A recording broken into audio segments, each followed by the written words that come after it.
Hey, yo, Zara, welcome back. Hey, Hannah, welcome back. Just on time. Or just in time, I should say.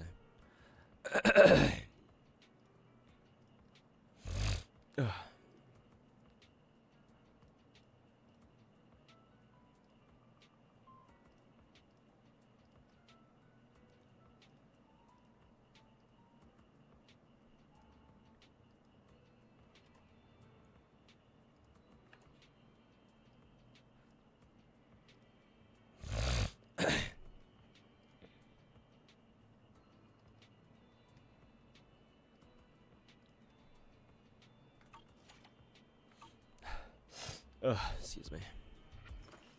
Let's go get Shiyu defense done. Because I believe that should have reset today for us NA players. Where's Scott Outpost? Here it is. Excuse me. Hey, yo, Bubba, welcome back.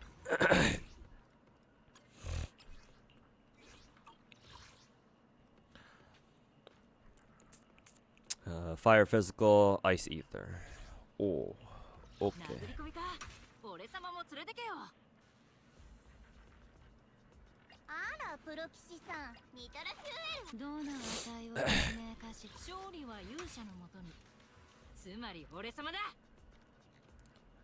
Have I finished building Ellen yet? No, not quite. It's only stage 4, so I guess I can still use her, I suppose.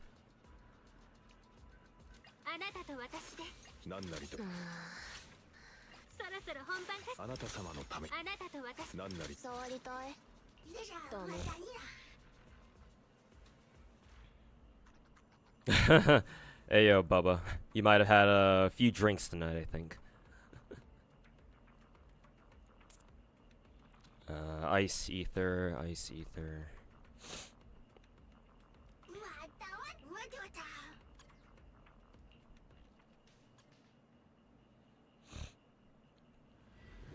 Did you watch his endless live stream? What are my thoughts? I didn't expect them to do another developer stream, but I suppose it makes sense because this is actually today actually is legit the first anniversary of Zenless coming out. I also didn't expect them to throw us another free multi. That was nice of them.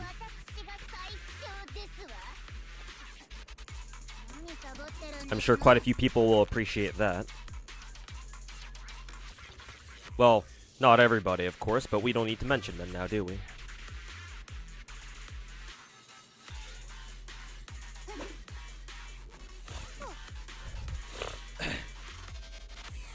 Just trying to bring it back, alright. Comparing the amount of stuff in Zenless and Star Rail is night and fucking day, Jesus. Yeah, well, I guess that's the price of trying to concentrate on story that much. 4 free skins for the MCs as well. I guess total, if you mean total, then yeah, I suppose you're not wrong.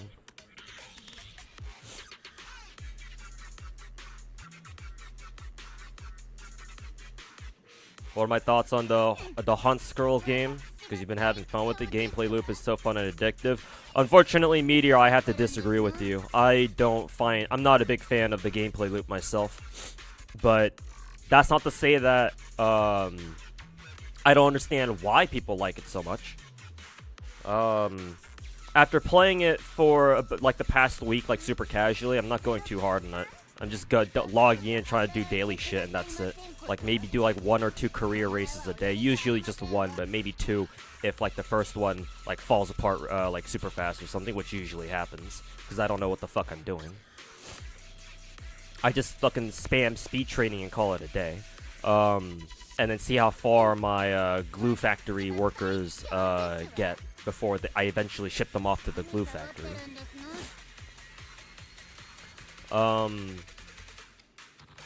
My thoughts on the Horse Scroll game is that it's basically the same as Blue Archive, just it's Japanese instead of Korean. Both of those games are extremely casual friendly. Like, they are specifically catered to appeal to casual players. Like, it's super easy to get into. The premise of it is pretty simple. But if you're trying to play it for like any actual gameplay value, for me, it's I'm not finding what I'm looking for, you know. Like, I like actual fucking gameplay. I like running around, controlling characters, and beating the shit out of people. Horse girl game, you can't do that. Or there's nothing like that exists. It's how it was described to me was that horse girl game is a roguelike auto battler, and having played it, I understand why it's like that, or I understand why that guy, whoever told me what the horse girl game was like, why he called it that. All it is basically a numbers go up simulator, and while I'm sure a lot of people like that, especially casual players, because that means that they don't have to actually do anything. They just click on random fucking events and, you know, try to go for the best stats, I guess. That's not exactly what I'm looking for, you know. If like the horse girls could like fight each other, maybe, then that'd be a little bit more entertaining, I suppose. But nah. Obviously, you don't have something like you're not gonna get something like that from that game. So I am not the type of player that horse girl game is targeting. I take my gacha games a little too seriously for that, as far as like actual gameplay goes. So I'm glad you find it addicting. At least you're having fun with it. Me, not so much. I'm only really playing it just for the characters, because I do like some of the characters. But as far as like an actual like video game goes, horse girl game is not really a video game. But then again, trying to treat gacha games as actual video games is kind of a, you know, lost cause, to be fair. But even still, I prefer gacha games where it's like, well, you know, maybe some of the gameplay you can actually control, influence the outcome of, instead of just, you know, leaving it all to basically RNG, like horse girl game is. Right. Like, Uma Musume actually reminds me quite a bit of FGO, where like both games are, not only are they, you know, obviously Japanese, but both games have, like, if you want to be autistic about it, both games actually have like very complicated fucking mechanics. The difference between FGO and Uma Musume is that in Uma Musume, everything you do is fucking RNG. Sure, I guess you can like, if you know exactly which events do what or give you which stats, I suppose, you know, you can work with that. But like, a lot of it is fucking RNG, especially if you're free to play, right? And you don't have like the best support cards or like the latest fucking Hans girls or some shit. Then again, I don't know exactly how impactful new like gacha characters are in Uma Musume. I mean, I've been told that support cards are way more impactful, but I can't, you know, I can't imagine the gacha girls or the gacha characters you get out of horse girl game being, you know, being useless. Maybe they are. Maybe they're just like. Maybe you're effectively just rolling for costumes or something. I don't know. But either way, I can't shake the feeling that in horse girl game it's basically all fucking RNG. Whereas in FGO, yes, there is a lot of RNG, but like, your knowledge of the game's mechanics take you much further in the game as opposed to whatever's going on in fucking Uma Musume, I suppose.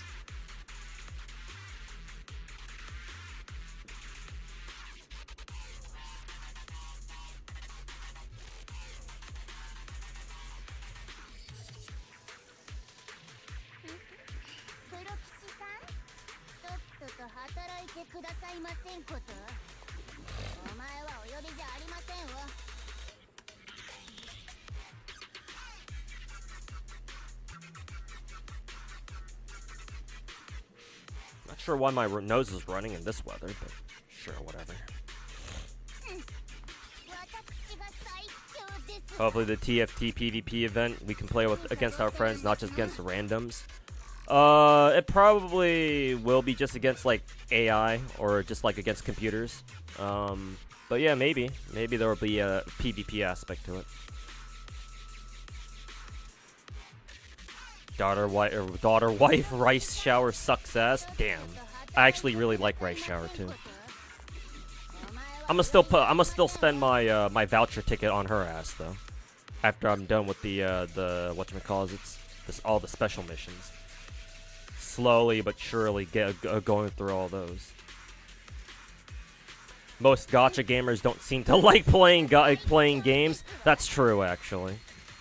It's either that or they don't give a shit about the playing games part.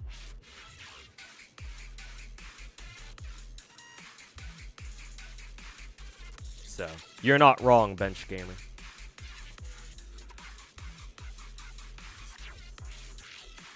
Exactly like Nikke? No, not quite. I disagree, Crisis Core, because when you play raids in Nikke, either solo or union raids, bosses actually have mechanics that you have to kind of understand. For some bosses, they're pretty easy. Their mechanics are pretty easy. Oh, whenever the red circle pops up, just shoot that. Make sure you have a character that has the corresponding element that the boss is weak to, and you'll be able to pop those red circles. But some other bosses actually take a good bit of knowledge. I think the most recent boss, not the one that we have currently against the Stellar Blade boss, but the one before that, the boss that we got with the Mermaids event, the slime boss or whatever. That boss had some mechanics that were pretty counterintuitive. If you didn't look those up, or like if you didn't understand how they worked, then they could be a little bit tricky to like understand how they, to figure out on your own. Not only that, but you actually have to aim, even if it's not really like quite the same as like playing a first-person shooter. Maybe you still have to aim.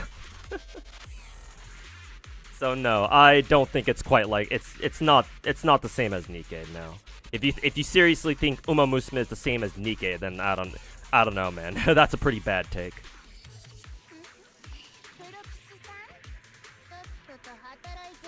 Who's my favorite horse girl? Daiwa, but I've been really liking Golshi just cause my Twitter timeline's been flooded with nothing but Golshi memes. Every other tweet is something related to Golshi drop kicking you out of the fucking screen or something. I am falling victim to the Golshi propaganda. Hey Shimazaki, Bench. Congrats on getting the cute and funny Tiger Girl. We're early today. Yeah, well, early, and yet this is supposed to be the time I'm supposed to go live anyway.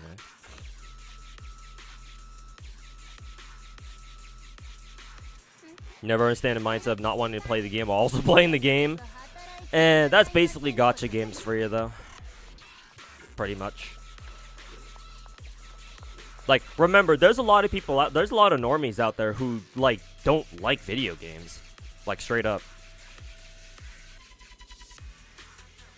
Like, it might be a little bit hard for us weebs and us nerds to understand, but, like, there's a lot of normies out there who just don't see the appeal of video games. Like, I remember I took like a class in like international logistics like years ago at like a local college, and my professor was somebody who was working in the industry. Like at the time, he was just taking up a teaching job on the side, I guess, during the summer when there wasn't much business going on, I suppose. And he liked going on tangents a lot, and one of the tangents he went off on was like how his kids, like, he bought them like video game consoles like PlayStations and Xboxes, but then his kids just never were very interested in them. So his kids were definitely more, normie. So it's like, there are people like that out there who, they don't really care to like play video games. But then if you're able to make a game that caters to what they do like, right? Doesn't have, as long as they understand that, oh, I don't actually have to do anything complicated, right? All I need to do is just fucking press some buttons and shit happens, and oh, cool. Then yeah, they're fine with that. They're fine with that, I suppose. And that's exactly what Horse Girl game does. It's just press a few buttons, and then you watch cute anime girls run around in circles around a horse track, and then watch them do like concerts and shit. Like that's for those people, it's more than enough. That's all you need. Oh, and of course, there's the whole gambling part just between, you know, actually watching the horse races and, of course, spending money for gacha. After watching NTE streams, feel like a jack of all trades, but somehow unimpressive? Really? That's concerning.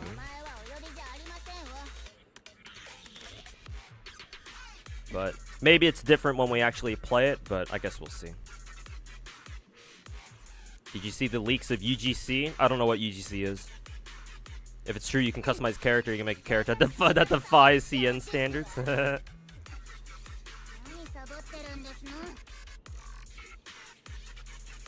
We're getting a there's a leak where we're getting Roblox, basically Roblox and Genshin, where people can create and program content in the game. I mean, that's not surprising considering we've had events like that before. Maybe this version of that event that's being leaked right now will give us like the most amount of like customization, I guess. I guess we'll see what that means.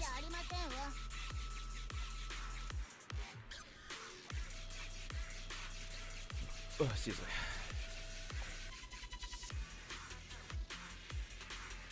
Yeah, Meteor. I've been told, I think last weekend that yeah, Toboro made another like a follow-up video to his first Enfield video. I keep saying that I'll watch it, but I don't know when I will.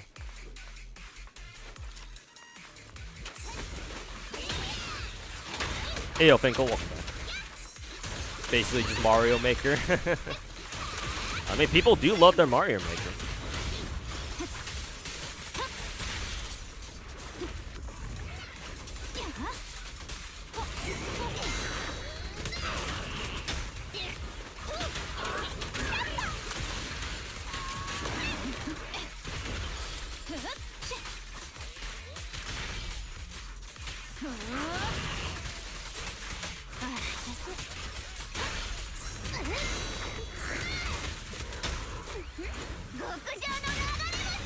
He crashed out in the video?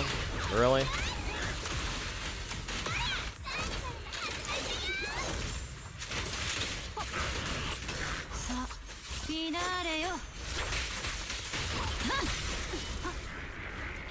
And this should be boss Pulcra. Oh wait, hold on. Both Pulcra and the other guy at the same time. Funny that I'm using Bernice against the two of them.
Imagine asking devs to remove the most important aspect of the game. Yeah, I don't know.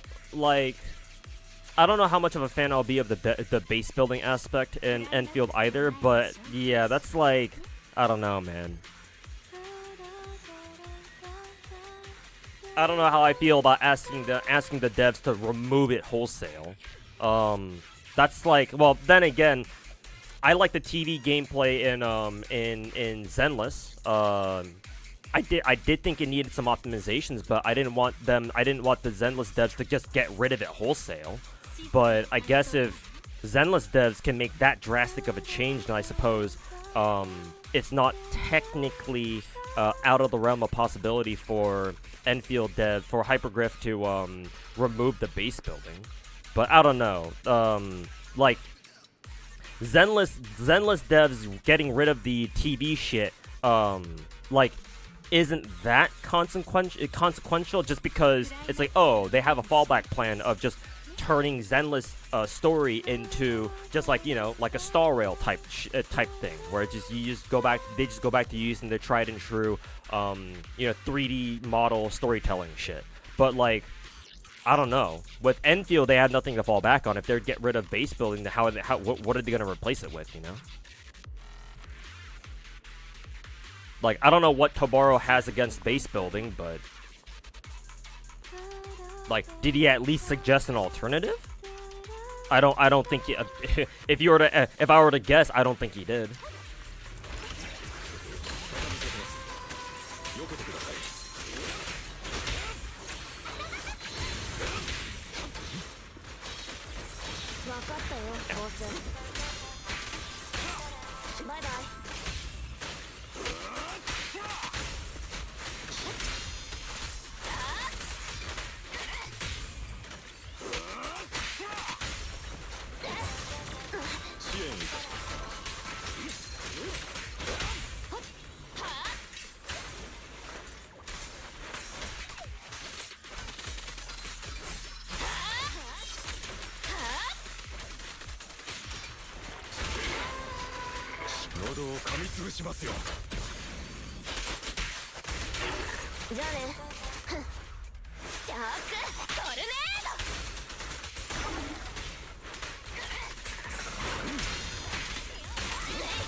Yes, master.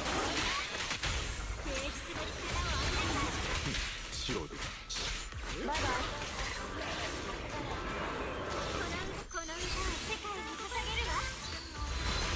お使いいたします。どいて。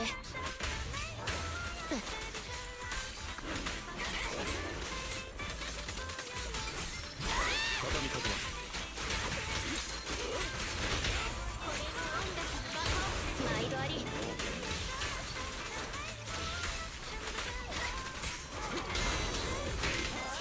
一切の障害を相当いたします。 All boils down to one thing: people are fucking lazy and don't want to do extra shit. Well, a lot of people, yes.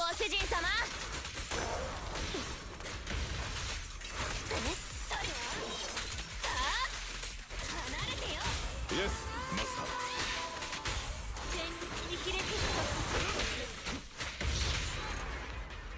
Also remember that, like I said before, people who aren't interested in actually playing a game obviously will, you know, be very lazy about it.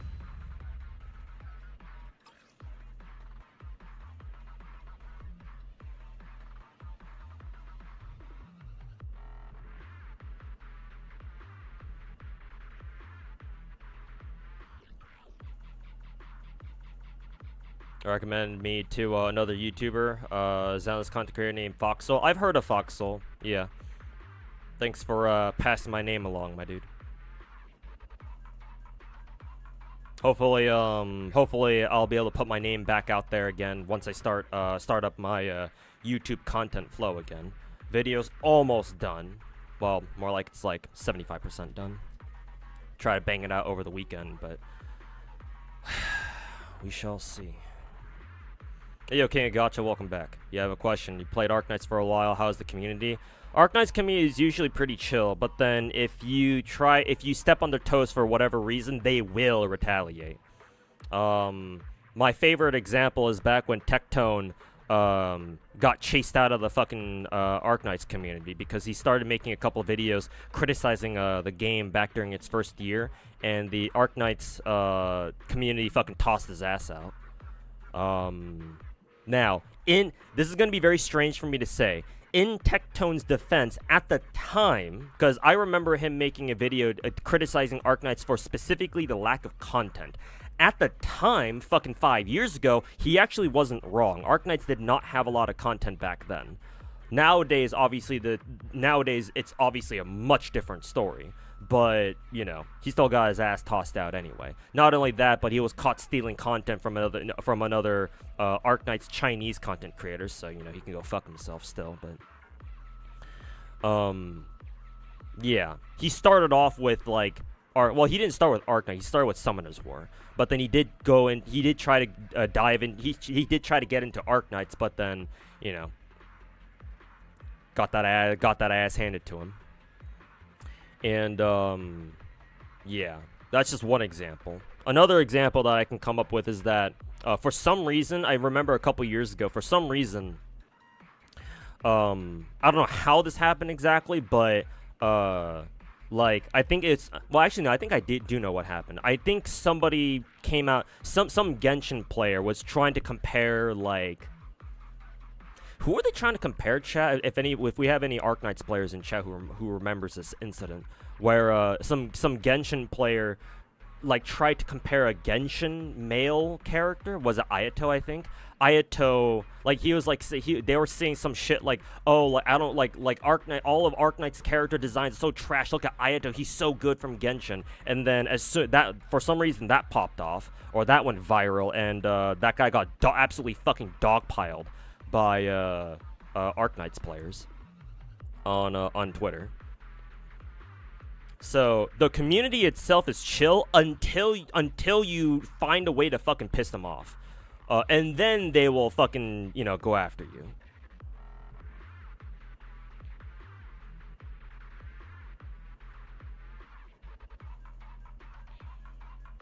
We already talked about Enfield. I see. Community is gatekeeping people, especially in Hoyo and Kuro. What's your take on that? Well, I mean, I understand why they would. To be perfectly honest with you, with what I've seen from Enfield's gameplay, I think the game itself, just the nature of it, will gatekeep a ton of people from Hoyo and Kuro games. Simply because I think you've heard me talk about this before, King Gacha, but Enfield's gameplay just by default is going to be way more complicated to master or to get the hang of. Because remember, Enfield, you control your entire team not control your entire team, but your entire team is out on the field at once, right? As opposed to Hoyo and Kuro games where you only have one character on the field at the same time, usually, unless you got like an off-fielder somewhere, like doing stuff. Which means that you really only have to worry about one character at a time. In Enfield, you have to worry about your entire team at the same time. And not only that, but I believe part of Enfield's gameplay is like swapping between your characters, so you choose who exactly you want to control and like at like what moment in time, especially in the middle of a fight. So that on its own will gatekeep a ton of like Hoyo and Wuwa players in my opinion, just because you go from focusing on one character only to 4 different characters at the same time. That's really gonna mess with a lot of people's like brains, especially gacha players. Kek. So I think the nature of the game itself is already gonna gatekeep a lot of players just by itself. And that's before we talk about, you know, the community itself gatekeeping people too. While I don't want to gatekeep anybody, I do want to make sure that people like, you know, St. Tontus's viewers, or not all of his viewers are, you know, pieces of shit, but the rats specifically, like the people who like are, you know, they fucking guzzle St. Tontus's dick on the daily, and they believe everything he says. I don't want those kinds of people playing Enfield and fucking trying to ruin that game too. So I don't want to gatekeep like just anybody who plays Hoyo or Kuro games, but like people who we know are like have shown like rat behavior before. Nah, like I don't want those people specifically. So like I'll do a little bit of gatekeeping, but to the extent that everyone else will, nah, not really. Like I want to take a more surgical approach instead of just, you know, carpet bombing the entire place, for lack of a better analogy. So like it's understandable. I just kind of hope or wish that Enfield players are a bit more surgical with their gatekeeping. Like, even if they do play, or even if they do come from a Hoyo or Kuro background, if they have a genuine interest in at least trying out Enfield, I don't see why they shouldn't be able to. But yeah, if people just come in, you know, talking mad shit on Enfield and are only playing it just to talk shit, then yeah, those people should be gate kept. Fuck those guys. But everyone else, you know, it's like, yeah, sure, whatever. Like, I do want Enfield to succeed after all. I do want Enfield to get you know, to do well and become popular and all that. But yeah, we do need to, you know, kick out the fucking bad apples, the fucking rats, as I like to call them. Ugh. It's time to talk about gacha. Yes, sir. That's what we do every day that I'm streaming. You also agree TV mode in Zenless is not as fundamental. Yeah, exactly. Because at least you can get rid of TV gameplay. Even if I didn't like it, it's like, well, yeah, that makes sense. Because not only did a lot of people not really like it, but also, you know, they can just go back to what they were doing in the other two games. Just, oh, if you can't tell story through TV shit, then just, you know, do what you always did before. But then the base building, it's like, well, you know, there's not really a parallel for that, or like there's not really an alternative for that, you know.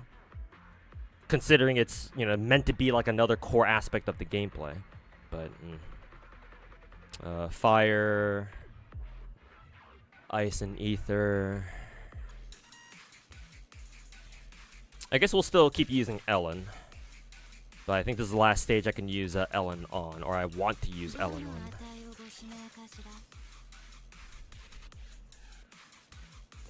Oh, excuse me. Oh, where's my Evelyn?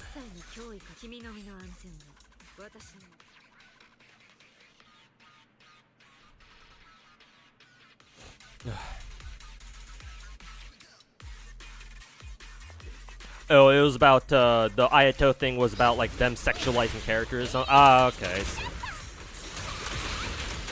Yeah, you're probably right. That does sound, like, vaguely familiar. God damn it.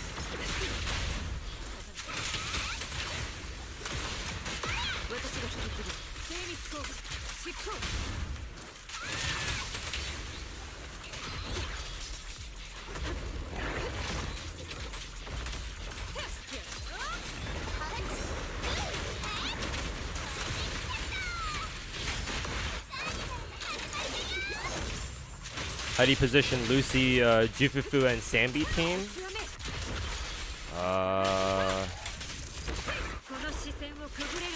Lucy, Jufufu, Sambi team.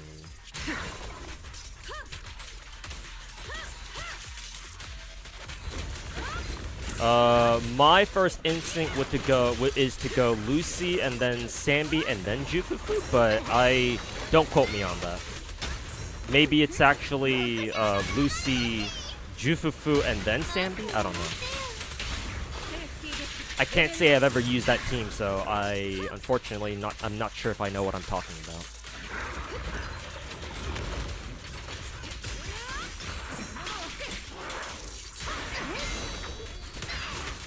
You're also a fellow Mono Burn Evelyn team enjoyer.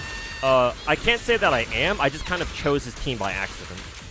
Well, not by accident, it was deliberate, but like I don't usually run this team. I just saw fire weakness, so I was like, oh, cool. But, you know, I certainly don't have anything against this team. Team's fun, so far.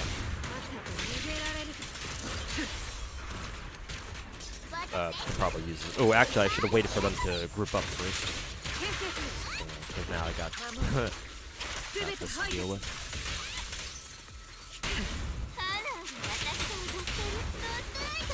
You see the new boss face? The clan. Oh yeah, I was told ahead of time that from leaks, like people were like, you know, oh look, they're putting Saint Tontus into the game. Keck. Let's see if Saint Tontus makes a video today or tomorrow talking about how ranting about how oh Zenless hates me so much they put me into their game or something like that. I don't know if he actually will though. Because if he does make a video like that, he's just giving even more ammo to the rest of us to talk shit. So I don't know if he actually will do that though. Like I guess.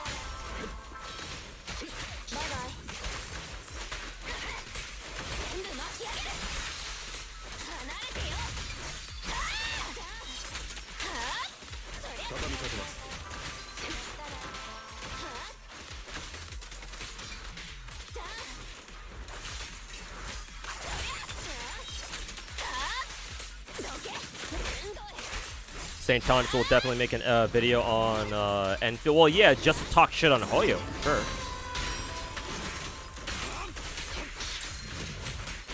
So it's like, are we exactly really surprised? Like, didn't he make a fucking Girls Frontline 2 video? And he's like, oh, look at how good this game is compared to Hoyo. I mean, St. Thomas is a classic fucking gacha CC where he doesn't make videos about any other gacha game outside of fucking Wuthering Waves, outside of fucking sponsorship videos. Fucking tourist. Oh, don't want to use that skill just yet.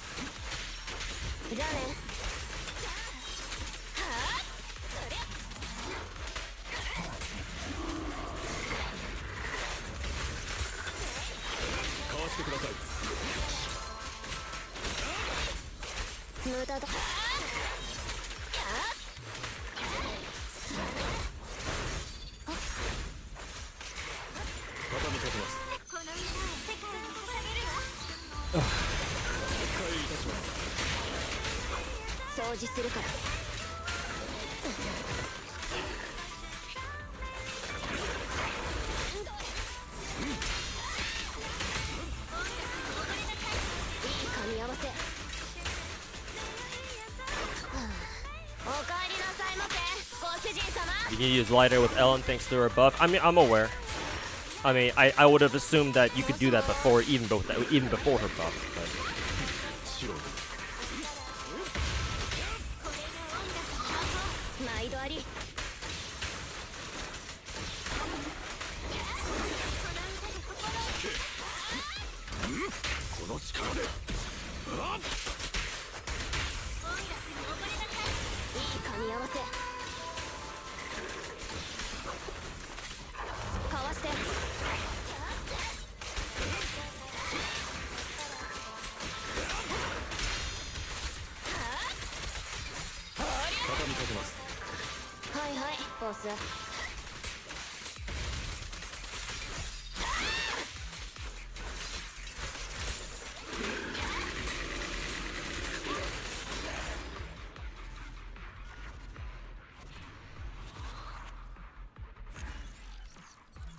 Let me try to catch up with the chat here. He said that Golden Glow was over-sexualized. Did he? God, what a fucking retard. You do like that Enfield is clearly doing its own thing? Yeah, exactly. Yeah.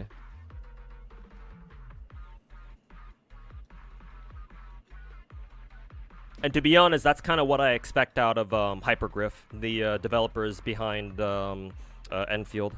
And because, you know, just given the track record with the original Arknights, like, yeah, that makes sense. That they try to do something a little bit different.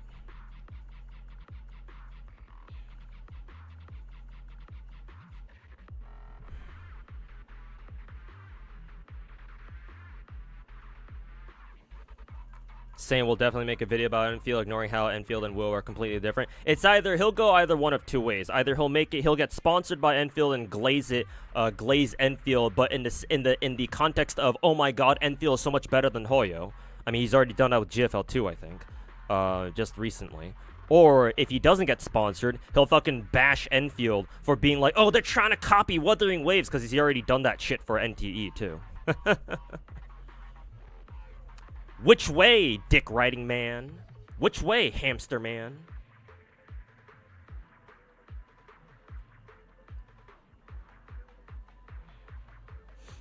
A smaller YouTuber and viewer here, Degen King YouTube got attacked by the Tectone drones. Oh no, another victim, huh? Well, sorry to hear that. Tell him that I know how that feels. Saint Rage baited the Arknights community recently. Oh, did he? I'm not aware of that. What did he say?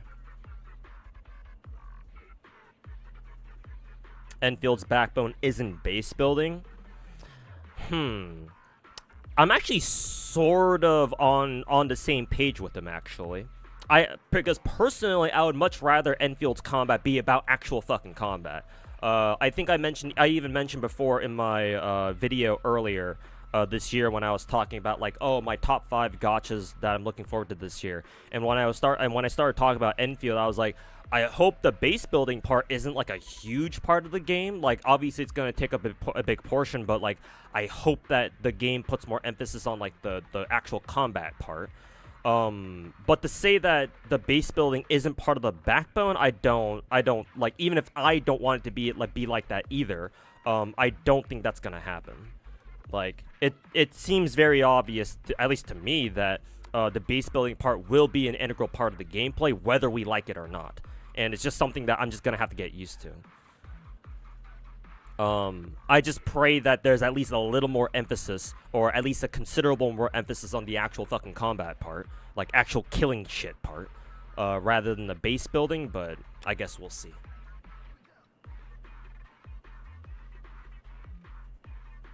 Would you say it's sometimes even good to gatekeep people?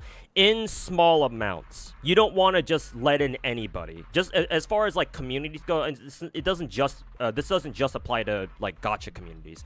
In any online community, actually any community whatsoever, both online and offline.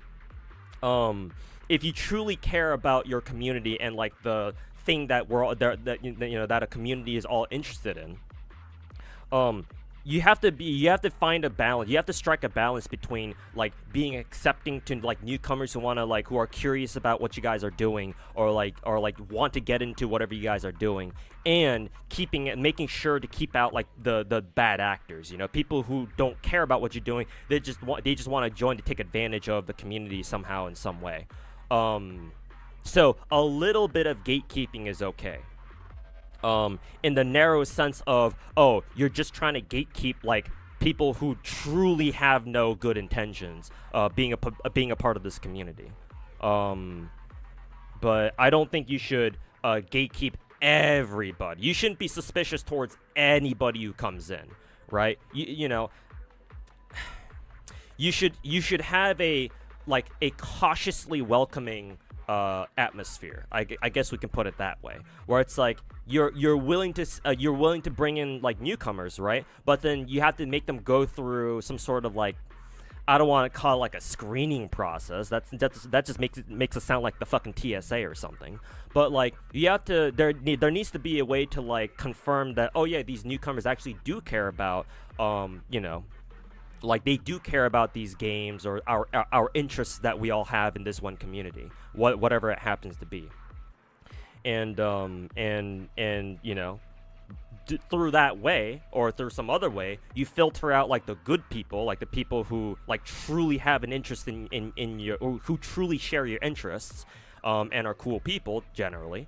And you filter them from the other rats who are just there to talk shit and chase cloud and fucking other dumb shit like that.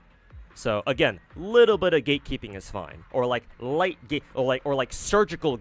That's what I'll call it. Surgical gatekeeping. Surgical gatekeeping is fine. Broadband, like, oh, you just fucking put up a wall and say fuck you to everybody else. Nah, that's not how you do it. Because that just makes you guys come off as assholes, and you don't want that either.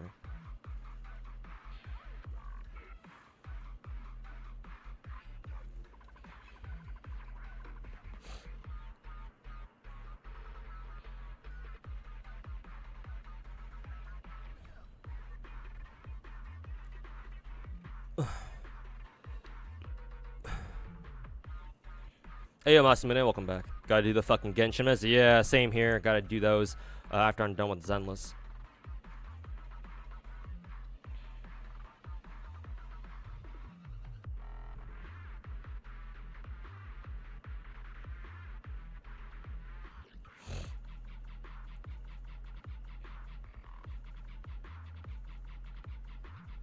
Hey, yo, BHS, welcome back.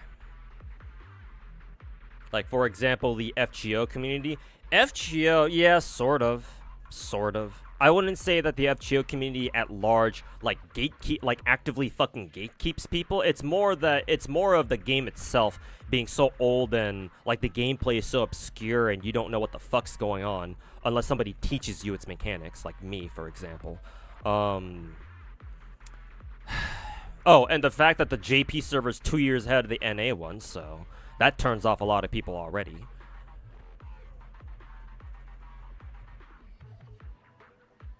So it's more the game itself that gatekeeps people, not so much the community. Though of course the community, knowing some members of the community, though, that doesn't help either. A lot of JP FGO players on Discord and several content creators with knowing how they act, yeah, they don't exactly help either.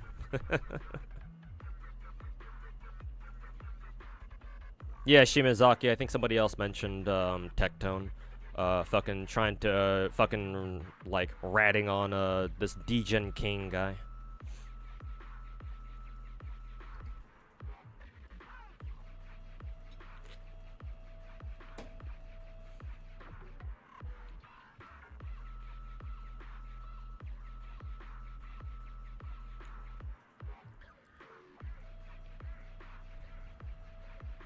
A lot of people want to gatekeep others, like in general. Gatekeeping, from my experience, from just me seeing people try to gatekeep their games,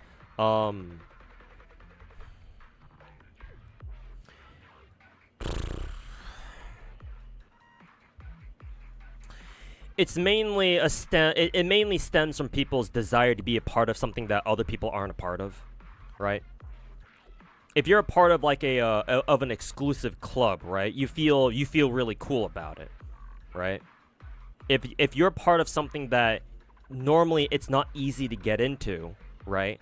Then, and like not just anybody can get into or become a part of, like it gives those members a sense of superiority, I suppose. However, it can also stem from just people not even just having not having like a sense of superiority necessarily, but they just don't want to see like quote unquote normies come in and ruin their game, you know? Because like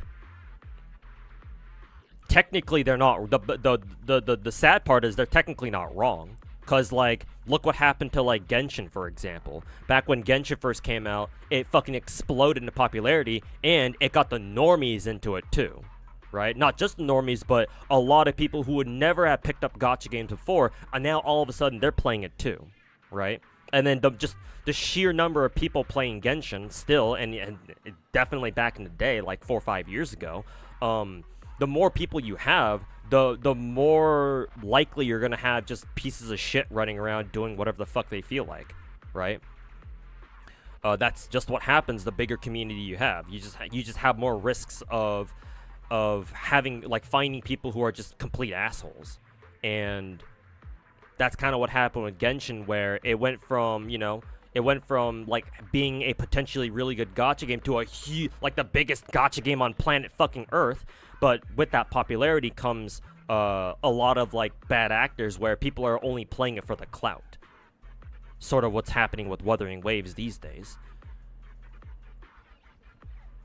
And so other communities see what happened to Genshin, or what Genshin did, and then they looked at it and like, no, we don't want that for our community, man. We don't want like just any fucking, Joe Schmo coming into our games and fucking ruining it with whatever their bullshit interests are, right? All these newcomers come in and they start demanding that the game, start catering to them instead of us, older players, right? Us veteran players who've been playing the game for God knows how long, playing it the way it should be played, or at least the way they think it should be played. So those are the two main reasons why I think people gatekeep. Either to have a sense of superiority, right? To have the feeling that they're part of something that not anybody can join, right? So it's like a super not really a super secret club, but something like that. Or they just don't want their game or their community to devolve into whatever the fuck, just into whatever the fuck. Once you have, whatever happens to a community when it gets like super popular or whatever, and you just have any random fucking dude off the street joining in and fucking putting in their own input that might not be what other people want, right?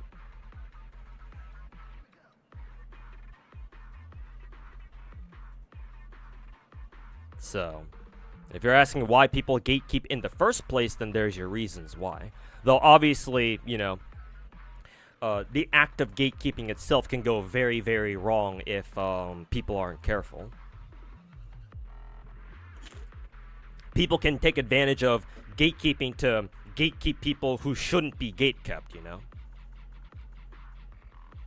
You do have to watch out for that too, unfortunately. So let's replace Evelyn with Jane again. I think the second half was also Fire Ether, yeah.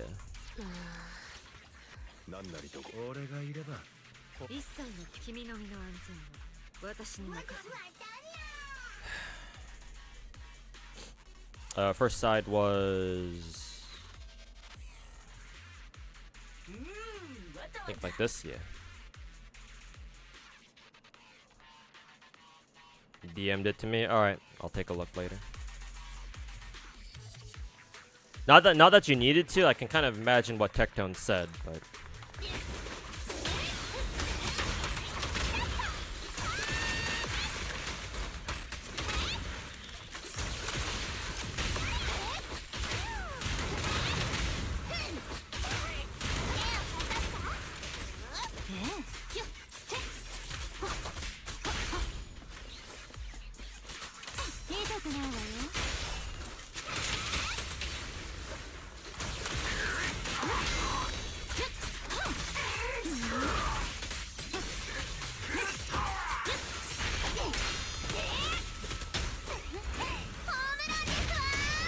Will equals Neo Genshin confirm?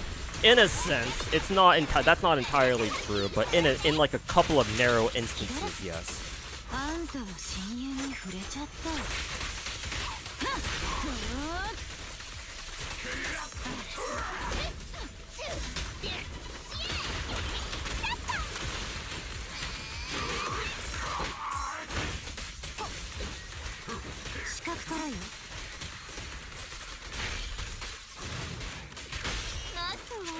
Hey yo, Deca, welcome back.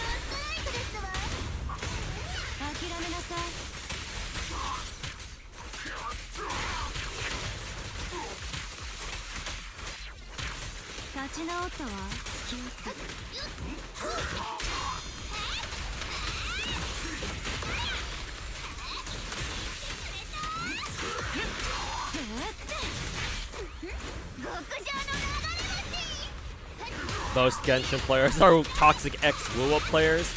Maybe not most of them, I don't want to generalize like that, but certainly quite a few of them are, yeah.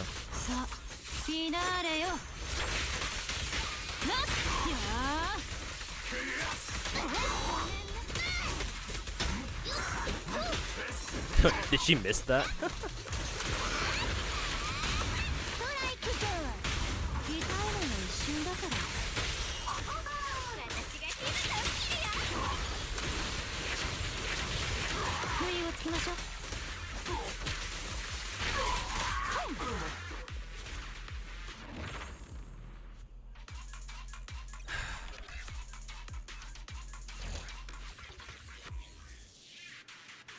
You think we should be open for new people? Yeah, me too. Yeah, which is why I say I'm a fan of, I go for surgical gatekeeping. Identify people who you know or have a high chance of just being a fucking rat, and gatekeep those people in particular. But for everyone else, yeah, like there shouldn't be any problem with them just trying the game out. But for surgical gatekeeping to work, you have to be a really good judge of character, and obviously not everyone's a good judge of character.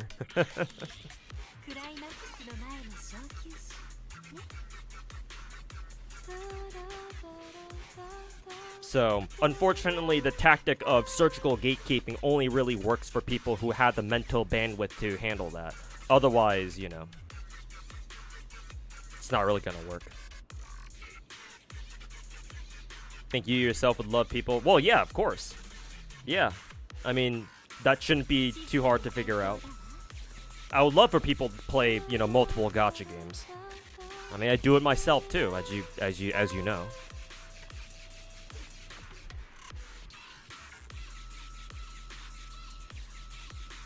And yes, I have said before, many times before, that I would love for Big Four gacha players to try out gacha games outside of the Big Four. Will most of them ever do that? Probably not. But, you know, some of them will, at least. If you were to drop a game, which one would it be? Probably Horse Girl game. But I'm sticking with it for now. See if I can, because at least the grind for that game, the daily grind for that game, isn't too bad. At least for now.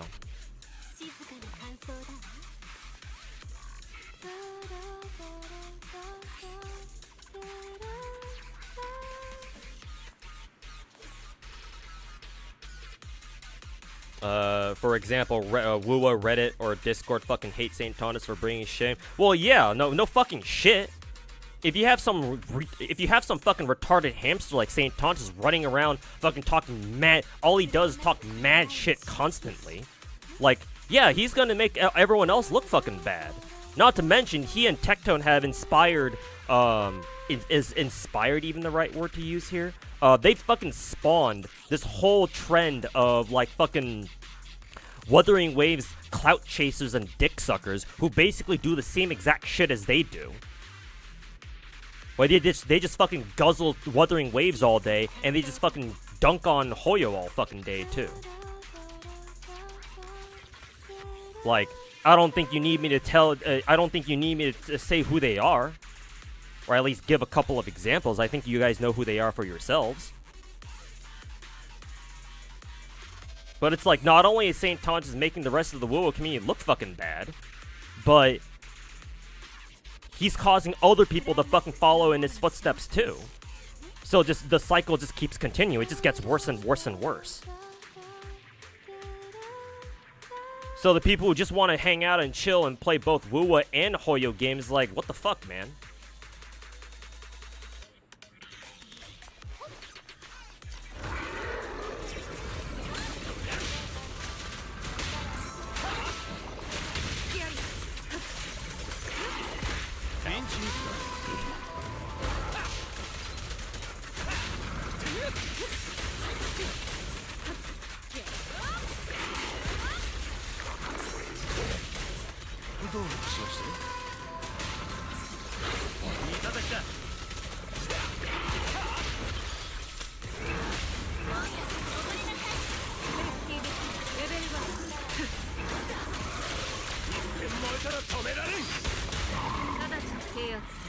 Oh, need to press E.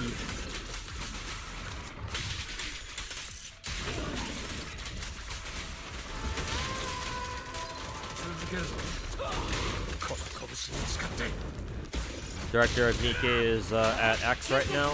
I mean, not surprising. It's cool that he's there though.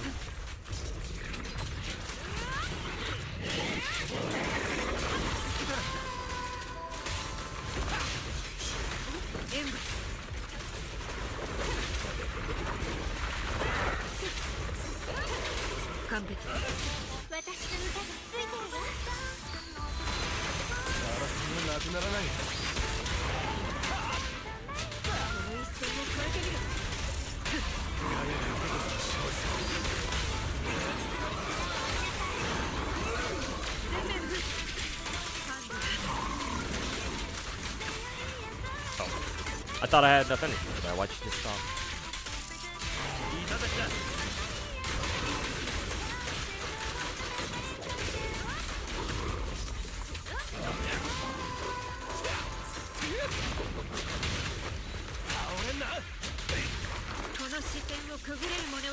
Do you still play Arknights? Yeah, of course. Matter of fact, I have it up right now.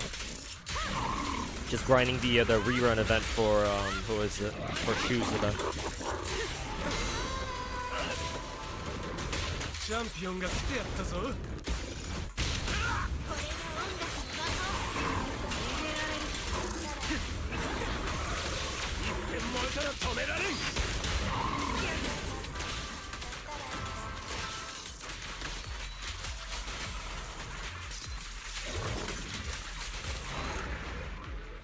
Here, let me show you.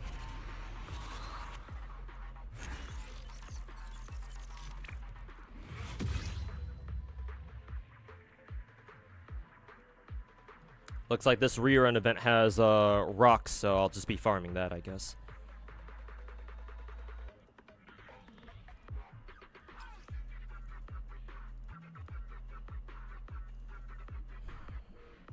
St. Tonta's Doom posting Lupa? Why? Isn't he supposed to be a fucking Wua dick sucker? Why is he Doom posting Lupa? The fuck? Is he really that retarded? Fuck is he Doom posting Lupa for? Man, he's lost sight of his vision, huh? I thought he was a fucking agenda pusher. What's he doing fucking bashing on his own game for? Dumb piece of shit.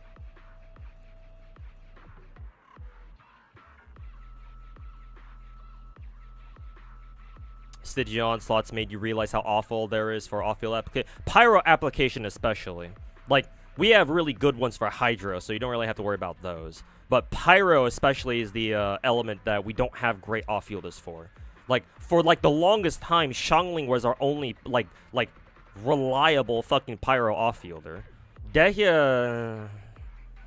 If Dehya's like skill field were able to like proc Pyro like twice as fast, I think she'd be a good option too. Maybe still not as good as Xiangling, but she'd still be an option.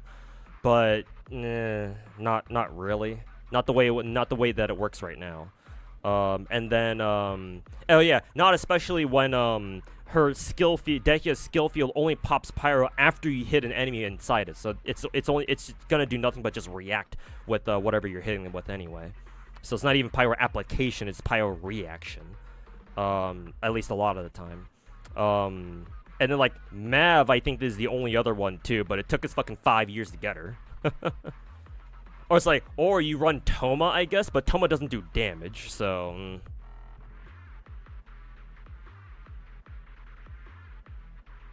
But yeah, we definitely need more good Pyro off-fielders, too.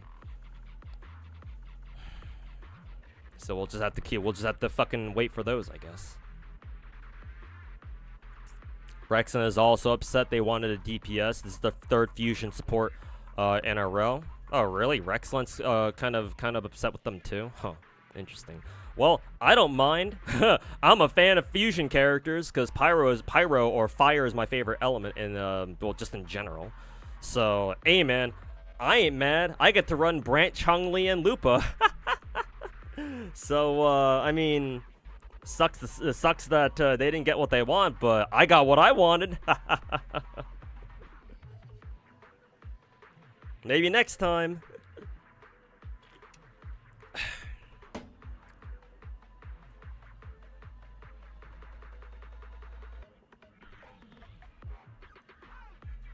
Was curious on how his stream was doing, so he decided to tune in.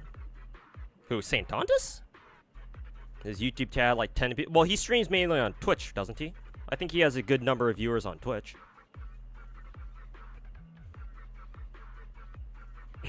You don't like hypercarries like Arlecchino, you're restricted to mono team, which is really boring. Which is funny because I actually use Arlecchino for my Dire 5 difficulty Lava Dragon fight. I don't know. Normally, wouldn't you run Arlecchino in like a vape team? Well, I suppose you can still run her mono pyro, I suppose, but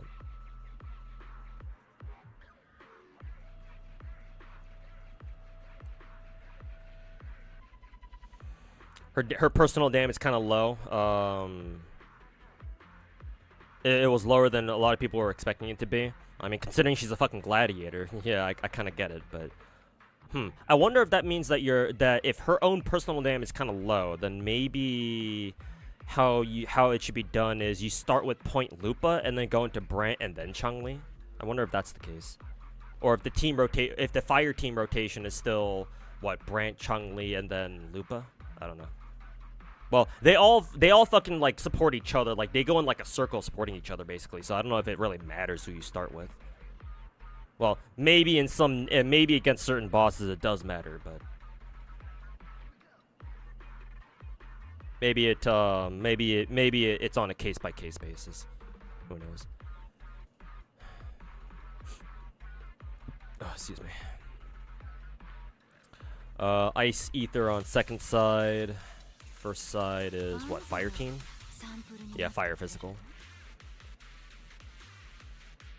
Fire physical, and then second side is what? What, weak to ice, I think it was.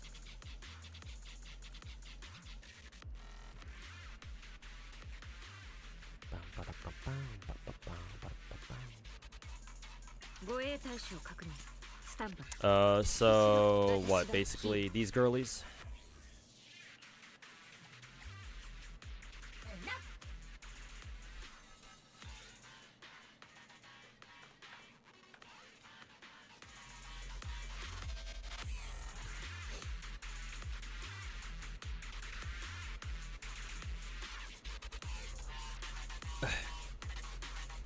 Saying it has a lot of influence, unfortunately. Yeah, unfortunately.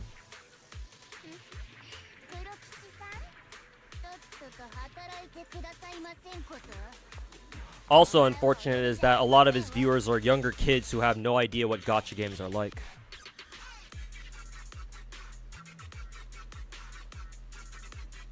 The only thing that all of them have in common is they don't like Genshin, and that's pretty much it. People talking about skin for what you can get in hardcore content. Was that in Genshin? Yeah, it's that part is Genshin.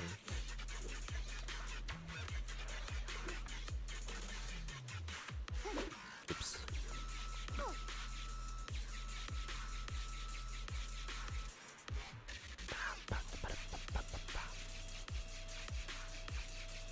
Many people don't realize Lupa's super spammable. That's why she is that way. Spam characters are OP.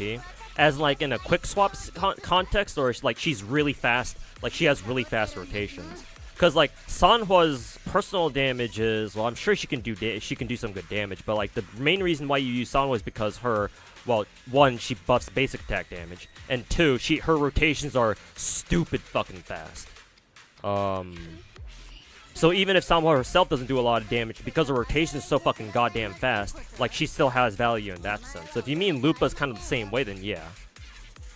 Hey, Thesia, welcome back.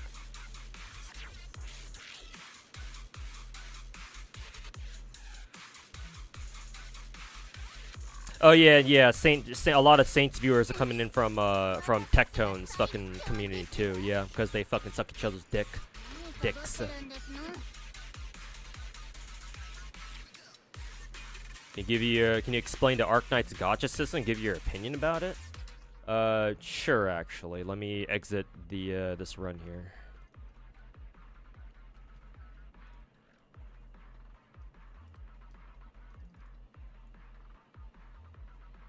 Lupa buffs basic attack, yeah, which is why the Brant Chun-Li Lupa team exists, because you just position Lupa before Brant, and then when you swap off Lupa to Brant, Lupa buffs Brant, because Brant is all basic damage.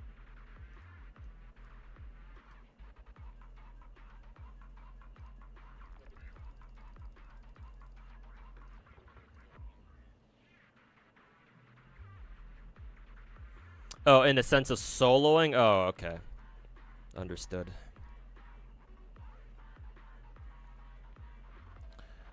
Anyways.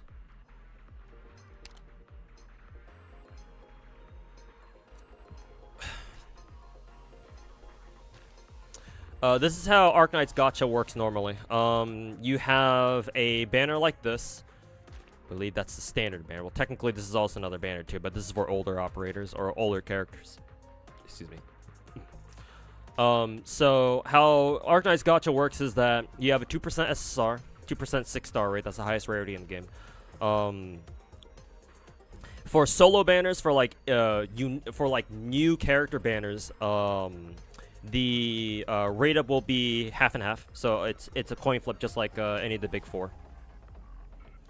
But for other banners like this, where you have two operators on rate up, both of these operators share that 1%, or at least I'm pretty sure they do. Yeah, it counts for 50% of odds when pulling a 6-star. So yeah, both share a 1% rate up. So if you want to look for one particular 6-star operator between the two of them, then it's what, technically a 0.5% rate, something like that. At least I'm pretty sure it is. And then same thing with the 5 stars, the second highest rarity. There's usually 3 of them. Or for like event banners, There might be like 1 or 2, usually not 3. But for quote-unquote standard banners like these, where there's always like 2 6-stars and like 3 5-stars on rate up, yeah, same thing. By default, all the gachas in Arknights have a how should I call it? Oh, I don't know what to call this style of pity actually, because I think Arknights is the only gacha game that I play that has this particular style of pity. Basically how it works, I guess I would call it a ramping pity. Basically what happens is after 5 multis, if you still haven't gotten a 6-star, or basically the highest rarity, the game will physically increase your base chance of getting a 6-star from 2% up to 4%. It goes up by 2% every single time that you don't, every single single pull that you don't get a 6-star, after your first 50 pulls. So that base chance will keep climbing and climbing and climbing until it hits 100%. At which point you are guaranteed a 6-star, obviously. Obviously, you're expected to get a 6-star before then, because again, the base chance of getting a 6-star is getting ramped up. Hence, you know, ramping pity. I suppose I'll just call it that. But that's how this game's pity works. Unfortunately, ramping pity does not come with a guarantee. So it is possible to constantly roll, always get 6-stars, and never get what you're looking for, which is unfortunate, but that's how this game is. The only time this game has an actual spark pity, where you can guarantee yourself who you're looking for, is whenever we have festival banners, where you have a limited 6-star operator in this game running alongside another new 6-star operator who is not limited. Speaking of limited characters, most characters in Arknights are actually not limited. There's only, most characters in this game are actually permanent. When they join the game, after the banner is done, they get moved into the perma banner, so it is technically always possible to get them whenever, it's just very hard to do so. The only limited characters in this game are people who have, like, limited, who have live 2Ds by default. But you wouldn't know who they are just by looking at them. So I'd have to like point them out to you. For example, Chung Yue is limited. You can tell because his default E2 art is live 2D animated. So he's a limited character. Another limited character is, I believe, Gaviel Alter. This is her swimsuit skin though. Normally this is what her skin looks like at E2, or a default one, I suppose. So Gaviel Alter is limited. NTRK. Some people call her NTR, but I call her NTRK. Is also limited. Pepe is also limited. Is Vivian limited? No, she's not. Nien should be limited, I think. Pretty sure she is. I think she might not be. I think she still is though. Her sister, all of the Sway dragon sisters are limited. Nien, Shu. Did I skip anybody before then? Probably not. Dusk and Ling. They're all limited. Was Lin limited? I don't think so. No, she's not. It's just that this skin is animated, so made it look like she was. Everyone's favorite cockroach terrorist. She's limited. Same thing with her alter form. Walter, we have to cook. Walter. They're both limited. But the point is that most characters in this game are not limited. They're all technically permanent. So, very different from how all the other big 4 gachas do it, where most characters are the opposite, where they are limited and you only have a relatively small pool of perma characters that can spook you at any time. But this game does it the opposite way. Yeah. I was about to say that it's more of an old school way of doing things, but...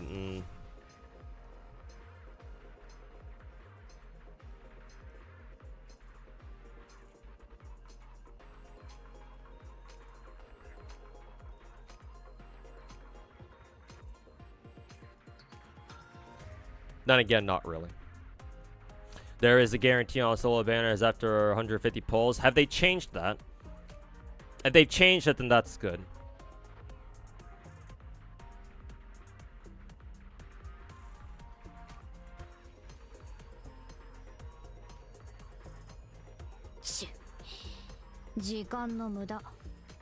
You like that limited characters get into standard, but well, not all of them. The limited characters here, the ones that I mentioned earlier, for example, this Chung Yue guy, Gavio Alter here, and then the others.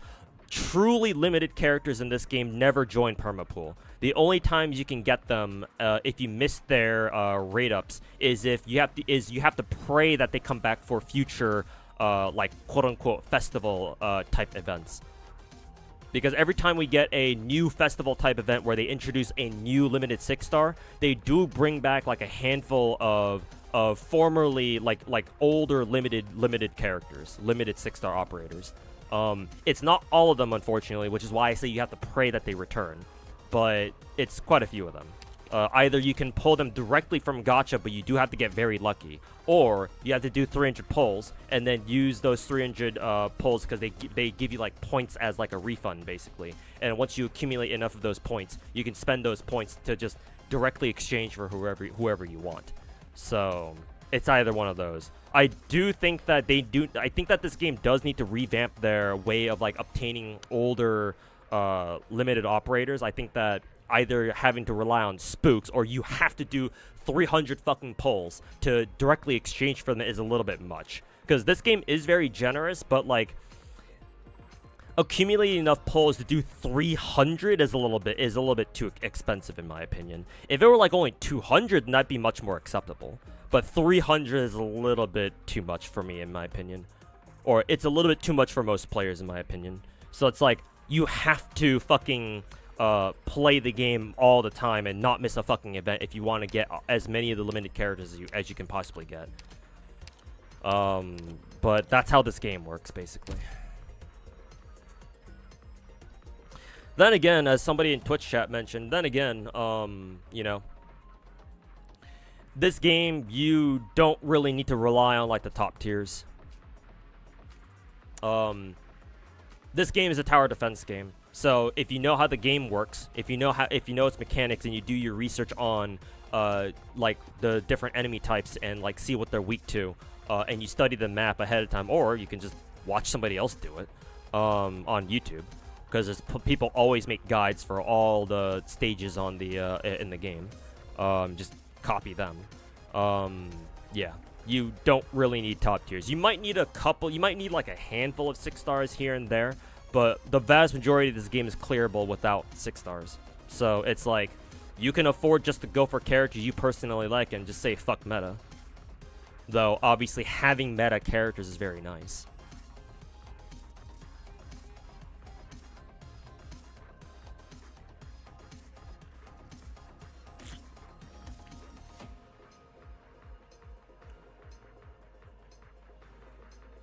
Talk about collab operator. Oh, okay, sure, I suppose. Collab operators. This game does have several collabs, not all the time, obviously, but they do a few every now and then. I believe so far this game has had 4 collabs. Well, 2 of them, I actually consider them 2 distinct collabs. 2 of them are with Rainbow Six Siege, strangely enough, which is why we have Ashe in the game. There are, I think, 8 different Rainbow Six Siege operators we have in the game. Ashe is one of the 6 stars. The other 6-star Siege operator is Ella, right here. And I believe everyone else is a 5-star. So we have Fuse. Well, no, that's Fuse again. Because I know Lord Chanka is also a guard, so I was looking for him. Yeah, here he is. Lord Chanka. Here's Blitz.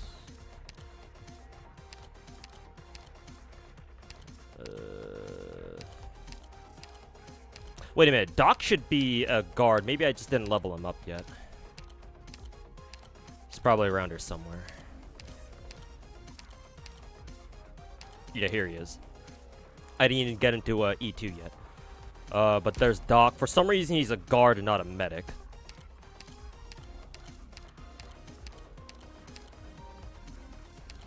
Here's Frost. She was part of the Phase 1, the Phase 1 Siege collab. And there's like 1 or 2 more operators. I don't remember who they are at the moment. Anyways, so we had 2 Rainbow Six Siege collabs. We had a fucking Dungeon Meshi collab, which is really fucking random, but we got it anyway. turned out it was pretty cool actually. That's why we have Marcial. We also have Laios, Senshi, and then the fucking Shota dude. I don't know his name. But we have a Dungeon Meshi collab, and then the last collab that I'm thinking of, that I can think of, is the Monster Hunter collab, where we got Yato, Kirin Yato out of it. Kind of strange. The Monster Hunter collab was kind of strange because it's like, well, back when I first heard about it, or back when we first found out about it, I was like, so how exactly this collab is gonna work out? Because like Monster Hunter, as far as I'm aware, because I don't play Monster Hunter, but like as far as I'm aware, like Monster Hunter doesn't really have like characters. Like obviously they have characters, but they're not really like named. Like there's not really like any named hunters, right? Maybe there is. Or maybe there are, but like the playable hunter is just like a name, like you're supposed to self-insert yourself as a hunter, basically. So I was like, okay, so how are they gonna make this work? Turned out they just put like some of their own operators into like Monster Hunter themed, you know, outfits, I guess. So we have Yato, who was a 2-star operator before this, turned into a fucking 6-star. And then we got another 2-star, Noir Corn, I think is his name. He got turned into a 5-star operator. I forget what his class was. Was he a guard? I don't know. I don't even know if I haven't leveled up in the first place. But where the fuck is he? I don't know if I fucking leveled him up at all or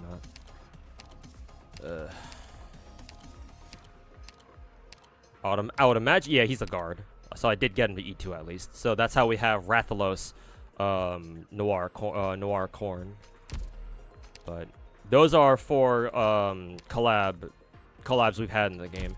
And those operators are truly limited, where they have not come back. Well, the only exception has been the Rainbow Six Siege characters, because we had 2 collabs with them. So with when we got the second collab, they brought back all the first phase characters.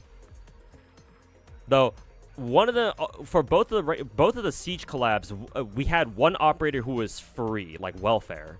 I know Fuse was the welfare character for phase 2. Was it Chanka who was free? I think it was Chanka who was free during phase 1. I think you had to roll Frost and Blitz from GACHA. So yeah, Ash came back, obviously. I don't know how you were able to get Chanka again. Maybe you were able to. Hopefully you were able to. But yeah. So assuming that they do rerun the collabs, then it's probably safe to assume that they'll fucking rerun the limited characters too.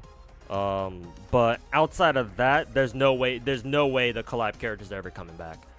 So the collab characters are definitely the rarest characters in the game, simply because outside of like collab reruns specifically, you're never seeing them again.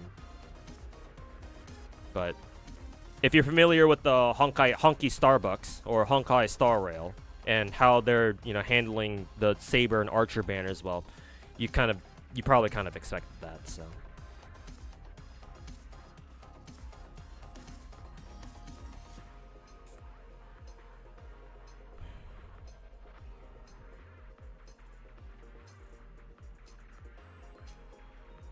All the big collabs and OG Arknights are with games, animes that Low Light likes. Yeah, it's too bad we're not seeing that. We're never seeing the Destiny 2 collab though.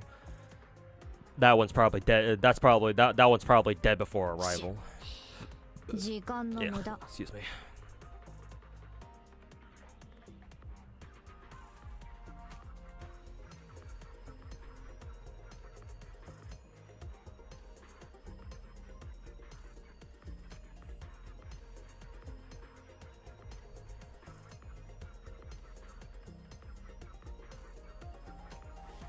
If you put the first 4 siege yeah, I think that's what I've been doing ever since I found out about that trick.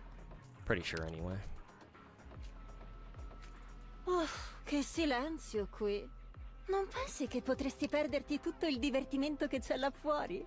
Yeah, that's what I have going on in the command outpost right now.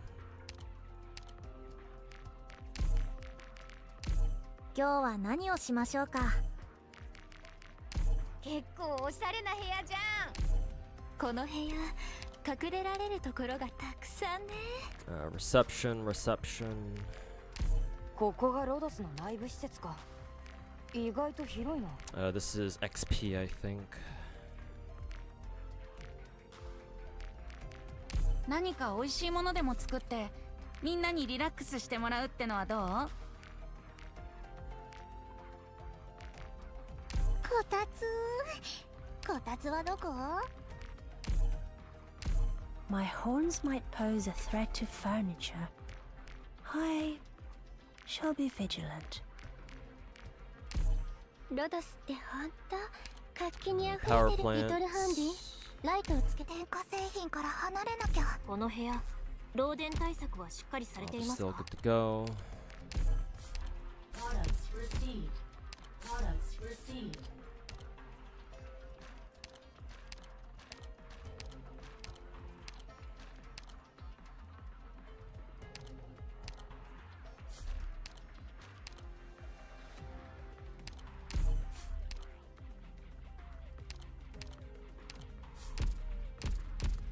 Okay, but yeah, hopefully you understand a bit more about Arknight's gacha thingy.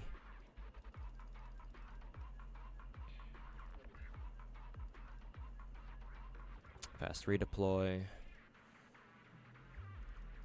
There are named characters in Monster Hunter? Okay.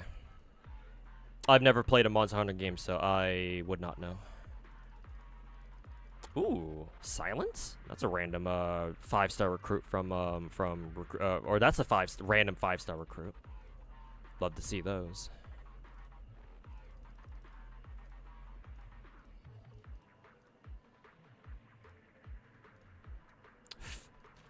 Fuck, I forgot that I forgot to pull up Arknights earlier this morning. So I have to go through all my fucking dailies right now.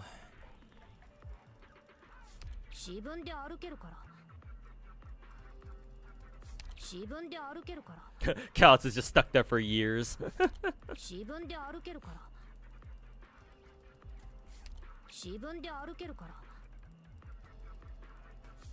Dupes are low power anyway. Yeah, most dupes in this game are not like dupes in this game as a general rule are not really that good. You get like characters get like some extra stats and like their passive skills get like a little bit stronger, but for like the vast majority of characters in this game, dupes are not really that strong. The only reason why you would get multiple copies of characters is if you really like that character, if they're like waifu or husbando for you. The one exception, however, the infamous exception, however, is this girl, the Scot. The Scottish girl. She has the most broken dupe level in the game at P5. This fucking Scottish girl. But quite literally, she's, I think, the only exception to that rule where she actually has a dupe level that, like, breaks the game. I think everyone else is kind of like whatever.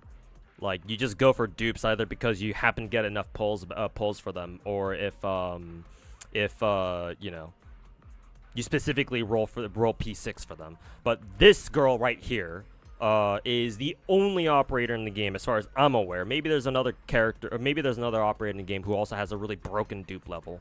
But this girl has a dupe level that breaks the game.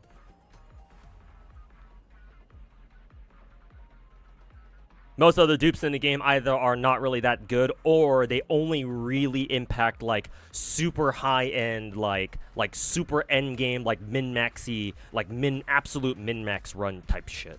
Otherwise, like dupe levels are not something you gotta worry about, except for this girl. So watch out for bagpipes banners, if you care about it at least. Yeah, this girl is the one exception. What would I say is a game where dupes are a big game changer, and the big four you'd say dupes depending on characters make a ton of difference? Well, yeah, naturally. By nature, in the big four gachas, where dupes actually unlock like different parts of like a character's kit, dupe levels in the big four gachas are at least theoretically very strong, especially for fucking 5-star characters. Dupes are also really strong in Nikke because dupe levels directly increase stats. and stats go a long way in like raid content. Just because of how gameplay works in Nikke, where it's like your characters are typically doing like millions of damage, and so any increase in their stats means that, like, even if it's just like, oh, they only get like a 2% increase in stats, that still means, since they're doing millions of damage, 2% still means like a good tens of thousands more damage than they would have been doing already. And so any amount of like stat increase in Nikke goes quite a long way, especially if you can start like getting dupe levels for like super strong characters, like super meta characters in Nikke, past their limit break. So the more core levels they have past triple limit break, they get exponentially fucking better.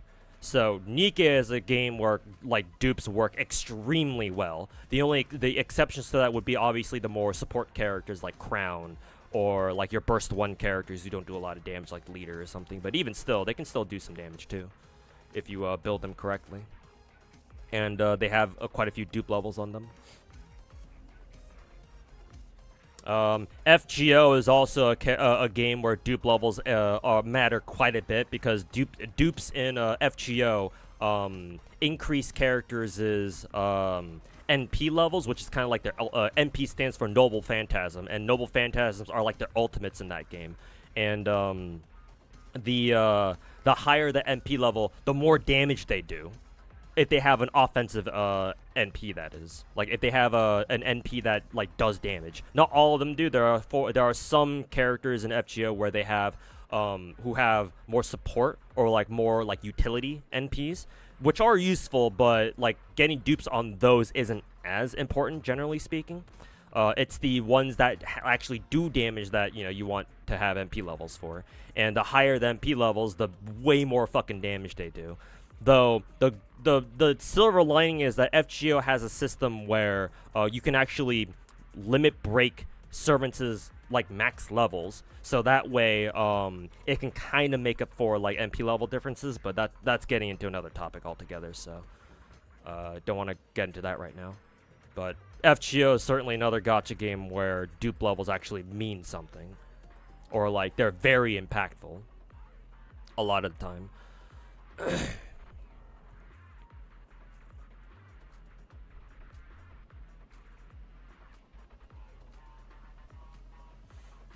Yeah, Azure Lane and Girls Frontline 1 specifically don't really need dupes, yeah, because you get them for free, or you're supposed to get them for free.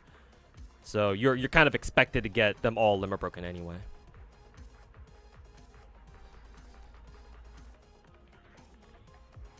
You have to choose only one game, you go for dupes, and you had to. Which gacha would it be?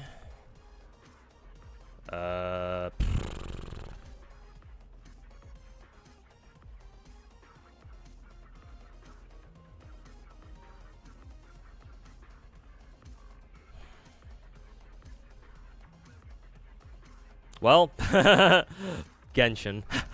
Why I was like, why am I even thinking about this? Genshin. Because now that we have that Stygian Onslaught game mode.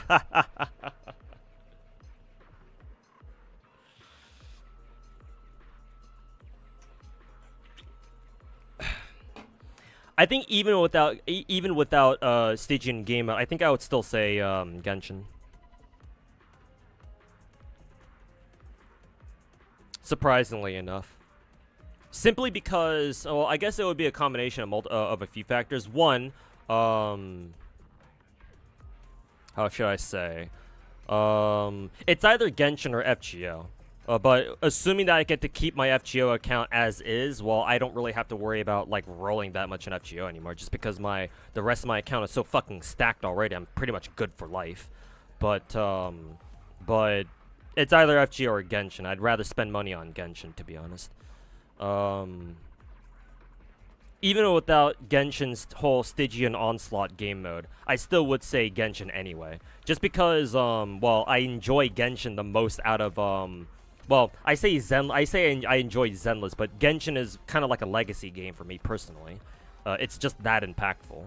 Zenless and Star Rail, I've been able to scrape by without really spending that much money.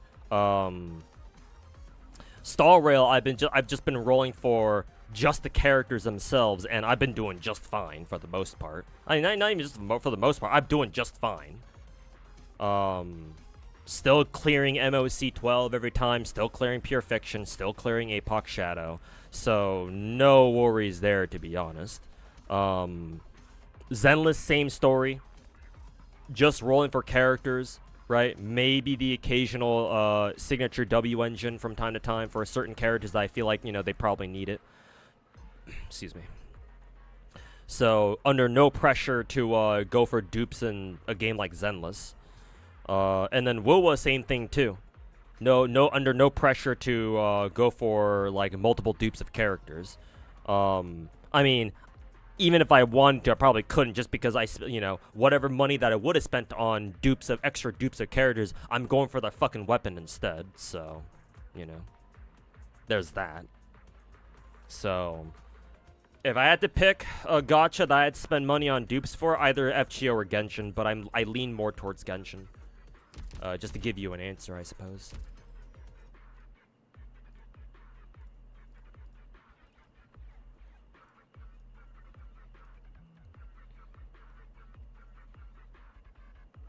I'm assuming Fobmaster must have cut his stream off, because it looks like he ended his stream.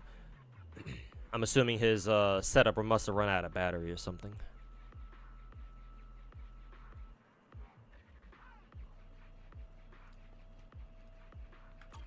Okay, back to Zenless.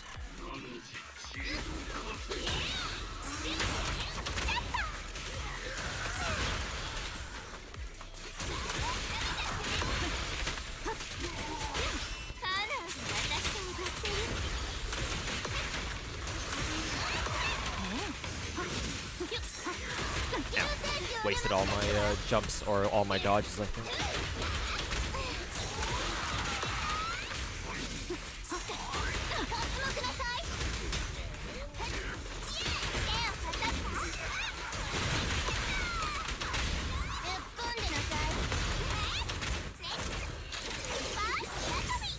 Oh, he said something about a Star Rail pan. Oh, okay, gotcha. Obviously I don't have Mr. Fob's what is it? His stream audio on, so I couldn't do it. Ow. I keep getting hit by the fucking this dude's attacks. He loves delaying his fucking attacks. Kind of annoying.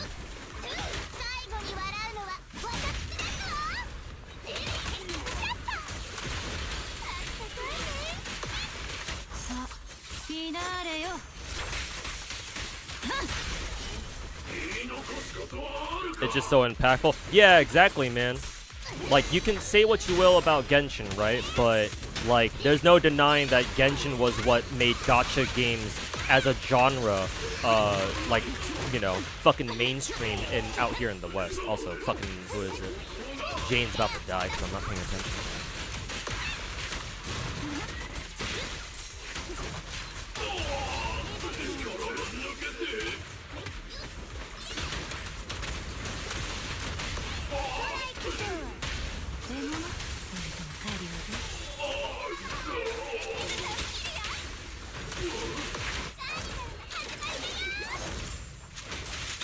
FGO was the king of gacha before Genshin. Well, they certainly aren't that anymore now, are they? I should have used Lucy's ult first. The thing is, Shimazaki, like, I'm sure you've heard me fucking bitch about this before, but the thing is that, who is it? FGO could have been like a Genshin themselves too. I don't think to the same extent per se, but oh, she died. I don't think to the same extent per se, but like they could have really entrenched their position, right, in the gacha scene, because they had like a 3-year jump on Genshin, FGO came out during a time when, there wasn't really much competition going on.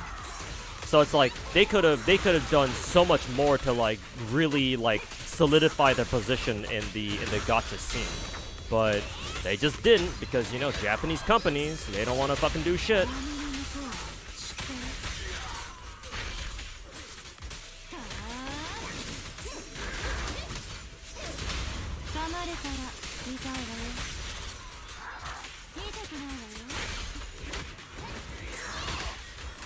Did she fucking miss that hit? That's the second time that's the second time that's happened.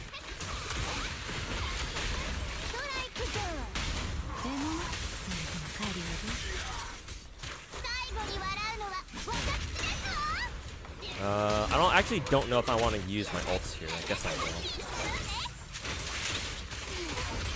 あんたは親友に触れちゃった。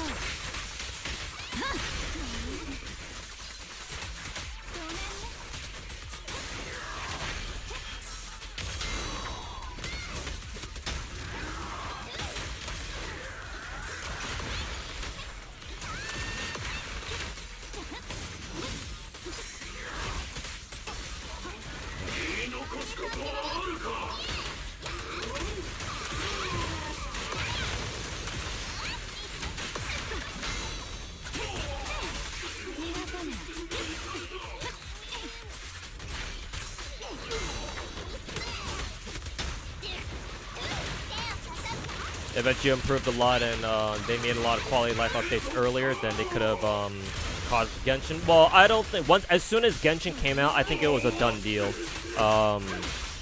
There's no way that FGO would, like, you know, ever still be like the top gacha even after Genshin came out. The thing is, what I'm trying to say is that FGO could have been a lot more popular of a gacha had Aniplex and Delightworks actually properly promoted it, like to the similar degree as Hoyo did for Genshin back in 2020.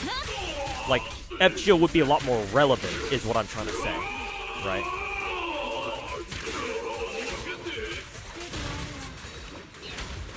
Like, people would still be talking about FGO the same way people still talk about, well, not the same way, like, because like I mentioned before, but people would talk a lot more often about FGO. Right, and people will be a lot more familiar with it than they are now.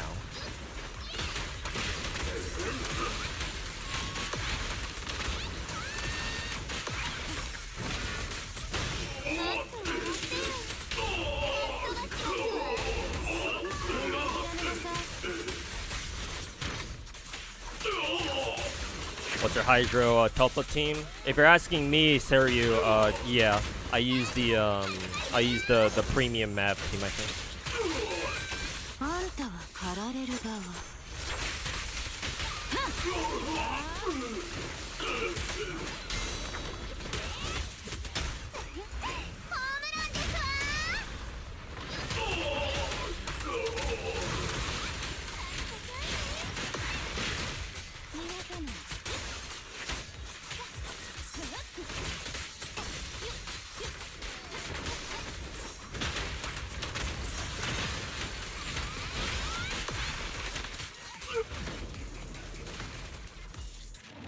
Random girls out at your place in your town who don't even play video games play Genshin. Yeah, exactly. Happened all over the place. Because remember, pandemic buff was a hell of a buff, right?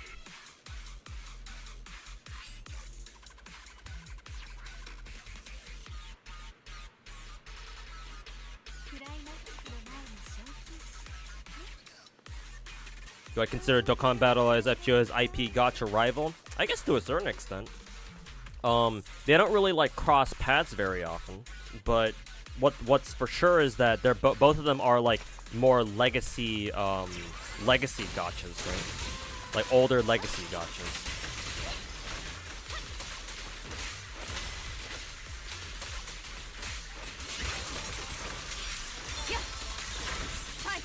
So like to a certain extent, yeah, maybe.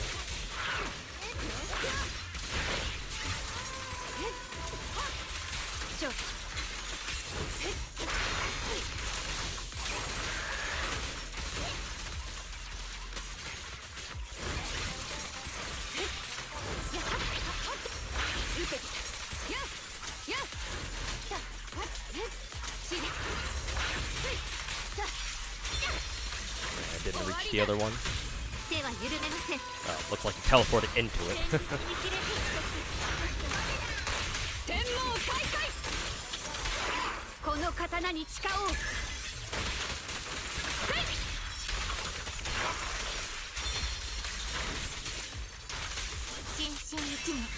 Excuse me.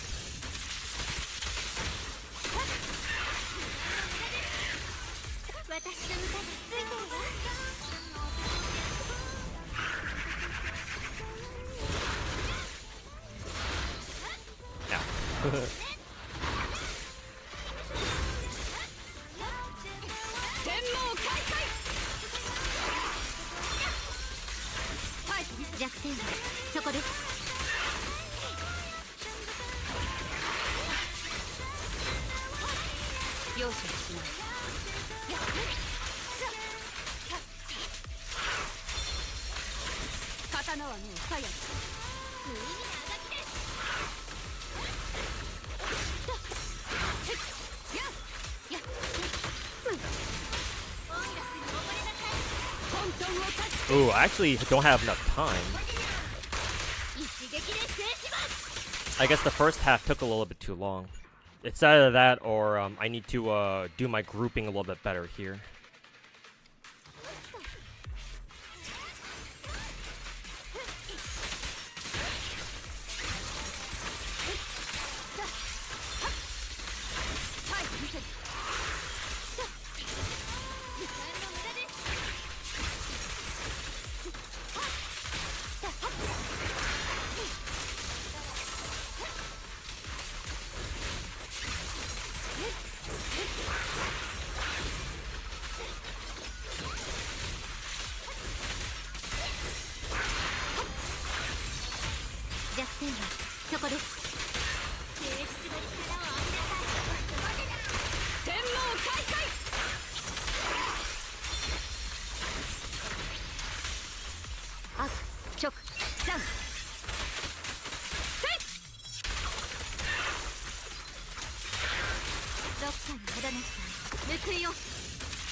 Yeah. Well, the fact that we have to deal with this fucking shit doesn't exactly help.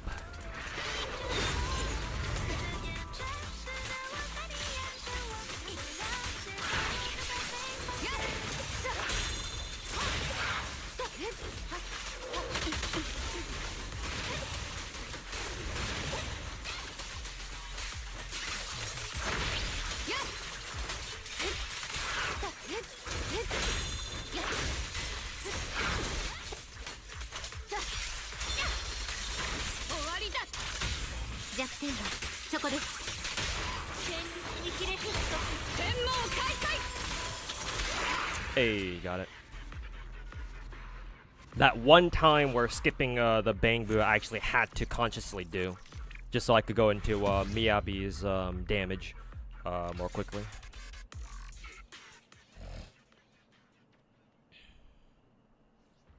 Would you say it was better in the past? You'd go back to the good old days. You like the new era? No, King of Gacha. As much as it would be easy for me to say, oh, things are better back in the day, you know, before Genshin blew up, and now we have all these fucking normies. And to a certain extent, it's like now we have to deal with fucking retards and rats like Saint Tontus and, well, I mean, Tectone used to be okay, but you know, not so much anymore. And all these other fucking rats trying to, you know, crawl out of their fucking rat tunnels. Thanks to those two and others like them. Even despite all that, I still prefer how things are now as far as gacha games go. I'm a fan of gacha games in general.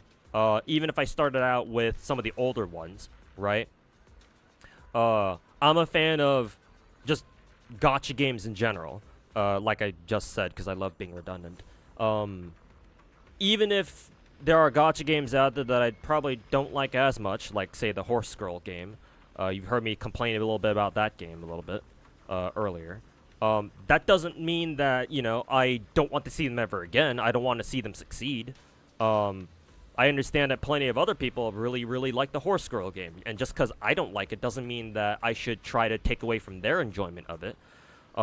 Just gacha games in general deserve, I believe, to succeed.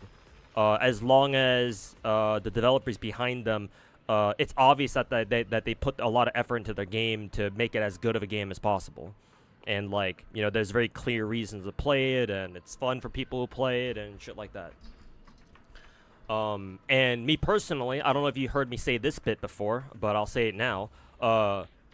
because I'm a big fan of just gacha games in general, my personal investment in them has become, now that Genshin has come out and really put gacha game, like, has really, I guess, I think it's good. I think it's okay for me to use the term revolutionized the gacha space, both in terms of like how gacha games can be made and portrayed, right? And then how their perception, or like they've brought gacha games to many more people than it used to be accessible to from before.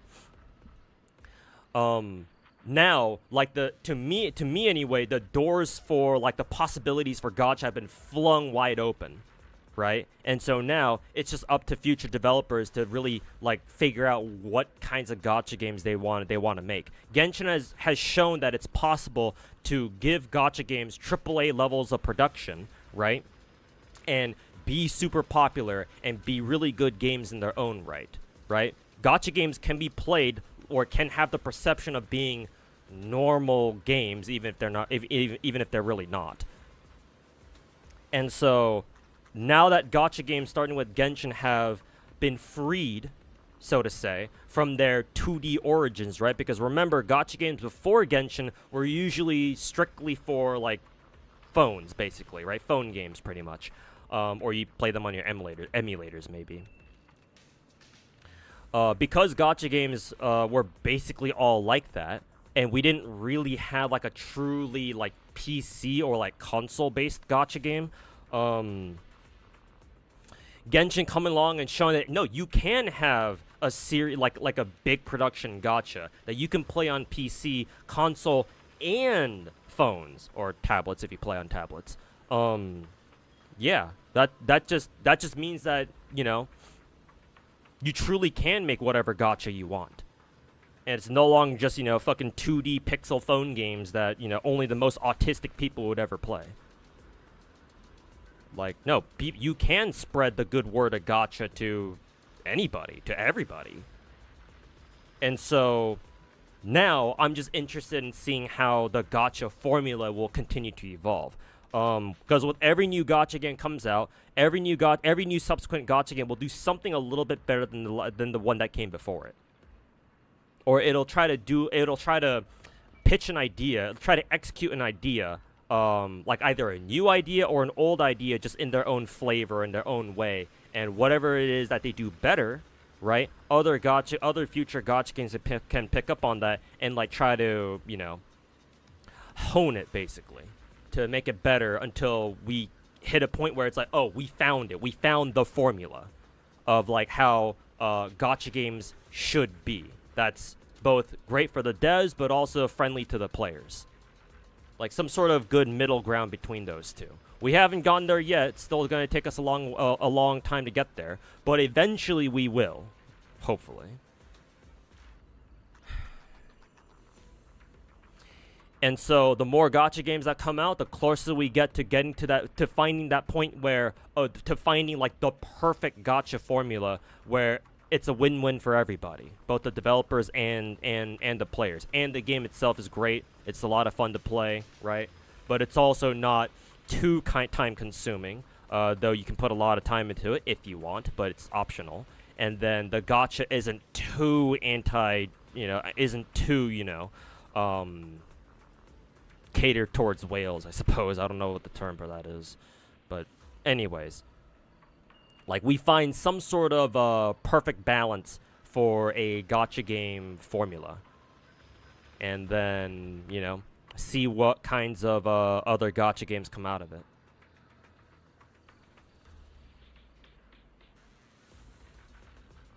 Gonna sleep now, see you later. Alright, Shimazaki, take care, man. But no, I prefer gacha games now than I did before. Ignoring all the fucking, you know, grandiose shit that I was talking about just now. Just to answer your question, no, gacha games are way better now than they were before. There's obviously gonna be growing pains. Again, like I said, we have to deal with rats like Saint Tondes and ideally fucking kick them out of the community, because they provide nothing, they contribute nothing of value. So why even bother having them here? But for anybody else who truly enjoys gacha games, you know, I think this is the time to play them in. Because I don't want I don't want newer gacha players to try to go back and fucking play older gacha games unless they think they can handle it. Like, if gacha games stayed the way they were before 2020, like, gacha games will still be stuck in fucking pre-2020 era. Or pre-2020 years. Like, there would really not be much of an evolution. I think a game like Genshin would have eventually been made, or should have been made, if gacha games were to, like, evolve at all. If they were to have a chance of evolving at all. And so, now that that's happened, right, now that MiHoYo's, like, proven that, and they've very clearly reaped the rewards of doing so, of taking that huge of a risk, yeah. Gacha games are better than they've ever been before.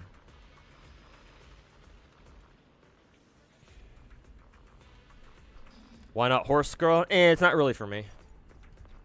The gameplay is not something that I would sit there and like, I'm not gonna lie to you, the gameplay is not really something that I personally enjoy very much. Like, it's fine if you enjoy it, but it's not really for me. Let's see. Yeah, I have to go do that.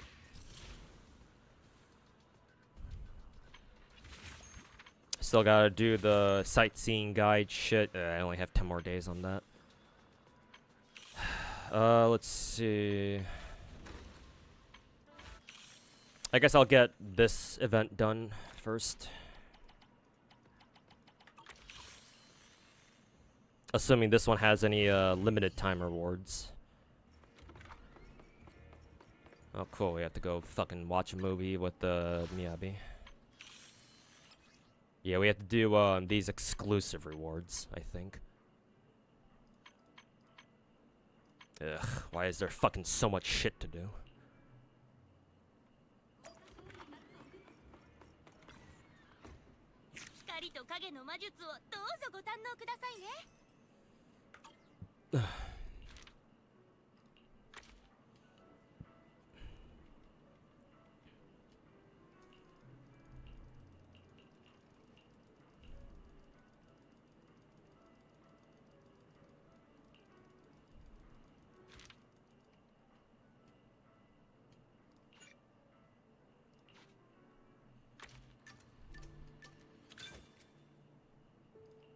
I wonder if I was supposed to pick that movie. Don't think I was supposed to. Oh, we have to go watch. Yeah, she specifically mentioned the movie that she wants to watch. Yeah, this one.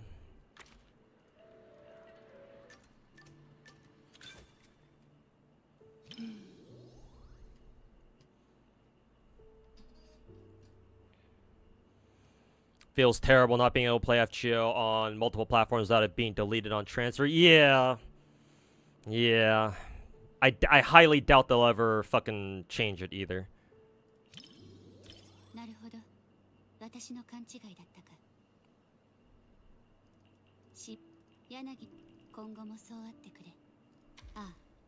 I probably shouldn't fucking skip it, but whatever.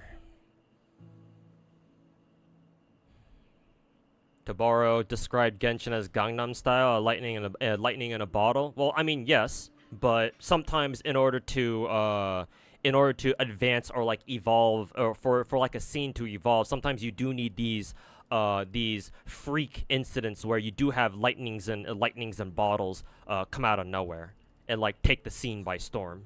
Sometimes that's exactly what you need to really kickstart like a revolution of sorts. I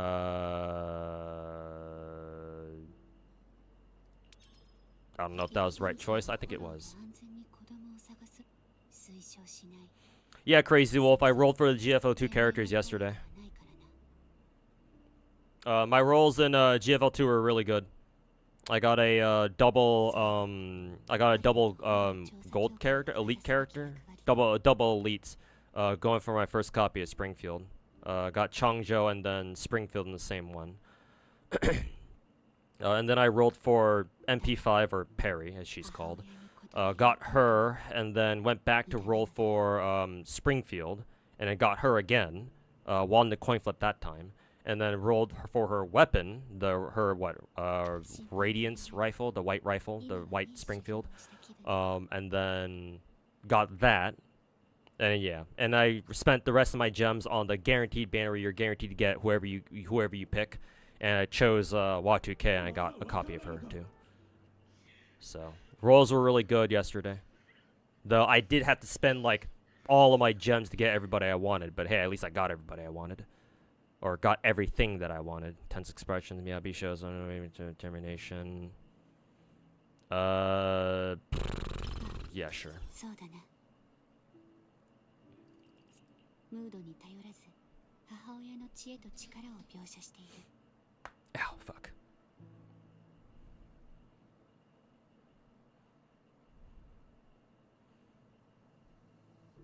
Will being a game with advanced skill sets, high skill ceiling, a perfect example of this. That being said, it's nigh unplayable on mobile. Yeah, unfortunately. Yeah. But yeah, if Wua can get, like, I assumed that Kuro game was like improving the mobile experience, because like a lot of gacha players play gacha games on mobile. It's not just PC players. Gacha games are like, let us not forget, gacha games originally came from phone games, or they originally started off on mobile devices. So yeah, it's like I would have liked if Kuro game like improved. I should have you know, they should have like improved the mobile experience. Well, I think I would have thought that they did, but I guess if they haven't yet, then you know that kind of sucks.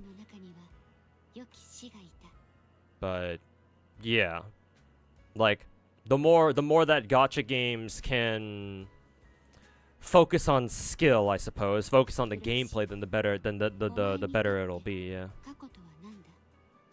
And Wuwa is a good step in the right direction. It's just, you know, there are parts of it that still need to be still need some work.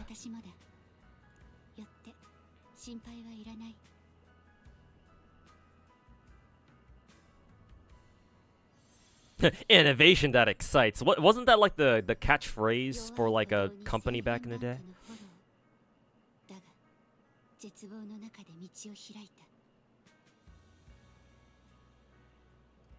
母親の重みは他を圧倒する。私が知る限りの母親はそうだ。共に見てくれて感謝する。総閣が泣く理由を。Just wish JP gachas can keep or like do something new, see, and just beat them at their front door now. That's never gonna happen. Happy guy smirks. I explained this before. I don't know if you've heard me explain this already, but in case you haven't, Japanese gacha games will never dominate the market ever again, unless something like big happens. But I don't know what that big thing would be. The reason why Japanese gacha games will never be like the king of the gacha market anymore is because it's mainly a cultural thing. Japan as a culture does not really change. Like Japanese people in general as a society does not change until they fully realize that as like a society, like as a cohesive society, or at least a good number of them realize something has to change. What we're doing right now is not good enough. We have to change. And then that's when they'll change. But those times only happen like only on a few times throughout Japanese history.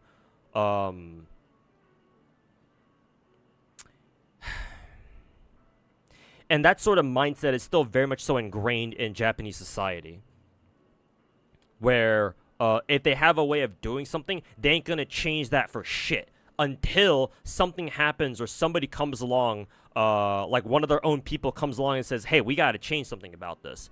And then they're like, oh yeah, you're right, actually we do. And so they all work together to figure out something new that works better, like for the time period they're in, and then they go from there.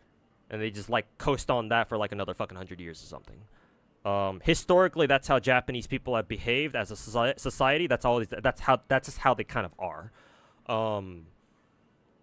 How that relates to gacha is that from a business perspective, Japanese companies mainly, with a couple of exceptions of course, but they mainly only really care about catering to their home audiences or their home consumer base. So as far as Japanese gacha companies go, either developer studios or publishers, most of them only really give a shit about their own home audience, about their own players, their home players in Japan. As long as they are able to satisfy their Japanese players, their native Japanese players, they don't give a shit about anybody else. Like, on occasion, you'll see some gacha developers or publishing companies try to branch out overseas, but it's usually a hit or a miss, right? Some Japanese gachas do manage to succeed, like FGO, Cygames is doing really well with Uma Musume at the moment. But there are plenty of other Japanese gachas that have tried to expand overseas, but they've shut down either really quickly or like eventually, right? In the case of like Preco, it was around for like maybe Preco EN was around for like what, maybe 1 or 2 years. I forget how long it was around for. Other games like Sennon Aegis, I think, like was out for like a month or two maybe, and it fucking died. The global server for it or something like that.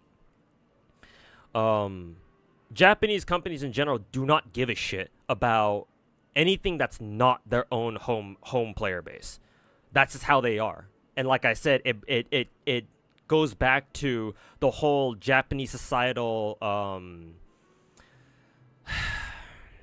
trait, I suppose, that they don't change anything that they're already doing until such time comes when they realize, wait a minute, we gotta change. And then they'll drastically change how they do things until they find something that works for them, that they think is much better and they're happy with, and then they just ride on that for another fucking 100 years or something. Again, this has happened multiple times throughout Japanese history. That's just how they behave as a people, as a culture, as a society. And so that definitely applies here to gacha games as well.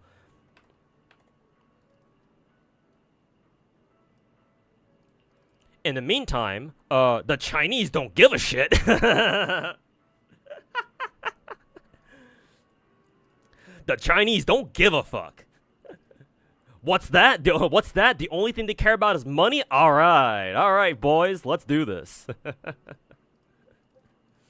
What's that? There's a whole entire market out there in the West that's just waiting to be tapped? All right, let's go over there, boys. Get that sweet, sweet American money.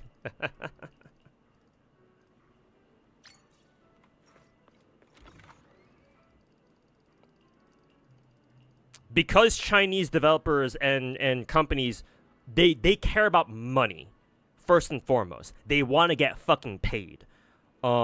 Because that's their motivation, they will go to far greater lengths to cater to overseas players than Japanese companies or most Japanese companies or devs will ever bother doing. The Chinese devs and companies will obviously still prefer, well, they'll still obviously, be biased towards their own home Chinese players, of course. That's to be expected. But, like, on average, Chinese gacha devs have done way more for us Americans than any fucking Japanese company has ever done. Let's just put it that way. I mean, if only the fact that Genshin is the very first gacha game to have fucking dedicated English voice acting wasn't enough of a fucking, sign of that, then I don't know what is.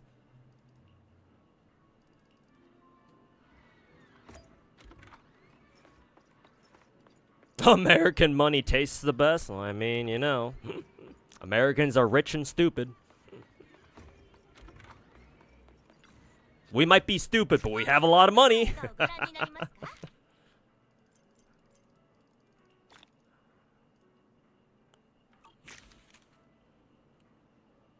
But because the Chinese jokes aside, because the main motivation of Chinese devs is much different, obviously, they don't care about, just being happy with their home audiences. No, they want the money. They want the fucking, the dollar bills, the cash, the moolah. And, if they think that they can make it outside, they'll do what it takes to fucking bring their services and their games outside. Like, initially, take Hoyo, for example, of course. like initially Chinese gachas like started out the same as Japanese ones, right? Back when Chinese gachas were first starting to come out, like usually they stayed to they stuck with their own country. But the MiHoYo was like the first to really kick down the door, realize that, you know, we got to do something different. If we got to take a big risk here. And like if we want to, like, you know, if we want to make our investment pay off, right? Back when back when Genshin was still in development. So they're like, you know what? We got to expand, right? We got to fucking expand. And so they did. And then, you know, all these other Chinese companies see you know, Genshin popping off, see MiHoYo fucking raking in the money, and they're like, shit, man, we can do that too. Because they want money too, right? MiHoYo's not the only Chinese developer that can make a good gacha game that can really appeal to the overseas players. And so now, you know, that's why you're seeing all these other big production Chinese gachas start coming out too. It's just that obviously it's taken them a while because MiHoYo was just so much, very much so the first to the party. They were just so much faster than everyone else. They were there to the table first before everyone else. And it's only now that we're starting to see like more people start to finally catch up to them. Continue the mission. Oh, I need to fucking talk to somebody. Oh yeah, I do. Fuck. Since Nicole is best girl, who's my second best girl in Zenless? That's a good question. I don't know. Maybe I don't know. Yanagi, just because pink hair, fat tits. I'll just go with that, I suppose. Why am I talking to the sage?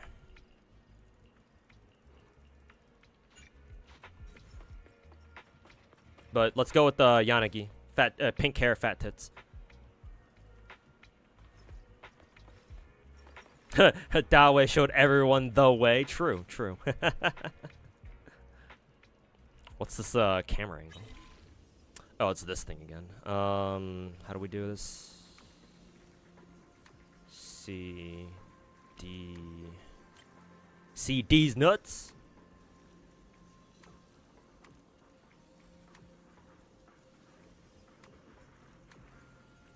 There we go.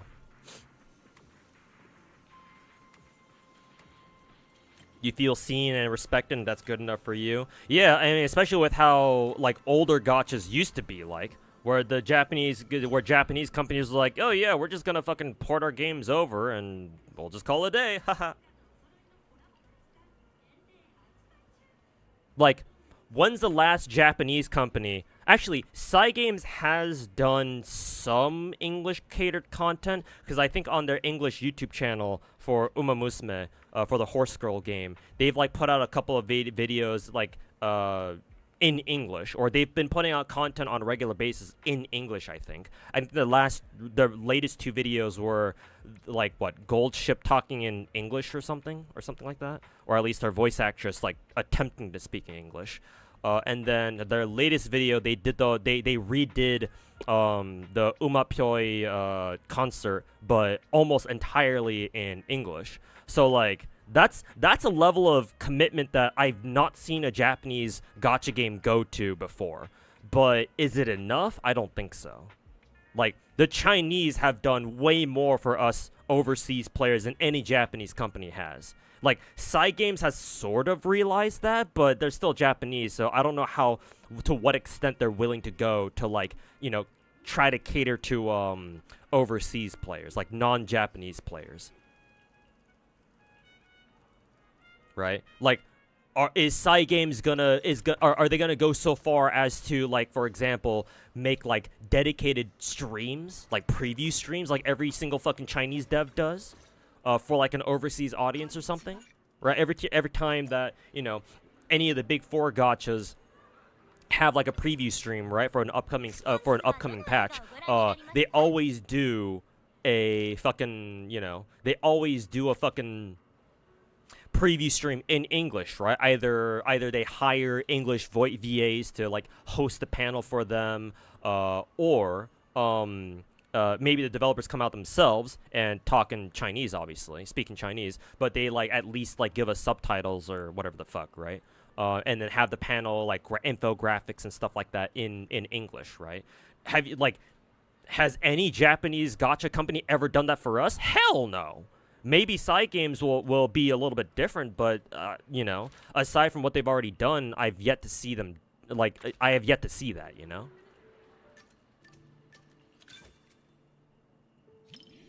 Good one.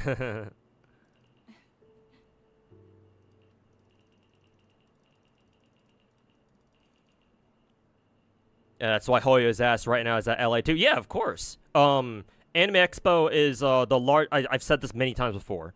Anime Expo is the largest anime convention in North America. A ton of people visit AX every year, especially like international fans too. So I'd be more shocked if Hoyo wasn't there. But yeah, ever since Genshin popped off back in 2020, ever since AX came back to after the pandemic was over, ever since AX has returned to the convention center starting in 2022, they've always been there every year, and as they should be, just because their games are some of the biggest gacha games in the world.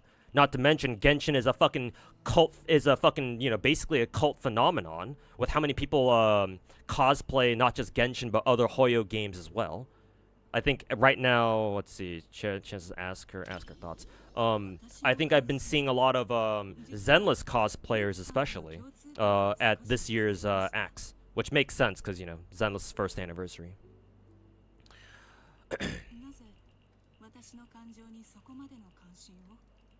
But yeah, it makes perfect sense that Hoyo is at X. They have been there, and they have been there for like the past several years.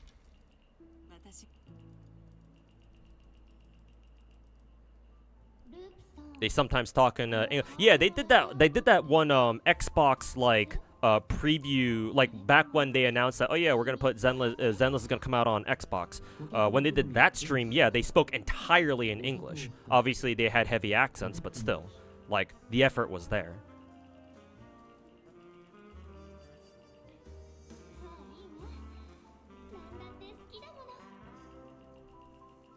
Good chunk of Wuwa cosplayers as well. Oh, that's good.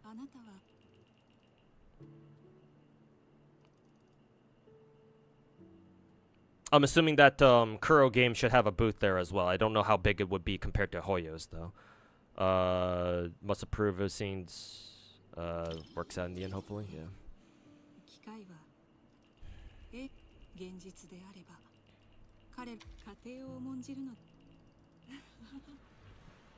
何度見てもいい。今。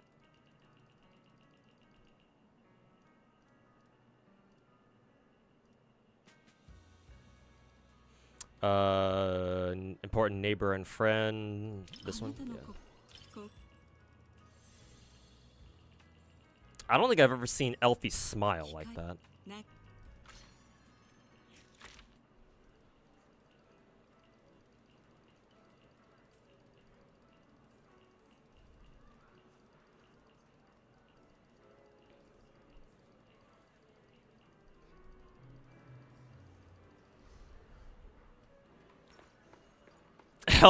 Elfie Robussy. Oh god. I mean, we do play Nikkei and Girls Frontline 2 after all. Fuck the robots.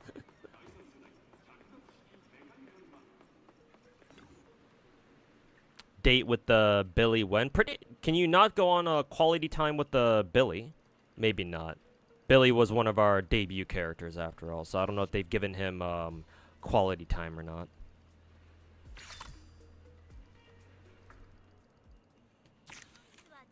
Elfie Robussy. W engine. Real projector. Impact percent. Oh wow, this is defense specialty with impact. That's really cool. Maybe this is a actually real projector. I wonder how good that is for who is it? I wonder how good that is for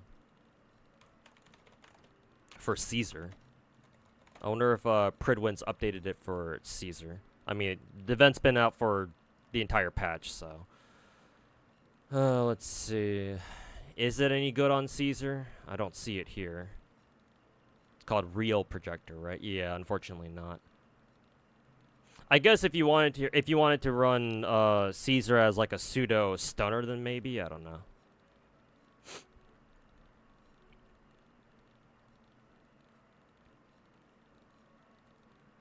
Original Transmorpher? What the fuck is this weapon? Or what the fuck is Original Transmorpher? Do I even have that?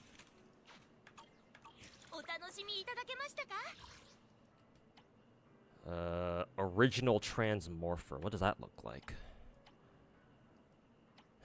Maybe it's a gacha only thingy? Or a gacha only. No, I have one right here. Yeah, Original Transmorpher.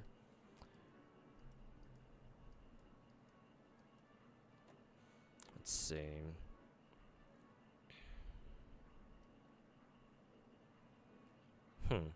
I actually don't know where I've gotten these copies of Original Transmorpher from. Are they gacha only? I would imagine so. I highly doubt you can just buy them from Engine Shop. Because currently I'm still using Hellfire Gears on Caesar, but I'm looking at Pridwin, and if Caesar can run Original Transmorpher at S5, then I might switch her over to Original Transmorpher instead, and then give Hellfire Gears to somebody else. Maybe Jufufu? I don't know. Can Jufufu even take Hellfire? Let us check. Let's see. Oh yeah, she can. Yeah, it's her third best option after her own, and I'm assuming that's lighters. Yeah.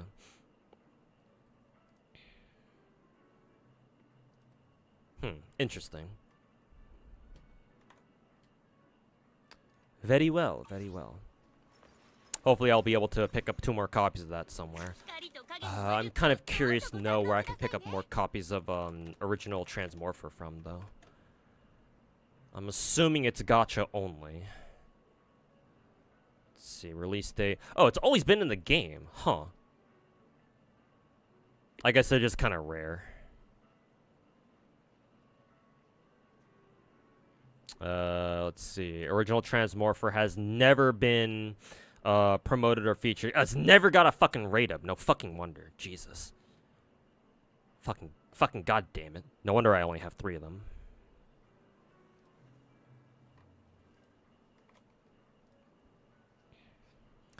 Oh well.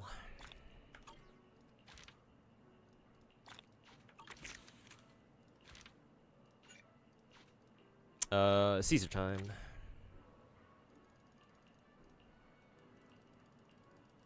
I have a lot of Hellfire. Yeah, I think I mentioned before, I got really lucky from Standard Banner, and because Standard Banner just kept giving me, just kept spitting out Hellfires one after another. So yeah, I have like 4 separate fucking Hellfires, and I'm really lucky because of that. Basically means that every stunner that I use on a regular basis can just run their own Hellfire. Break the ice. Let's see. Without making things awkward, maybe that. Yeah.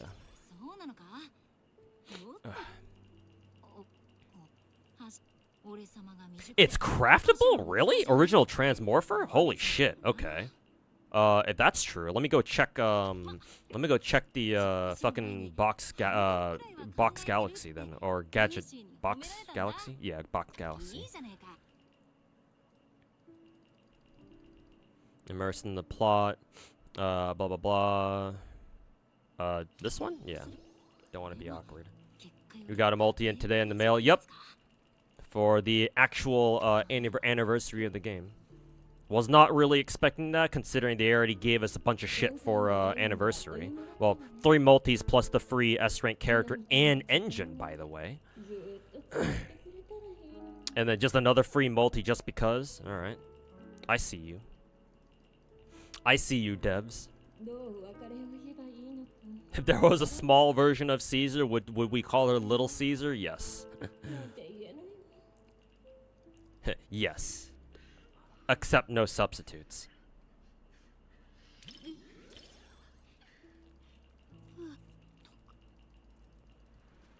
Sadly, Real Projector is actually not very good for Caesar. Ah, That's fucking shitty. But it's at least impact for a defense character. Yeah, maybe it's better on other defense characters, maybe. Hopefully.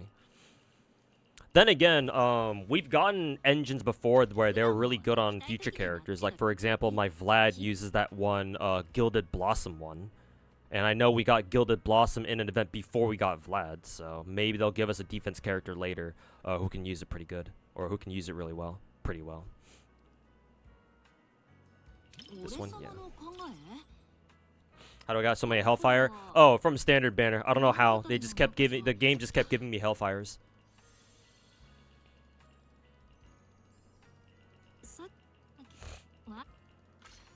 Having like 4 level 60 Hellfires is pretty funny. Yeah, it is. But I mean, hey, for the big 4 gachas, unless you just wail your ass off, if you happen to be lucky enough to have like a lot of copies of like 5-star stuff, especially weapons, well, yeah, it has to be weapons. It's in your best interest to like actually keep them separate. Yeah, like. You don't really get much value out of like combining copies of like 5-star weapons or engines or whatever. Much better off if you keep them separate, and so that way you can just give a copy of the engine or weapon to like multiple characters. I mean, I do that in Genshin too. Back in the day when I was still whaling in Genshin, you know, I rolled a whole bunch of Staff of Homas, so now most of my spear characters, most of my Lancer characters in that game, can run Staff of Homa. Actually, let me check Box Galaxy. If it's true that I can actually just buy them straight up from here, then holy shit, that's gonna be game changing.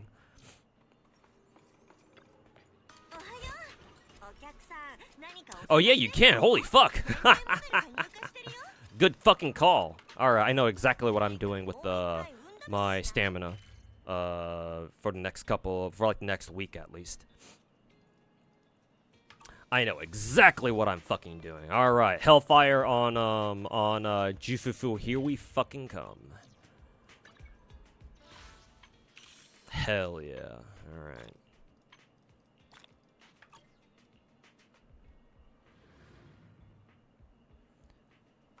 Oh, excuse me. Why does Orchidia have her own thingy here? Oh, just like more new movies, I guess. You're happy you're never pulled for Jiaocho. Silver Wolf E2 plus Tribute just does the job even better than him. Keck. Yuzua's panty shot goes insanely hard. What, in her swimsuit? Because I know in her swimsuit she flashes her fucking, well, not her pussy directly, but you can see her crotch basically.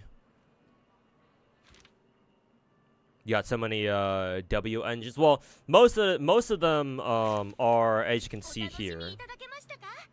Oh, there's. What the fuck is Yuzua doing here? Wasn't expecting to see her. Seeing her just now. Aren't you a little bit early? Aren't you a little bit early? Oh, and I had this random brimstone lying around because I initially prepared this for Vlad, but it turns out Vlad actually doesn't want this. So now I just have a random fucking level 60 brimstone just kind of hanging around. It's just kind of here. So I guess whenever we get a new attacker, I suppose I'll give it to her. I'll give it to them. Who is it? Alice isn't an attacker, right? She's a physical anomaly, so she won't be able to use this. So gotta wait until somebody else comes along. Well, maybe I could give this to Soldier 11, maybe, if I ever want to build her ass, I suppose. Ugh.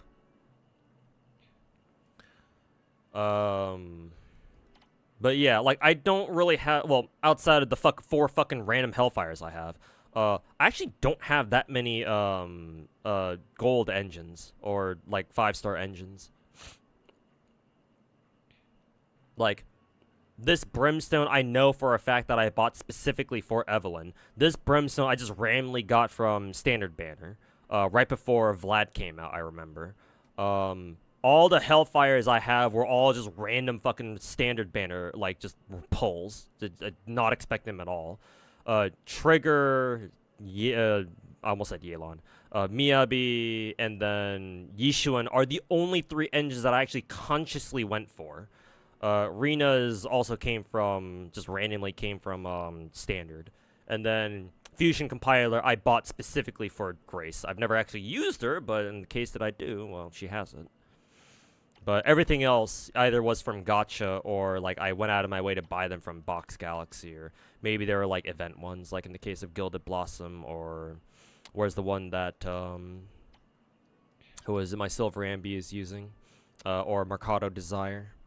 Oh, and quite a few whatchamacallit, quite a few Battle Pass ones as well. Right now I'm trying to get Jane S5 lip gloss. But I do have a spare level 61 that I'll probably get to S5 as well. Eventually.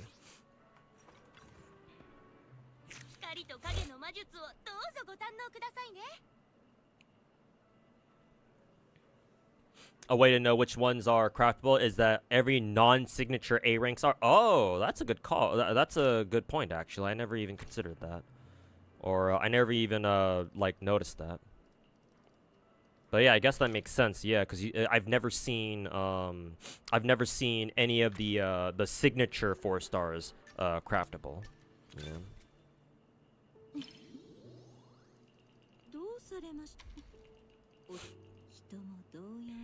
If you put Hellfire and Chufufu, what can you put on Kolita? Hold up.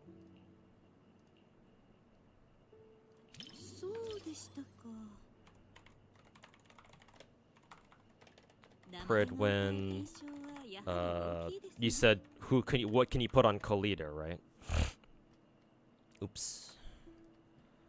If she doesn't have her own Hellfire, then you can give her S5 Precious Fossilized Core. Precious Fossilized Core at S5 apparently is like a good free-to-play option for any stunner in the game. Like a good general use engine that you can give to basically anybody. Hey, there's Alice in the back too.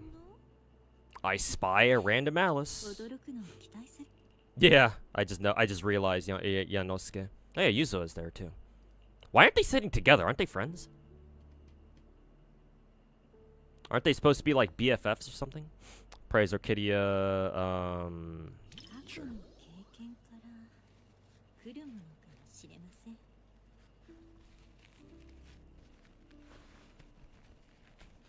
Yeah, you can also just pass the engines off to each other, yeah. If you can if you have that option for like DA or something, for Deadass or something. Your Zenless luck is insane in yeah, I'm not gonna deny that. Yeah. Like, I'm not gonna lie, part of the reason why I really like Zenless is because, you know, I've gotten just insane luck in this game despite not really spending that much money on it.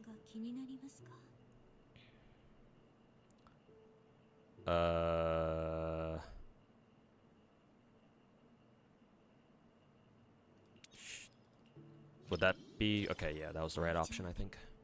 Was it the right option? I don't know. I can't tell. Probably not.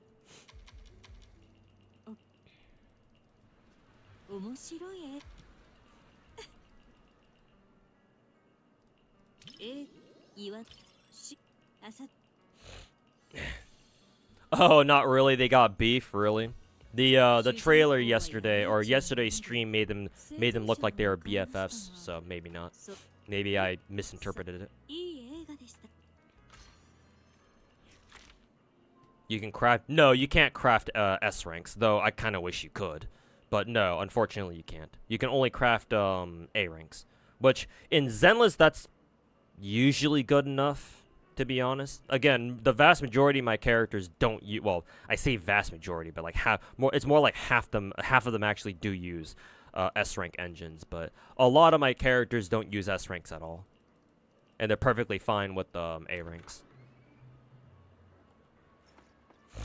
Oh, excuse me.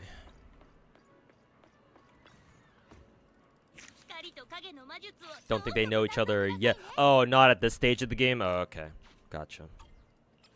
Or not at this stage in the story, I suppose. Ooh, okay. So, I'm assuming that they'll get to know each other, like, during the next patch of story, specifically. Ooh, let me see.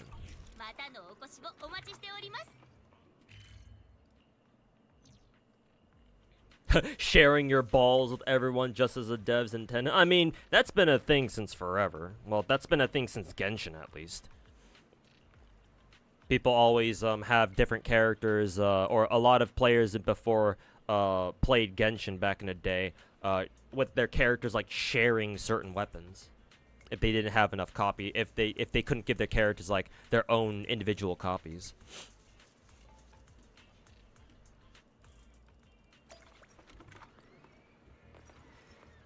Oh, here's the tea milk girl, Coco.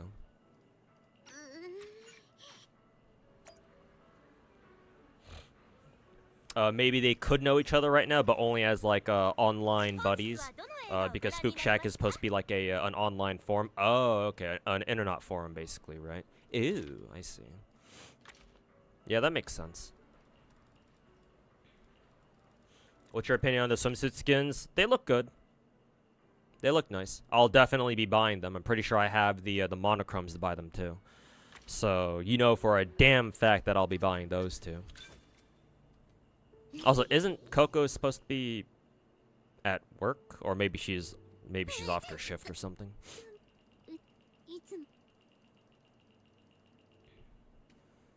About the film itself. There we go. But yeah, those swimsuits look great.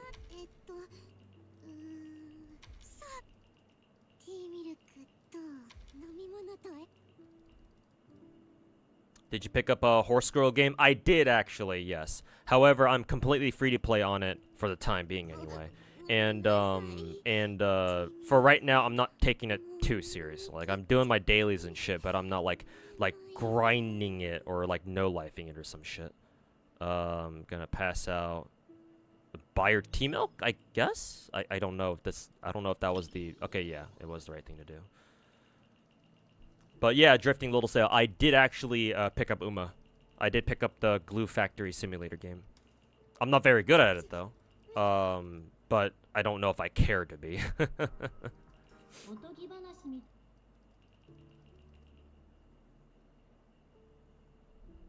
But I am playing it every day for what that count for what that's worth.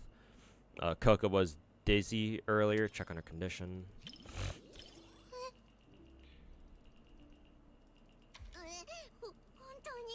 Just enjoy the ride, literally, I suppose. Of all the people that get heavily addicted in Horse Girl Gacha, Nikkei Lore guy. Nikkei Lore. This isn't Sky JLV, right? I think you might be talking about somebody else. Described to me using drinks again.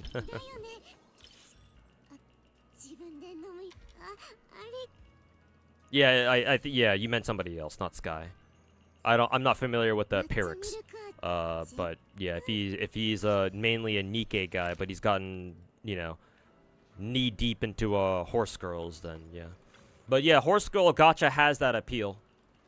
Again, it's extremely casual friendly. It's well, not casual friendly. I think that's the wrong term to use. It's catered to casuals.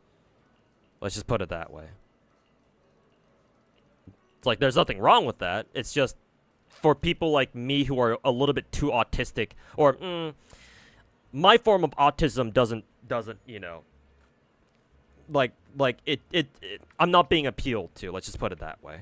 My form of autism looks for something else, and I'm not really getting what I'm looking for out of the fucking Horse Girl game. But you know, that's not a bad thing.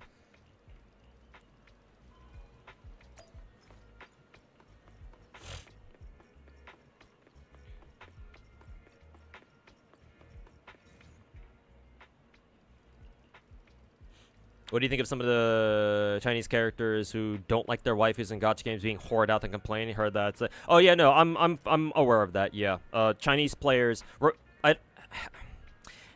King of Gacha, have you heard me explain? I think you've heard me explain like the tendency, like the fucking parasocial tendencies of Chinese players. If not, then allow me to explain myself. Or at least try to do it briefly. Chinese players are extremely parasocial. Not all of them, of course, but some of them are extremely fucking parasocial. Like, if you've ever thought that, you know, oh, like, some Westerners or, like, even Japanese players can be super parasocial, you ain't seen nothing yet. The Chinese players are a different breed of fucking parasocial.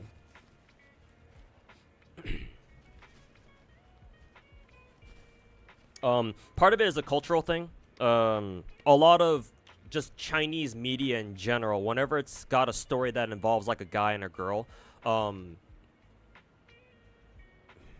traditionally that sort of story goes something like this, right? You got a guy and a girl in a relationship. Something happens to the guy where he goes away for a long time, or like something happens to him, like he like dies or something. And what happens is the girl is culturally expected to like never like remarry or never hook up with another guy. They're always loyal to that first guy. They'll never forget about him. That sort of shit. That's what a lot of Chinese players have like grown up with, or like have consumed as media over the years, as far as I'm aware. And so it kind of contributes to that too. Another reason is far darker, unfortunately. Demographically, China has some very lopsided fucking demographics. No thanks to their fucking one-child policy and the Asian preference for sons over daughters. So in China right now, they have a horrible gender imbalance where there are far more guys than girls, which means that unfortunately there's like literal millions of men in China who will physically never be able to marry even if they wanted to. Even if they were looking for, like, a partner. So, like, if you think, like, if you've ever seen people, try to discuss, like, the whole male loneliness epidemic or some shit on, like, Western Twitter, that is nothing compared to what China's going through. So, lots of lonely guys over in China. In other words, lots of lonely guys over in China. You think we have a lot of lonely guys, you ain't seen nothing yet. So those two reasons, among other reasons, I'm sure there are other reasons to explain this as well, but Chinese gacha players are some of the most parasocial motherfuckers you'll ever see. The shit that they do over on their internet to express themselves is some of the most vile shit you'll ever see. One of the things that they do is as you said, they don't like it whenever their waifus are getting whored out, right? They don't like it when their waifus get, like, super fucking revealing outfits and shit like that. We Westerners, some of us care about that shit, but most of the time we're just like, holy fucking shit, huge titties. Most of us. But, Chinese players are not like that. At least not a lot of them. A lot of them are the exact opposite, where they're like for them, there is a very fine line between giving a female gacha character like a tasteful swimsuit skin and just something that makes them look like a fucking whore. So that's a big part of the reason why you'll never see like big production Chinese gachas, like big popular Chinese gachas like the big four, ever give like swimsuit skins that are like super out there. Because they'll risk pissing off some of their Chinese players who'd be like, you're fucking you're fucking turning our favorite waifus into whores and sluts and shit like that. They tend to care a lot about that. As for us Westerners, we don't really care too much. Some of us do, but not really. For the most part, most of us really, most of us are okay with, oh my god, this chick has fucking fat ass titties. Holy fuck. Take my money now.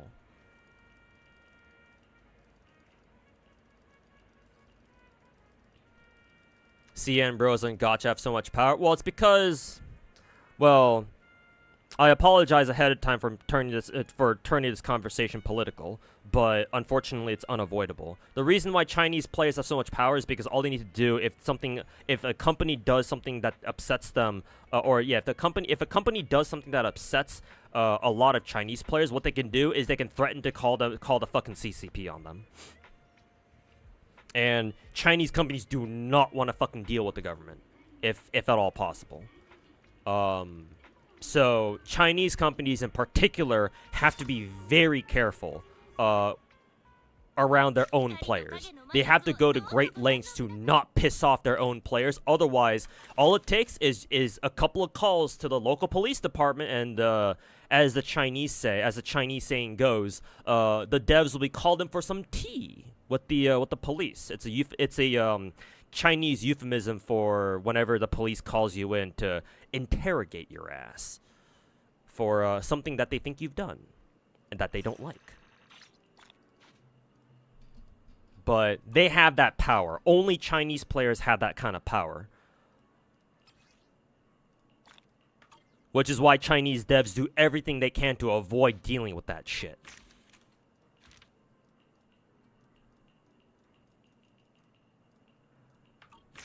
Who else do I need to talk to? Oh, it's Wise. Hey, bro.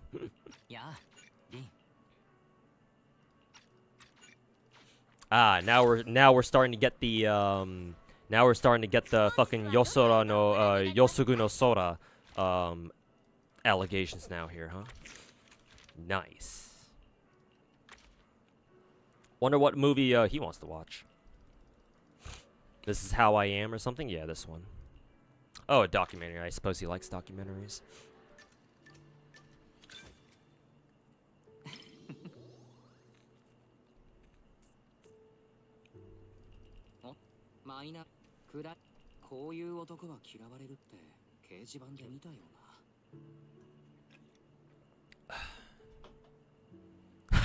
Say that again and punch your lights out. I wonder what happens if I say that.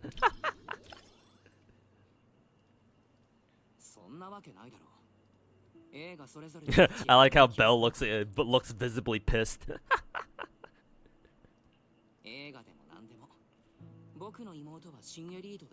Chinese are a different level of parasocial. Yes. Like the Japanese can be, but usually they're super parasocial in like a more like a funny or creepy way. But the Chinese are like viciously parasocial. Well, the Japanese and the Koreans can be as well. Like, let's face it, all East Asian people are fucked up. But the Chinese do it way more fucking often, is what I'm trying to say.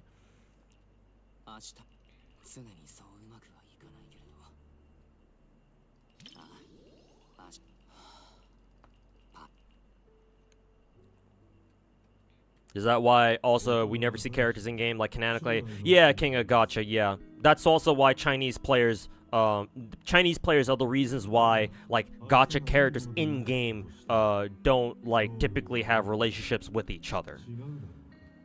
Cause remember, for Chinese gacha games, Chinese players expect to be catered to. Cause remember, all in the story, right? Every single big Chinese gacha, well, most of them anyway, have what is it?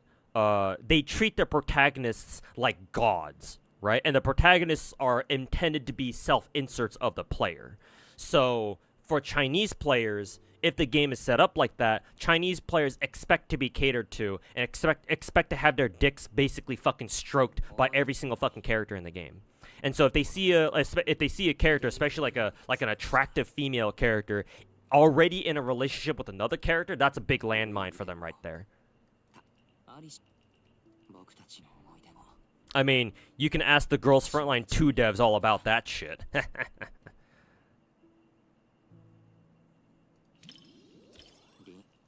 Oh my god, though. Let's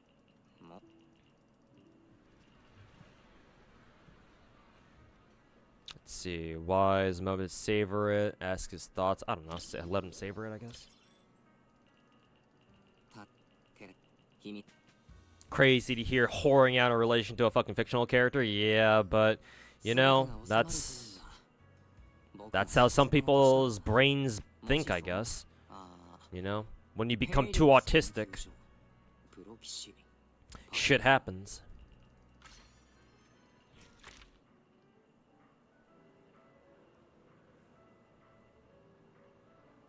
Yeah, the Honkai Impact Bunny Girl incident. Yeah.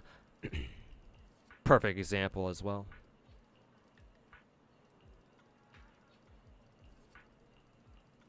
Yeah, all the Chinese companies have seen what happened to Jack Ma, uh-huh. Took a nice little vacation to Portugal or Spain or wherever he went off to. Best swimsuit is Belle, not the gacha characters. Oh, really? I mean, her swimsuit is pretty good. So, hey, if that one's your favorite, then more power to you. It's free.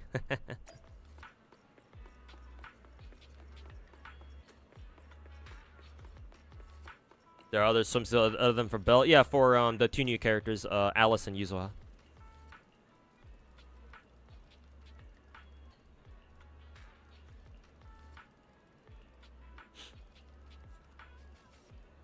Because the guy viewed that as Hoyo whoring his wife out. Yeah, probably. Though I'll be to be honest, I don't know the full details of that assassination attempt incident, but yeah, like should show you just how fucking crazy the Chinese can get, or some of the Chinese players can become, or can be rather. But obviously, it's not just the Chinese who do that. The Koreans and the Japanese have their own fair share of incidents as well.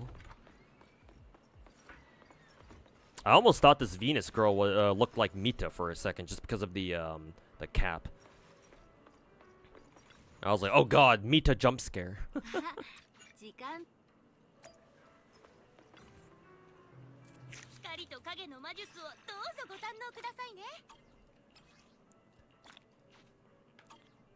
Oh god, Mita jump scare.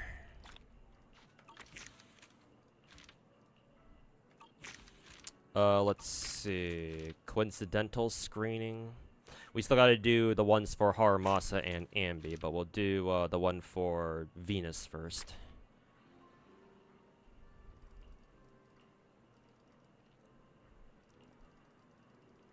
Venus segs?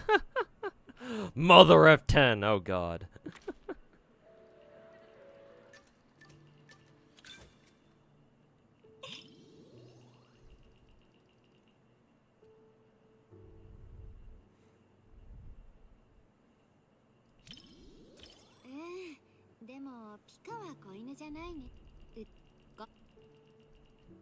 Still debating what 4-piece disk drive you should use for Yuzua. She's supposed to be support, right? Maybe I would assume Astrovision. Cause who is it? Yuzua herself is not Anomaly, but she's a support who supports Anomaly, right? So the safe answer would probably be Astrovision. Or no, not Astral Vision, Astral Voice, sorry.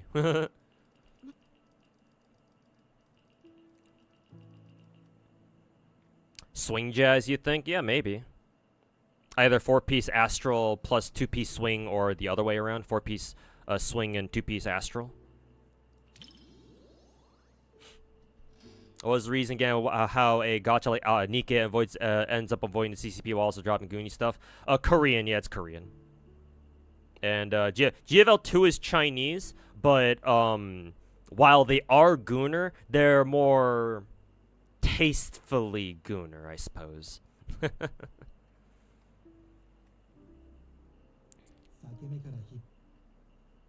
Though I say that, but then they gave K2, they gave Yuhi an extreme, it's not extremely Gooner skin, but it's very easy to goon to her skin, to be honest. Or to her costume. What's the most Gooner Chinese gacha game? Azure Lane by a mile. If you wanted me to bring up Azure Lane, I can. The thing is though, Azure Lane's kind of an exception because even though Azure Lane is developed by Chinese studios, they have 2 of them, Youngshire and Manju. Yeah, Manju. Their headquarters, they're either based out of Tokyo or their publisher is. Basically, Azure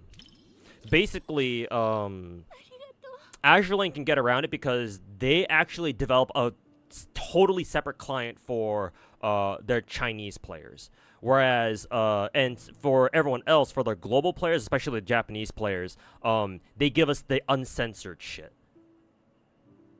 So, effectively, Azure Lane has 2 different clients. One in China and one that's, like, more global / Japanese or whatever. So, they're kind of a weird case. But, technically, the most Gooner Chinese gacha would be Azure Lane. Or maybe even Girls Frontline 1. But, usually, most Chinese gachas aren't like that. It helps that Azure Lane and Girls Frontline are kind of smaller gacha games, so they kind of go under the radar in most cases in China. So you know, most people don't really give a shit. もうほんと泣ける。いつかあの子と一緒に遊ぼう。 Have you seen a new dorm update? No, I haven't yet. 好きそうだしね。 Hopefully it's good. お餅ね。でも方法はあるよ。あなたさえよ。 You still have dreams about the K2 skin? Good man. するんだよね。あの Yuzu 456 discs are easy though. Attack, attack, and AM. Ah, I see. お母さん。 Makes sense because she's more support, so giving her E damage isn't really going to do anything.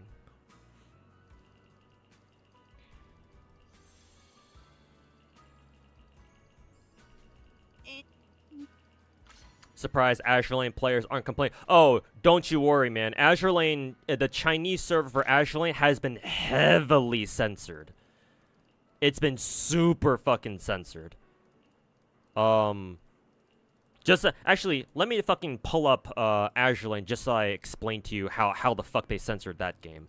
But a lot of the super Gooner skins would not fly in the mainland.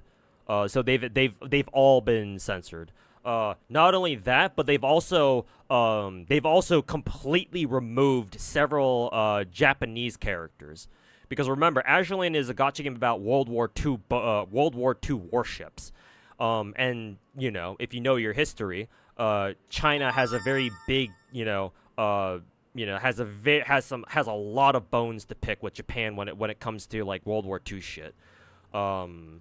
And so, even though the IJN specifically, like the Japanese Navy, thankfully, the Japanese Navy didn't really have much to do with what the kind of fucking atrocities that Japan did in China back then. It was more the army, not the Navy. Even still, Azure Lane had to fucking censor a lot of the game, and in some cases just straight up remove some of their Japanese characters from the game.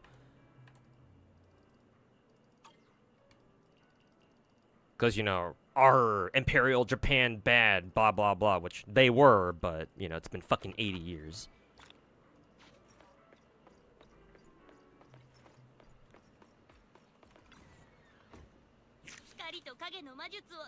But then again, China is far from the only country out there that has, like, past grievances, so shouldn't pick on China just for that.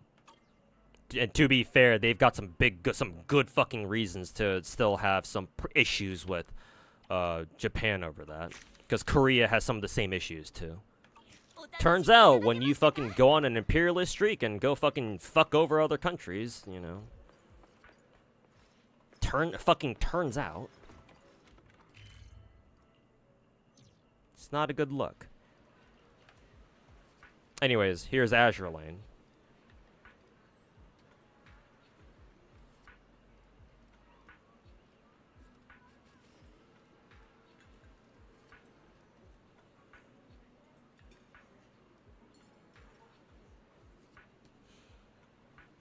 So yeah, like, for a perfect example, this skin would not fucking fly in CN.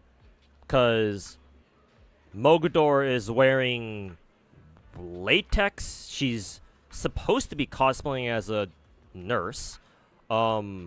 She's literally in fucking cowgirl position.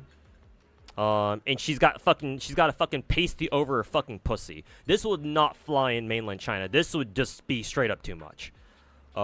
This would not fly. Other skins include, well, not that one. This one also probably wouldn't fly. That's way too much fucking skin. Thighs too thick, by the way. Thighs that thick would scare Chinese players out of the game. Oh, her fucking tits are way too big.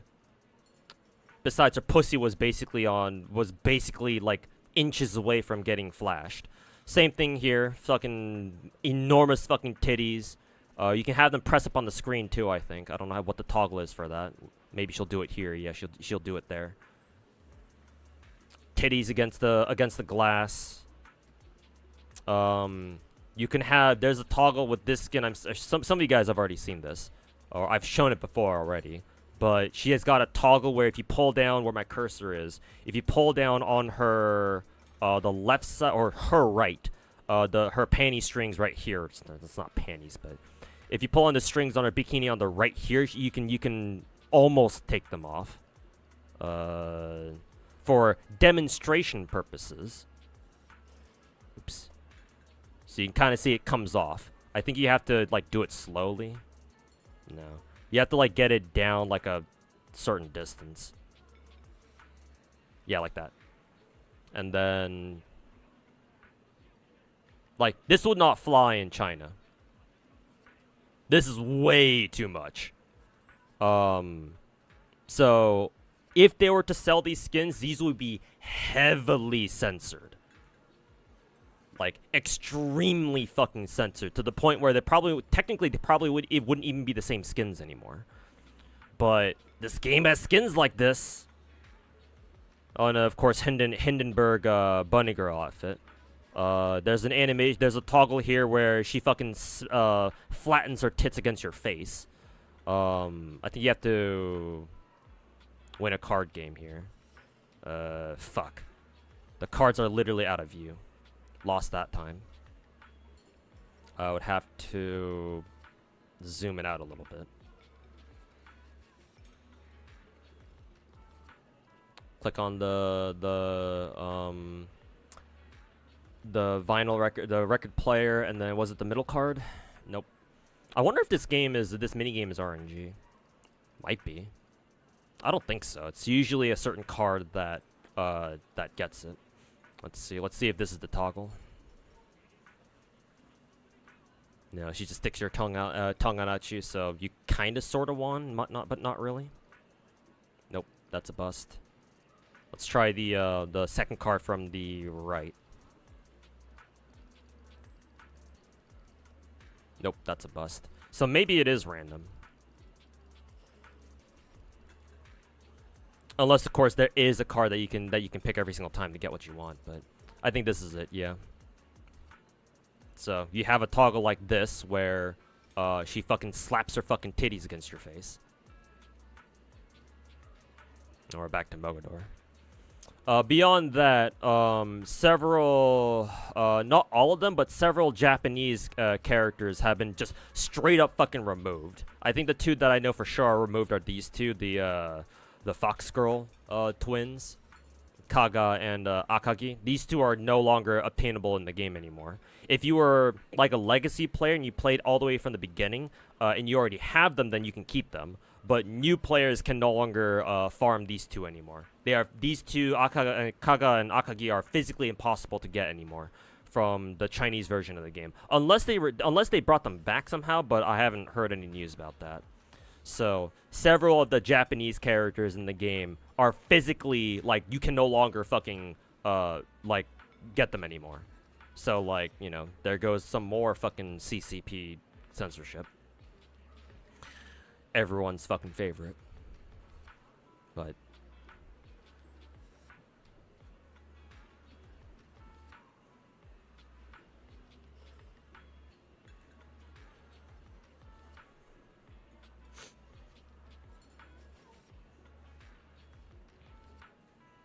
like if Chinese characters are just numbers, I think they fixed that now.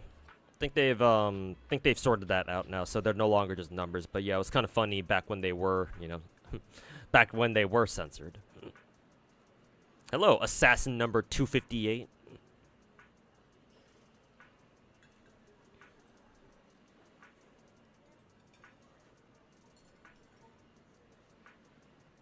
But that's Azure Lane for you.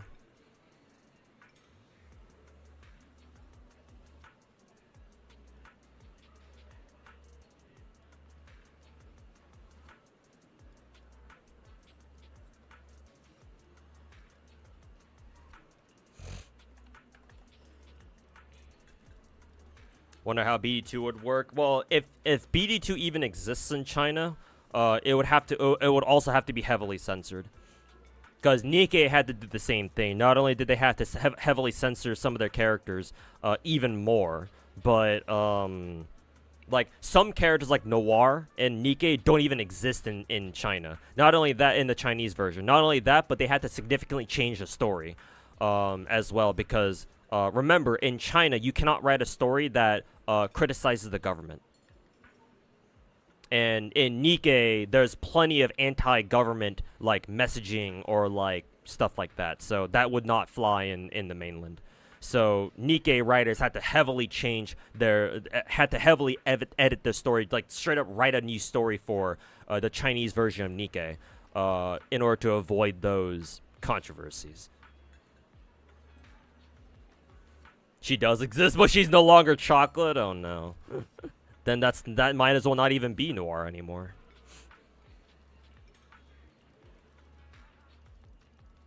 Can we go see some cock? Yep, cock. Unfortunately, there are no cocks in the game.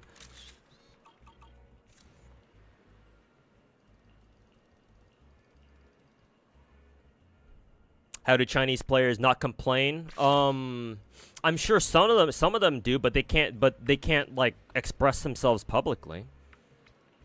Like, I'm sure, like, Chinese players are just like, most Chinese players, well, a lot of them anyway, are just like the rest of us. They don't really give a shit. They just, you know, if they see fat titties, that's good enough reason for them. You know, what's to separate, in the world of gooning, as far as gooning is concerned, what really separates us, you know? The only thing that makes us different as all of us, the only thing that makes us different as gooners are just what kind of girls we want to goon to. That's it. Or guys too, I suppose. Gotta include everybody too, you know. That's it. the only thing that separates us as gooners is just what we like to goon to, because everyone's got their preferences. Other than that, every society, every culture, every race has fucking gooners in it, bruh. No matter how, you know, how different our cultures may be, at the end of the day, you'll find fucking gooners on you'll find gooners everywhere. The problem is that in China, I'm sure a lot of Chinese players out there are super gooner, right? And they don't give a fuck about, you know, oh, they're whoring out our characters. But the problem is that, you know, their tendencies, their views are not, I guess, socially accepted, right? Because remember, this is the East Asians we're talking about, right? You have to conform to the societal norms and shit. And especially in China, where if you've got people who really fucking care about the characters, right, to the point where they don't want their favorite waifus to get skins that make them look like whores, then, you know, the gooners what other choice do the gooners have? They can't really complain about it. Even if they do, they just come off as fucking social deviants, and, you know.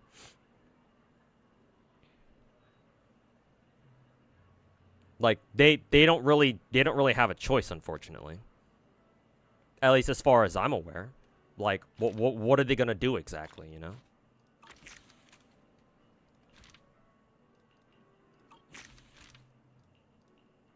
Let's go hang out with the Haramasa a bit.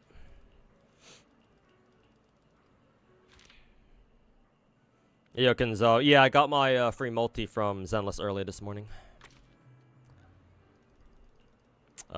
Oh, he wants to watch Last Flight. Excuse me.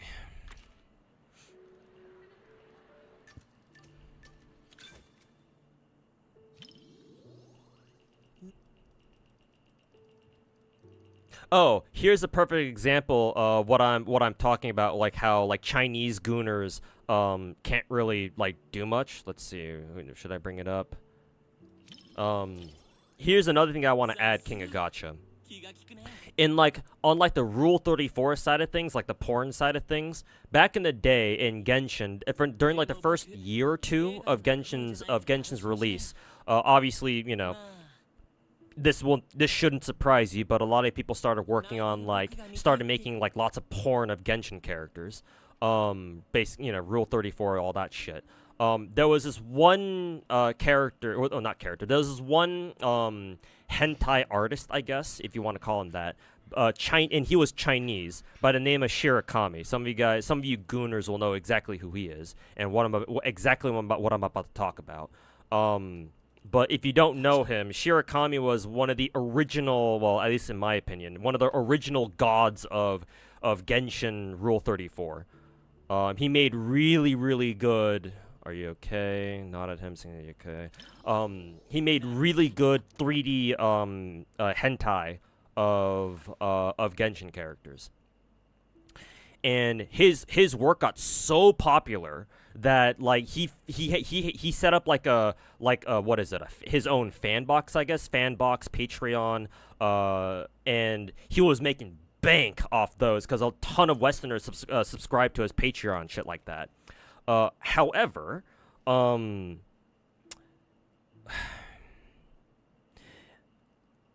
long story short, he got his ass fucked by the CCP. What happened was, if you remember the Italian Tifa incident, when a couple years back, when during like some Italian Senate meeting or some shit, somebody was able to either hack into or like gain access into like the Senate, like the Zoom call or some shit, like the remote conference call of the Italian Senate or some shit, or some government high-ranking government body, and they started, basically, showing fucking Tifa porn, right? That's how we got the whole Italian Tifa meme.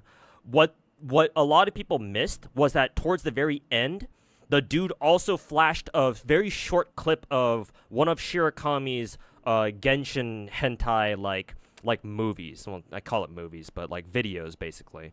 And it was only a very short second or so. Like it was like he only showed like a bit of it before it got cut off. But just because of that, the CCP, or like it was reported to local police. The police is like, all right, find this bitch, find this dude, and they fucking got him. And he's never made anything ever again since then. Best case scenario is that they pressured him. The best case, first of all, he most likely got fucking ass reamed. Because they most likely went through all of his income sources. They most likely found that he was making a ton of money off of like overseas, like platforms like Patreon, for example, Fanbox, Patreon. So they probably charged his ass on like quote unquote money laundering. Even if it wasn't really money laundering, of course, he was just branching out. But then again, it's a CCP, so they can bend it to whatever the fuck they want. They got him on that most likely. So the best case scenario is that they just told him to stop doing that shit and never become like a public figure ever again, or at least never again on the internet. Or worst case scenario, he's fucking dead. Like straight up fucking dead. So he's never making Genshin hentai ever again.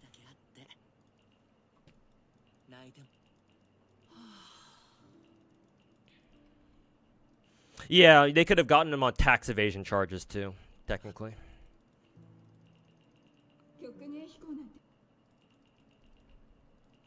Seems appropriate. You can't run over people in NT. Yeah, exactly. That would be too much. Yeah. Most likely, when you get pursued by the police, you can't like actually fight back against them or like even kill them, because that would be going way too far. Let's see. Pat him on the shoulder, I guess.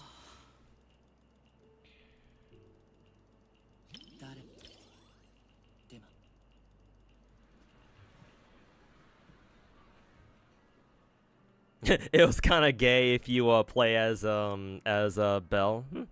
Maybe some people like that. Quietly watch Haramasa. Let's watch him for a bit. Yeah, I can. With that dialogue choice, especially. With that dialogue choice, especially. If you play as Wise, I can see that. Same shit with the Haruya 3D. Yeah, most likely. Probably got his ass too. Do not make porn in the mainland. It's either that, or you have to understand. You have to be extremely low key about it. But then again, it's like, yeah, it's like if you're a mainland Chinese and you want to make porn, it's like, bro, like I just wish you the best, man. Like I'm not gonna tell you not to do it, but like shit, man. You never know. One day they might find out.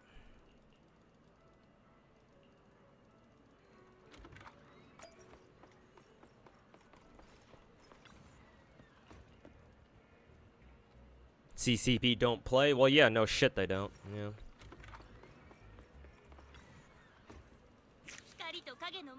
Chinese players be like, Haramasa's talking to my wife. Yeah, probably. But then again, that's kind of weird because Belle is the playable character, so. I don't know how the parasocial Andes would try to explain that one, but.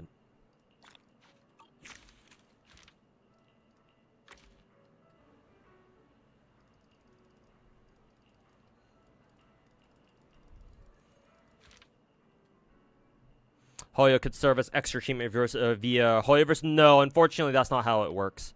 No. If, like, the only preferential treatment that I'm aware of Hoyo giving us is the one time when, if you remember back when Genshin had to censor 4 of their Mondstadt characters, if you remember back when Hoyo was forced to censor, what, Mona, Jean, Amber wasn't even really a censor, and Rosaria. Like the second time, not even the first time. To their credit, Hoyo had to censor them on the Chinese server, but on the English server, they didn't fully censor them. They just gave us their censored costumes as like alternate costumes instead of forcing us to use them. I don't think she liked that.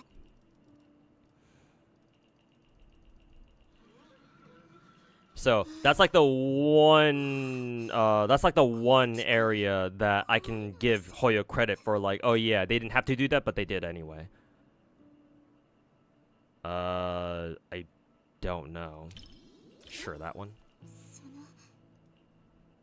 Like, Hoyo did censor, like, the characters in the main story, but at the very least, they still gave us the choice of playing those 4 characters, even in their default uncensored, like, quote-unquote, uncensored skins. So, that's the only form of, like, preferential treatment they gave us, and it's not like the Chinese players could really complain about that. Because, like, what would they even expect to get out of that, you know?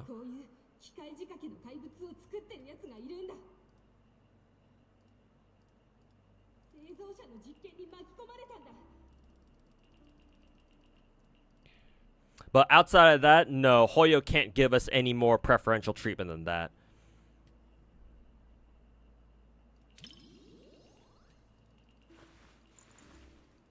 It would also depend on what kind of content Hoyo would give us that would be considered, like, quote-unquote, preferential treatment as well.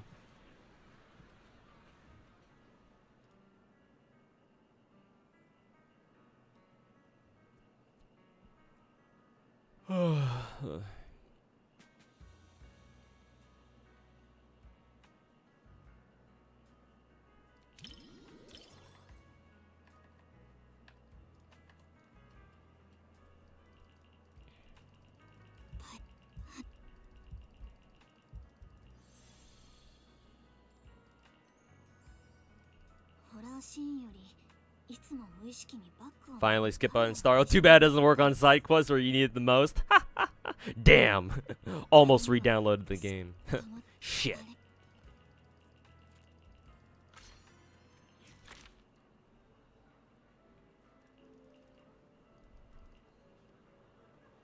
Also heard in China they got limitations on how much allowed to spend in gacha, but no way there aren't any Chinese. Well, yeah, obviously they have whales. Thinking, you know, more Gunner stuff for global uncensored in China, like more Gunner stuff for global uncensored in China, like Azure Lane does. You also heard they had limitations on how much they're allowed to spend in gacha. I don't. Last time I checked, they don't have any strict caps on spending money. I think what you might be thinking of is that they've limited, like, minors from, like, playing too many video games. You might be thinking of that. But as far as, like, spending money in gacha games go, I don't know why they would put a cap on that, per se.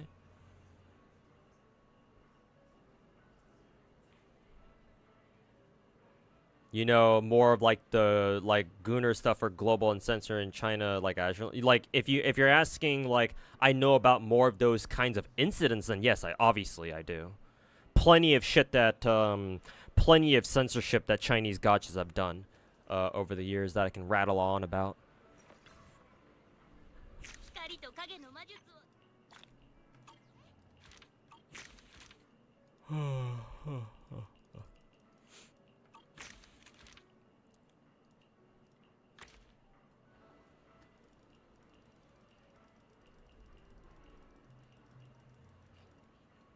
First time I've ever heard of a spending cap. Yeah, I've never heard of a spending cap in China. Like, again, China loves money. Like, so why would they stop you from buying whatever you want?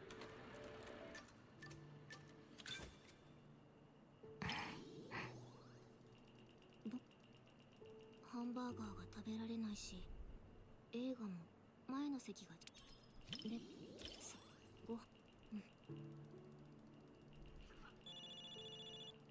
せないわ。他人への配慮ができなかったら映画にも失礼。 Encourage Ambi to stop him?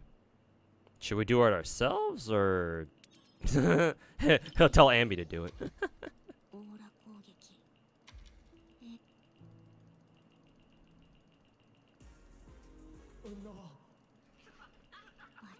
この映画を最初は10銭だったの。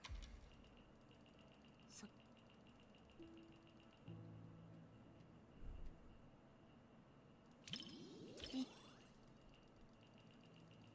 And also, good morning, Krona. How's it going, man? これ面白かったわ。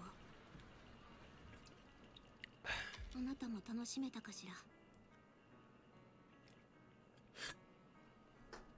あのエンディングしっかり私なんかと違って。Oh, wrong choice.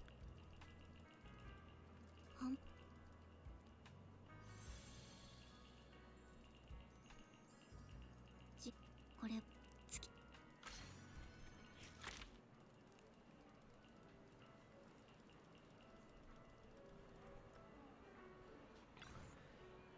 本日はどの映画をご覧になりますか？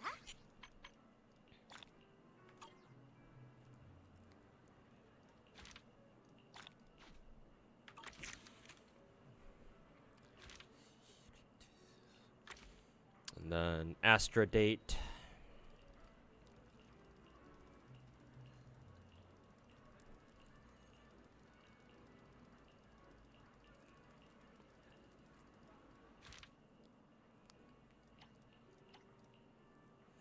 It's too bad Daniel's English VA came back and Stellan Kailis' VAs left well before the strike got settled. Hopefully they both found jobs, didn't ruin their reputation.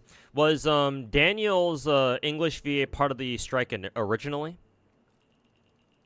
But then he decided to reprise his role after the strike died or something like that.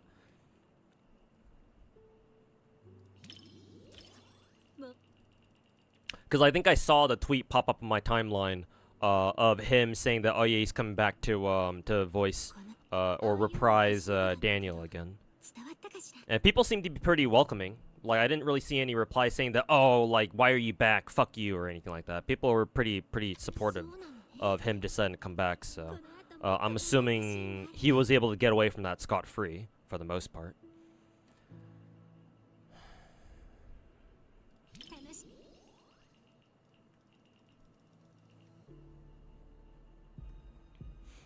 All three of them were involved? Ah, I see.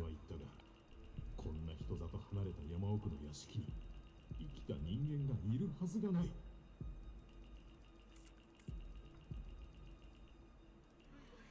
But Stellas and Kailis' VAs got replaced beforehand, which means that he was actually most likely on the chopping block next, because this story actually does involve him. Ah, I see. So it was a narrow call, basically.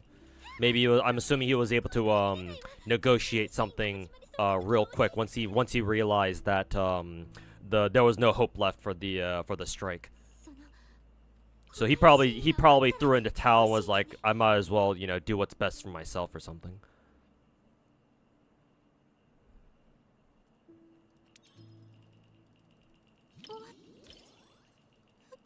あなさこれだけの作品赤いベあそこどうだったかしら。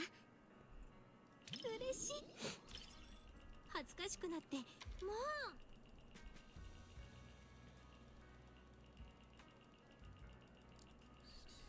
欲しでもべ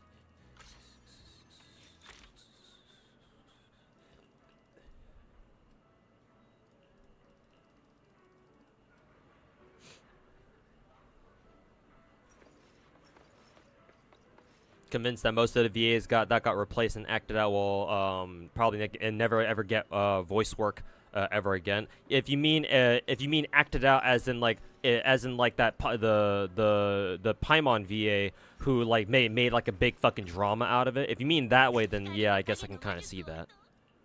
It would depend on how good they were as voice actors, though. Like if there were some VAs that were like really good, like for example, wasn't Kara Buckland involved in like she was part of the strike too, right? I would imagine for somebody like Kara Buckland, I know that even if, you know, I don't really like her being a part of that strike, like she's a legend. Is she a legendary English VA? Like she's a really well-known one because she's been. I'm aware she's been in the English voice acting industry for a long ass time. And she's voiced plenty of like very iconic characters. So for someone like her, I would assume like even if her rep is a bit tarnished from her involvement with the strike, I'm sure she'll still be okay for the most part. But like some of the lesser known VAs or some of the newer ones who decided to take part in the strike and were also really vocal about it, yeah, I don't know if they'll ever recover from that.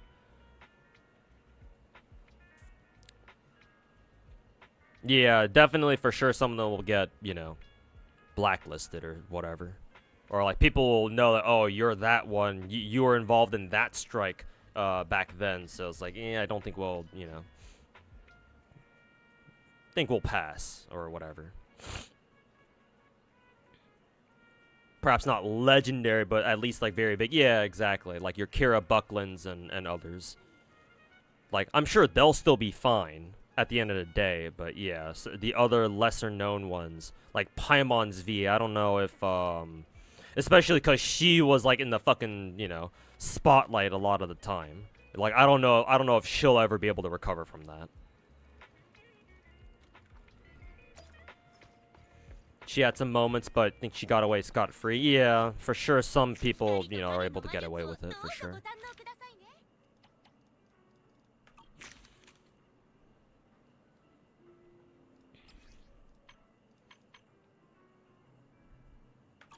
Light and oh yeah, this fucking game mode thing. This is the thing where we just have to spam keys, I think.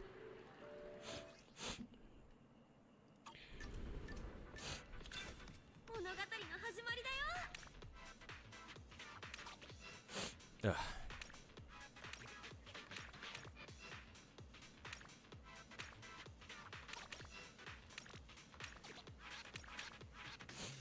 Oh, I have to press it twice.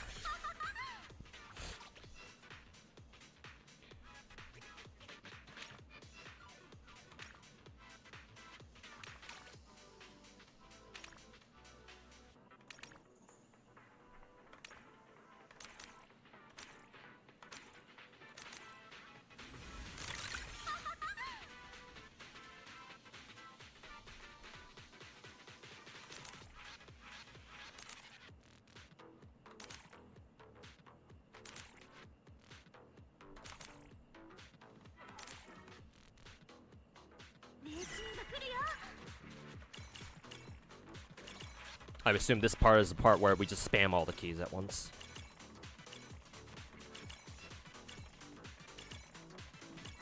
Paimon's English V is also in Nikke. Then I guess assuming that Nikke doesn't let go of her themselves, I guess she's still got some roles, I guess. Assuming that the characters she voices in Nikke are like major characters.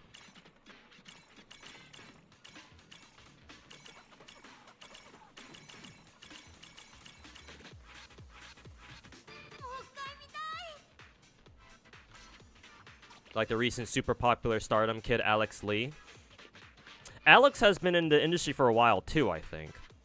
But yeah, I'm assuming that his role in Solo Leveling has really propelled his you know, has really propelled him up to the forefront. But like, I'm pretty sure I've known Alex from a couple of other roles.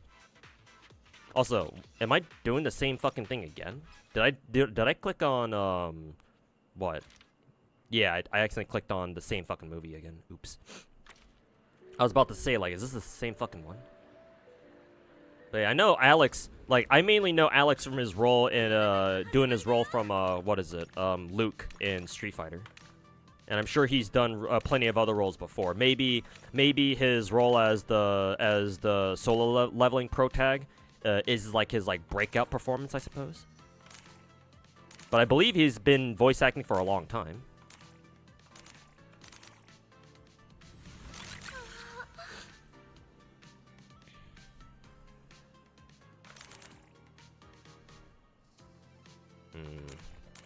Okay.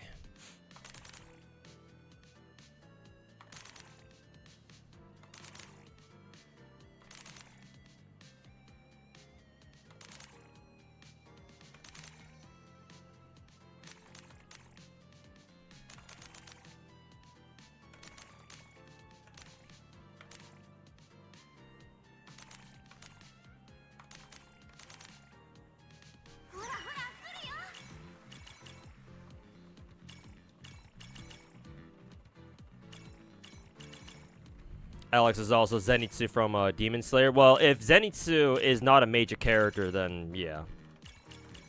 People will tend to forget. Typically, people only remember the VAs for, like, the main characters of shows. Just how it goes sometimes, unfortunately. Unless there's, like, a side character that's, like, that turns out to be an unexpected hit, maybe. But even then, sometimes not always.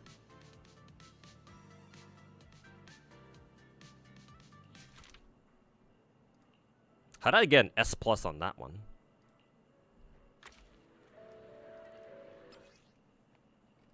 We'll remove any thought bubbles on screen. Oh, so basically prioritize those, I guess.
Will broke the trend for you. Genshin Star Rail, Chi-Chi and Bailu spooks nonstop. Mima and Wuwa Verena spooks mod check.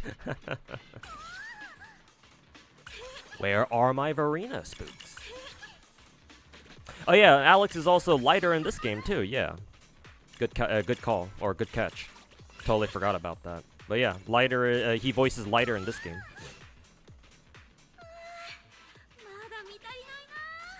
Pretty sure Alex has even cosplayed lighter before.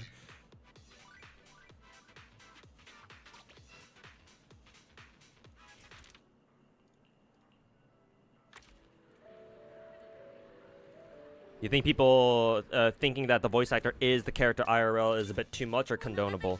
It depends on how far they take it. If they mean it in a sense that, an actor or like a voice actor portrays this character so well that they can't imagine anybody else doing that, then sure, that's fine. You see that a lot with like real movies. Like for example, like over time, obviously there are characters like the Joker and like Batman or Superman that have had like a lot of different actors play them, right? So people will have like, you know, different opinions on like, oh, like this actor was like the best Superman or like the best Batman or the best Joker to them, and so on and so forth. So if it's like that, then that's fine. But anything like more parasocial than that, then yeah, I'm not very comfortable with. Like, if it's to the point where or some people are like, oh, like, they think of one actor or a voice actor as so much so as this one particular character that they absolutely refuse to see them play anybody else in their careers. And it's like, well, yeah, it's like, well, no. Like, voice actors, both real, like, you know, I say real, but both physical actors and voice actors can play whoever they want, right? They shouldn't be locked to one fucking role or another, unless that's what they really want to do. There are some voice actors, or just actors in general, who only do like one type of role, or just one character, and that's literally all they do. Especially in Japan, you have a lot of VAs like that, where they've only ever voiced or like acted one particular character, and that's it. That's their entire character. That's their entire career. That's their entire acting career. If that's their decision, their own decision, that's fine, right? But if fans are like, oh my god, you shouldn't play any other role other than this one particular character, like, no, like, take your fucking hand out of your ass, right? Like, if actors want to, like, go do other roles, or hey, maybe they're tired of doing one particular role that, you know, that got them famous, but nowadays they're not really feeling anymore. So like, nah, actually, I don't really feel like, you know, reprising that role. It sucks, but you gotta respect the decision, you know. So like, within reason, sure, there shouldn't be anything wrong with that. But as soon as your preference for, like, what an artist or what an actor, like, voice actor or a regular actor can do, starts to, like, enter the realm of you controlling their actions or whatever, then yeah, that's not, like, you shouldn't do that. Like, actors are people too. Like, you know, you can't, just because you prefer them to do one thing doesn't mean that, you know, you should go out of your way to fucking tell them that shit, you know? Like, sorry, are they your fucking pet or something? Like, no.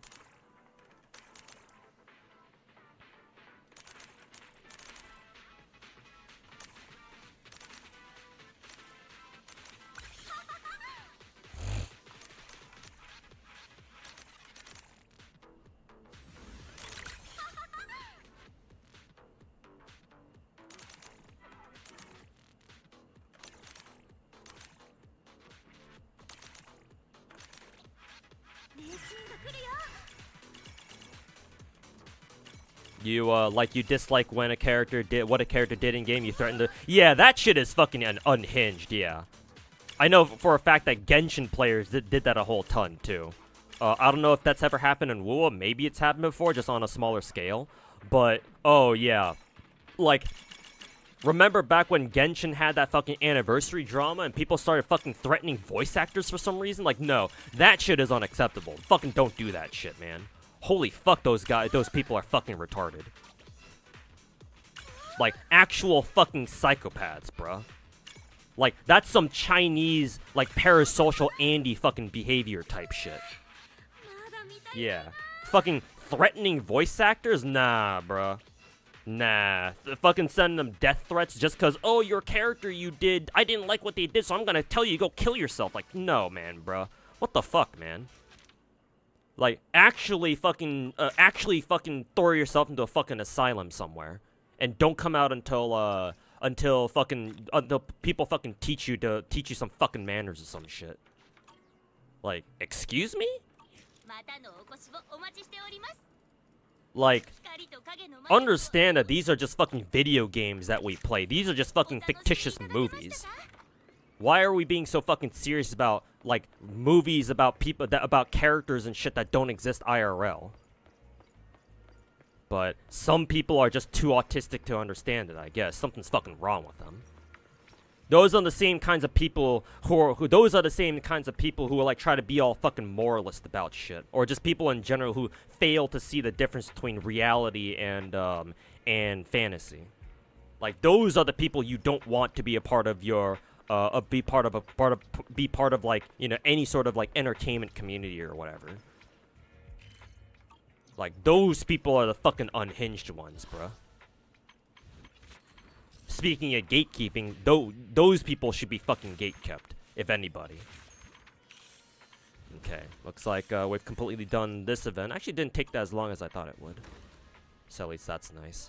Still have to get well, the temple gameplay, if you can even call it gameplay, still, wow, you can still get like I can still get like almost 2,000 polychromes, but it's probably gonna take me a long ass time. Still have to get this one done though. How much longer do I have? No, not this one. The sightseeing guide, yeah. Ugh. Still have to get all this shit done. Oh, at least they marked all the mini trucks for us. Am I so quick with you? Oh, I just spam all the keys at once. If I could show you what I'm doing on the keyboard. Basically all I'm doing is the keys they want you to press are WASD and then the arrow keys on your keyboard. So basically I just take both hands and then put my my ring fingers, my middle fingers, and then my index fingers over all 4 keys at once. For your middle fingers is gonna be a little bit tricky because you have to have. I've used my middle fingers to press both the up and the down keys at the same time, or the W and S keys on my left middle finger. So all I'm doing when I get to the part where you spam keys is I'm just literally spamming all 8 buttons at the same time. So as soon as they appear on screen, it gets pressed. That's all I'm doing. I'm not like super like I'm doing the I'm just doing it the unga bunga way. There's nothing it's not really that impressive. I'm just spamming all the keys at once. What team am I using actually? Oh, I'm using my Astra fucking I'm using my Astra Yishuan and Trigger team.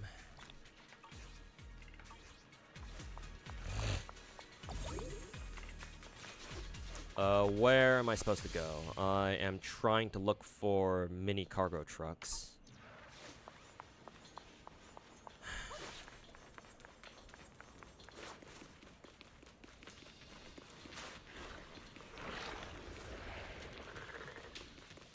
Let's see. Hello, I'm here to beat the shit out of you guys.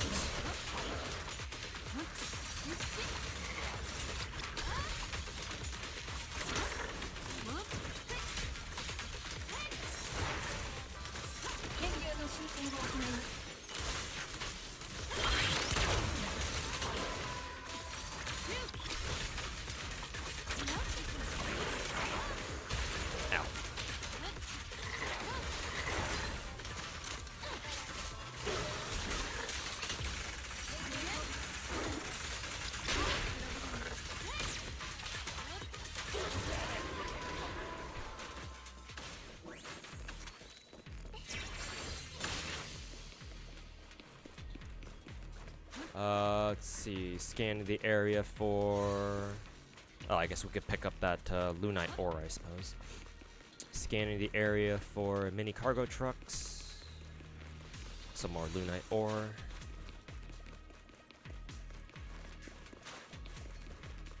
Any over here? Nope.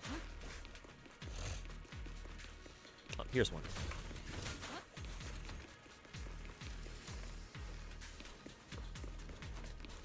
Have you seen the Toboro video? If you're talking about the second one, I haven't watched either of them. People have been bringing it up to me occasionally, but I haven't watched either of them yet.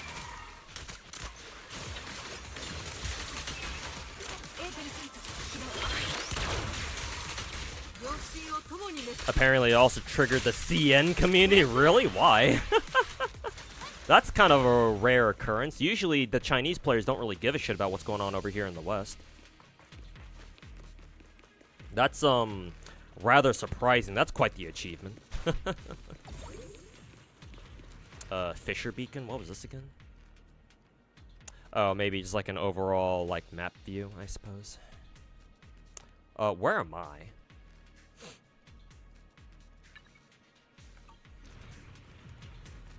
Also, why did it say start? Tracking stuff. Oh, okay, we can just teleport straight there. Cool. Oh, I see. It's on the other side. How do we get over there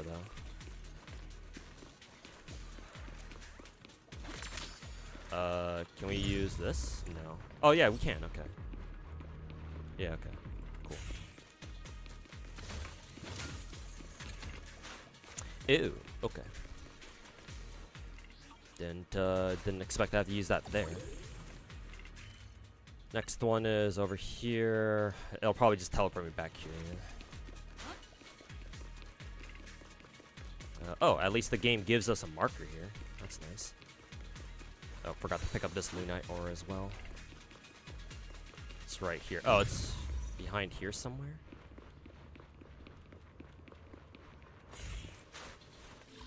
Oh, okay. We have to do this thing. Ugh. Wait a minute. 1, 2, 3, 4. What on earth? Oh, like this, I guess. Some weird fucking... 1, 2... Like this?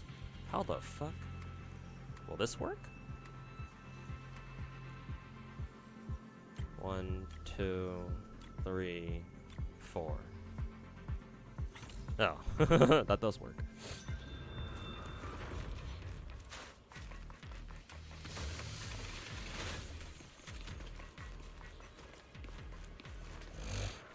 The usual death threats and stuff. Yeah, I like death threats are like they're fucked up, but like, you know, obviously you're not really gonna take it seriously if they're coming from like halfway across the fucking world. But yeah, they must have really not liked what he said in the video. I'd have to watch it myself to, I'd have to watch those videos myself to really see what he's like, what he's going on about.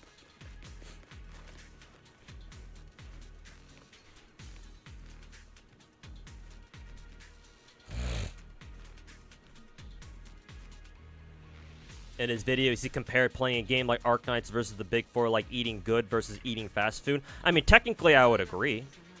But, you know, I'm not a fucking asshole about it. I think all gacha games are worth playing. Some gacha games are better than others, for sure.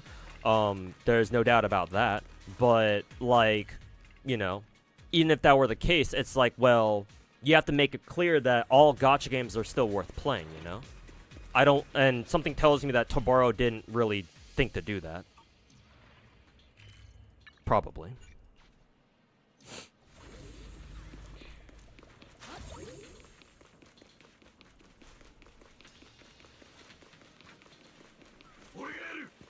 Here's some Lunite ore.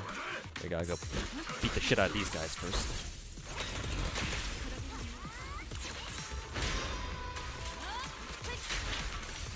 Vortex time!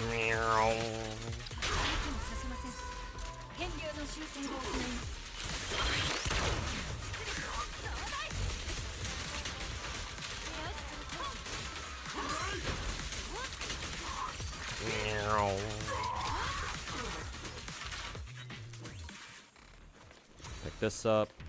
Would you run that comparison? Yeah, I think I just answered that. Yeah, I think I answered your question even before you were able to ask it. To repeat myself, yes, I would technically agree with Tobaro, but I want to mention that I want to make it clear that all gacha games are worth playing. You're gonna have better gacha games than others, but that doesn't mean that you shouldn't play the ones that are worse. All gacha games are worth playing because you only need one reason to play it, and that should be good enough. Even if it's technically a worse gacha game, that doesn't mean that you shouldn't play it, right? I mean, it's not just gacha games either. Any video game is like that, right? I'm a big fan of Call of Duty because I love first-person shooters, and I like COD's arcade shooter style the most, right? Even if people are like, oh, but Counter-Strike is the better first-person shooter, maybe you're not wrong, but I prefer Call of Duty. I don't really like Counter-Strike, the slower play style of like something like CS, and like the major game mode being search and destroy, basically. I'm not a big fan of S&D style game modes like that. I'm more of a run and gun shooter where I get to go run around the map being an idiot and shooting people in a shooter game. So that's why I much heavily prefer something like Call of Duty over Counter-Strike. Even if you were to ask most first-person shooters, like, oh, what's the better game, Counter-Strike or Call of Duty? Most people will probably say Counter-Strike, right? It's the more skill-based. It's the more skill-based FPS, right? and you know, yada yada yada, whatever. You know, Activision sucks and all that shit. That may be, but I still really like Call of Duty, and so I'm gonna keep playing that. So, unless Toboro made it clear that like you can play any gacha game you want, but I still think that Arknights is better than all the other gacha games out there, then I think that's fine. But something tells me he didn't like make himself clear on that.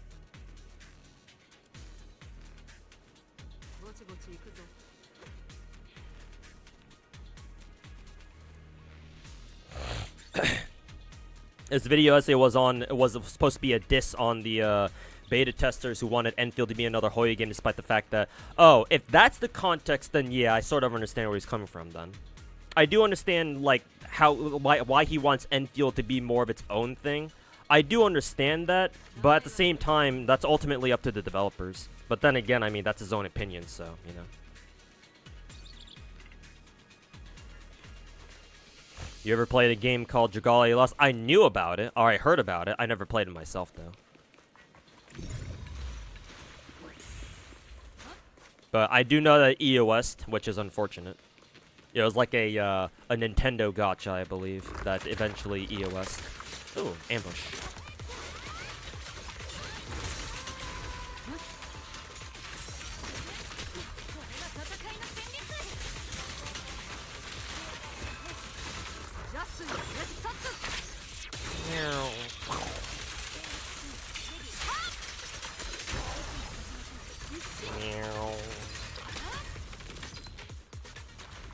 My cargo truck.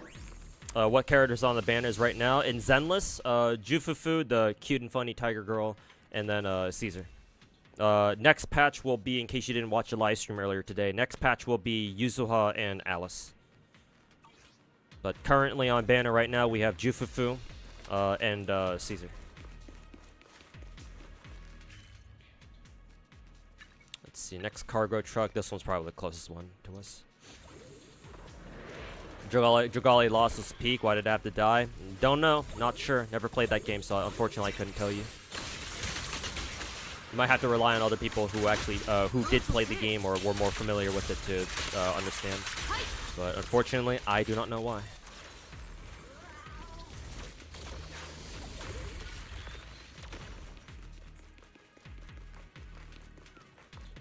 Toboro is a hardcore Arknights player. Oh, well, that would explain it. That would explain it then. I thought he was just like another content creator or something. If he's one of the better Arknights players, he's like a hardcore Arknights player, to the point where he's like a tournament champion, I guess. Now I see why he was talking like that, but unfortunately, here's the thing. As much as I respect his skill and his like gameplay ability, I suppose. Yeah, let's just call it skill. As much as I highly respect his skill for being a winner of like one of those integrated strategy tournaments, here's the thing.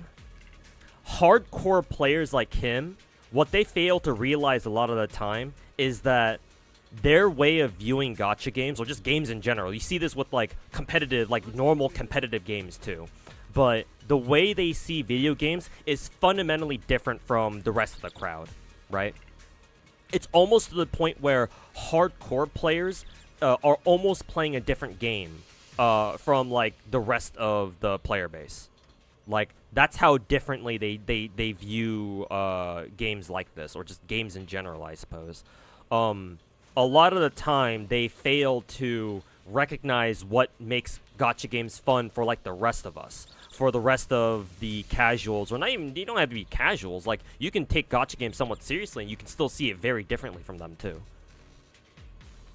So, now that I have that context, it's like, oh, okay, well, no fucking wonder then.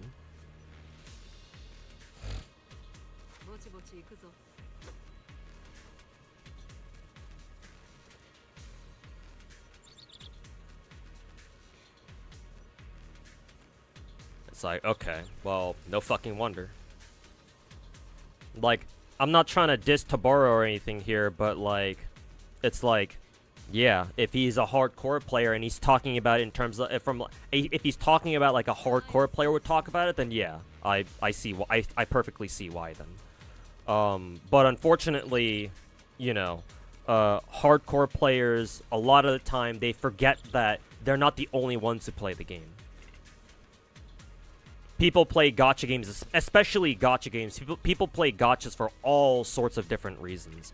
And I'm not saying that hardcore players, like, their reasons for playing the game aren't invalid, but you have to remember that what people have to remember, especially if you're a hardcore player, is that we are in the minority. The very small minority. People who take gacha games seriously, I've said this many times before, people who play gacha games seriously, there's not a lot of us out there, man.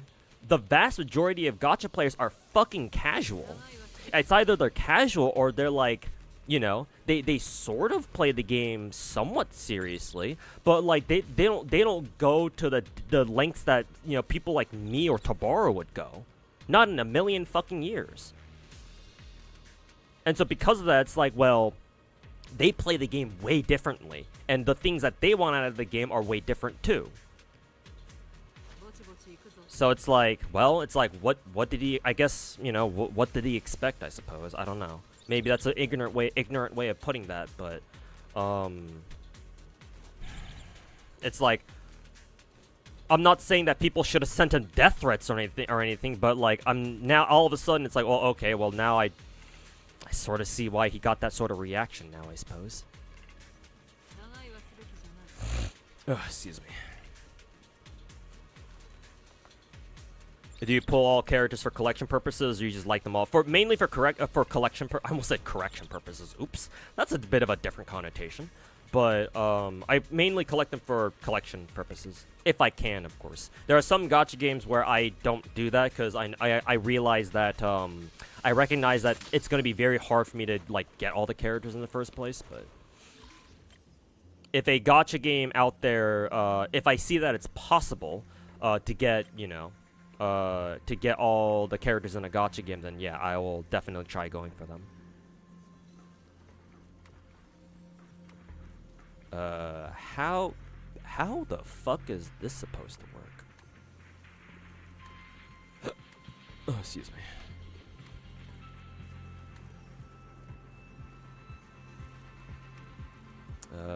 A, B, C?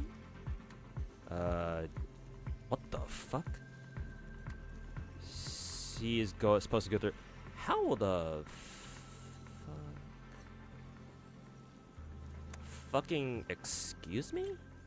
A, B, C, D is supposed to be down here for some reason. Like this? Maybe do a loop-de-loop? Yeah, I guess so. B needs to be there. Correction purposes, yeah, that was a little bit weird.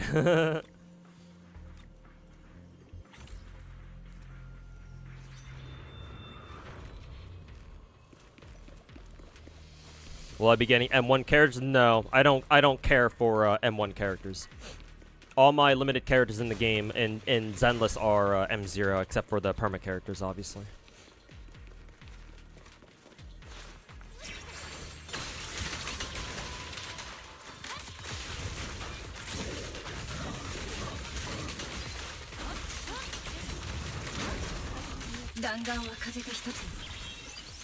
Brrr.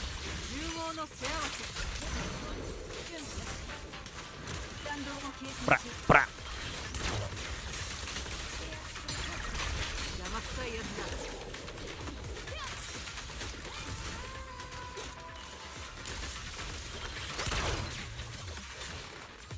Oh, they're all dead.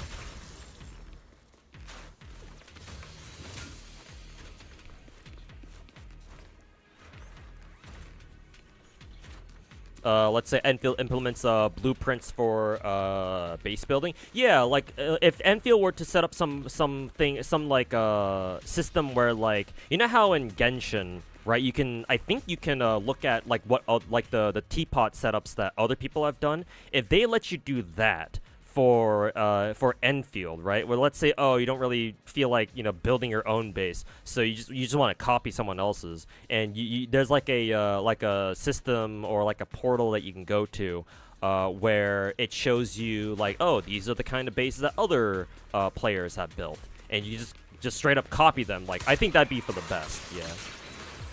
So that way, like, building your own base is optional, and you know, if you really want to do it, then yes, of course, go ahead. But you know, if you're not the type of player who really likes that sort of thing, or like you don't really have the time to do that at the moment, then yeah, you can just save some time and just copy somebody else's that somebody else has already shared. Yeah, I agree. If they were to do something like that, that'd be probably a best case scenario. Also, where am I supposed to go?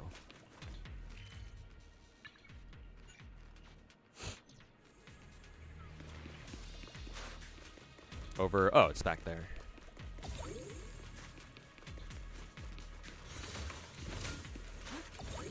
Okay. Did I find everything on the map already?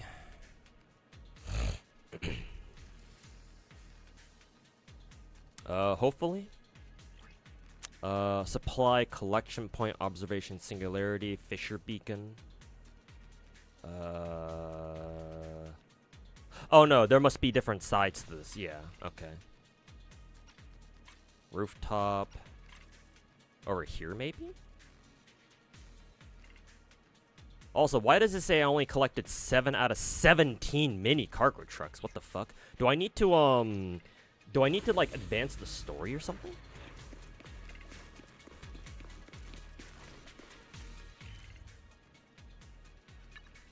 Let's see. This function... Oh, yeah, I'm assuming that I, have to progress the story, I'm assuming.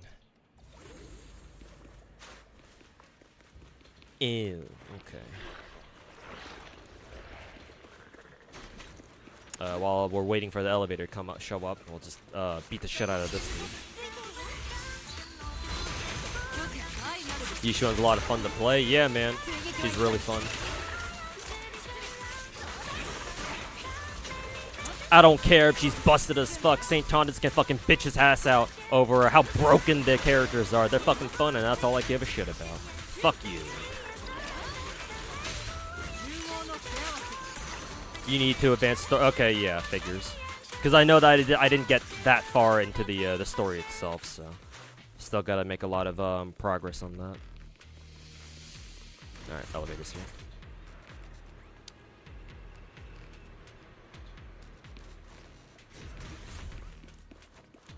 Let's see. This. Oh, this way. Also, why does the area look like this? Fisher point unlocked. What are you doing here?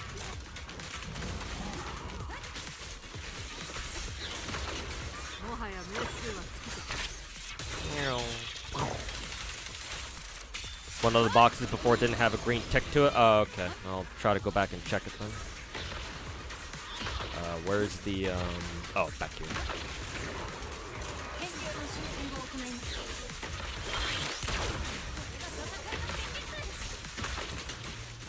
Meow.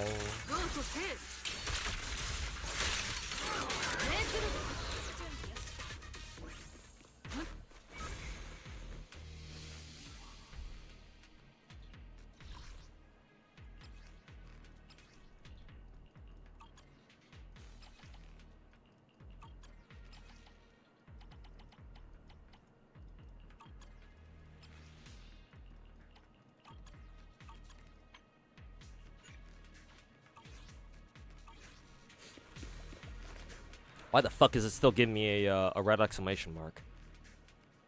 Oh, it's for the event stuff, I assume. Yeah, these things.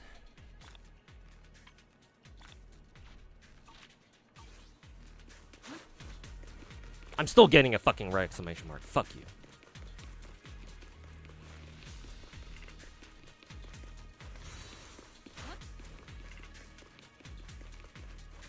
Let's see. I guess we can pick up these Lunite ores for the time being. I don't know what we need. I don't know what we need them for, but oh, I see a mini cargo truck back there. Can we get over here from here? No. Looks like we have to go around. Meow. Brat. Brat.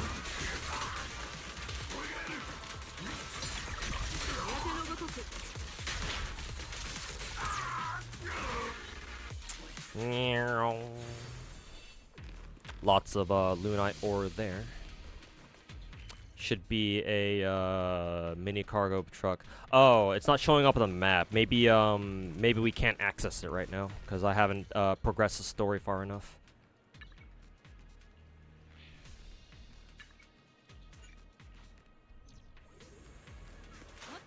Maybe?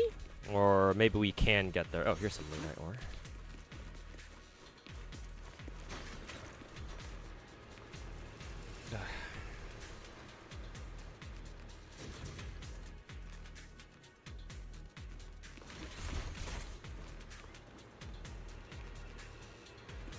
This is the way of gatekeeping you don't like. Yeah, I can see that. Yeah, I can believe that Tabaro was kind of being a little bit, you know, elitist here in this sense. Yeah.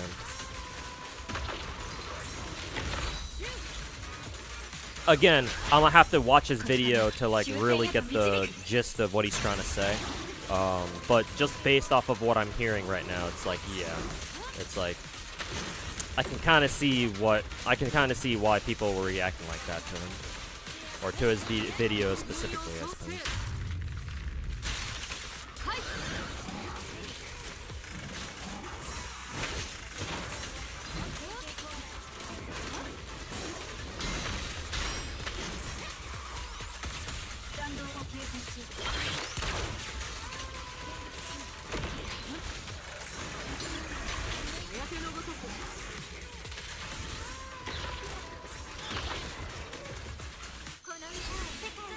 Oh, I think I kind of wasted this ultimate, but yeah, kind of wasted it, but whatever.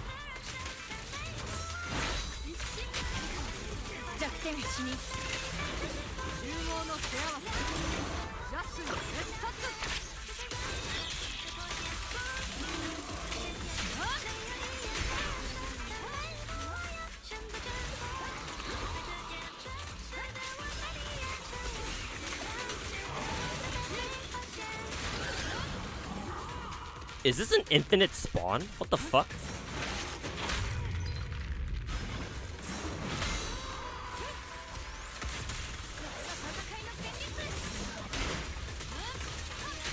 Like, this is my third wave. This is like the third wave of enemies here.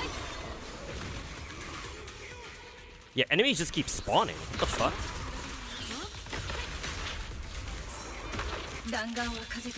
Kill the summoner? I don't know what that is. Oh, this guy.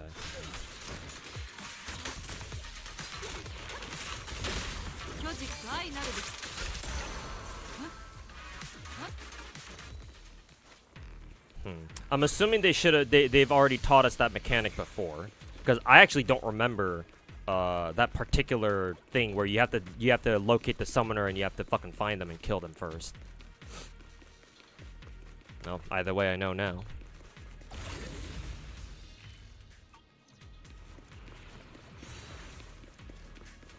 Looks like these guys are friendly. Well, I say friendly, but...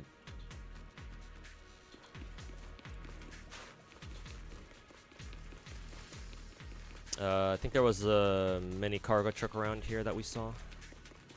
Yep, right here. No, this might be a different place, because I don't think there was a box of Lunite ores over there.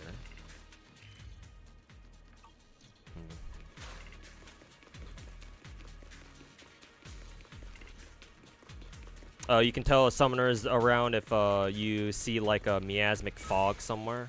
Well, I think there was like a fog here in this exact area, but there wasn't a summoner here, I don't think. I don't know, maybe I'm just talking out of my ass. Yeah, that truck I'm still trying to get over to. So yeah, this is a different area.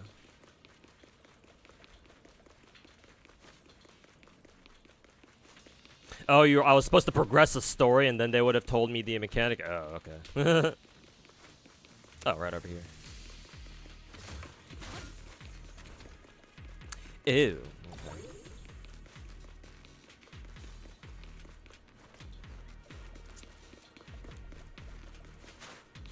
This area kind of looks like a dead end. Yeah, I don't think there's anything else for me to see here.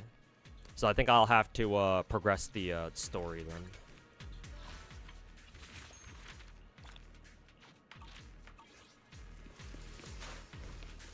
How do I progress the fucking story again?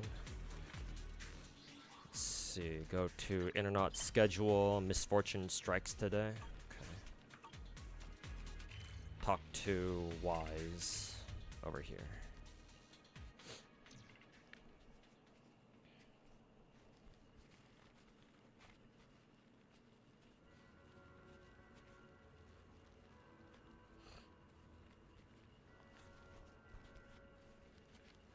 Think just one character alone. Yeah, you'd be surprised how many gacha players play gacha games purely for one character and nobody else.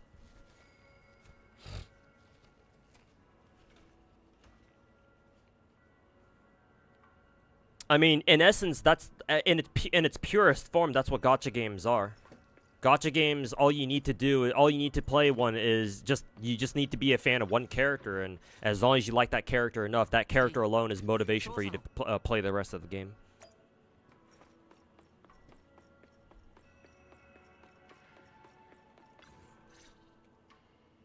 Rinka, あの時見えたのは昔まだヘイリオス研究所 You know about the crazy horse girl support card called Kitasan Black? Yeah, I've heard about it.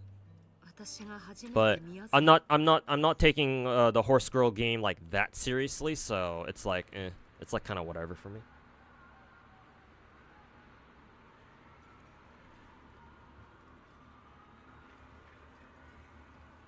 Not to mention, I'm sure that I can just steal one from I'll just wait for other people to roll it, and I can just take them. I can just follow people who actually have it, and just use theirs during my runs.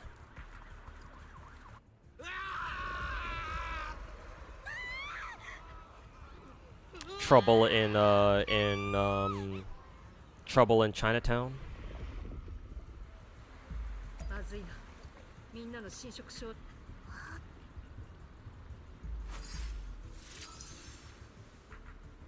People are saving up. Yep. Uma Musume, horse scroll gacha be going crazy, that's for sure. Move control point to adjust curve. I'm assuming the shit is the same as before, yeah.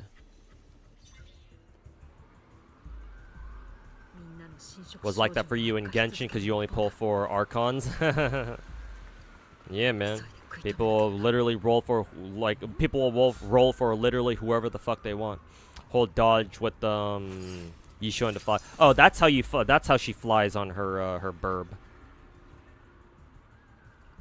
I think I did it by accident at one point, but I forgot how to do it later. I didn't know that you had to hold dodge, hold spacebar, I assume. Ew.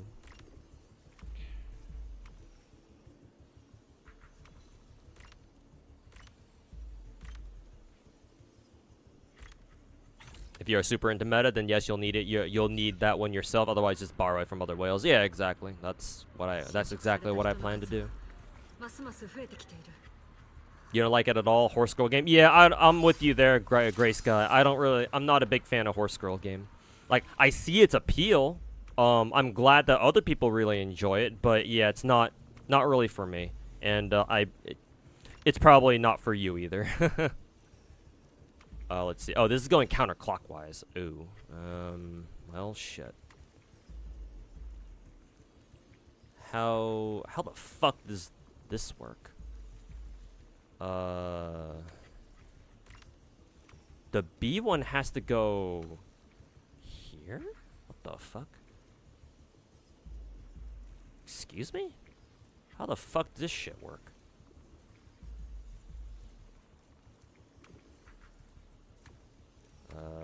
No. I'm doing this completely fucking wrong.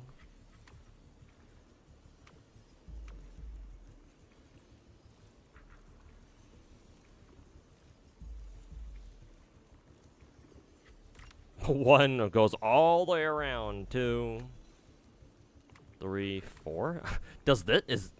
Will this work? No, I don't think this works because it's not connected to 1 anymore. 1, 2, 3, 4? No.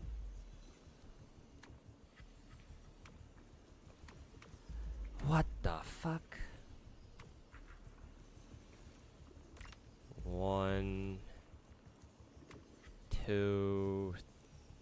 It has to wrap back to fucking 2. No, that can't be right. This thing is fucking weirding me the fuck out, bro. 1, 2, 3, 4? No, if it were going the other way around, then there'd be no problem. But the problem is that's going this way, or it's going the way it's currently going. Like, what the?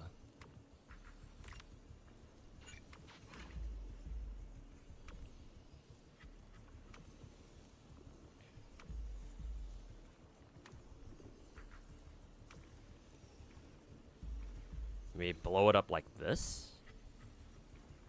Let's see. 1, 2. Now we have to somehow make it reach over here. 3 and then 4? Or like something like this, I suppose? Yeah, 1, 2. It wraps around. 3, 4. That's a weird one. You hate these puzzles? Most of them are fine, but that one kind of threw me for a loop, literally.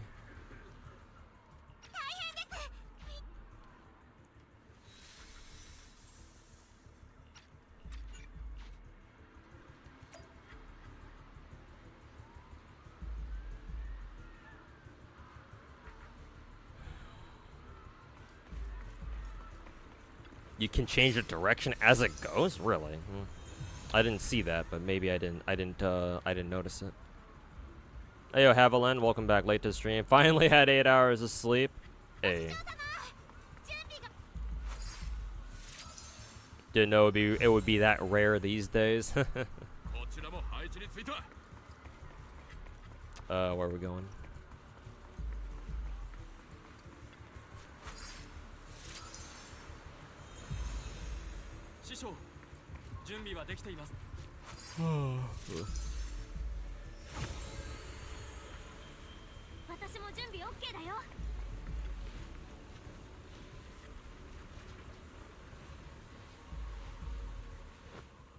Cutscene. I'll go grab another drink while this is going.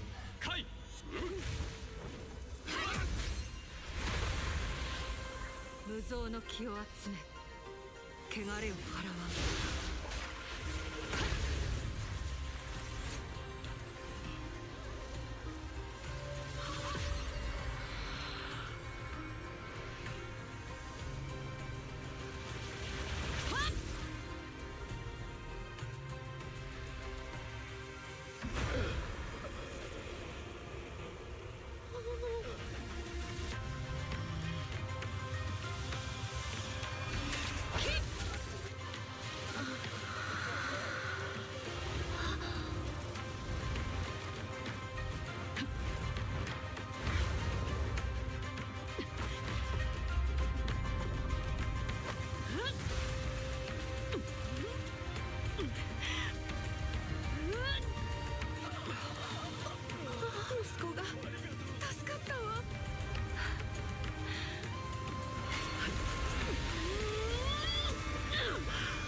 地区内のエーテルはほとんど称賛しましたよ。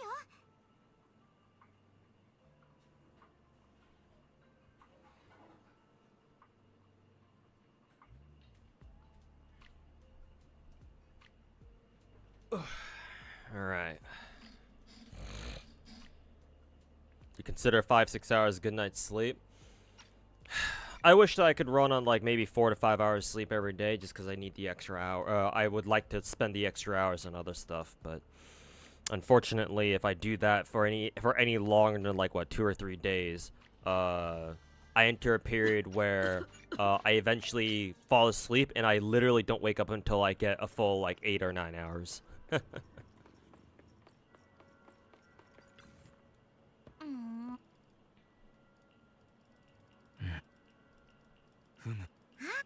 Should be the bottom button on the bottom right. Oh, okay. I'll try to keep that in mind then. What's over here? Oh, it's like information stuff. 1 polychrome.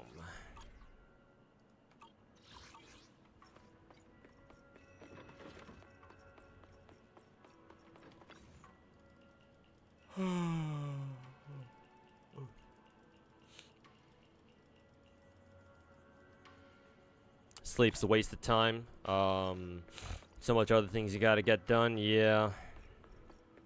Not enough time in the fucking day, man. Shit. Oh, we have to go back.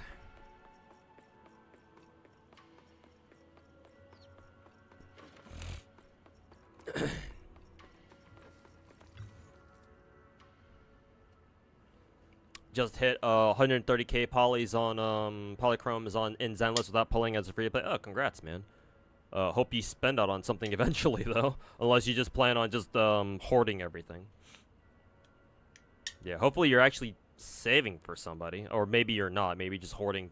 Maybe you don't know who you're hoarding for. Maybe you haven't seen a character that really piques your interest yet.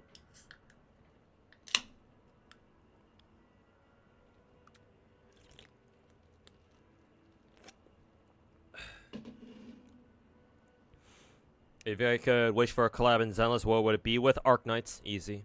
As far as gacha games go, but collabs between gacha games is very rare.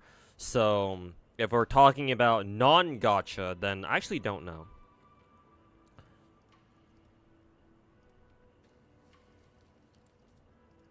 I will confess that I do not know what kind of collab I would want.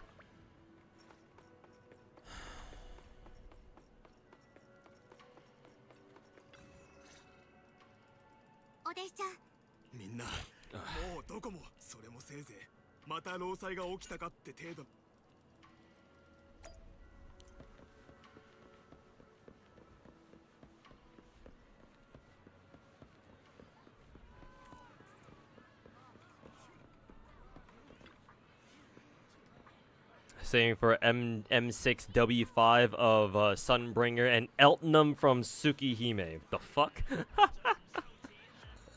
That's quite ambitious. I don't know if we'll ever see Scion in Zenless, but that'd be kind of funny. Technically, we already have Scion in this game. She's called Evelyn.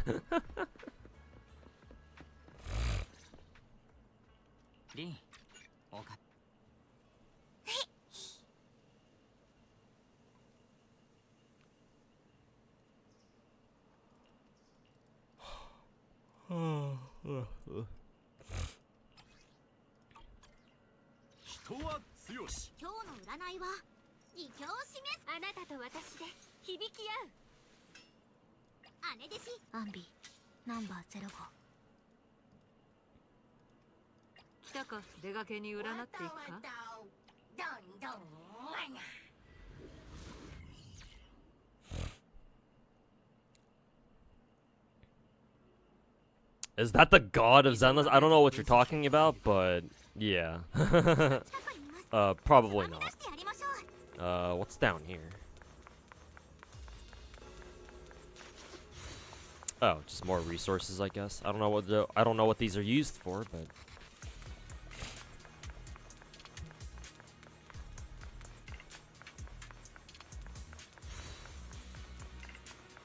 I'm assuming you just use them for improving the temple, I assume.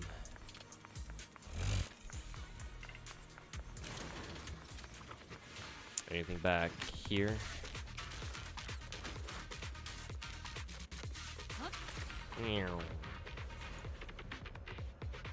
I don't think there was anything back there, right? Oh. Berserker Barrage.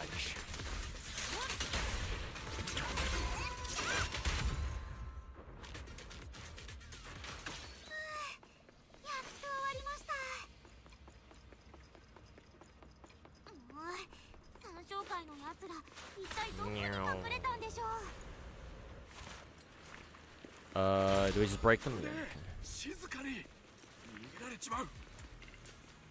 Can't forget about the resources. Oh yeah, those are miasma landmines. Ow. As soon as I say that, I fucking step on them anyway. Keck W.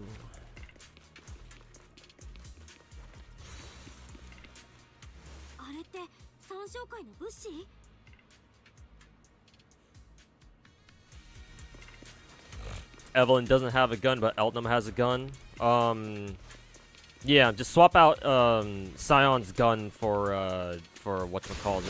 It's for like a knife or something, like a stiletto knife, and like put Scion like some latex or some shit, and turn her hair blonde, and that's basically Scion, right? Same difference, right?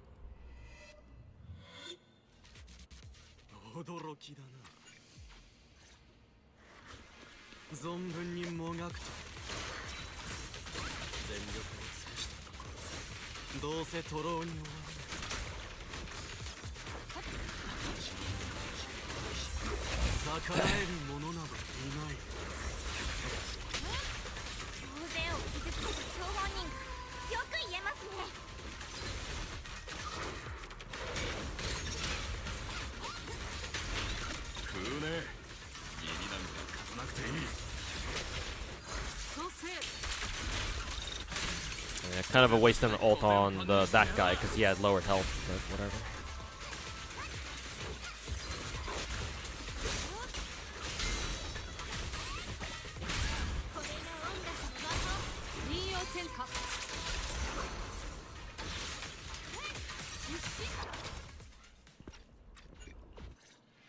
Still shocked we haven't heard at all from the Zenless idols. Yeah, I remember the leak saying that they were supposed to be like towards like the end of the 1.0 patch, client version.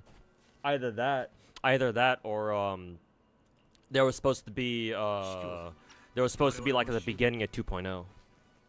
But yeah, it hasn't happened yet. I kind of wonder if the Spook Shack girls were originally the idol girls, but then the idol girls got turned into Spook Shack.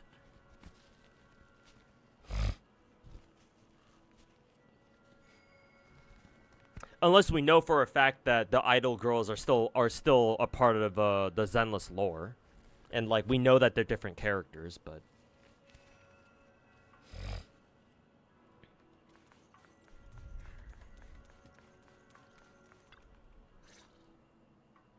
oh, they did show them during the 2.0 stream like a month ago. Just gotta wait. Okay. I guess we'll see what our next drip marketing, who the characters they drip next in a couple of weeks when we get 2.1, I suppose. Ugh.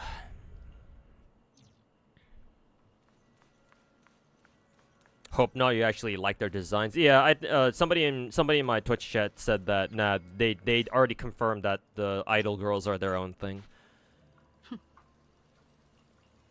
So, hopefully we just hopefully you just all you need to do is just wait for them to show up and they'll be here. Again, I guess we'll just pay attention to who they decide to drip next in a couple of weeks. Like 2-3 weeks from now or something.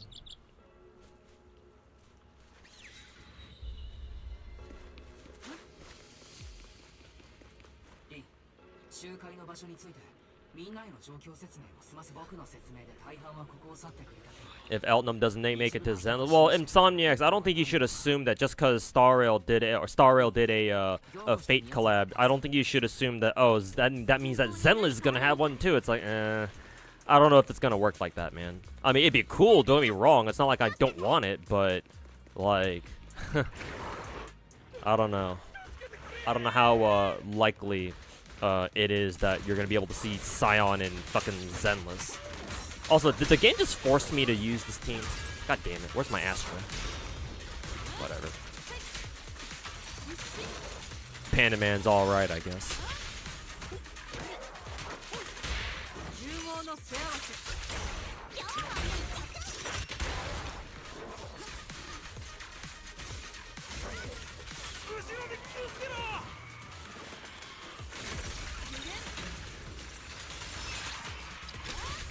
What's the best option for Zenless Battle Pass engines? Broke the, what is it? Limit broke Anomaly and Attacker one already. Cannon Rotor and Lip Gloss I think are I think the two best ones. I know we have the new Rupture one now, but I don't think we have any Rupture characters yet who can actually like fucking use that. So unless they give us more Rupture characters in the future, I don't know if you want to pick up one of those copies right now. And 2.1 certainly won't give us any Rupture characters because they're either support or they're both physical, either physical support or physical anomalies. So.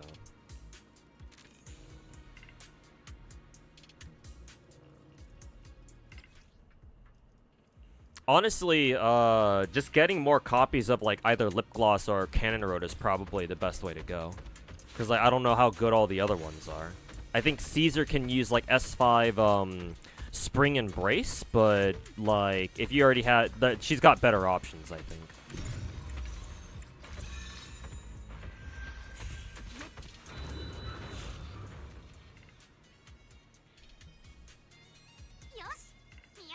Game Ball support engine is actually pretty good. Oh, is it? Huh. I thought, for some reason, I thought it wasn't really that good. Nothing's back there.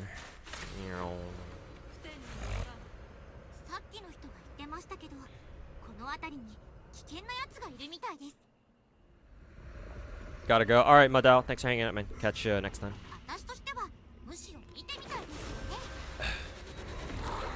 This is where they teach you the summoner mechanic. I see.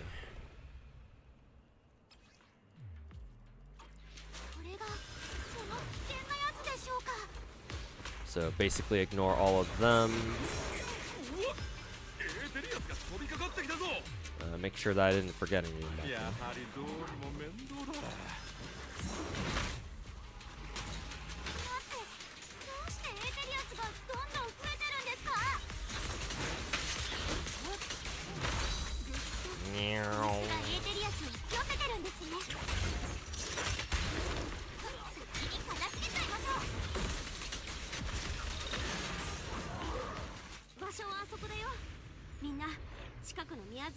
You go to chain attack when Nishima is in alt one alt animation cancel.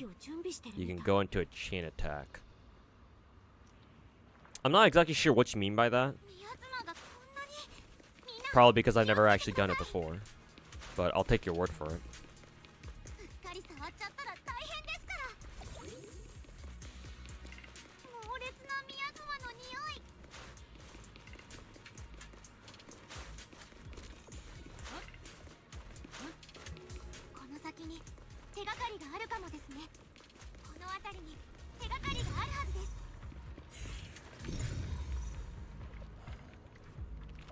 Oh, right there.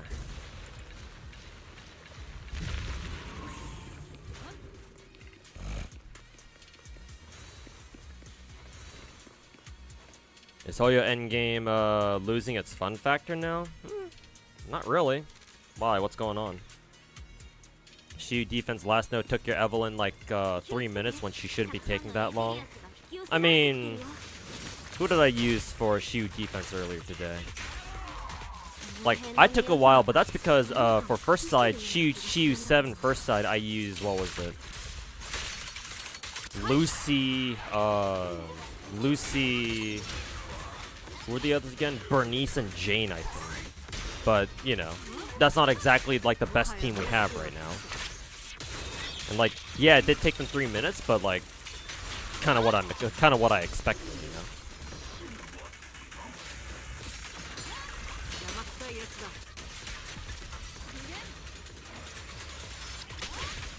So like, I don't want to call it like a fucking skill issue or anything, but like, I don't know. I don't share the same sentiment yet, but.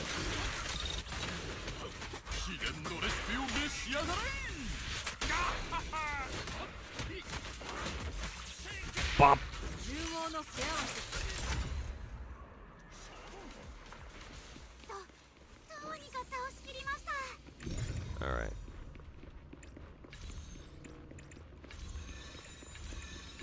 見つけました。ここにあったんですね。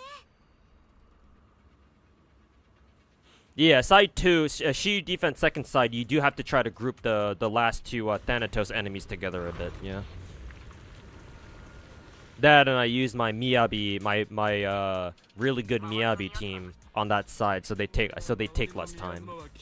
Though even still, I did manage to clear with like only 2 or 3 seconds left, but still, it's like that's kind of what I expected using a fucking Lucy, Bernice, and Jane team for first half.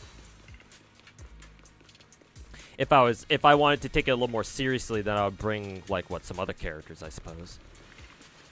What, like Lucy, Lighter, and Evelyn maybe, but 気をつけて。宮妻がいっぱいあるよ。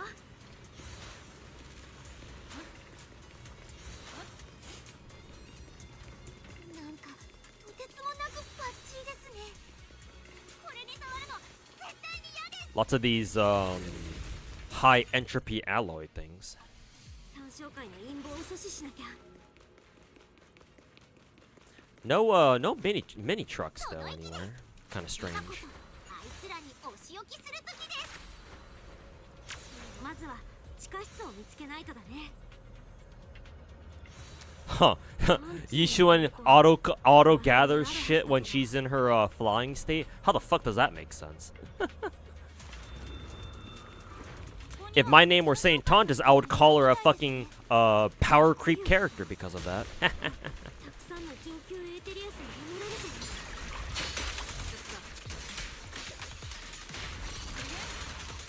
みんなくれぐれも用心して。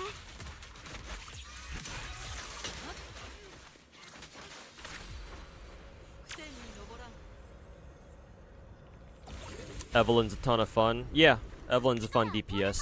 That, and she has a very real skill ceiling with her her skill loops and shit.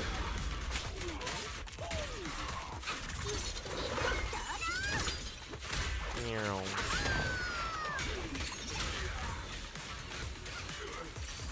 Meow. In general, Zenless combat is so well done it never gets old. Yeah, exactly. Zenless's combat, gameplay, whatever, is very addicting, at least to me. Like, so many good things I can fucking say about it. Like, obviously it's not perfect, no gacha game is, but like I do prefer this this over Wuwa's gameplay style, because endgame Wuwa can get very hectic. Whereas here in this game, this is more like, I don't know. It's like, this game can get very chaotic too, but like, it's much easier to know what you're doing. I don't know. That's how I feel. That's how I feel playing this game over something like Wuwa. But I just think Zenless's gameplay is more satisfying than all the other like action RPG gachas out there. Zenless certainly does it the best out of everyone so far. Maybe we'll get like a future gacha game that can like compete with Zenless properly, but for now, I don't know. I think it's the best of its kind right now.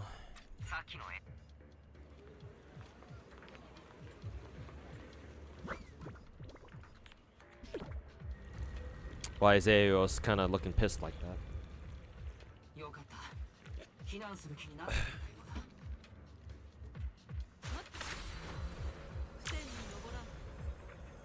Let's see. Let me make sure I'm not missing anything back here. Okay, now. So you gotta go that way. Check out over here. Make sure I'm not missing anything.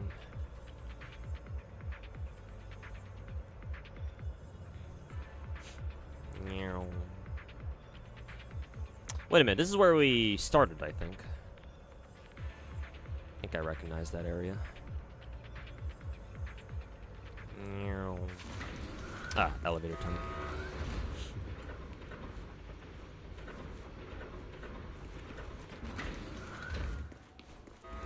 どうもこの辺りで音がするような気のせいですかね。 What's in here? Nothing. 三小界の地下室か。怪物でも出てきそうだな。Daily limit reached for a high entropy alloy collection. You farm too much. Stop. Speaking of Genshin, current patch is dead AF. I mean, Genshin's been like that ever since 5.0, so nothing new there, unfortunately.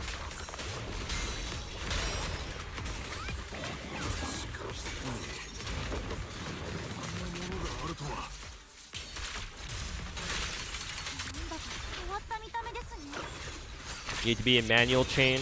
Okay. I don't think I have manual chain activated by default, so I'd have to change that option in the what's it called? I'd have to change that option in my settings first. I meant to use Panda's ultimate first.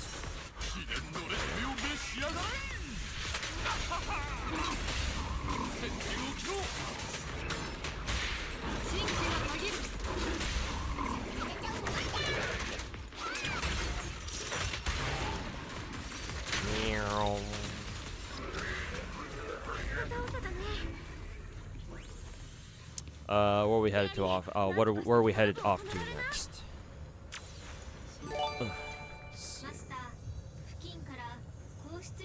That. Oh yeah, right. Can't collect these anymore. Who was that? Hey, Haviland, thanks for giving us sub 26. Or I said, well, you give the 26 subs. Thanks for giving us sub 2. KS Lord, hey, he's a regular of the channel. But I appreciate it, man. Thanks so much for your contribution, or your usual contribution. Appreciate it. Thanks, man.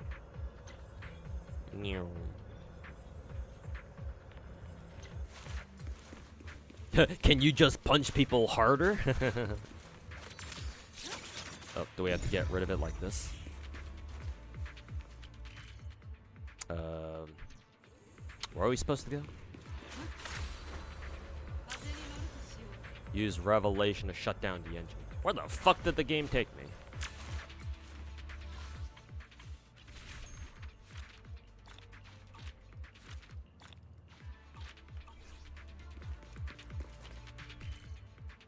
Oh god, I think I accidentally teleported all the way back to the beginning. Ah, fuck. Well, time to fucking make our way back there, I guess. That, and I think I'm going the exact wrong fucking way.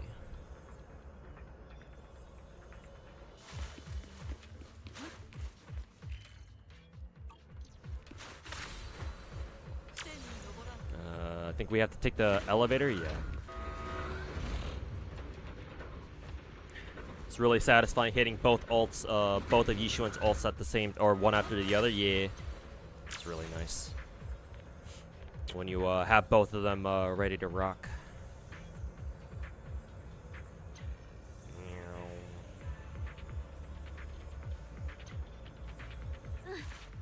Oh, this.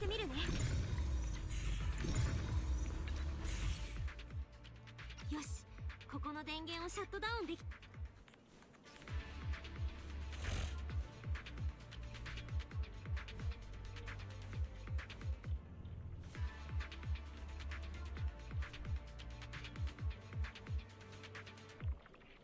長いはすべきじゃない。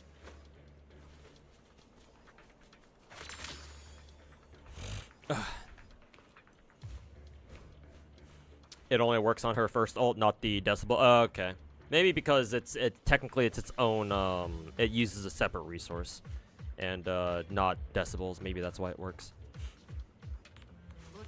Zenless combat, you have to mine enemy attacks. While Wubo, you need to mine your own position. What you do against enemy movement. Well, in Zenless, you also have to do the same too. Technically, the reason why I prefer Zenless combat Chrono is because Zenless has way more feedback to you doing cool stuff, right? Zenless does a lot more detail in its in the combat actions, right? Whenever you parry something or whenever you dodge something, it just looks a lot cooler. Not only that, but certain characters have that whole like aftershock mechanic that certain characters have, like Trigger, Pulchra, Jufufu. Do either of the new characters in 2.1 have it? Either Alice or Yuzu, I forget. But I think one of them have it, right?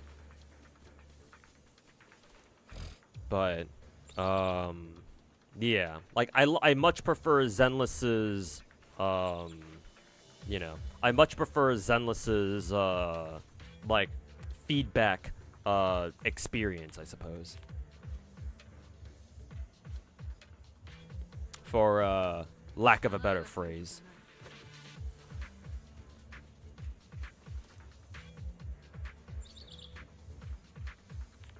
Did you manage to get Lupa? Yeah. I think you actually asked that question earlier. I think I forgot to answer it. But yes, I did get Lupa. Working on getting her weapon now. I should be about like 3 multis away.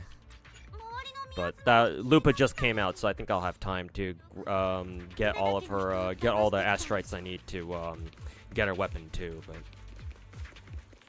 But yes, I did get Lupa. Got spooked by Ling Yang first though, and then I got very lucky. I got Lupa like the multi right after. So, so it's like, you know, no harm, no foul, I suppose. But that was a multi that I could have used on you know, getting one multi closer to what was it, Lupa's weapon instead. But you know, I'll take it for what it is. Ooh, more victims.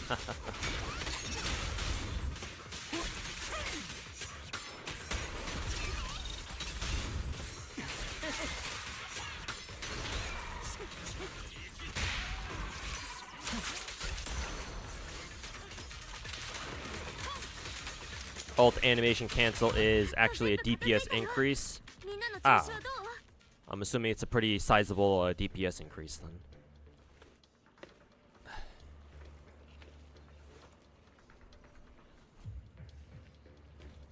One of my favorite MCU movies. I don't really watch movies.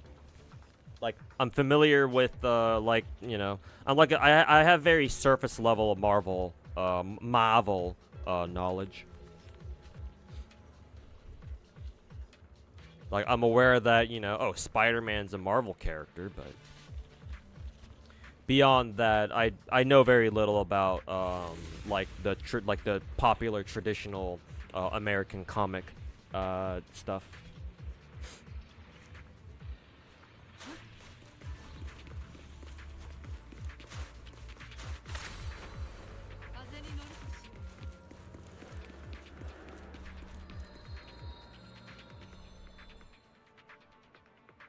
If you play on a controller, the feedback is even more prominent because the controllers give you vibrations. Damn, all right.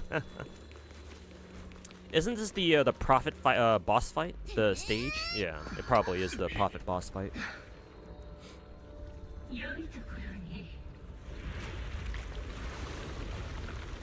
Always makes losing the 50-50 easier to digest. Yeah, if you get another S rank or a 5-star right after you lost the first coin flip, then yeah.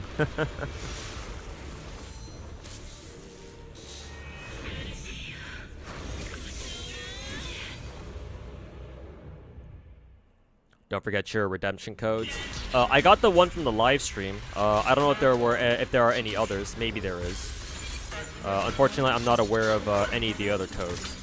So if you have any codes that are not part of the that we didn't get from the stream, then yeah, do make sure to pass them on to me as well. Bah.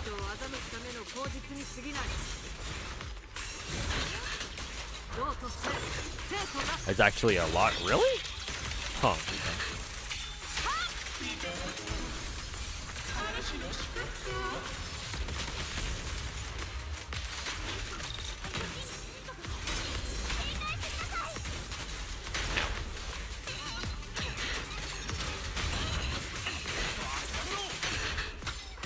Keep losing this, the 50-50 in Starfield and Genshin. I'm the opposite way. Genshin, my luck in Genshin has been pretty fucking shitty. I've been losing quite a few 50-50s in Genshin lately.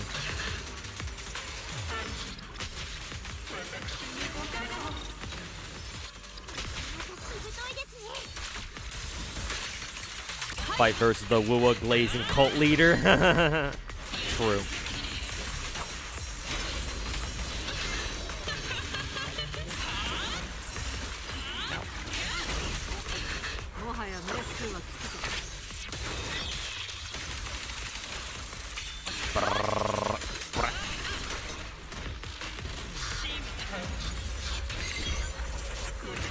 She doesn't normally do that cutscene, or she doesn't do that cutscene normally.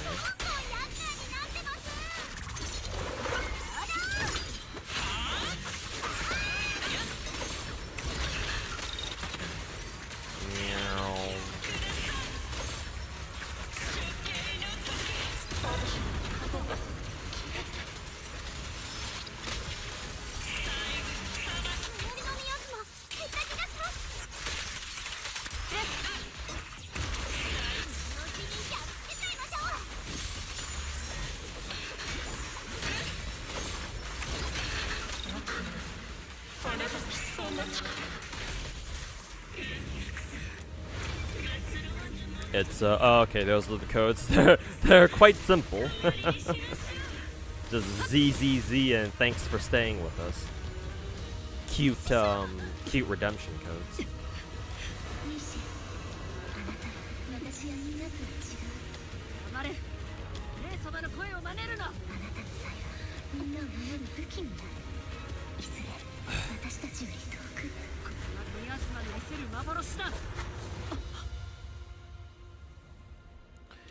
見知らぬ人これも幻か妹に伝えてほしいあるいは記憶あの子の姉は We're going schizo again. 今夜悲劇を止めないと私のいいシェンがエリートと共に散ってしまう姉様 We're going fucking schizo. あの子のため Building pity? Yeah, personally, I don't really understand the concept of building pity.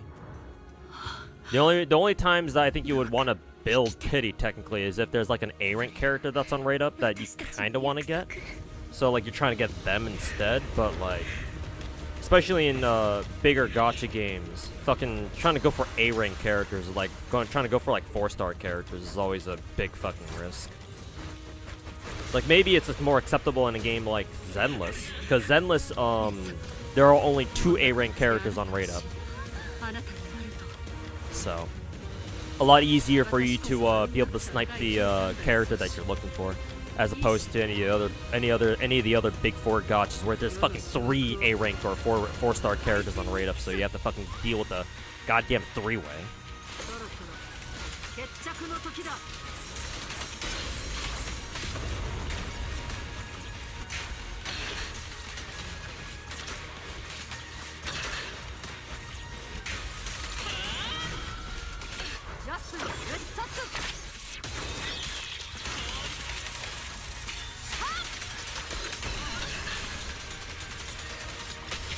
Missats!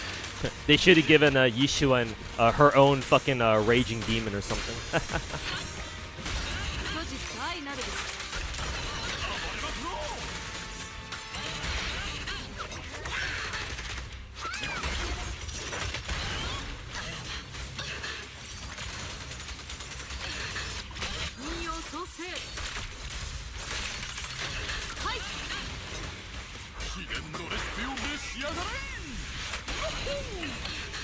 Pop!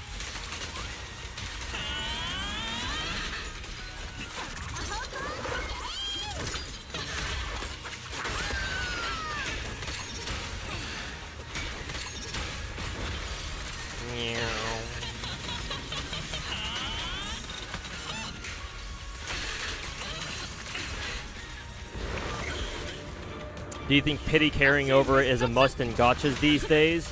Well, especially with how Genshin popularized it, yes, I think it should be a mainstay of gacha games. Yeah, I think that pity carrying over between banners Yeah, I think that should be normalized in gacha games because it helps free-to-play players plan better, right? I think you've heard me explain before that you know, stuff like this really helps out free-to-plays in like planning out their roles for the future. So having pity that carries over is really good for the players.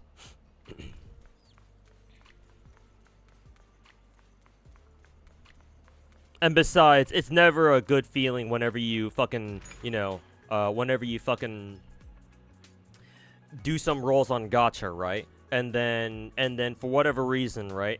Something happens and you're not able to finish your rolls to like reach soft pity. Like it's always a bad feeling whenever you like, you know, have pity lying around, but like you play a gacha game where your pity gets wasted. Like if you play Blue Archive, for example, if you get a character like halfway to your spark pity, then well, if you don't want to roll until you hit spark pity, then well, the pity you built up is basically just wasted.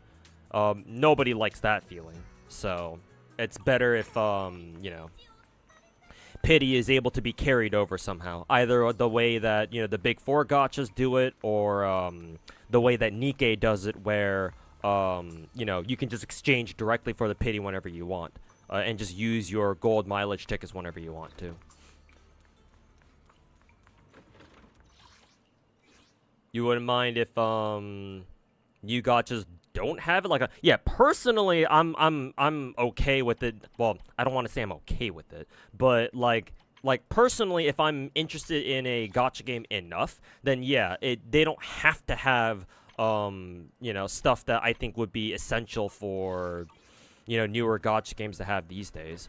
But even if I'm used to it, right? Because I've played older gachas, and I've played gacha games back in the day when, like, you know, pity didn't fucking exist a lot of the time. That doesn't mean that, you know, oh, like other people should go through what I went through. No. You know, if people are willing to put themselves through that, or they want to understand how like older gacha games used to play, then sure, you know, I appreciate that. Just as like an older gacha player, but ideally I don't want newer gacha players to fucking subject themselves through that same shit again.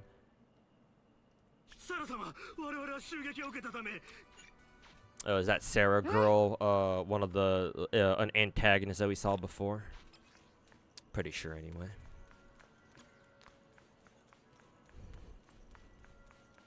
But yeah, like,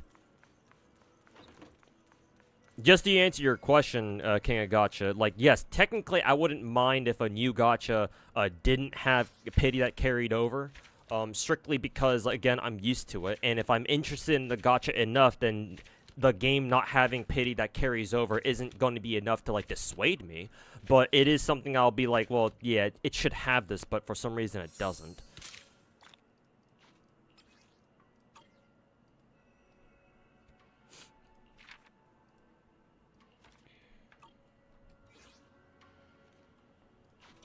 Okay, continue, temple management, okay.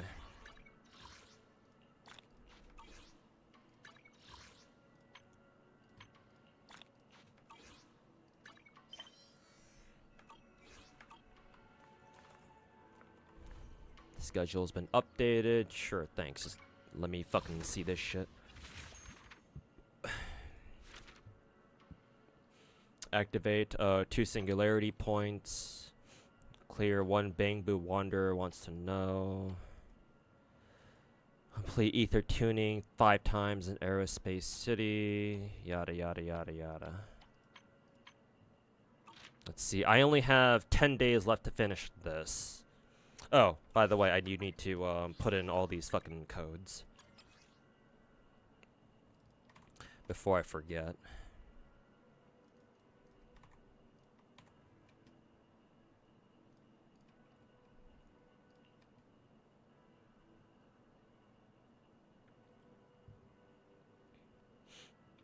Friend of yours lost a 60 pity in the Genshin Chronicle banner recently? Oh, fuck. Well, sorry to hear that.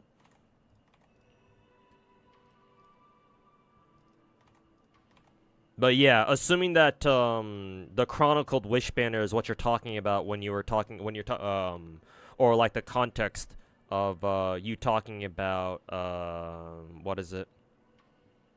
The whole like pity doesn't carry over thing. Yeah, like one of the you know the handful of reasons why I don't really like how they handled the chronicled wish banner in Genshin. I mean, it's nice that, you know, they bring back like a ton of characters at once, but yeah, it's not great. They could have definitely, you know, handled it a little better.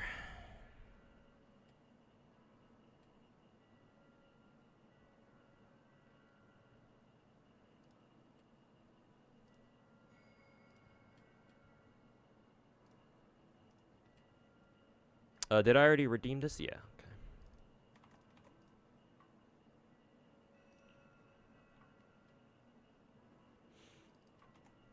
This one's a weird redemption code.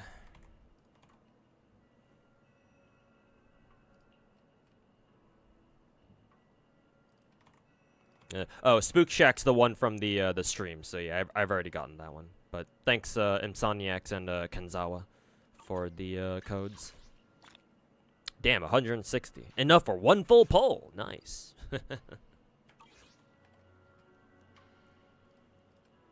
Nice. Characters are outdated and overpriced. Well, I mean, gacha in general is always overpriced. Let's not get that twisted, but I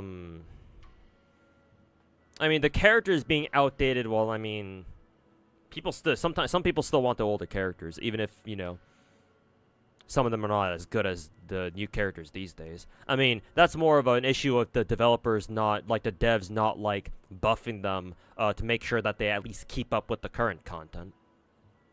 So that's another matter entirely,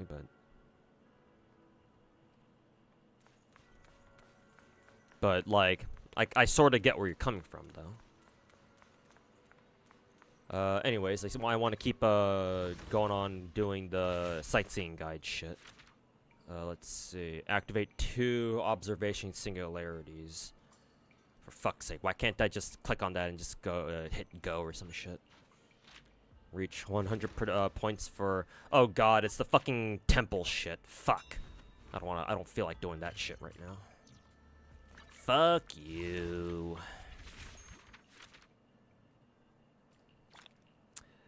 Fuck you. Reach this part for this area.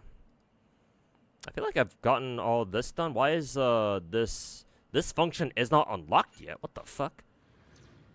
Why is it not unlocked yet? Fuck you.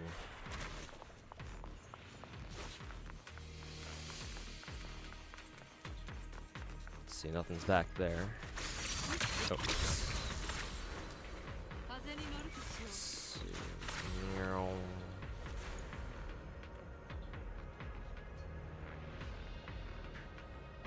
Buff Selly. I think Selly is like going to be buffed in the future.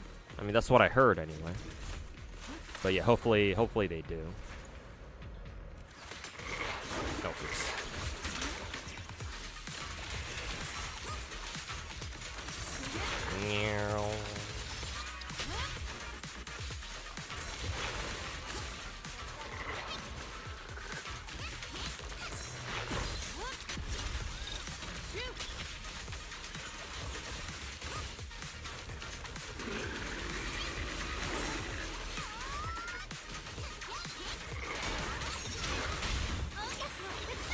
Wasn't Sally added to standard banner?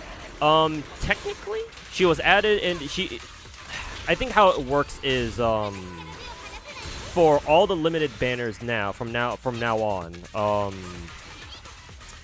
you can alter your standard banner like pool, where if you do get spooked by a character, it can be, they added several new options for you to be spooked by. I think the 4 new options were what? Selly, Blade,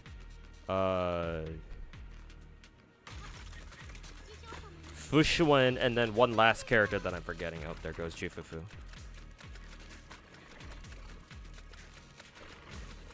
But you can only get spooked by them when you're rolling for limited characters. They don't appear. The 4 new characters don't appear in, or the 4 limited characters don't appear in standard pool or the standard banner. So it's like they're technically part of perma, but not really. It's kind of a weird like situation, I guess.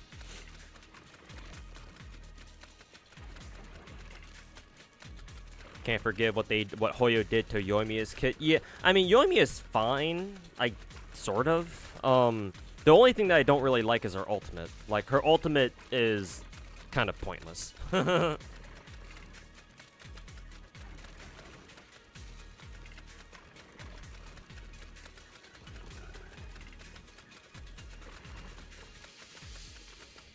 Animation lasts for like 10 minutes. It lasts for like 2 or 3 minutes. Yeah, it goes for a while.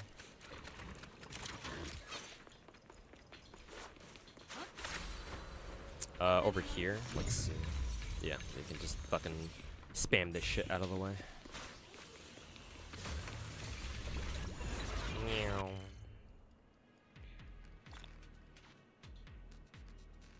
Oh, okay. Doing that revealed the mini cargo trucks in the area. Cool. Time to goon. Must not goon.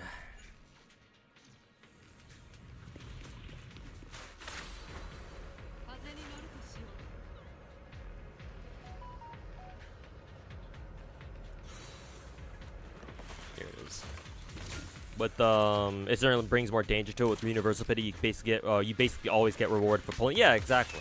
Yeah.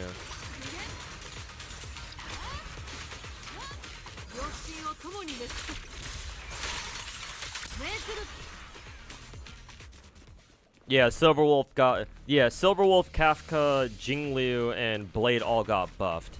Jingliu is kind of a weird case though. I don't know if she's truly gotten buffed or not, but they say she did, so.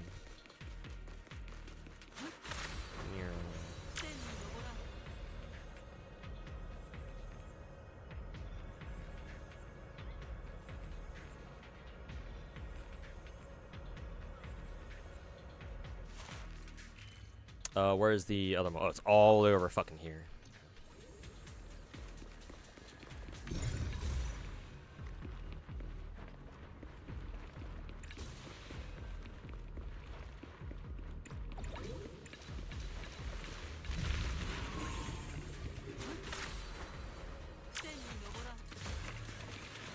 Hershey is much better now. Oh, okay.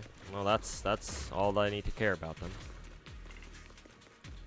Though I do need to re-gear who is it? Jingliu though, because I remember re-gearing her to be on to take scholar set now, but it's gonna be annoying that I have to do it all over again though.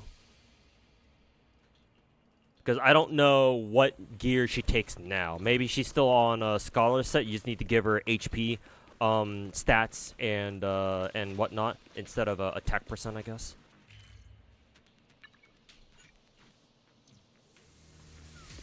I'm assuming we'll also have to re-gear Blade as well.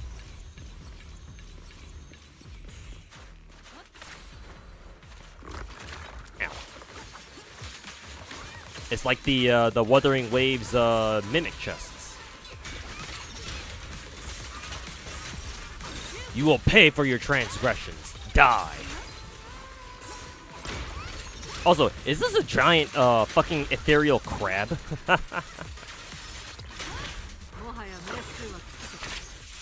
Hey yo, Gameplane, welcome back. Hope you're enjoying your 4th of July.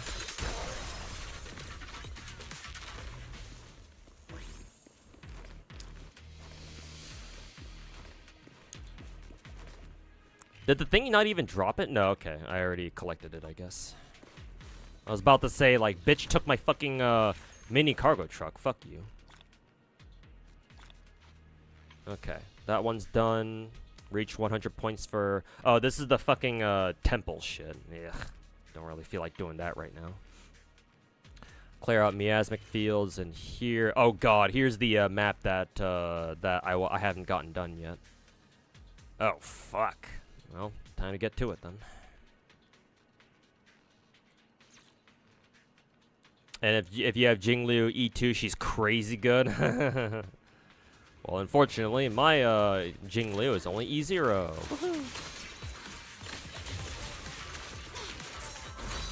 Meow.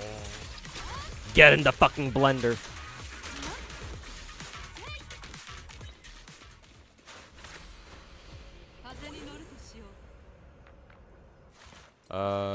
Mini cargo truck in there.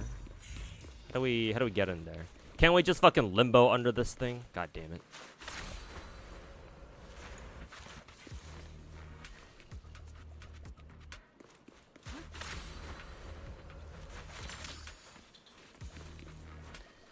Electric cable. Okay, no idea what that's about. Ah, we're going through here. Okay. Oh, another fucking mimic chest. I wonder if there's a way that you can tell that it's a mimic chest. There probably is. Just not paying attention to it. Meow. Your sentence is death. Ow.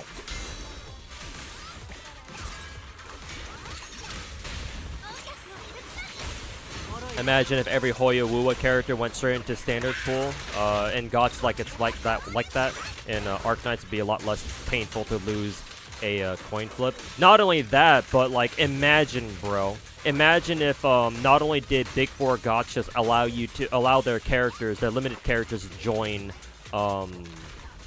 permapool, but also, right? They allowed you to pick your own standard pool so that, you know, whoever you do get spooked by, if you lose the coin flip, it'll be one of like a very specific, like 3 characters, right? You select two or three other characters that you would also like to get spooked by, and then it's like, oh, okay, cool.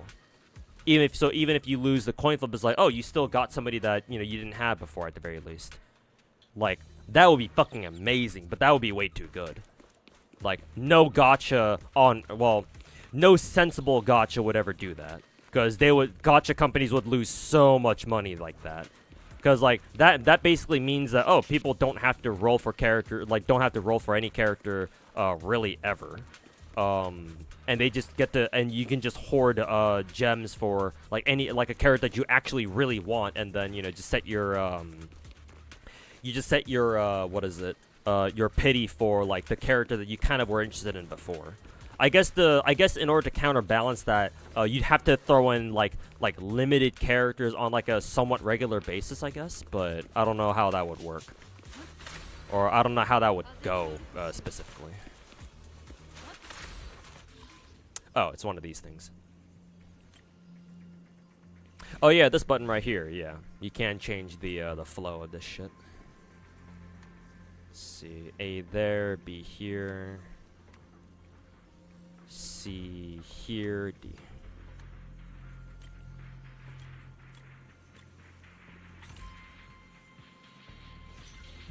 What is pity for Arknights again? Pity in Arknights is a little bit strange. You have to do 5 multis in Arknights first, and then if you still haven't gotten a 6-star operator by then the base 2-star 6-star operator rate, or the base 2% 6-star operator rate, increases by 2% until it hits 100%, or until you hit a 6-star. So it's got what I like to call a ramping pity, because your pity ramps up until you get a 6-star.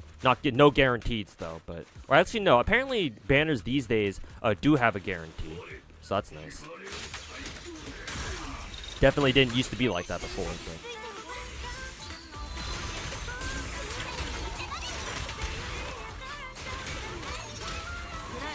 Star Rail did something like that, though. I'm aware. I'm very much so aware. The problem, if you can call it, if you want to call it that, is that. Oh, I think I got it. I think I got the manual the manual ult cancel with the who was it with the Yishuan there. I got it by complete accident. I think that's what you were talking about before, Kenzawa, right? Where if you pop Yishuan's non-decibel ult, as soon as an enemy is about to get stunned, yeah, it cancels the whole animation. Was she in her ult? Yeah, I remember popping Yishuan's non-decibel ult. And then it just canceled the rest of the animation like basically instantly. So I think I know what you mean by that now. Oh, here's another mini cargo truck. Next 6-star after 150 is guaranteed, but it only happens once. Oh, okay. Gotcha. Well, at least it gives you at least one guarantee. That's better than how it used to be, at least. You didn't see it? Okay, it's fine. But I think what happened was what you were describing, so it's fine. Because I had never seen that before.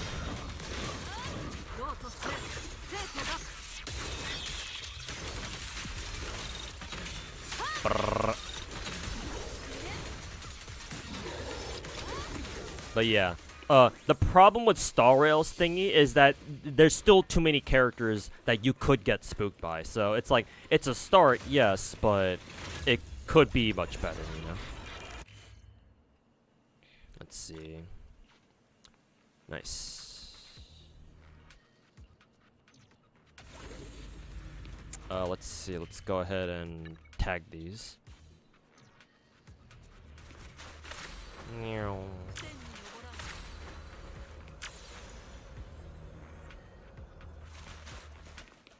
So can you... Oh yeah, you can make these disappear.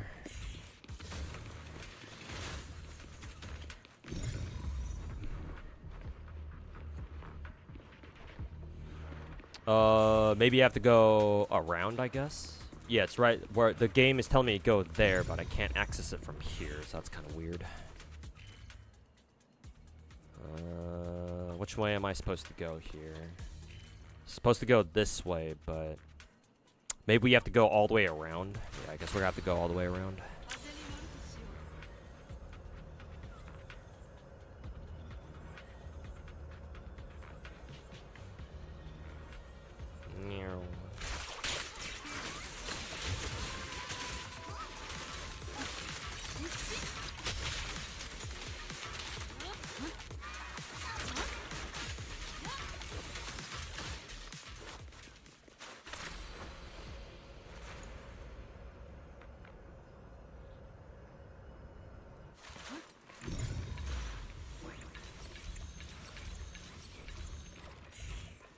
Huh, you can make the bridge disappear?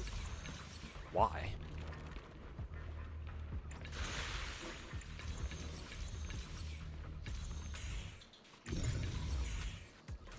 Why would you want to make the bridge disappear?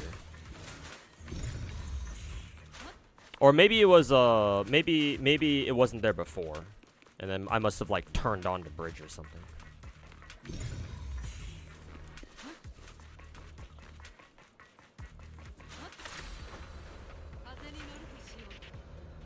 Are you guys enemies?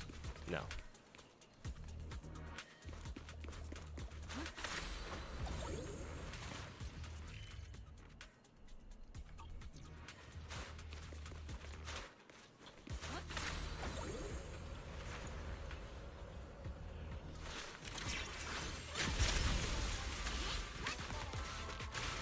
Let me hit the Thanatos enemy with the Jifufu's ult here as well. Brrr.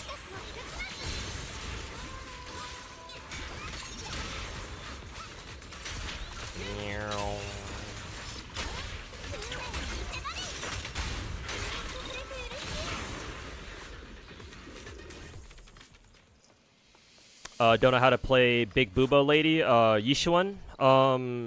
She's fairly simple. Well, she's not actually she's not simple, but she should be easy to play. Basic rundown is that her EX skill, when you have meter with her, or when you have energy on her skill, You can either tap E and she'll use like chunks of it at a time. I think if you have a full EX meter bar, you can spam her her skill like I think 4 or 5 times in a row. It does pretty good damage. It has a parry, so you can just spam it to what is it? If you have meter, you can either time it or spam it to like auto parry incoming enemy attacks. So that's nice. Or you can hold you can hold left click. So I'll just demonstrate here. Her Yishuan's tap E looks like this, like that. She has like a whole combo of it where she can use it multiple times in a row, and it gets stronger and stronger. I think each time you use it, or she can use her meter by holding left click like this, and she'll create like a vortex, and it's got like CC abilities, crowd control abilities, where it'll suck in enemies together and it'll briefly stun them and keep doing damage to them. The only enemies that it can't crowd control are like bosses, but you kind of expect that. I think bosses can even be stunned by it too, so it might even work against them. I would recommend if Yishuan is not under a lot of pressure, then use her hold, left click hold. But if Yishuan is under a lot of pressure and a lot of enemies are attacking her at once, then spam E if you have meter, or if you have energy. So you have to kind of gauge the situation to see which attack you want to use more, or which one's more appropriate. Either way, whenever Yishuan consumes meter, if you see my cursor on the top left here, whenever she uses meter, or whenever she uses her energy, her skill energy, she fills up this bar underneath her icon. I forget what the name of it is, but it's basically a secondary energy resource, kind of like if you've played Evelyn before. It's very similar to that, or a similar concept to that, where she uses her EX meter, her skill energy, and then she fills up this bar. Once it's fully filled up like this, where you see the black wings on the sides, I guess, she can activate a secondary ultimate that is not tied to her normal ultimate. So which means that Yishuan, this character, has 2 different ults. One that's tied to the normal decibel system, and then one that's tied to whatever this is. Her own proprietary ultimate. It's 2 different ultimates, so basically Yishuan walks around with 2 ultimates at any given time, assuming that she's got both of them charged up. So she can use both ultimates back to back. So basically, use her skill. You can basic attack too, but you ideally want to use her skill, build up meter on her. When she has skill energy, or meter as I like to call it, use it, and then she fills up this secondary ultimate bar. Once it's fully maxed out, she has access to a secondary ultimate on top of her regular ultimate that she uses, that's based off of standard decibels that everyone else uses. So yeah, pretty simple. Well, I say simple, but you'll get the hang of it. But she's a DPS. She scales off of HP. She's the first character in the game, I think. We might have some other HP scaling characters, but this one's Yishuan is our first premium DPS character who scales off HP, I think. So don't give her attack percent. She's not going to use it, or she can't use it. Give her HP instead. HP, crit stats, the like. Yeah, HP, crit stats, most important ones. Yeah. You spam her skill. Either spam her E when she has meter, and left click hold. Again, depends on the situation. And once she's got enough energy on this bar right here, pop her ults, and watch her fucking murder everything.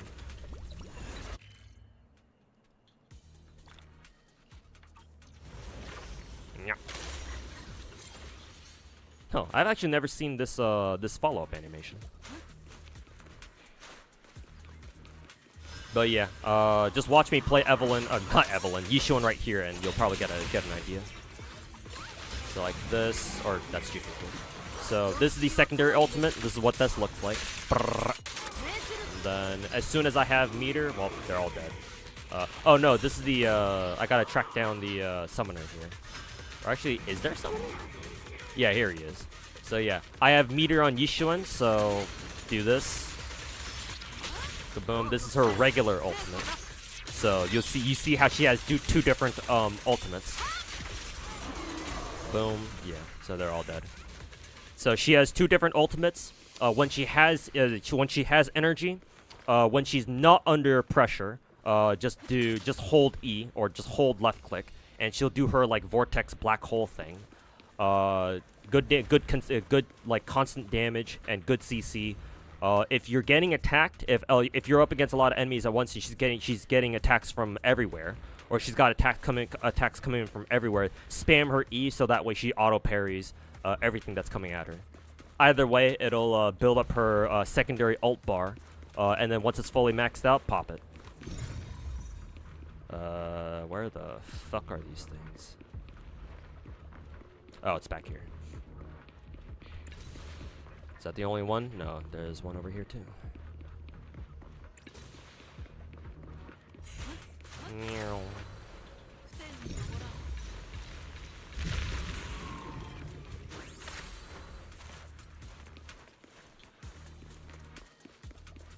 Was that it? Yeah, I guess it was. Let's see. Teleport back here. And we have to go this way now. Actually, do we? Yeah, I think we do. I think this is the correct way, yep. Meow.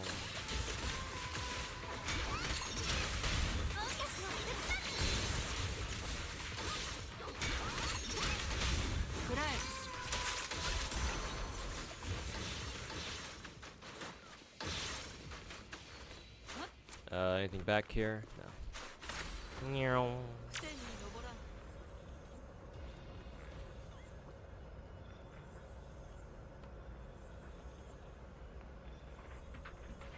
She's got a lot of attack commands. Yeah, she's got quite a few more than your average DPS, but you'll get the hang of it. You just gotta practice. That's all.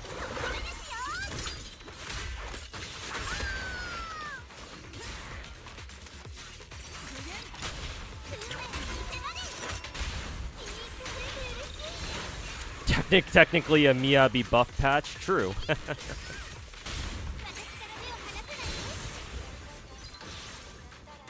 Unless you have Yanagi, yeah. If you don't have Yanagi, but you prefer like who is it? You prefer Yuzura, I guess. Yeah.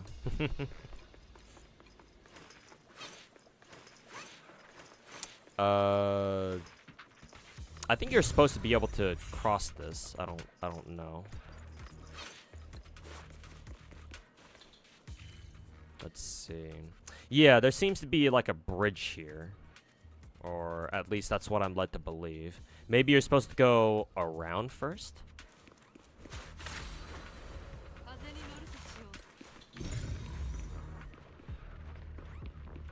Yeah, maybe we're supposed to go around.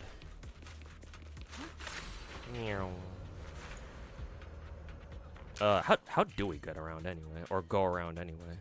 I guess we'll just teleport all the way to the back, or to the start. There are Astra mains.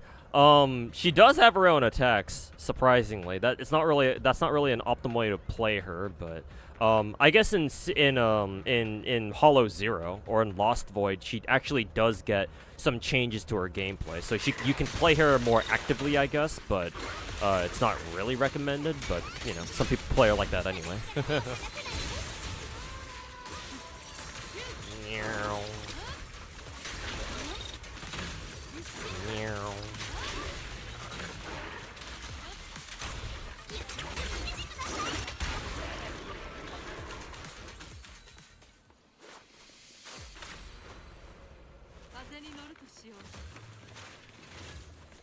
Got that mini cargo truck. Yeah, so we just keep going from here. M6 Astra's a DPS? Well, I'm not exactly surprised. Hoyo loves to do that where they like, oh, do you want to make your support character do damage? Alright, we got you. Just, you know, pay us. Keck W.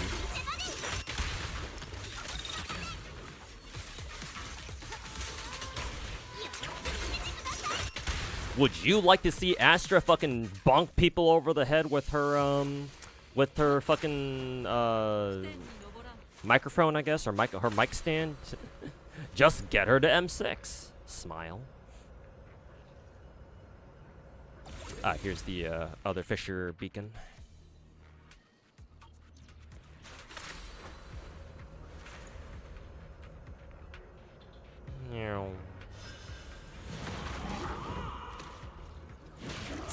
This is probably a summoner fight.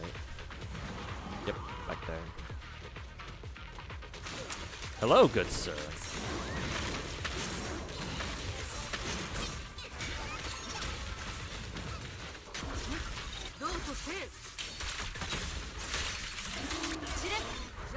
Yep. So there's the double ult back to back.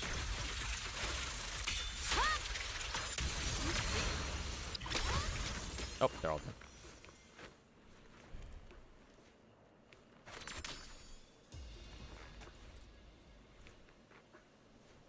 Not getting the Yishuan's. Oh no, I do have the skin. I should probably use it. Oof. Actually, I'm in combat, or I'm in a combat zone, so I don't think I can I actually don't think I can change her skin right now, but I do have it. I just keep forgetting to enable it, or I just keep forgetting to actually use it. I mean, to be fair, you don't have to buy Yishuan's skin. Yishuan just on her own is fucking hot as hell already. Cause like, I think the best aspect of default Yishuan's outfit is that you see her fucking thighs in full display. Not only that, but her top really accentuates the enormous size of her fucking tits, which unfortunately her skin doesn't really do. Her skin is more classy, to be honest. Usually it's the other way around, where skins are usually gooner as fuck, but the default skin is more classy or whatever, if you even want to call it that. But for Yishuan, for whatever fucking reason, because the Zenless devs are fucking based, it's the opposite way around, where her default skin is gooner, but her fucking whatchamacallits, her fucking skin is the classy one. Let's see, 1, 2, 3, 4. Will this even work?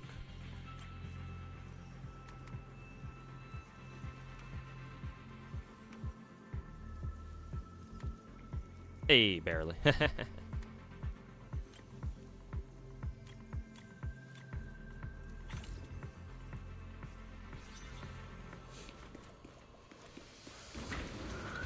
Oh god. Elevator time. Hold Alt, go to top left. Let's see here. Also, why do I not... Okay, there's my UI. Let's see. Oh, okay, agents like this. Oh, okay. I didn't think of doing this. But yeah, I do have her outfit. Let's see if it actually changes her in-game. Okay, it actually does change her in-game. Cool. So yeah, I have this skin, of course. But of course, why would I not?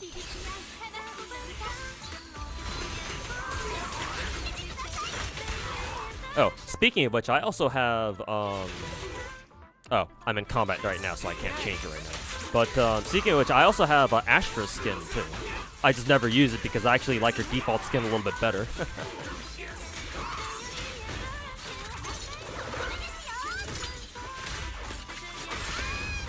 Sarah really wants to fight everyone tonight. I mean, he's always like that, though.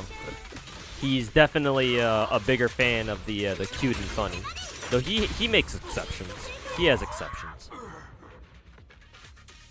Let's see, yeah. I have Astra's skin as well. Right over here.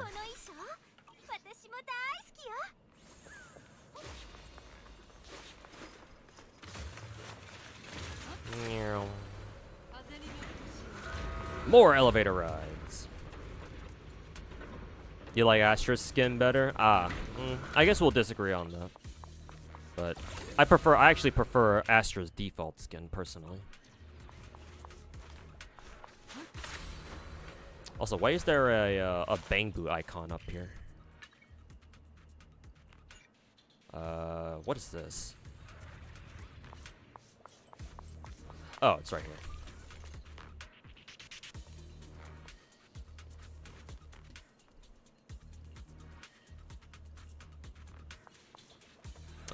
I don't know what I'm supposed to do here? Whatever. Guess I'll just come back to it. I can just teleport back to it whenever I want because it's right next to a teleporter.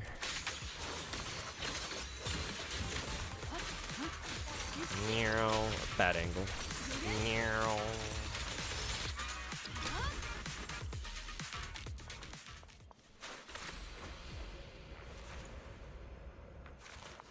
I feel like this gate should open. Oh, it doesn't. It doesn't lead to anywhere.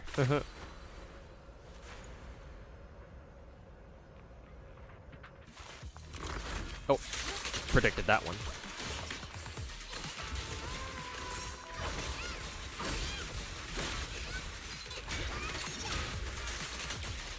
Can't touch this. Dun, dun, dun, dun. In before copyright infringement. Meow.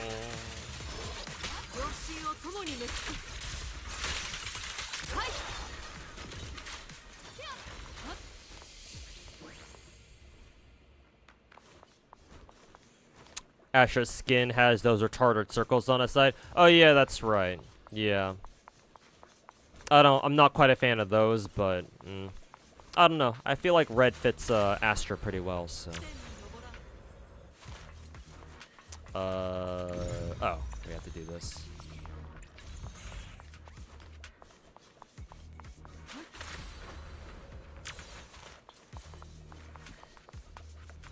I feel like you should be able to go through here. Why the hell is there an invisible wall there?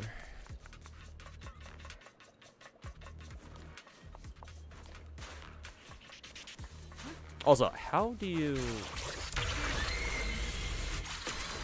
I don't know why she did that, but okay. How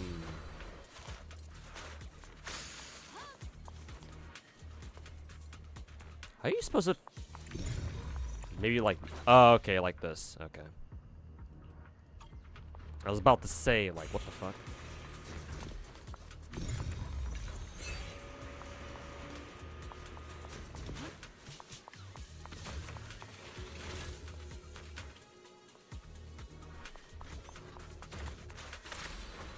Yeah, you can't get out of here. Fucking lower the platform again.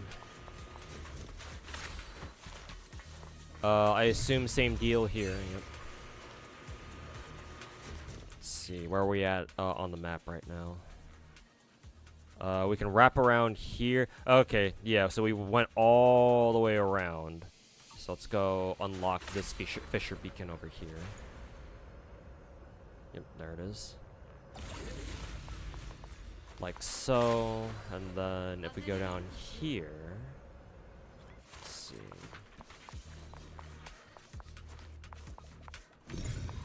Yep, right there. So we lower it, and then we can go on there. Okay. So, didn't realize you had to look at this thing. But now I know. Oh, there's a mini cargo truck right there.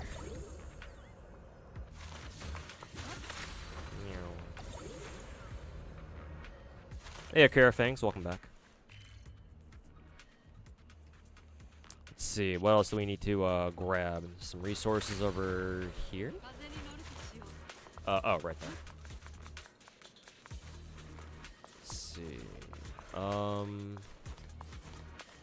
Is the elevator broken?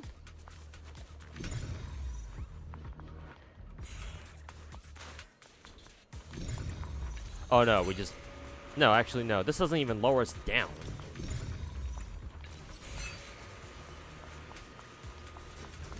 Yeah, it doesn't lower us any further. Oh, because there's like a fucking container in the way.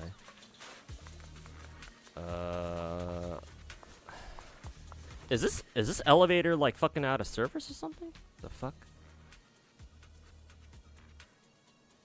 Maybe you're not supposed to go through there. I guess I'll just teleport back over here. Let's see.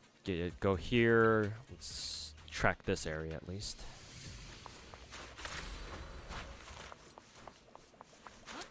Why is there a bunch of miasma here? Oh, mini cargo truck. Let's see. Ow. Oh, I get. Yeah, this must be a combat zone. So let's fucking do it.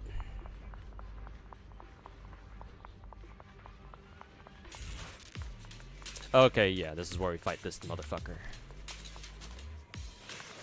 Will this guy just kind of sit here without aggroing? Oh, wake up, bitch.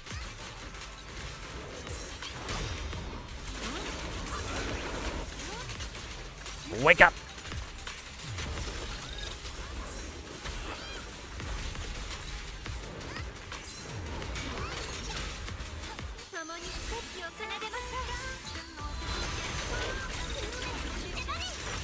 Brr.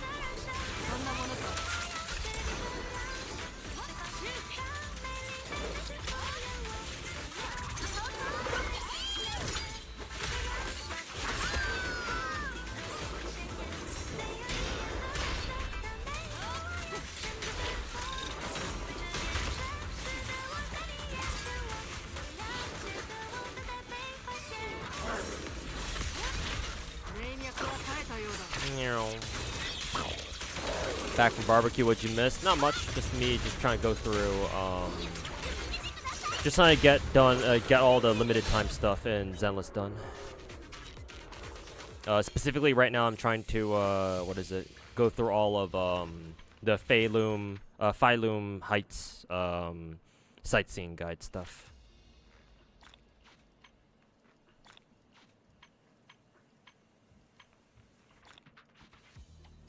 As such.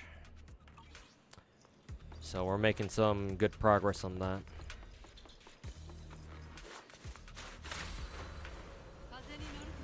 Another observation point.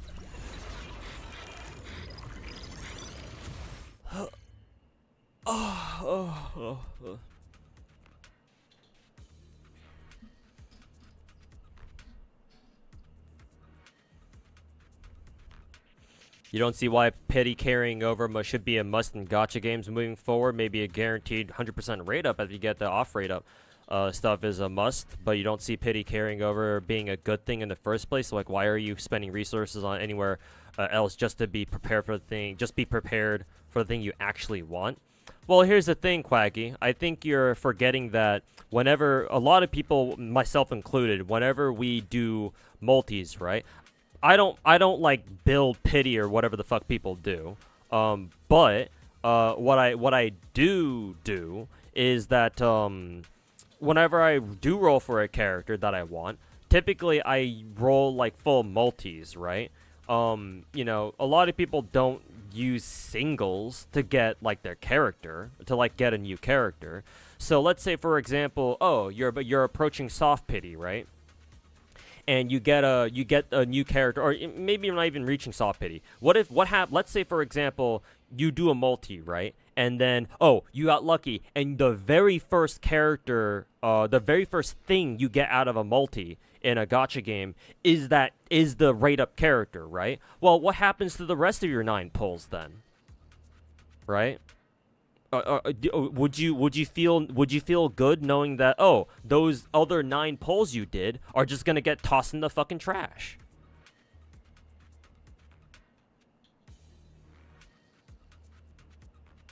Like, even if it's just like, oh, 1 roll over like past your desired character, you know, that's still a little bit of pity, right? Every single roll counts in gacha games, man. Plenty of people who've been literally 1 roll away from a character, but they weren't able to get that character because they couldn't get enough like gems for like 1 more pull and their banner went away, right? And that's always like the worst fucking that's one of the worst feelings you could have, where you were 1 pull away, but then the banner ends because you couldn't get enough gems in time. I mean, you can go off about like how, oh, you should have farmed more gems or some shit like that, but everyone's situation is different, my dude.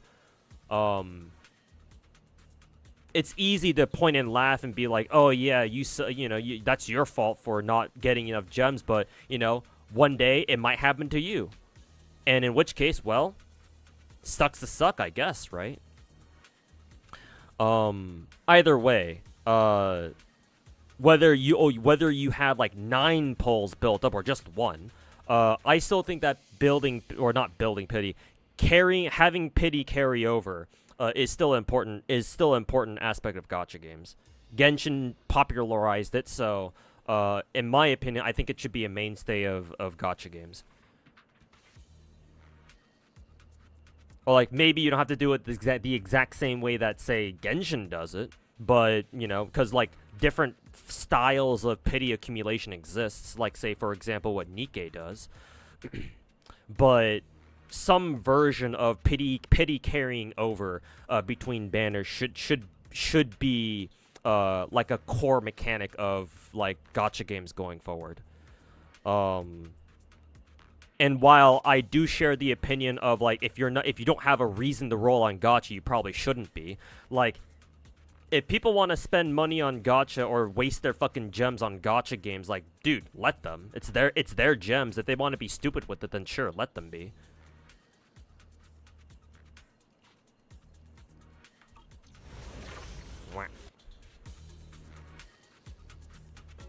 The feeling of being greedy and stupid. Would a new gacha even survive without that mechanic going for? Well, it depends. If the gacha game is so good that people are willing to overlook like some of the like the core gacha like features that, you know, games like Genshin and Star Rail and Zenless and WoWa have like basically codified, then yeah, sure, maybe. But you know, assuming for the moment that, you know, people aren't able to make gacha games that are as good as Genshin, or at least some of the other ones, then no. You know, those gacha games probably won't survive. Probably. Or at least it's going to be very hard for them. Like, a lot of people would be like, oh, they don't have, like, these gacha features that we've already become used to through other, you know, bigger gacha games, then, you know, maybe we'll pass on this one, you know? Like, it certainly won't be a very good PR move, that's for sure. How do we get down there?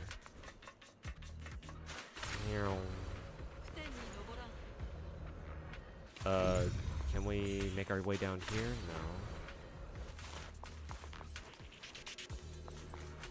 How do we...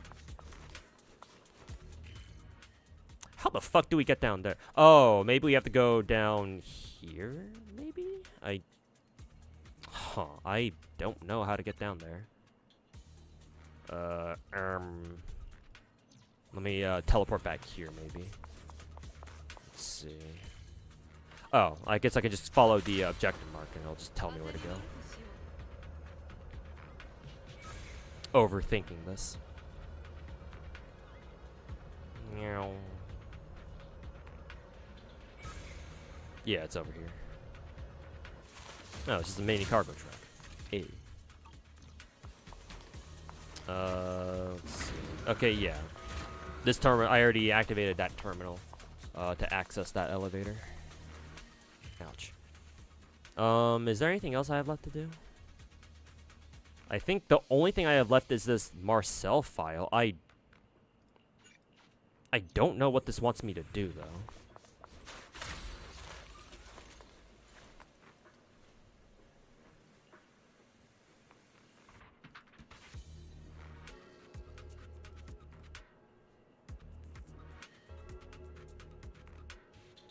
Oh, I have to complete a fucking commission first. Oh, ugh.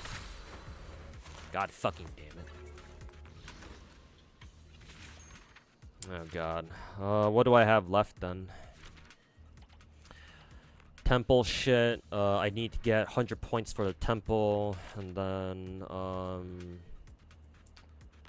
clear one Bangbu Wanderer wants to know challenge. What the fuck does that mean?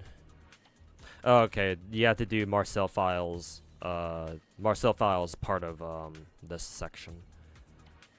Okay, this is like related to the temple shit.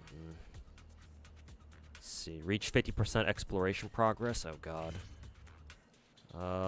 What else am I miss? Oh, yeah, I think this is the mini truck that somebody in chat was like, "Oh, you missed one." Ew. Can go find that then real quick.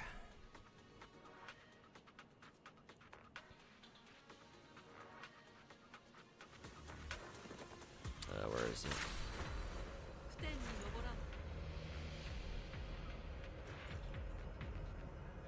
Oh, right here.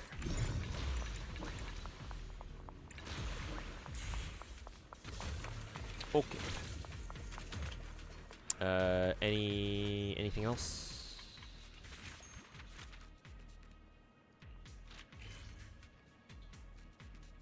Let's see. Oh, here's another one of those Marcel files. Actually, what about this? Have I found this yet? Just gotta level up your shrine. Ah, I see.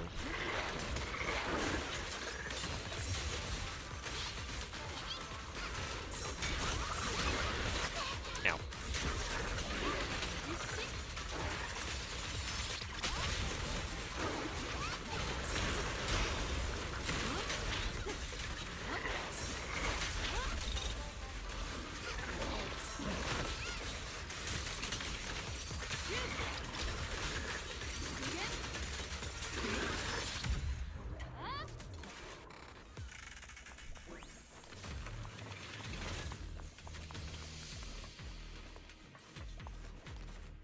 Okay, found that one. Let's see, building east side. Oh, here's the west side. West side, yes sir. W Pokey. What about Pokey?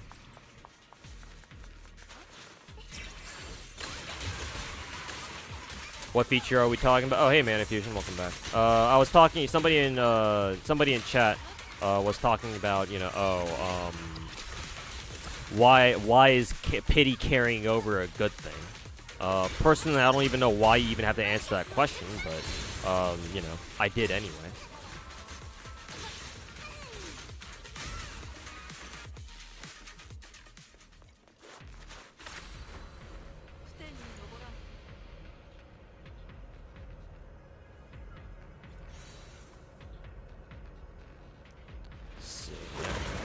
Got another fight on our hands.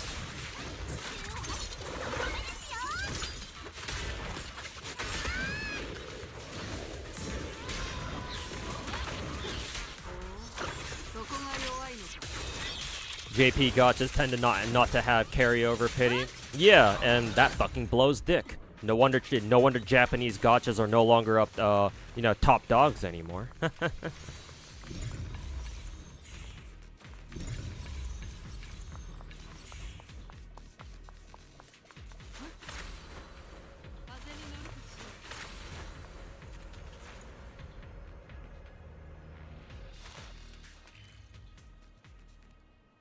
Oh, we have to go this way.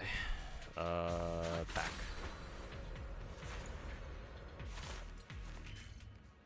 Oh, going the wrong way. Which direction am I supposed to go in? They're here?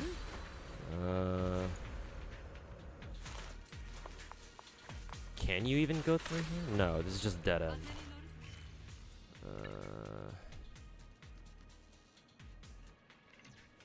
Guess we'll teleport back up here again.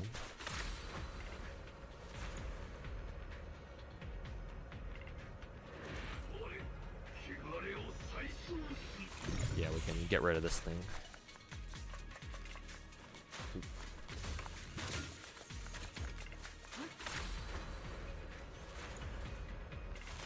Oh, here's a Wanderer Bow.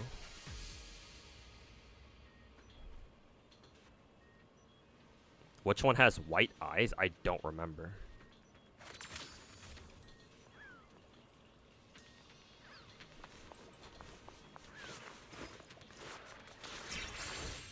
For a second there, I thought I was stuck.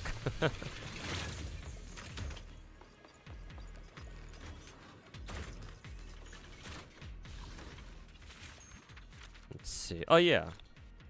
That got the Wanderer Boo one done.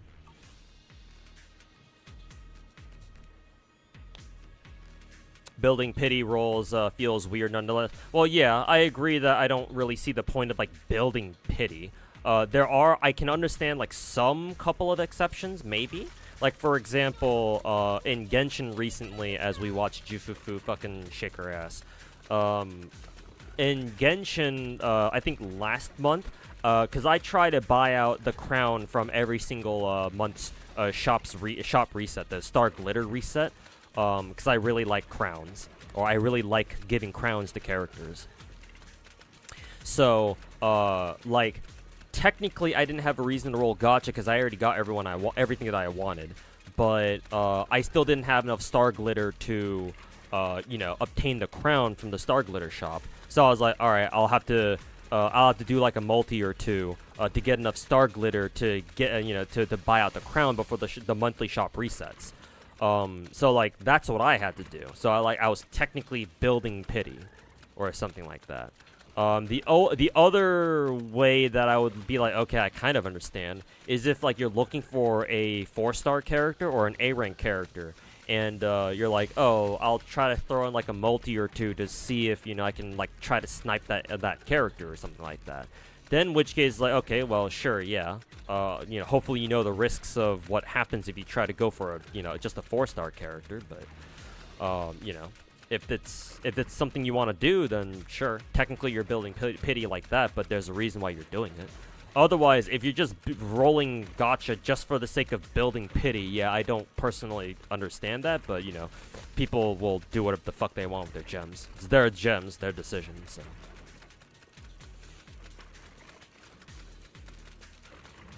Anyone know a way to install Zenless on your phone/tablet? I mean, it's a mobile game. You should be able to do that just fine, you know?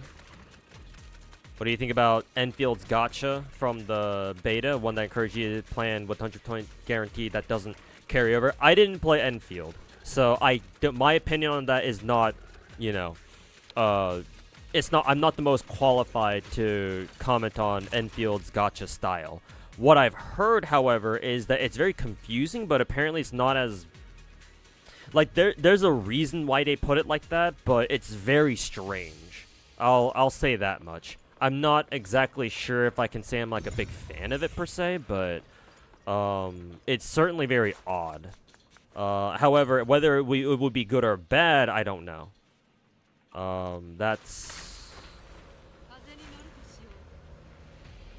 That is something that I'm not sure if I can really comment on. Let's see. Oh, I see. This area is just where it connects. Okay. So you just cross the bridge this way, I suppose. I don't know if I have to fight these guys, but I'll beat the shit out of them anyway.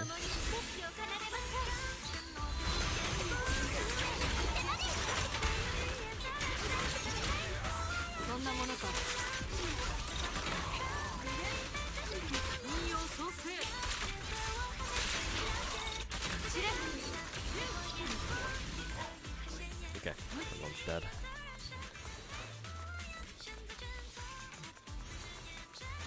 What's down here? Suspicious. Nothing's marked down here.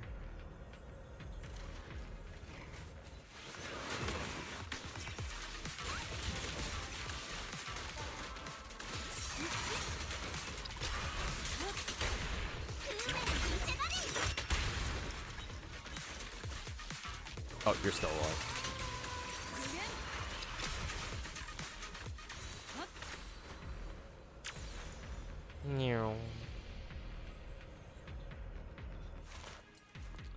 Is there anything else here?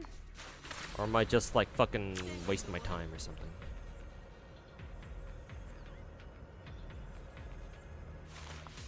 There's the Fisher beacon.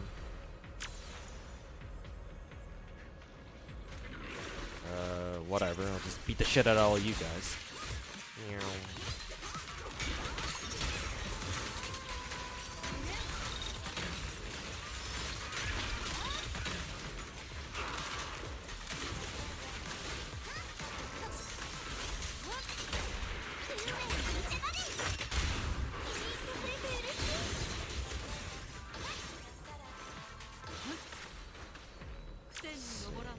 Oh, I was here before. I've played these games before. Okay. This map should be hopefully cleared out. Let's go to the roof.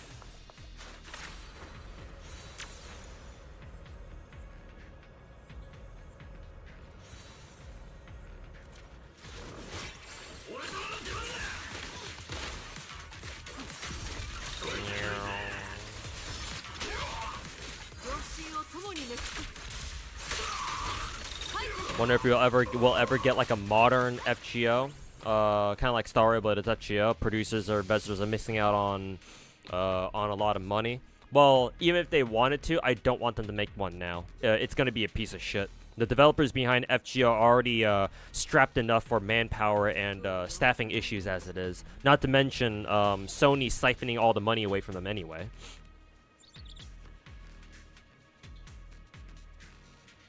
It's the reason why MiHoYo is both their own developer and their publisher, so that way they don't have to pay anyone else for all the money that they make. Whereas, unfortunately for FGO, you know, Sony has a stake in it, so they have to get paid too. So, you know, that's pretty fucking shitty.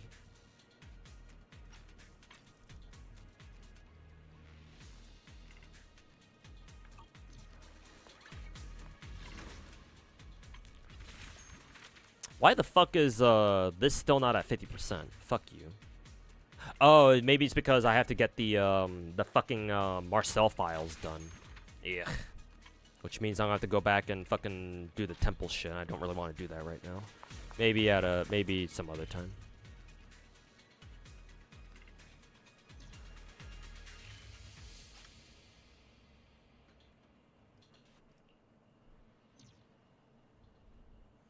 Maybe some other time. And the reason why the devs made her do that as their idol, as their idol animation, no idea. But you know, don't question it, I suppose.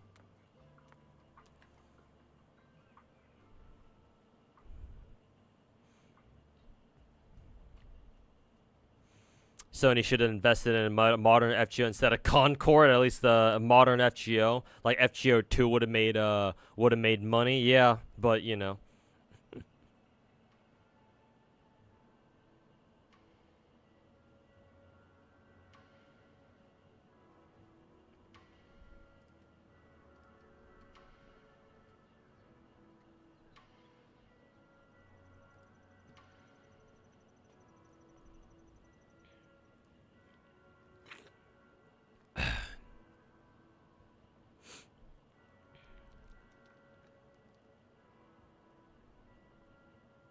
Not every new character in Enfield is limited. You think it's kind of like normal Arc Knights? You have to pull the character to get the currency to pull the weapon. Oh, okay.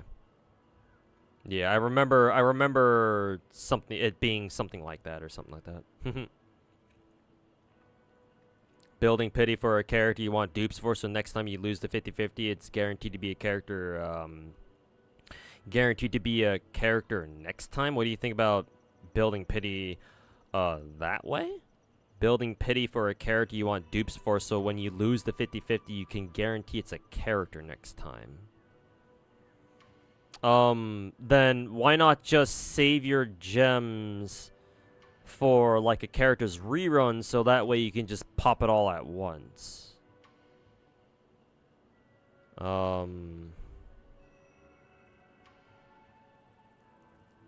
Like, why are you assuming that you're gonna lose the 50-50? Is kind of what I want to know. I mean, unless you're just a pessimistic motherfucker like me, where I'm sort of like, for some of my games, like especially Genshin, I'm just kind of sitting there being like, oh well, time to see what my next fucking spook is. But like unless you're like that, why are you expecting to like lose your coin flip? Even if you are that kind of person, like why not just roll on a character until you just get them? You know? Like, even if you do get, like, a character you're looking for and you want, like, another copy of them, maybe, then, like, you're just, and you know that, oh, you don't have enough gems to roll for them now? Well, I guess you could, like, try to, quote-unquote, build pity, even if you know you don't have enough gems to, like, get them like go to soft pity, I guess. But in that case, that's not really building pity. You're just you're basically just YOLOing. You're more YOLOing to see if you get lucky and you get like a 5-star early. To me, that's not really like building pity. Well, if that's what you want to treat it as, then sure, I guess. But to me, that's not really building pity. It's just, oh, these are Hail Marys. right? You know you're not going to hit soft pity because you don't have enough gems to do that. So, hey, just let's see if we get lucky. And just, you know, Hail Mary. And, hey, if you get lucky and you win the coin flip, then sure, great. It worked out. If not, I guess you could kind of see that as building pity, I suppose, but I don't see it that way. I guess the whole building pity part is like a convenient like side thing, I suppose, but what are my expectations for 10th anniversary? I have nothing. I don't really care. Like, I don't expect FGO to announce anything really groundbreaking. I mean, I expect something at least, but like, for me personally, I'm just like, the best thing that they could announce is, oh, we're gonna come out with FGO 2. But I don't want them to do that because like they can hardly handle FGO on its own, like the like base FGO on its own. I don't want them to do FGO 2. If they do announce an FGO 2, it's got to be done by a different developer. Because Lost Angle will not be able to do it. Not well, at least. If Lost Angle tries to make FGO 2, it's gonna fucking fail. Again, they can barely handle FGO 1 at the moment, so what are the chances that they're gonna be able to like handle FGO 2? But like, FGO in its current state, it's like, well, I don't give a fuck anymore. The game hasn't changed in God knows how long. Like, all you play FGO for is literally the story, and while it does have the best story overall in the gacha game market, it's like, well, if that's the only thing you look forward to, it's like, and like maybe some new characters, I guess. But like, they've already broken the glass on a lot of like the characters that we've wanted so far. Who's left? Kamisats? Fucking Toko? Who the fuck else? Like maybe Olga Marie? Maybe you Olga Marie. I kind of expect Olga Marie to be our anniversary servant this year because, you know, 10th anniversary.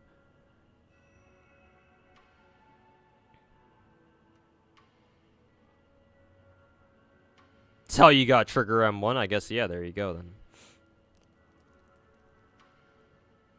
When I put it like that, it makes sense that what you've been doing is just YOLOing. Yeah, exactly. It's YOLOing first and foremost. And then as like a side benefit, yeah, sure, it's like, I guess you're building pity.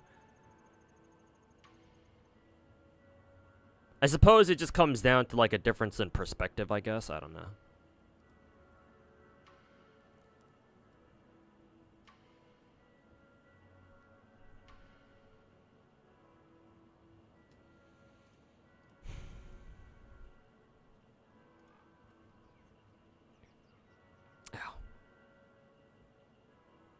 Enfield looks weird to you for the weapon pull. Yeah, I've heard that the way you do weapon pulls is really fucking weird in that game. Like, you have to roll for the characters first, and then only then can you roll for the. It's kind of weird. I don't know what Hypergrip was thinking with that one. But then again, I've never played any of the beta, so I don't know how the gacha works in that game. So I don't want to judge it too harshly at the moment. Just all I know is that it just sounds like a really weird system. Honestly, the best thing that you'd like them to do is announce that they're voicing the main story. I mean, yeah, that too. I take that. At least, yeah. FGO 2 by Hoyoverse. Imagine. Probably not. It's not gonna happen though. Not even probably. It's not gonna happen. Lost Angle's still hurting from the failure of fucking Sakura. Well, the light work specifically, but yeah. They turned Jingliu into Mighty, but Ice. Oh, really? Did they? It's kind of funny. I can hear all the fireworks going off in the distance. Happy fucking 4th of July.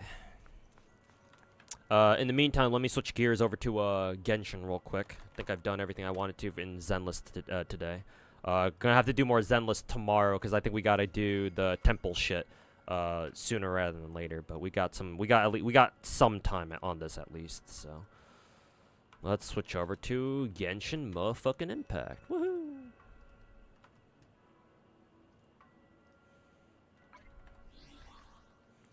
Genshin.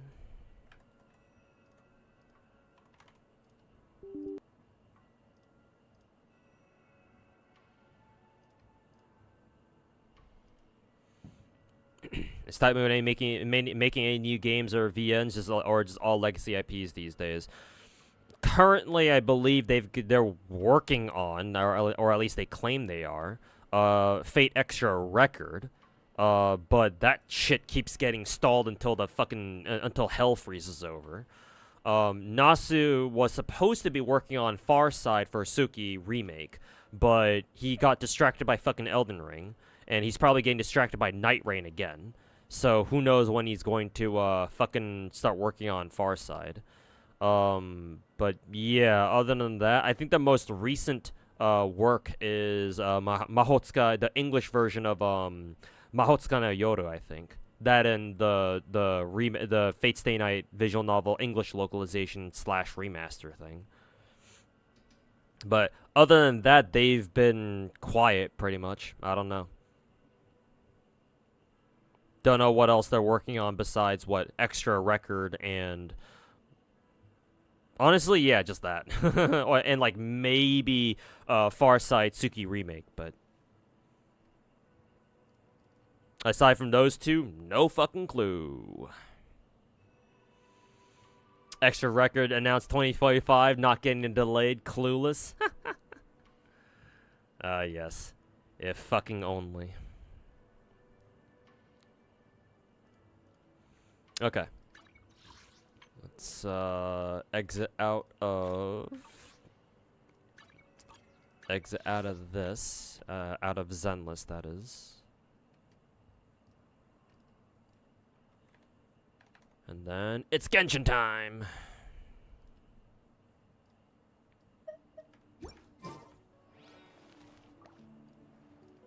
Because we still have a lot of things left to do in Genshin. Finally got did all the fucking stamina shit. This shit is fucking retarded, by the way. Fucking 1200 stamina just to get one fucking dust feather or some whatever the fuck that shit is. Fuck you, fuck you, MiHoYo. Fucking piece of shit ass event. Thank God I already did the fucking Archon quest already. Let's see, we still gotta get Skirk's thingy. We gotta do the anecdotes, but this is easy, or at least these should be easy. And we still got plenty of time on that. Gotta go do the fucking this fucking thing.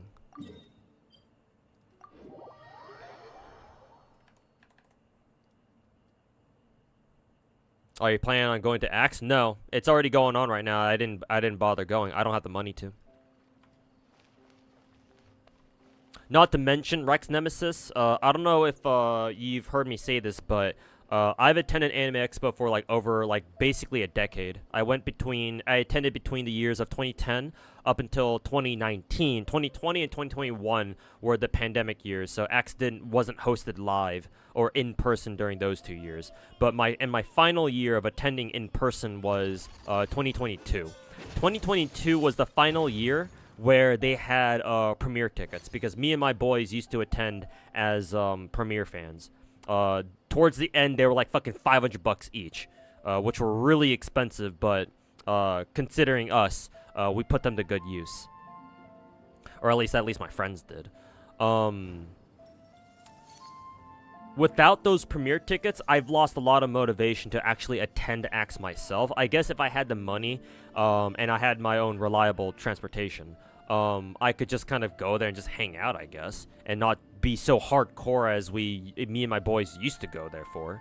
But yeah, I have neither of those, so I have no reason to go. And the fact that they discontinued the sale of premiere tickets every year, like we're used to, means that we've lost a lot of the perks that I'd normally have as a premiere fan. The most important one being we get to go to any single panel we want and cut the line, basically. Every single panel at the con, if you're a premiere fan, you can just cut the line before all the other normies, or the plebeians, as me and my boys used to call them. And there'd be for every single panel, anyone you wanted to go to, there'd be a separate dedicated premiere fan where the premiere fans will be able to enter first, and then once all the premiere fans were in, then all the other normies would get in. But for some reason, they discontinued the premiere fan badge. I don't know why. I'm assuming that enough people bitched about premiere fan badges where they just decided to that it was too much drama for them to handle. So they stopped selling them, which is kind of surprising considering premiere tickets go for a fucking lot. But oh well. 500, that's a lot. Yeah, but if you were a hardcore Anime Expo like attendee, then yeah, it was worth it. There were quite a few perks that you got as a premiere fan, and if you were planning to go all 4 days or even longer, and you knew how to take advantage of your perks, then yes, it was well worth it.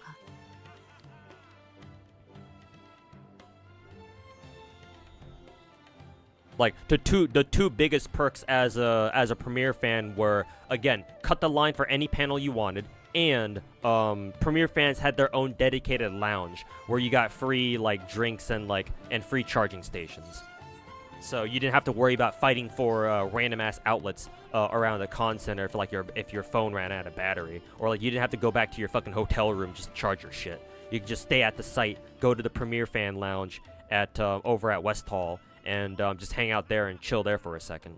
That room had air conditioning too, so again, the premiere lounge was like one of the best, was like the second best perk of being a premiere fan. Made like taking breaks in between like all your shit that you wanted to do during that day a lot more tolerable. Just go over there, just hang out, chill, take a rest, because obviously if you're at the con, you're doing a lot of fucking walking. So perfect place to just like hang out and chill, rest your feet, grab a drink, assuming that they were in stock, of course, and charge up your shit. Place had free Wi-Fi as well, though it was pretty spotty. Usually it was pretty spotty, but you know, free Wi-Fi is free Wi-Fi, I suppose. Portable charger, yeah, but you'd be surprised how many people still show up there just to charge their devices anyway.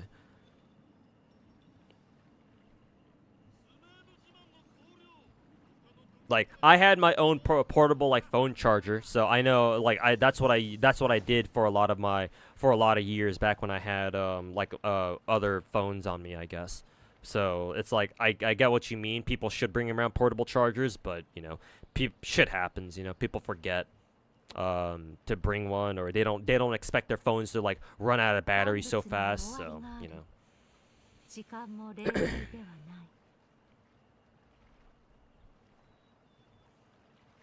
Bro was a celebrity at the expo. I mean, it was the closest thing you could get, yeah, as like a normal attendee. Did you get a hand job with $500 at the end? Imagine. Nah, unfortunately we didn't.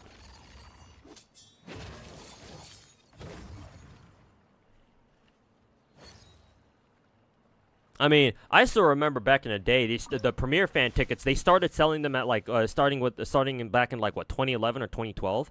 They started off at just $100. But again, that was back when like basically nobody knew about it, and the act's staff didn't like advertise it themselves much. So, and not only that, but the first year, as part of like their promotion stuff, our boys were able to find like discount, like 20% discount code. So we actually, for the first year, we actually only paid $80 for the first year that they actually started rolling out premiere tickets. And then but then the price rose steadily year after year. It went from 80 to 100 to like 150, then 200, then 300, then 400, and then towards the end it was like it was we had to start paying like fucking $500. Like $4.99 just for the premiere tickets themselves, and then an extra fucking $50 on top of that for like the service, the online portal service fees and bullshit, like other bullshit like that.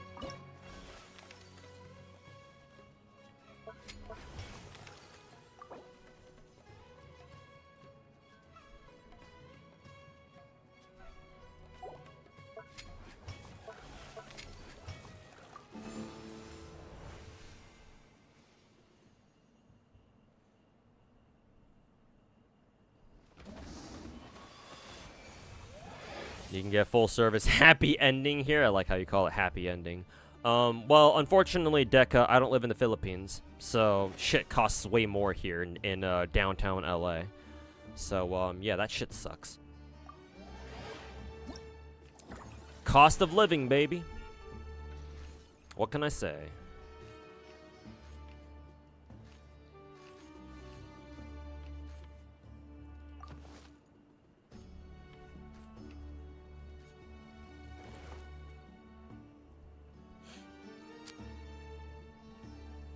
Let's see. I guess we'll go for the humanoid characters, I suppose.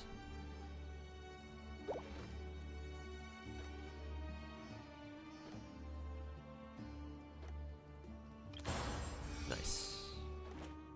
Starting off with the rank 2 character unit already.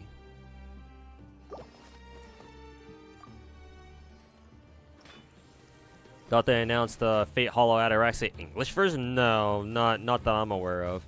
I don't know where you heard that from, but no, unfortunately not. That would be pretty hype though. But no, I don't think that's a thing. Heyo Gala, welcome back.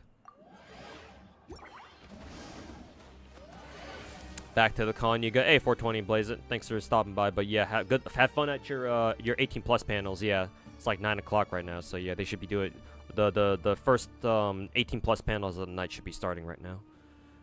But yeah, if you're going to the hopefully you're going to like the J-list panels, the J-list and manga gamer panels. So yeah, have fun over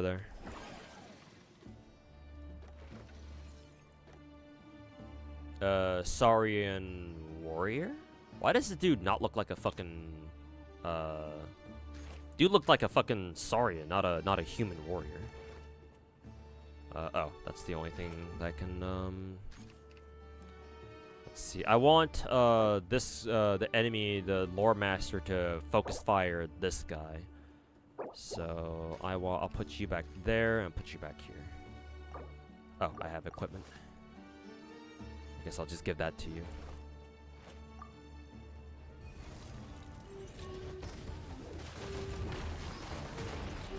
Deca's from the Philippines. I think he mentioned that. I think he mentioned that before. Yeah. Hopefully, I'm not doxing him or anything, but pretty sure he said that himself before. So.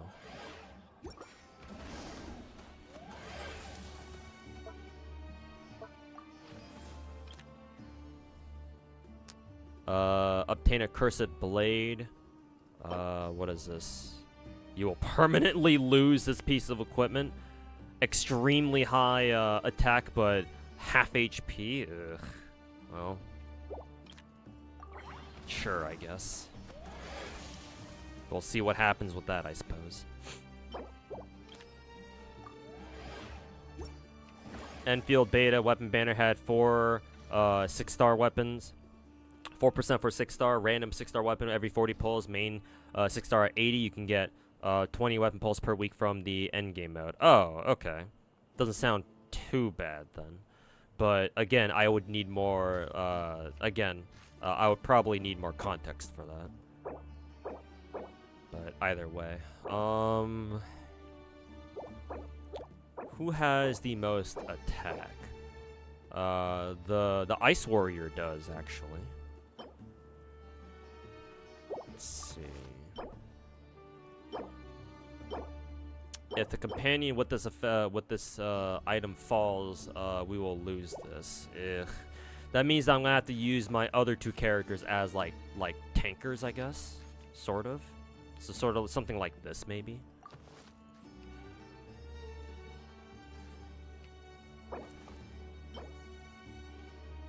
Oh wow, this one gives a lot of defense. Okay.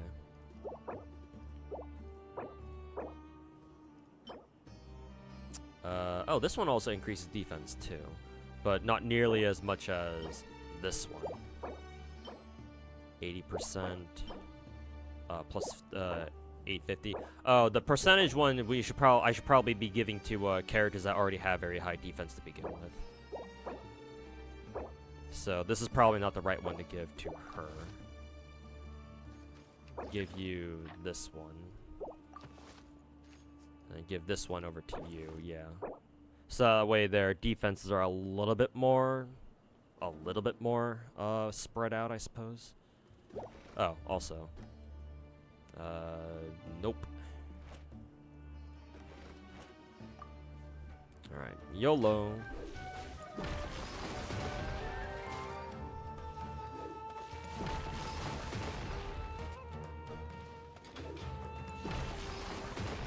New stun set for Zenless needs 50% CR. You're putting CD on everybody? Oops.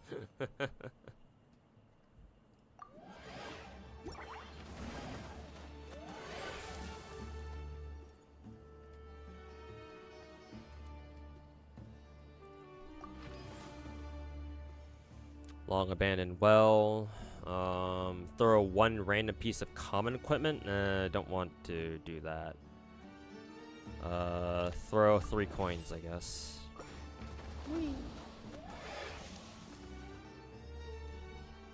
You have to wait 1 week for the Fate collab. That's so bullshit. Yeah, the reason why is because they want people to roll on Kevin first.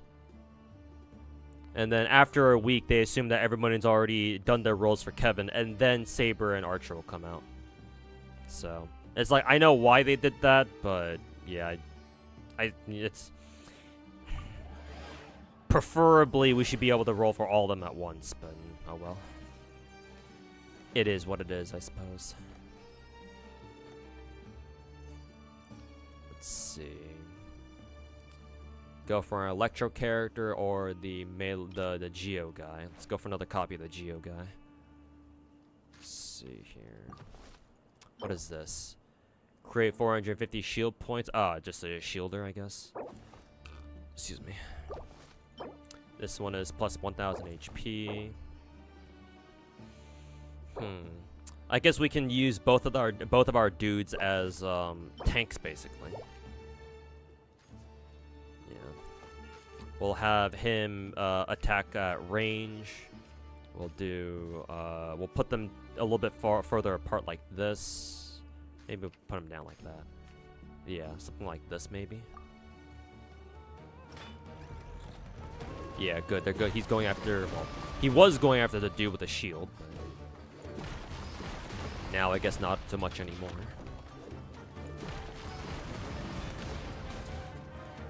That rocket barrage does a ton of fucking damage.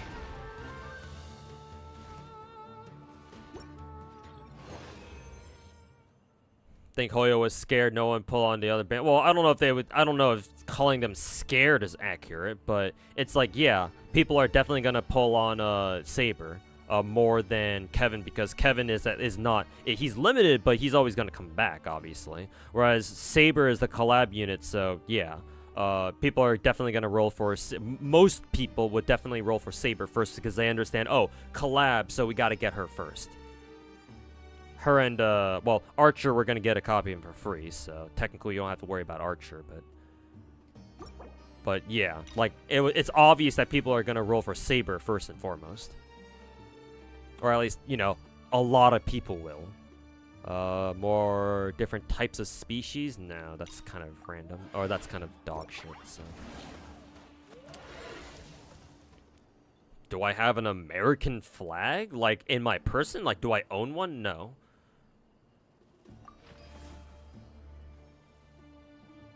All camp. Oh, it's the fucking Alchemist event. Ugh. I think my dude was a cryo guy, right? So I guess I'll take the cryo one.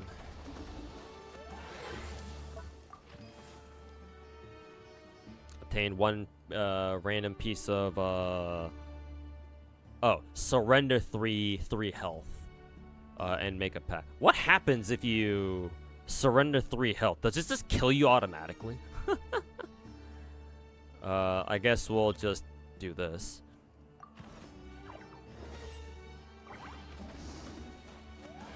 Fireworks are loud. I mean, yeah, they tend to be.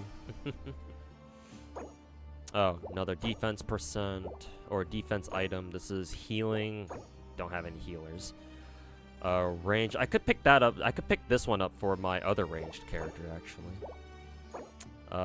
Oh, this one is actually better than this one is, to be honest. Yeah, the flat defense ones. These are usually better. Let's see, I'll buy that one, I'll buy that one. Maybe I could also buy this one too, maybe? Sure, why not? Shop reset. Plus 1000 HP, healing, fuck that shit. Attack. Oh, this is 400 attack, but without the defense penalty.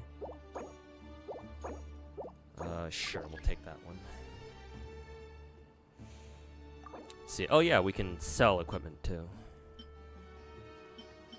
Let's see. I'll actually sell this one because I think these ones are just straight up better, where they just give you flat defense. So we'll sell that one. This one is good, so we'll keep that.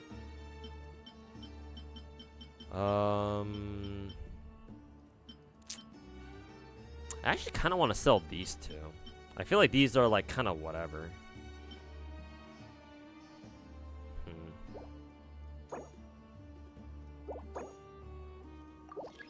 I think we'll buy those, and then we'll sell these. I think the tooth items are kind of shit.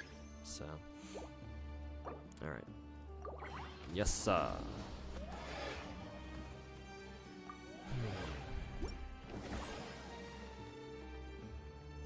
We have a new magical girl in Exedra. Who is it?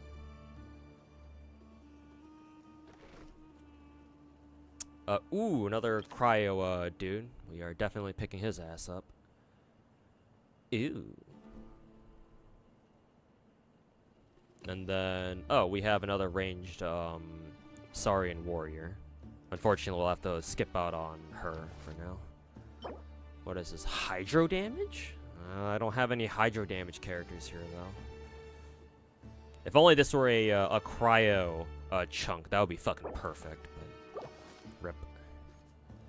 Let's see. He's ranged. I'll give him the arrowhead. Let's see. I think this warrior is also ranged. Actually, no. We have both the cryo warriors are ranged, so I'll give him this. Give him this. He's a tank, so he'll stay like that. Let's see here. I guess we'll leave that guy in the back. She's ranged.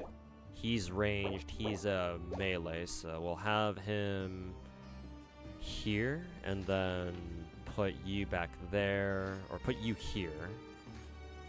And we'll have you here, and then we'll have you here. Then what gear can we give to you guys? Let's see, plus 1000 HP, shield. Let's see. Offensive shit. What is this? Max HP? Okay. I guess we'll go for like a tankier sort of setup on this girl. So more defense and more HP.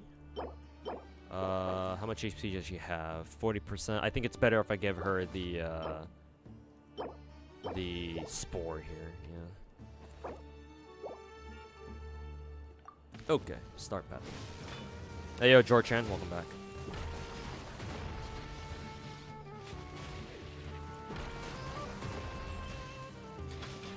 Alina? Oh, Alina from Record, right?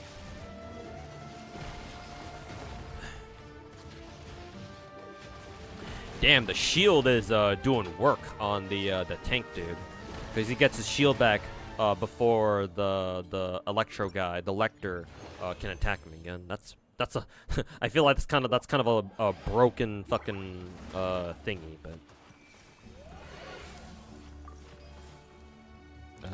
start the battle, sure.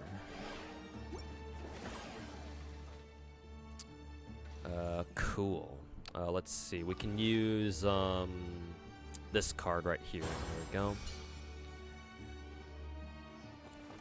Companion. Oh, another another melee warrior. Cool. Do I want to spend on him though? Sure, why not? Oh, cool. Another warrior. How convenient. Nice. Another cryo warrior. Electro. Oh, don't have any more coins. Rip. Rip.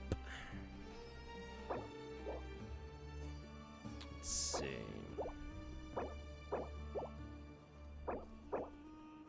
Actually, since we have 3 cryo, I can run the triple ranged guys. The problem is that we're not gonna have very good tanks though.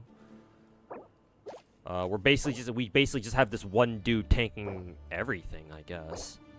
Continually deals damage to your companion pieces during battle. Ugh. I'm assuming this is AoE, and that is not good. We're gonna have to kill this guy first and foremost, I think. and pray that our tank can handle these 4 guys, or he can ward off these guys for long enough. Maybe I should run double tank? I don't know. Maybe I should run, what, double tank for this. Like so.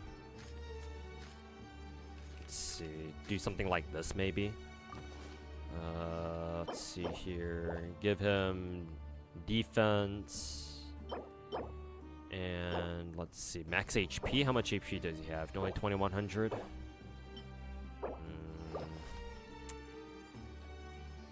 Let's see, what is this again? Yeah, this one's not great because percentage HP is not very good right now. So either defense, we can either stack defense on him, or we can stack HP on him. Maybe both?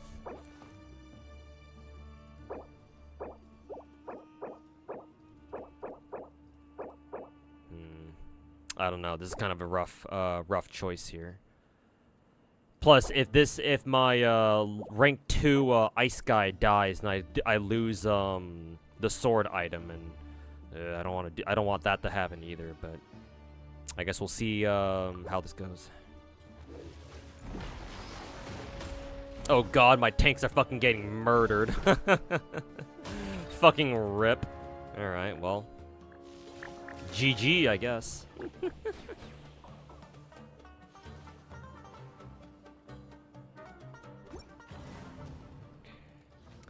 G fucking G. Fucking dog shit auto battlers.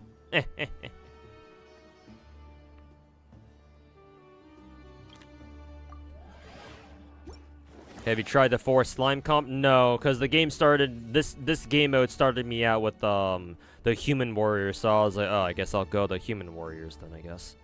Though then again, you know, it's not like I had to.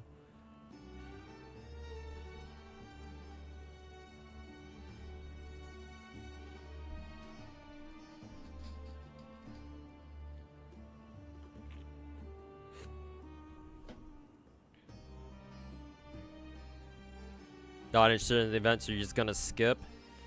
Yeah. Don't blame you.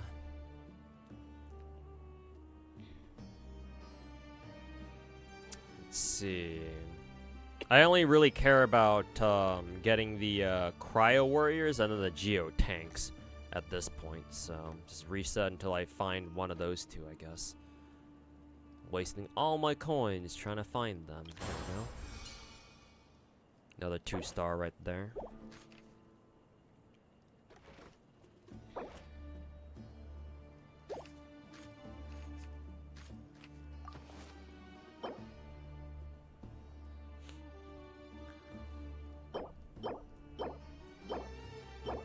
Too bad they're not Hydro.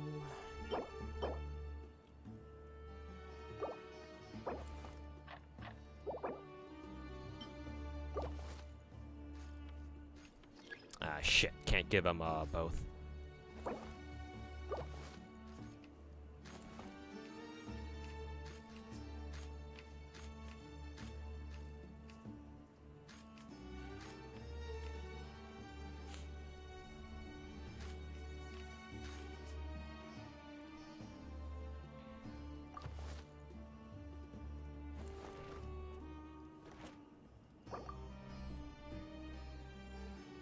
You still have usable equipment? Oh, right, this guy. I don't know, fucking...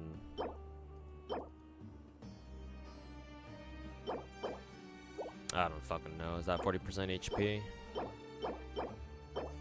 Sure, take more HP, I guess.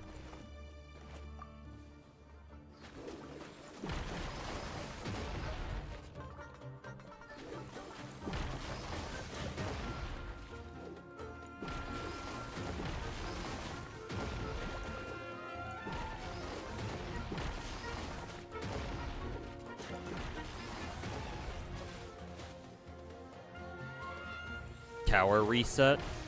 In which game?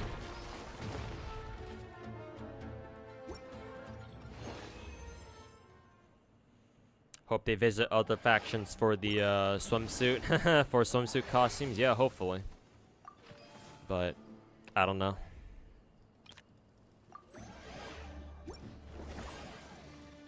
Guess we'll find out. Oh, we got a lot of coins. Okay, we can just keep refreshing for more Saurian warriors, I guess.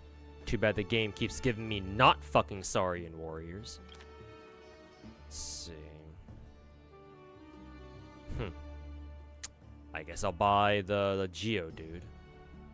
Electro dude, no, not really. Not interested in him. 2 Geo dudes, nice. Hey, we got the rank 3 dude now. Nice. Hell yeah. And now we got 2 2-star ice dudes now. And we have this. We have the fucking ranged pyro girl too, I suppose. Oh, let's see. We will have. Oh god. I don't know how to approach this actually. Oh god, the Clearwater girl has a lot of attack and fat HP, and this dude has the same thing. Excuse me.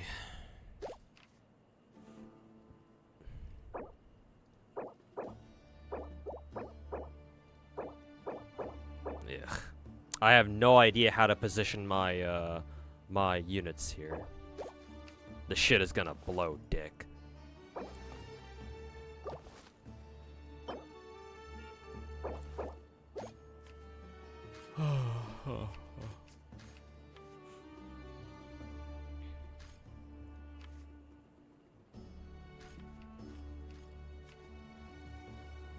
I guess something like this? I don't know. Fucking YOLO, I guess.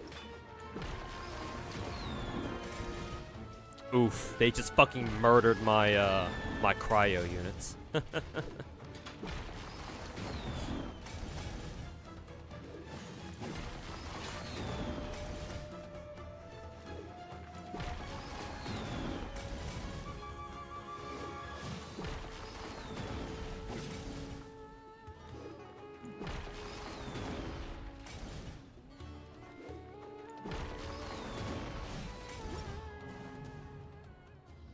Oof.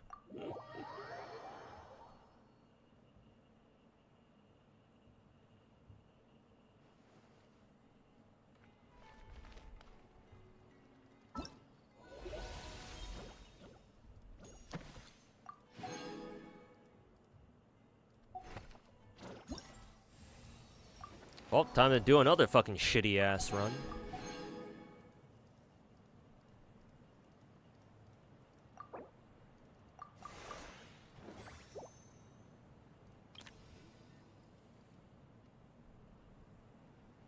Clear Act 3. Great. I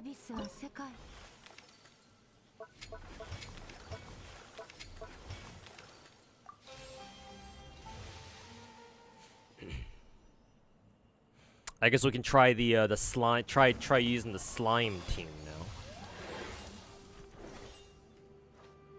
Well, unless the game wants me to go fucking Saurians. Obtained 4 coins. I prefer the coins.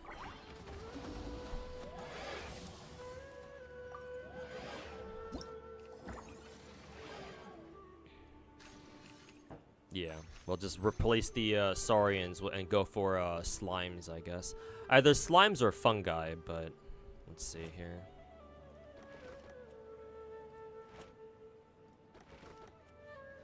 Let's see if the game even wants to give me any fucking slimes to begin with.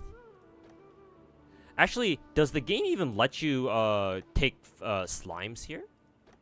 No, it doesn't. I think it's only fungi, I guess. I guess the only place where you can get slimes is the other game mode.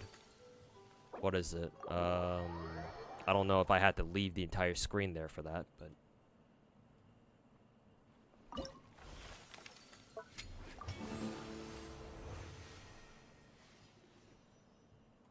Doesn't matter, just 3-star everyone of one type. I mean, I had a 3-star unit my last run, but they got fucking wrecked. So I don't know, man. I don't even think getting 3-star units even really does anything. To be perfectly honest.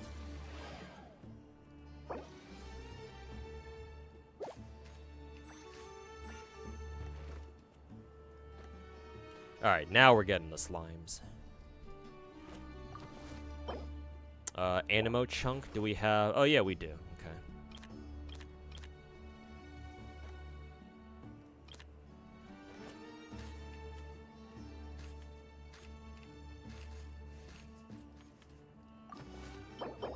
We'll give you that. We'll give you that. Go, my minions.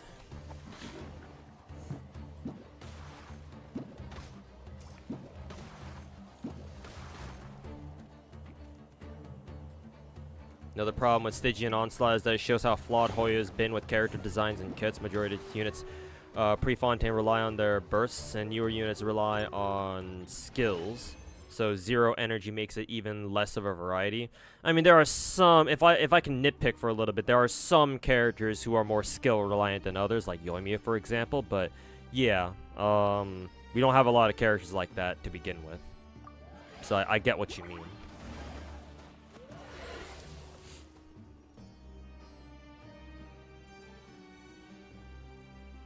I'm sure there are videos of people clearing with pre-submitted characters, but they must be like C6 or something. There was a dude apparently who cleared with just C0R1 characters. But I would imagine that they probably had all the most recent units. They probably had like the optimal team setups for each of the bosses. So yeah, it's either C6 everybody, or you have to have all the right characters that they're all like, you know, they all have like godlike fucking gear or some shit like that.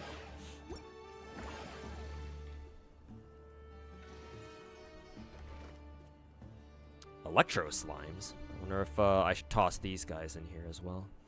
Nah, I gotta go. I should probably focus on trying to pick up like a slime, like wind or cryo slimes right now. Too bad I don't have any.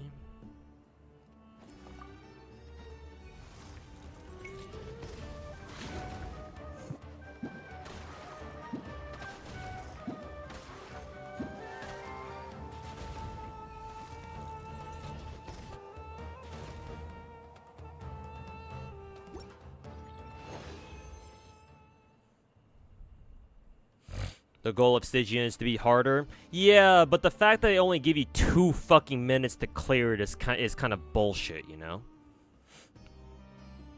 Honestly, my most disliked part of Stygian Onslaught is the fact that they only give you 2 fucking minutes, bro. Like, excuse me, what the fuck? You're gonna start us off with no energy, and we have a 2-minute cap on that shit? Like, fuck you.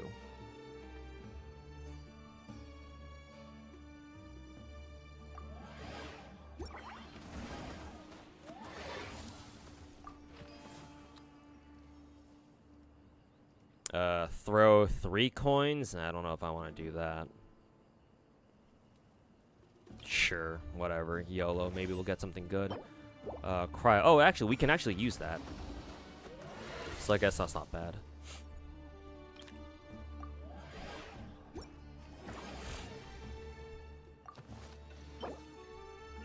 Cryo. We will do this. Give you that chunk. And then we'll give you... Can't give 2 of the same shit to that. I guess we'll do this one. We'll have to have them focus on this dude first. And then, yeah, this guy will come in from the top right.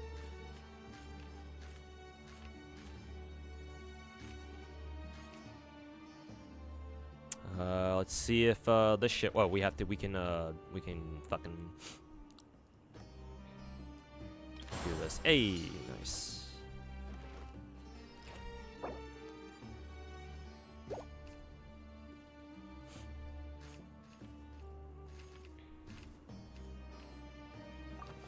Okay, and then we can give you this one. Alright. Go, my minions.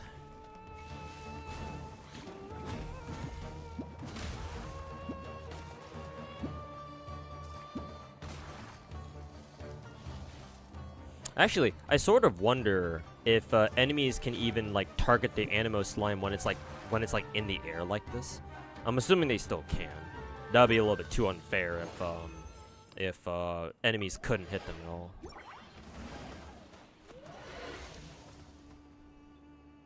Wonder what CN's reaction is to this game mode. Yeah, they probably don't. They probably don't care, because yeah, a lot of whales over there, and this is probably exactly what they wanted. So I'm assuming that their reaction to Stygian onslaught is a lot more accepting, I suppose.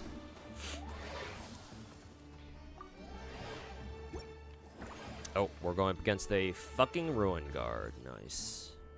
Hydro Slime. Electro Slime.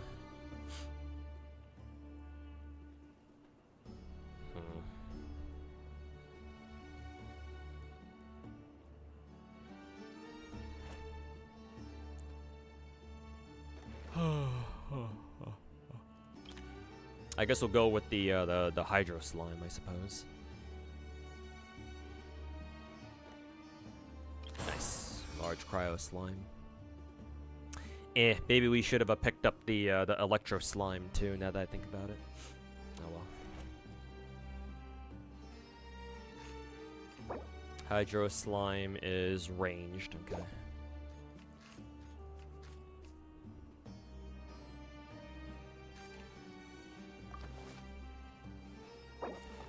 Let's see. Cryo Slime, I want you to have these two things, I think. Yeah. I'll give you that. And a Hydro Slime, we shall give you these two.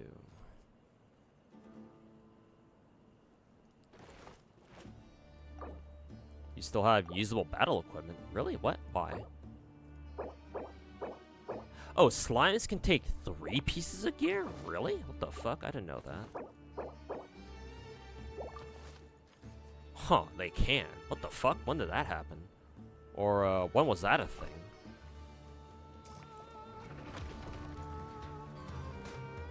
Hey, freeze, baby. Bitch. Wow, the missiles don't do anything against the cryo slime, man.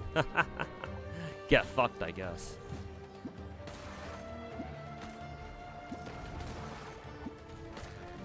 CM players don't have skill issues. Well, they're a lot more autistic when it comes to you know, clearing shit. So yeah, you're technically not wrong.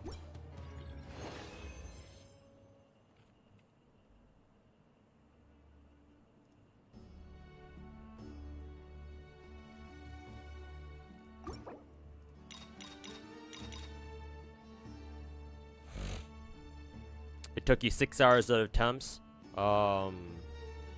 Some people don't like the sort of end game. That's fine. That's why Genshin has easier game modes that people can enjoy.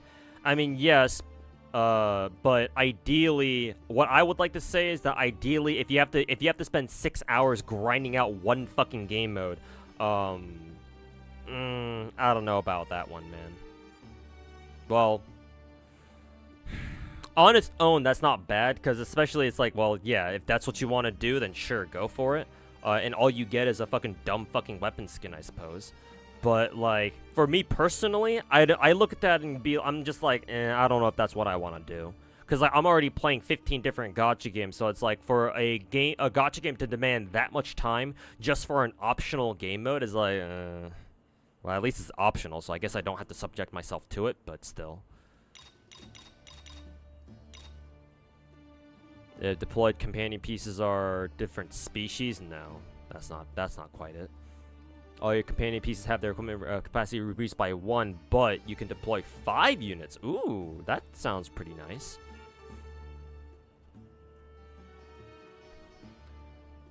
I like the sound of this one, actually, because I'm already used to my characters only carrying 1 piece of equipment, or 2, sorry.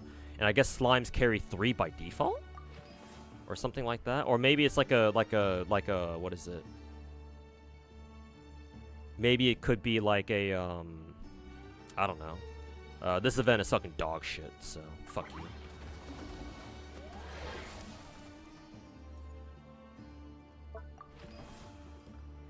Let's see, average chance of a successful upgrade, but if it fails, you will lose this piece of equipment. What equipment do I have? YOLO, baby. Oh no, I thought I lost it. I haven't lost it yet. Let's see if we lose it. Oh no, we actually got it. We actually got a good one. Or we actually didn't lose it. But did I lose the original one though?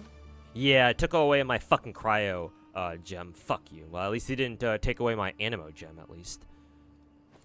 Fucking piece of shit. Let's see. Oh, this one's the suicide one where it does 5,000 damage to anybody around it. Let's see. Recommend. Why do they recommend it for Saurians? Can like the slimes not take it themselves? Let's see. Defense, HP, defense, HP healing effect. I'll pick up this one. For the cryospore, or for the cryo slime. Let's see, this one is fungus +1. Max HP increased by 20%. Effect applies once no matter how many of them are on the field. Actually, I don't really know how good that is, to be honest. Well, I mean, 20% HP, extra HP across the board is, I guess it's pretty good, I suppose. Let's see. Model condensate. Because at the moment, my cryo slime is my tank. So I wanted to have this one and then, like, something else, maybe. Maybe I can have him hold this one, I suppose.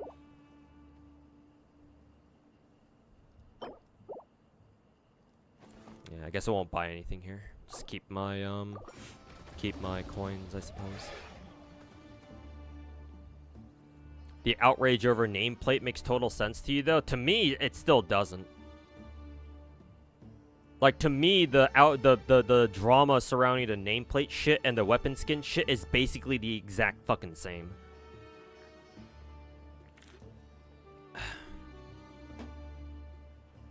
Like, they're both cosmetic shit that isn't really gonna make a damn difference on people's account. As long as you get the primo gems easily, then that's all that, technically that's all that should matter.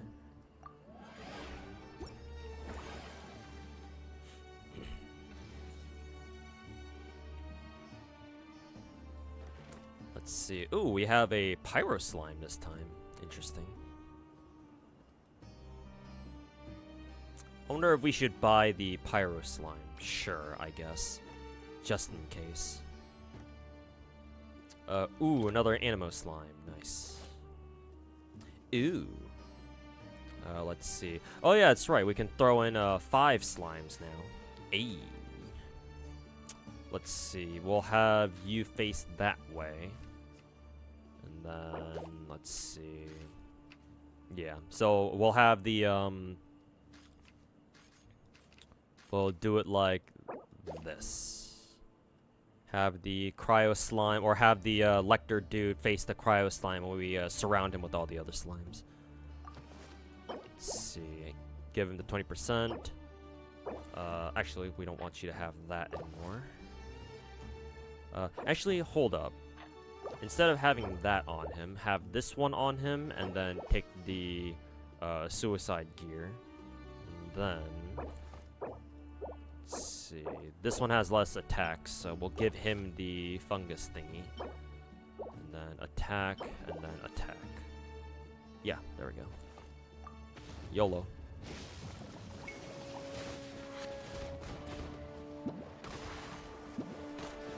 Yeah, freeze his ass.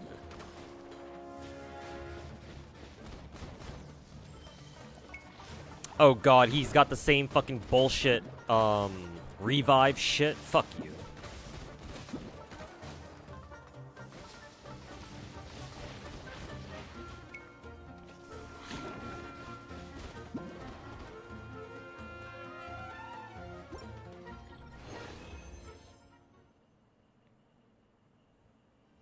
You're not denying you have skill issues. Not to mention, it's like, yes, technically, it's like, as long as you just get good, you should be able to do it, but like... It's not just like, oh, just a skill issue. It's like, no, you kind of have to have all the right characters, too. You're not going to just be able to throw in whatever character you want and still be able to get it done. You know? I would love to see people fucking clear Stygian Onslaught fucking level 6 without a fucking Mawika, for example. Riddle me this, Batman. I don't know. Maybe somebody actually has cleared it without a Mawika. But in which case, if they did, are they C6? C6 R5, maybe?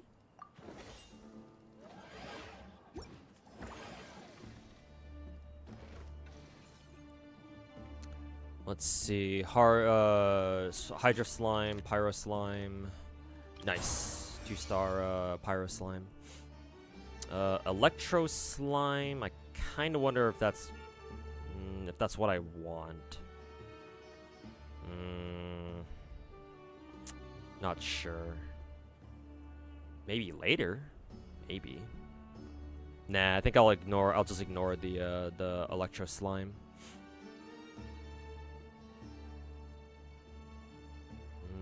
It is another melee, though.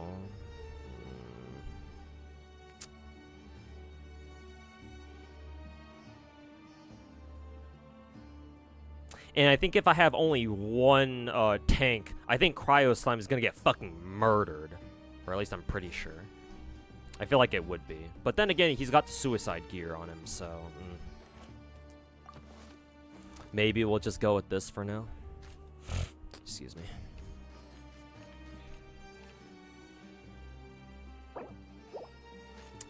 Cryo Slime in the middle, so that way when it dies, it can suicide on everybody. On everybody. Let's see. Animo. Go with Animo or Hydro? Maybe Hydro. Maybe we go double Hydro, so that way they can freeze all of the slimes here, or the fungi here. Maybe. Get rid of, take that off you, give you that. Oh, we have one of these things. Can't we take another, yeah, we can replicate them like this. Boom, there we go. Easy. So, Hydro there, and then we can throw Animo up here. Or the Animo guy up here, yeah. Alright, so hopefully these two will be able to take out the flower in time. And then hopefully the Cryo Slime will be able to do a lot of damage to the fungi, but we'll see if it works out, I suppose.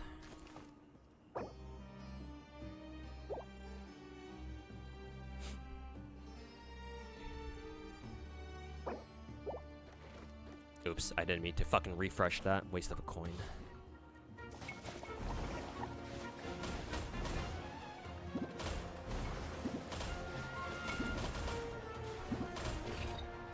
Yeah, flower's down.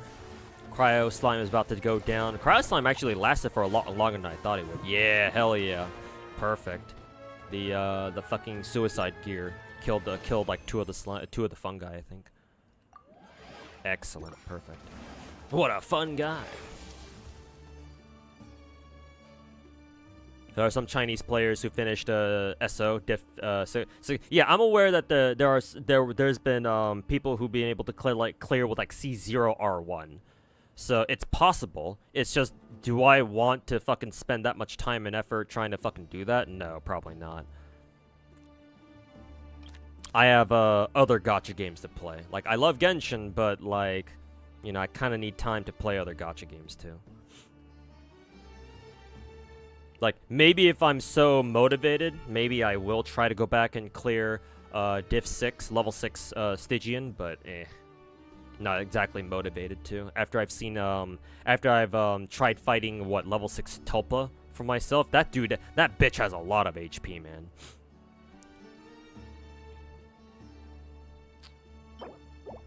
Let's see. Either we can get gear, or we get more coins. I'd rather fight this one, I think. Excuse me. Refresh. Another cryo slime. Pyro slime? Sure. And then cryo slime. Nice.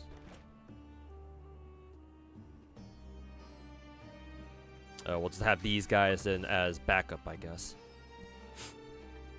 Let's see. We'll have everybody focus on cryo slime, and we'll surround them with everyone else, basically. I kind of want,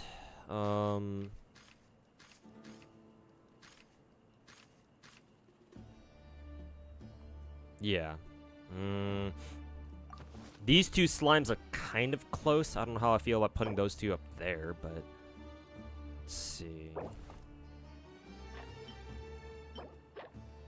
Let's see here. This one is max HP, shield points.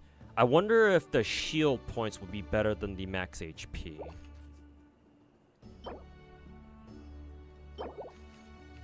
Like so. I guess we'll give this one a shot, see how well it works. If it doesn't work very well, if it's better for us to just give him more HP, then we'll just go with that, I suppose. Then again, I wonder how the shield would work stacked with, what is it? Stacked with its own cryo shield. How would that work? I guess we're about to find out. Usable equipment. Oh, right, this one. Sure, I guess we'll give you that one.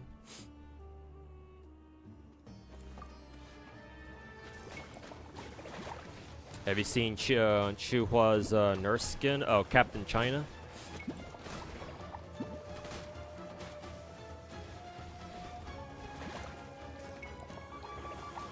Is the shield even proccing? Yeah, the shield book might be completely fucking useless on the cryo slime. Yeah, I didn't see the shield effect proc at all, so maybe it's completely fucking useless. I guess Hoyo was like, maybe it'd be too broken if the cryo slime could have like 2 shields at the same time.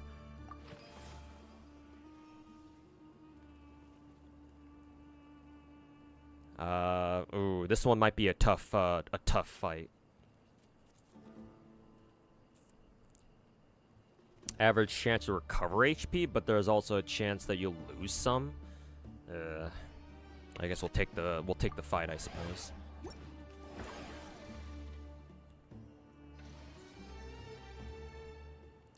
Captain China's skin has a cow print option. Keck. Oh god, it's one of these fucking dog shit fights. I should have gone with the other one. Fuck. This layout is so fucking dog shit, bruh. Holy fucking shit, man. Let's see. Hydro slime, pyro slime. Do I want to buy these two? I mean, too late for that now. Wonder if I have any duplication cards. Nope, I do not. Lovely.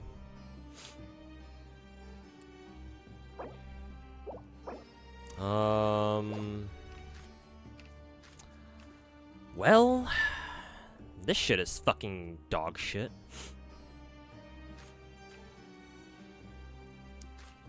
This shit's some bullshit. Let's see. Deal physical damage. This guy does pyro damage. So actually, I'm gonna stick the pyro guy on this dude.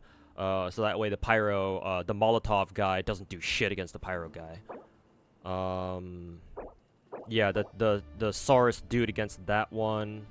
We'll go cryo against Animo, because if the cryo owl hits the hydro guy, then that's not good, because it'll just freeze. And then yeah, I guess we'll just do something like this, I guess. Actually no, we can throw in this guy right here. We can go double cryo tank, I guess, and then do this. Give the items over to the second cryo slime, I guess. Yeah, we'll do something like this. Pray for the best, I guess.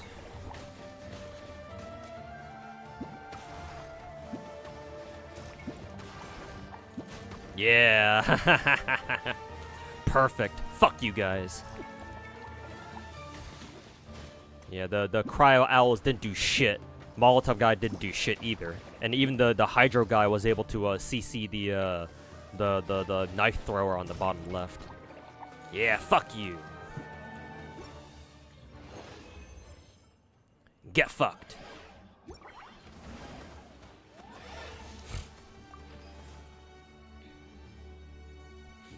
I don't have 5 coins. Sorry.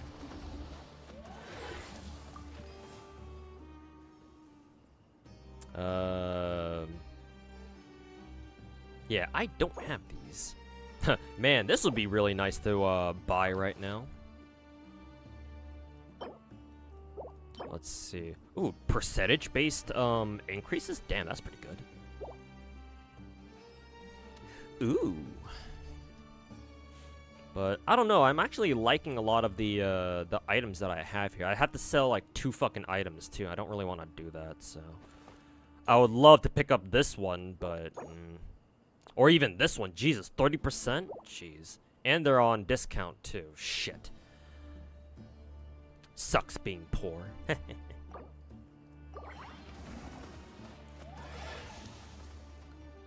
Shit. Oh, now we got to deal with these fucking bitches. Ugh. Well, time for us to use a duplicate card here. What do we need here?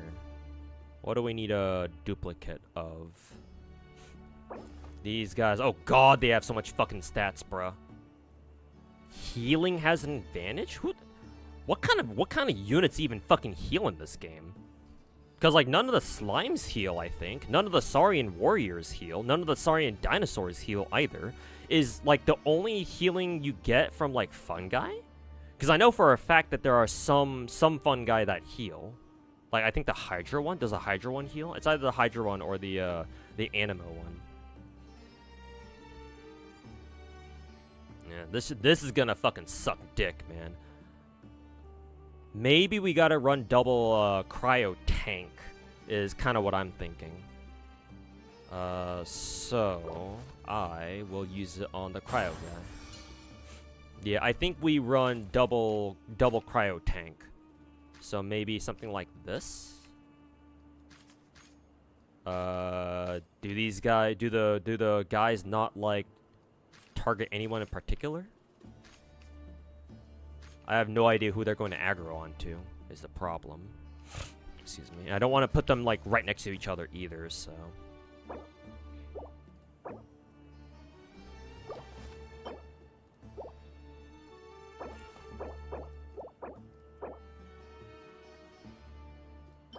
That one's plus 400 attack. This is plus 500 plus defense, or with the negative defense. The stat increases, the flat stat increases are probably better, I think. Probably. Let's see. Oh. I don't want this cryo slime to use that. Instead, we'll give him this one, yeah. For the overall stat increases. Actually, we'll switch the positions here so that way this cryo slime can suicide onto these 2 guys. But I don't know if the suicide blast is even going to hit both of them. It's kind of the issue. Let's see. What the hell? Why are the Rifthound wolves changing aggro whenever I mess with my Animo slime? Why are they changing direction? How do their aggro properties even work anyway? Cause let's see. Yeah, this Animo slime is being targeted by this guy, by this fucking wolf, I think. I guess if I put him down here, they're not gonna target them anymore. That's kind of weird.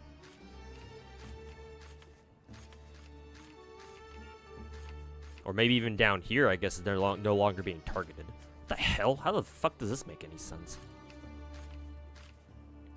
Now they're aggroing onto the Hydro slime. Well, better him than the Animo one at least. Either way, YOLO. Oh, I guess that's how they fucking work. Ugh. Well, they're being frozen, so... Oh god, they're going after the Animo one now. Fuck. We're probably gonna lose the fucking, probably gonna lose the fucking sword. They can't hit the Animo slime while it's still in the air. But, nope, well, we lost the fucking gear now.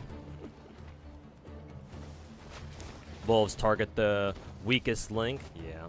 Well, they're all fucking dead now, so they can go fuck themselves. We lost the sword though, unfortunately. But at least we have something else that I can give them still, I think. Fuck those pieces of shit.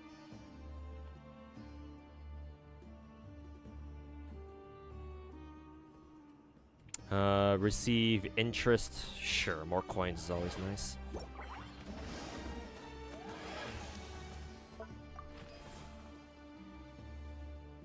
Spend 18 coins, don't have that many. 7? Sure, why not?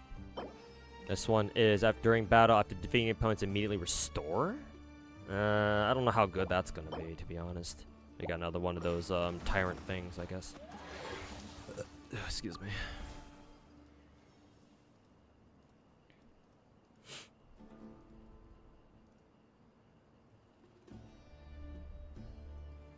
Let's see. Obtain one random piece of legendary equipment, but equipment prices in the shop increased by 40%.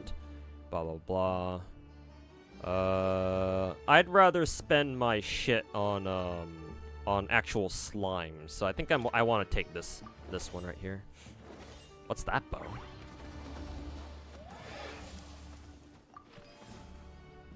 Let's see. What is this? Oh, it's like gradual stat increases. 20 fucking coins. Keck W. Let's see, this one is plus 400 stats. Max HP. Blah blah blah. None of them really interest me though. Can I sell anything? Nah, I don't want to sell anything just yet. What is this? Max HP minus 30%. God damn! Fucking crit rate plus 50 and 300% crit damage? Holy fucking shit. God damn. Ruin Greater. Range. Nice.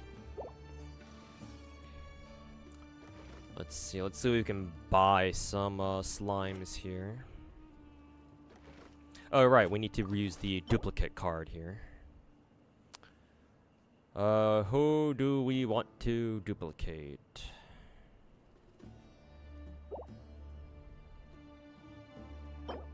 Just a level one copy of the original piece. I guess we can duplicate the Animo slime.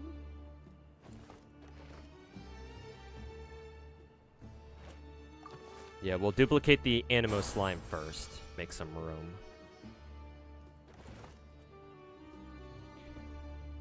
And we'll get the Hydro slime and then another Cryo slime. Nice. Another 2-star. Is that another one? Yeah, that's another one. And then, yeah, that's all we can do for now.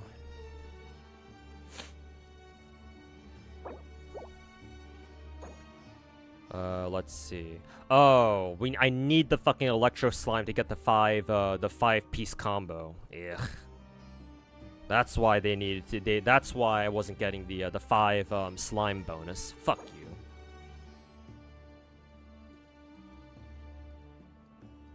Yeah, if I get a Electro slime, then yeah, we get way better stats here. Ugh.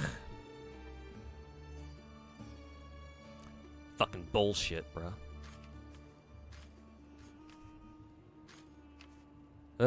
Let's see, what do we want to do then? We'll have the 2 cryo slimes come in from one direction, we'll put all the other ones on the other side, I suppose. Let's see here.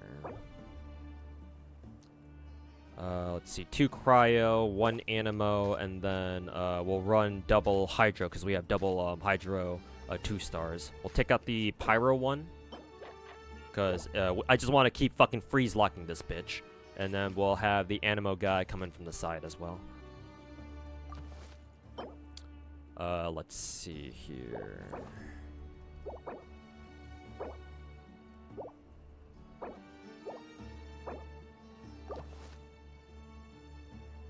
I guess we'll give the Animo guy the war bow, the really good bow.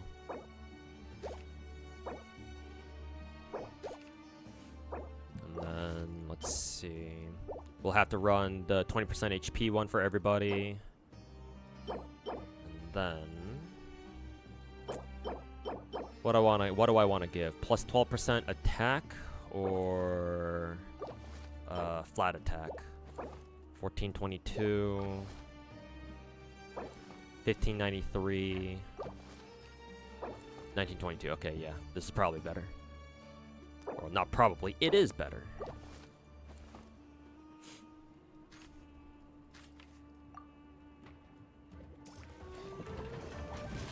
Oh god, that did so much damage to their shields.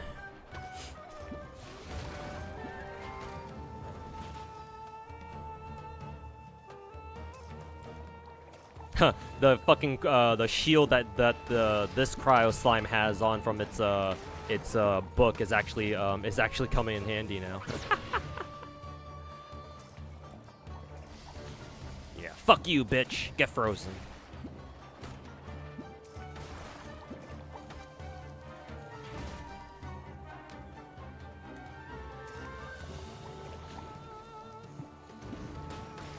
Nope, he's using the spin to win attack. Doing a number on the other cryo slime. Nope, first cryo slime's gone.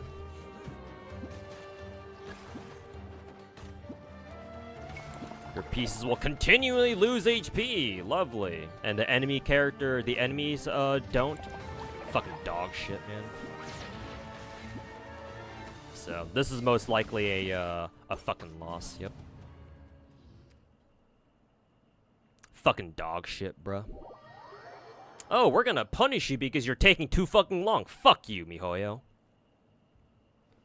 Literally, fuck any gacha dev that fucking puts a fucking arbitrary fucking timer on shit. Fucking pieces of shit.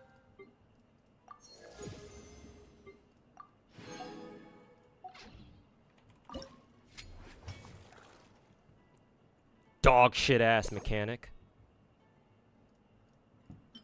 Holy fucking shit, bro.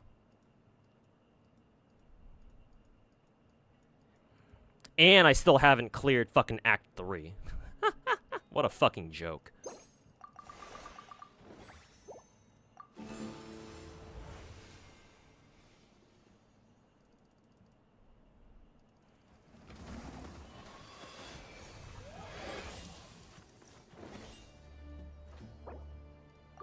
Fuck that shit.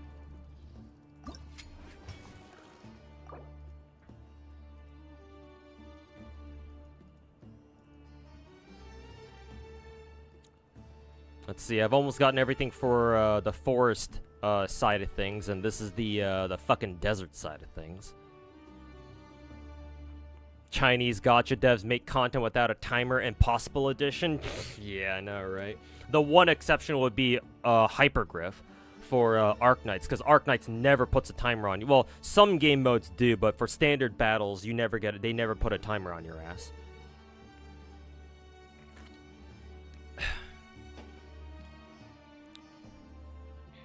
But yeah, literally every other Chinese gacha dev. Oh, herder, here's a timer. We don't know how to develop any other content outside of fucking DPS checks. Fucking joke, bro.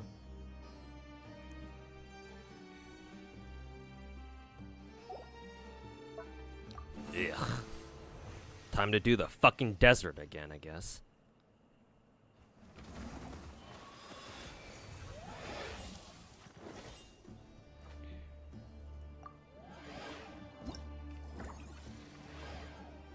It's like, goddamn, I get their obsession with the shit in what is it?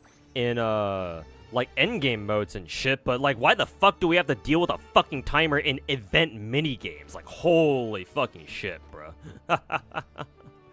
Fucking dog shit ass design.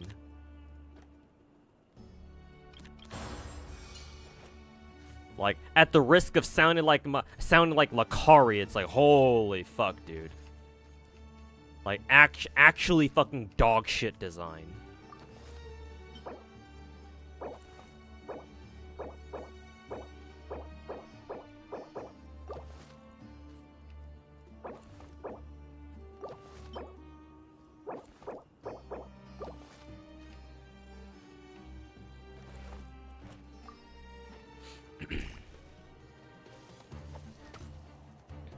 Zanny mods are peak, but apparently she's a pain to mod because for some fucking reason Kuro gave her like 4 different models. Yeah.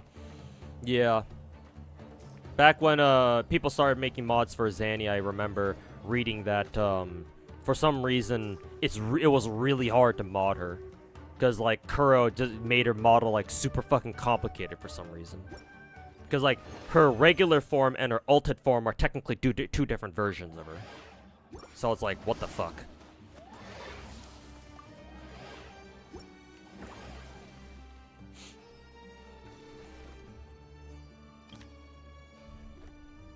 Didn't really need to do that, but let's see. Let's have Cryo come in there. Yeah, I think the lore masters aggroed onto Cryo slime, so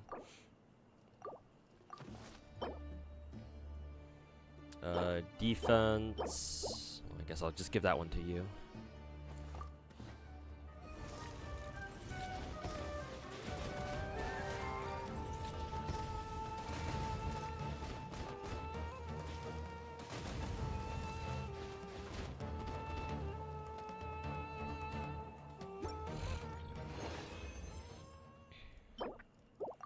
Flat defense.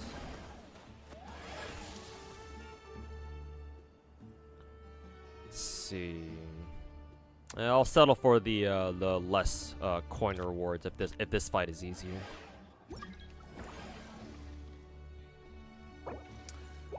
Let's see here. Animo, Hydro. Oh, not enough coins. Fuck you.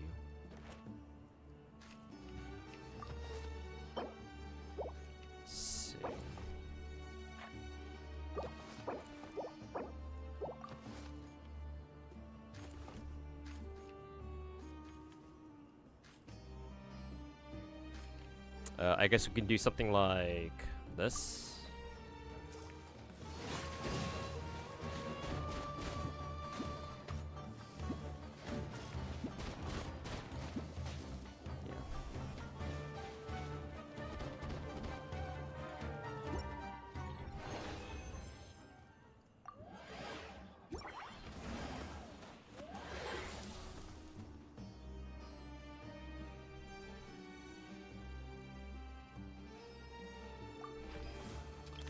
Oh.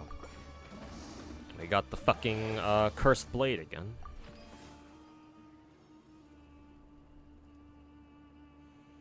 Lose level 1 random level 1 fungus piece. I'm assuming you have to have a fungus piece to do that though. Let's see. Lose 1 Natlin Saurian piece. Lose level 1 level slime piece. All deployed slimes have their max HP decreased by 20%. What the fuck is... Fuck you. Give me my coins, bitch. Get your fucking shitty ass fucking deals out of my fucking face. Let's see, cryo slime, pyro slime. Don't we need hydro slime, I think?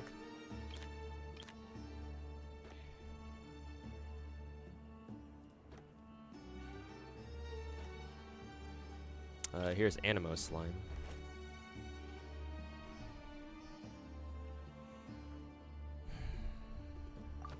Let's see, we have Cursed Blade. Give that to you, I guess. This one is defense. This one is defense. Defense. We will give you... Take that off you. We'll stack cryo slime with all the defensive stuff, and then we'll put these two back here.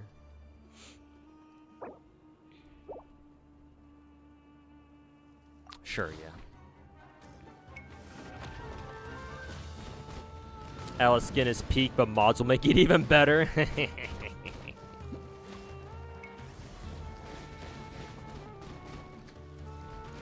The Azure Lane character is wild. Yep, Kashino. That particular skin gave Twitter nightmares.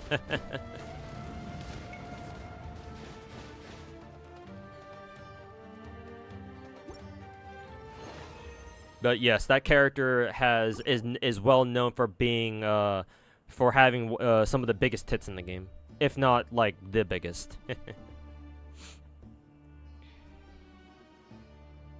Wealth breeds. Oh, the interest one increase. Blah blah blah. Gain 15 adventure coins every time you lose one life. Really? This sounds pretty good. Fuck it. 6 lives, baby. And I get paid for losing lives too? Fuck yeah. Oh, I'm assuming that this one's the bullshit, fucking, battle, where, like, you have to spawn all your characters in the middle, I think. If these two guys are Molotov guys, though. Molly guys. Oh, the problem is that I don't have any Hydro characters. Cryo will do pretty well against the Hydro girl, though. Problem is, who do we use against the... Oh, we can just stick the Electro guy against him. Oh yeah, I think we can fight these guys. Hopefully so, anyway.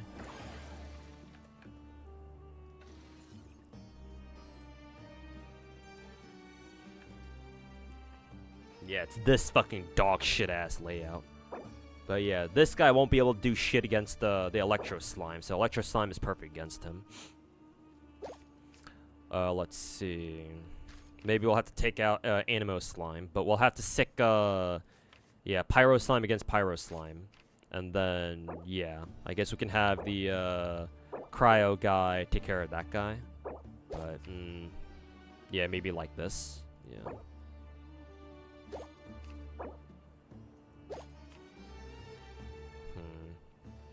I feel like there'd be some friendly fire, though, is the issue.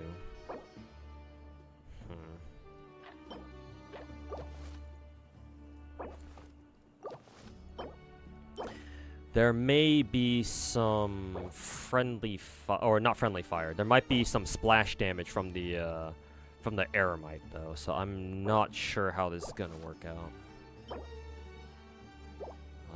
I don't really want to risk using the Cursed Blade here either.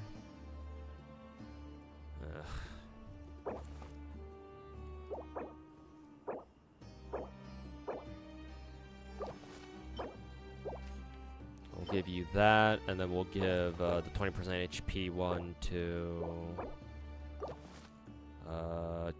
you, I guess. We also have to try to see if we can get some slimes here. Electro Slime. No slime. Cryo Slime, I guess? Sure.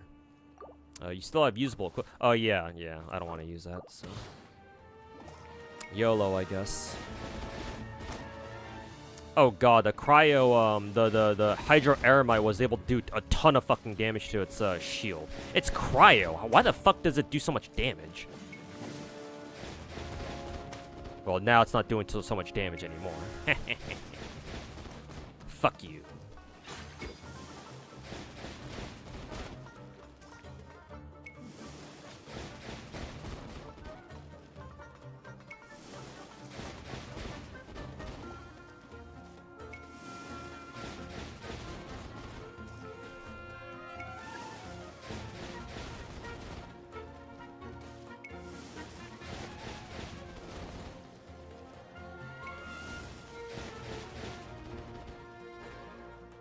Fucking dog shit. HP loss mechanic. Did you see the new PR ships we're getting? No, not yet. I wasn't even aware we were supposed to be getting new PR ships. Or have they been dripping them recently?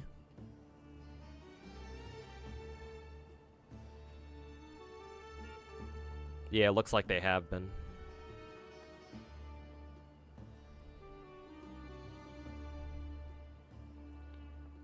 Excuse me.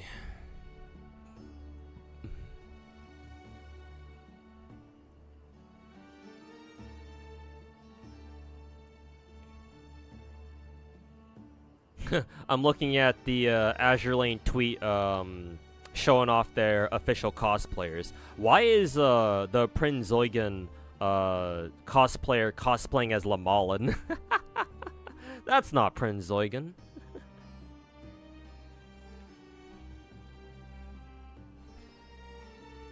What the hell is that first priority girl's name? Golden Liu? Is that Dutch? I'm assuming she's Dutch. Just because of her her outfit design, because she's dressed pretty similarly to the other Dutch girls, I think. Golden Liu, I don't know how to pronounce that.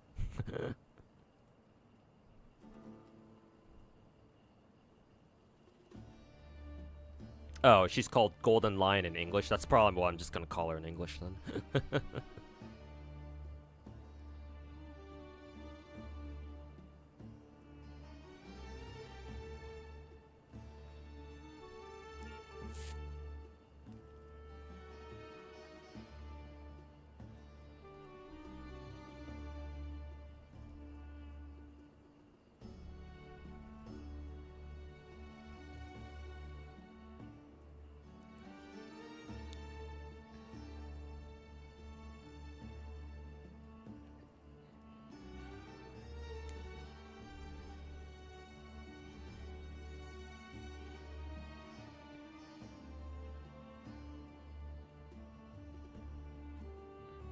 Yeah, boy.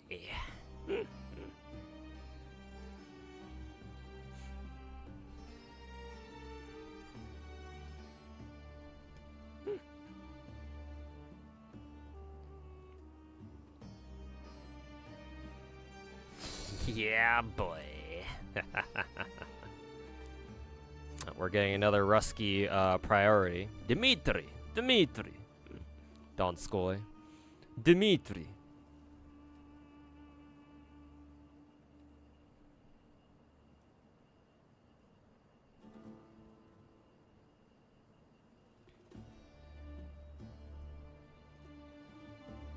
Dmitri, why have you turned into small anime girl?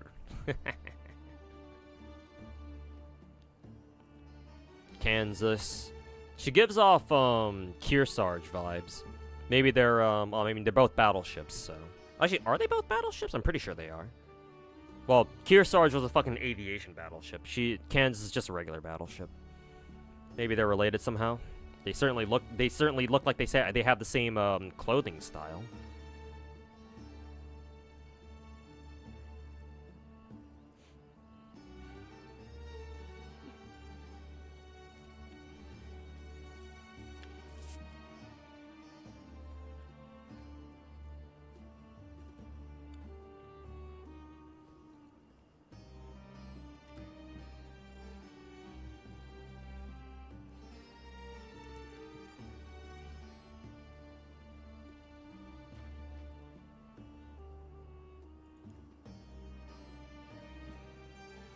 Cool. Anyways, onwards. That's how you pronounce that name? Pronounce which name?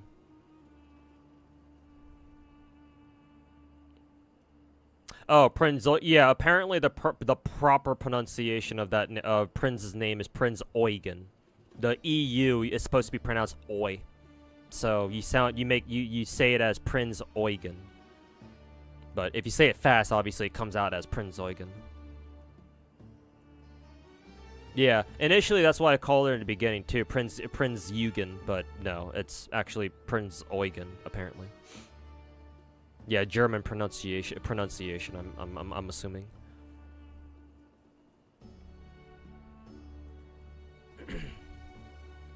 Oh, it's the Alchemist event again. Do I care about this? Eh.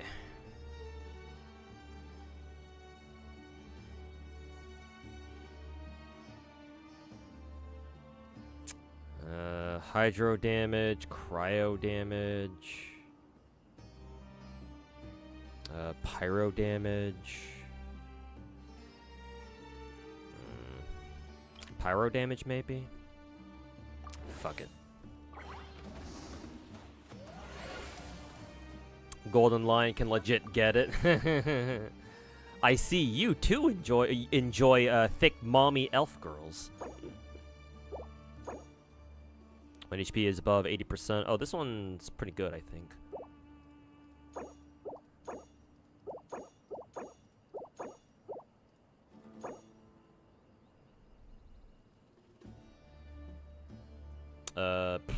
Do I want to buy it though?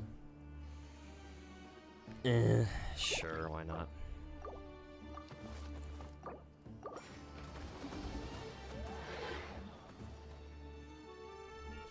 Cosplays are nice, but hopefully they make android robots that look exactly like Azure Lane characters. Well, I mean, like 3D stuff, like VR chat models are they have been very good for a while. So maybe there's a way to like replicate that IRL, maybe? We'll never know. Technology might get there someday.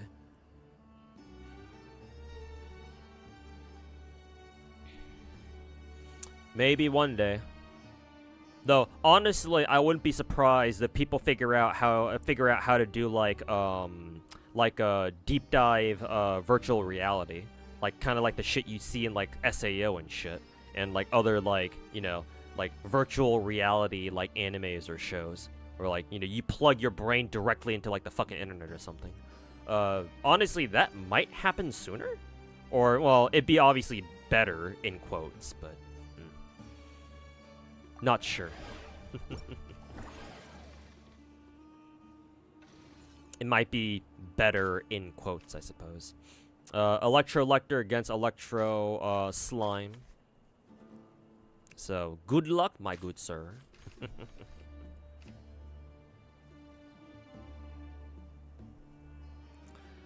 Let's see. I know that when the Electro Lecter goes into like a second phase, his attacks go in like an X direction, I guess. So we have to figure out a way to like avoid the X's, I think. Maybe like this? No, the X will go in this direction. It'll hit that Pyro guy too. Maybe like this in single file. I guess that'd be the best way to do that. And then we have oh wait, hold up. We don't need the Cryo Slime anymore. We just do something like this, I guess. Let's see. We won't need that because Electro Slime will be completely immune to everything that Electro Guy does. Let's see.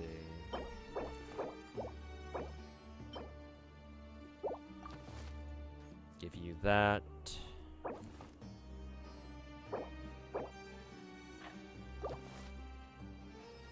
Warbow. Attack. And then for you, we'll give you... I guess we'll just give you these two things. I don't know what else to give you. Let's see. Actually, we could take... I can actually duplicate my Pyro guy. Yeah, let me go ahead and do that right now. Kaboom. There we go. Get rid of these things. Give you the attack one. So yeah, we'll do this. I guess we'll use double Animo. Because I think there are only ranged characters now. Or there are my only ranged units now. I guess I'll just give these items over to you guys. Sure.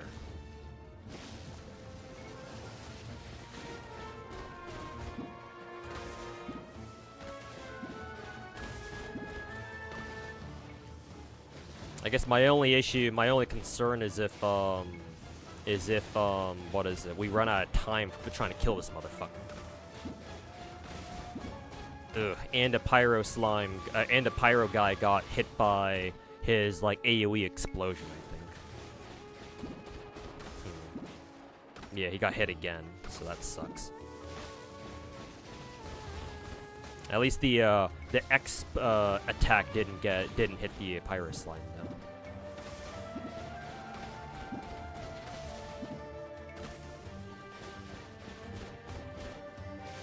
should still be okay, even if Pyro Slime dies to the HP loss. Yeah, we're okay.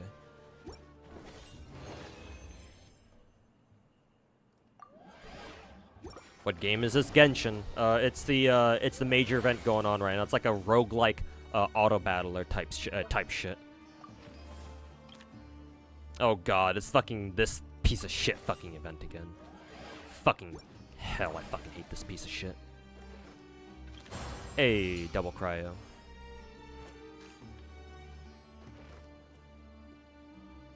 More pyro slimes. Oh, we get to roll with Animo. Too bad we can't buy this guy though.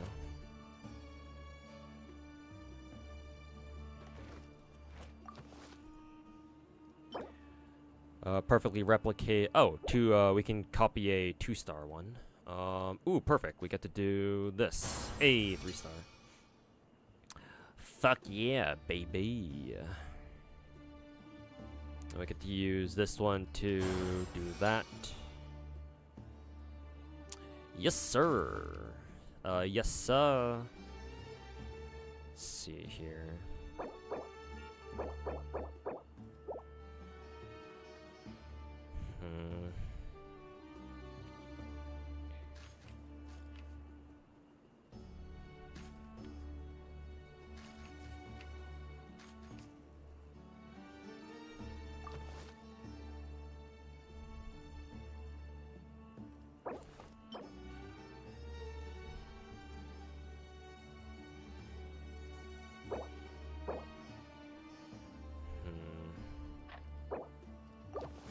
We'll give you that. Man, pyro guys don't do a lot of damage now, do they? Maybe it's because their reactions are so strong that they didn't want to give the pyro slimes too much attack. But I think this is the best we can do at the moment.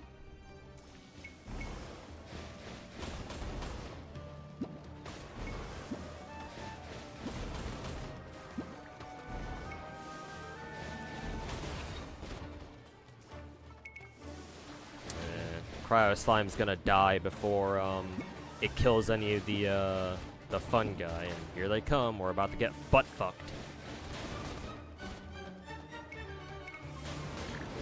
Huh, even the Pyro Slimes are taking a while to die, but they're still probably all gonna die anyway. Actually, don't Pyro Slimes have like a built-in like suicide? Well, no, it doesn't really work here, I don't think. So yeah, no, we're gonna lose this one. Oh, we have 6 lives, so fucking pay me, bitch. Oh yeah, we also lost the fucking curse sword, so that fucking blows dick. Fucking dog shit ass item. Restore remaining lives to their maximum value. Max remaining lives increases by 1. Well, I mean, I already got +3, so just fucking give me my life back. Bitch. Who would we rather deal with? Cryo or Hydro? I think we have, what is it? We've got Cryo characters. We got Cryo Slimes. Well, we have 1. Fucking 1 Cryo Slime.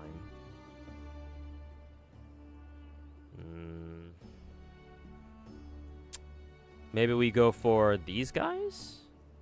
Or do we go for the Hydro guys instead? I think we go for the Cryo guys, I think.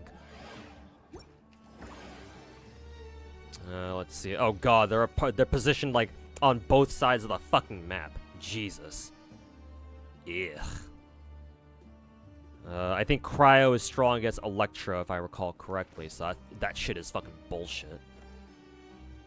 Hydro Slimes are gonna be ass here, because they're just gonna get frozen all day. Just buy one, just in case, though, I suppose. No fungi there, or no slimes there. Another Hydro Slime, 2-star. That's about it. Kind of wish we had another duplicate item so we can get another Pyro guy here, but yeah,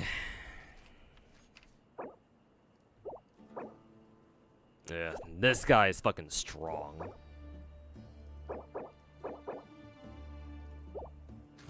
We'll put Animo guy here, I guess.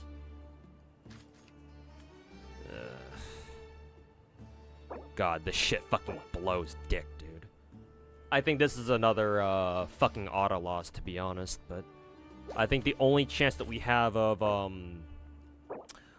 what is it, clearing these guys is if we fucking focus our three of our slimes over on this guy, and then hopefully they kill this guy quickly, and they focus fire this guy down as well.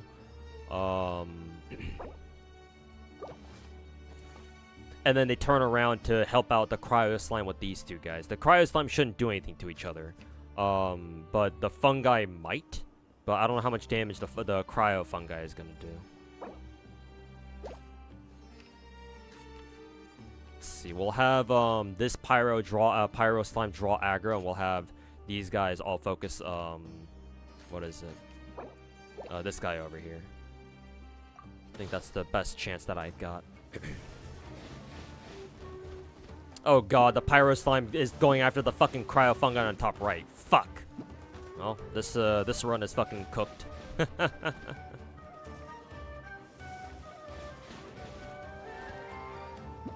Fucking cooked, bro.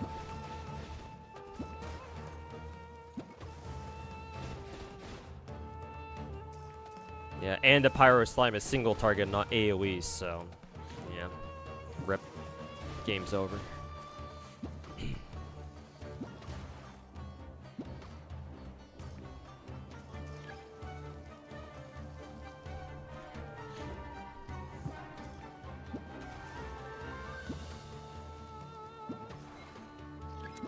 Fucking pack it up, boys. Dog shit ass game. Have you ever visited Hawaii before? Long time ago when I was a kid. I don't really remember much of it, but I know that I went there. I remember like little bits and pieces.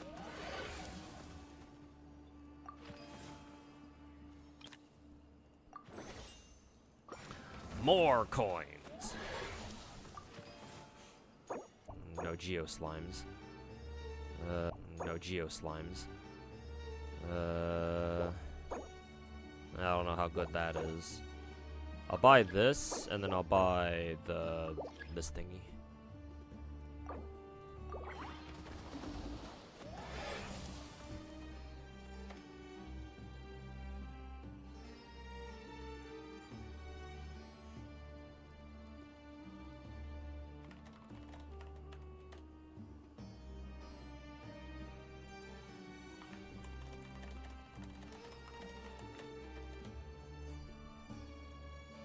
Slight F for a bit there. Oh yeah, I didn't realize what was going on there. Thought your Twitch was acting up. Oh, okay. I don't know what's happened there. My internet's been fine, so it must be something on Twitch's end, maybe. This exact same shit happened before, I remember. Like a couple weeks ago, I think. My internet was, or like my stream was like it died very briefly and it came back like a couple of times or something. Fucking Twitch.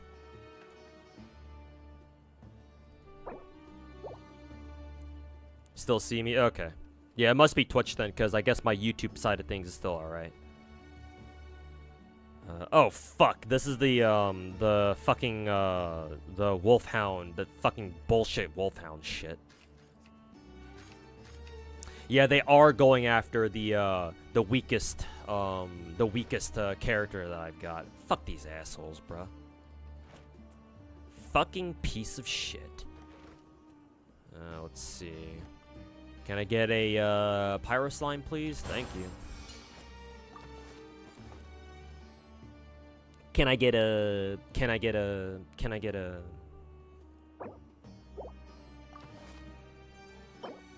Let's see. I guess if the Wolfhounds are going to go after the Pyro Slime, I can bait them into, or not bait, they're already going after him. I can give, this one the true damage, book, I suppose. Attack percent, let's see, what is this? Defense, 80%? I wonder if I should try making him a little bit more, a little bit tankier. Actually, nah. We'll have him die as quickly as possible. We'll just have him hold this one. And then... let's see. Max HP plus 40. Actually, fuck that one. You should have, this thingy. Actually, did I even, oh, no, I didn't even fucking equip it onto him. There we go. 81k, or 8100 HP. 81k, imagine. Let's see. Give the Pyro Slime that one. Actually, no. I think, I should give all the attack gear to, the Animo Slime, because the Animo Slime, does a ton of damage. At least, I think it does. What's their stats like? Yeah, Animo Slime is slightly, higher damage, so we'll give the attack ones to him. Let's see. Actually, maybe I should make the Pyro Slime a little bit tankier. Here, have the tank gear. And then, let's see. We'll put that one aside. Animo Slime's up there. Let's see, Electro Slime. Let's go Hydro Slime, yeah. Like this. So that way maybe we can freeze them, but... I don't know about this one, folks. Whatever. YOLO.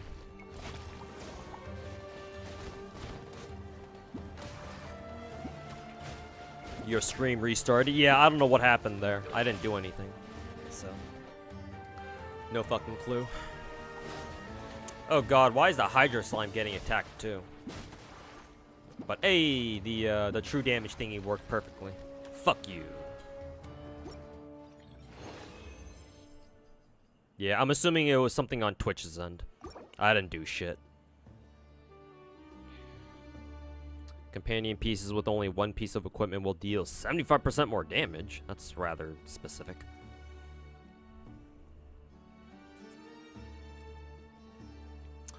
Between each battle, between 1 and 4 promotion squares will appear on your side. Companion pieces, units that are placed on these squares or tiles will deal 40% more damage. Ooh, that doesn't sound bad. Or that don't sound bad. Ooh. Ayo, Nightmare, how's it going, man? I think I'll go with the tiles then. Sounds interesting.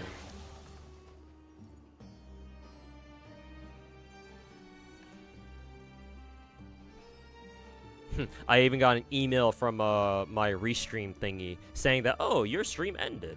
Fuck you.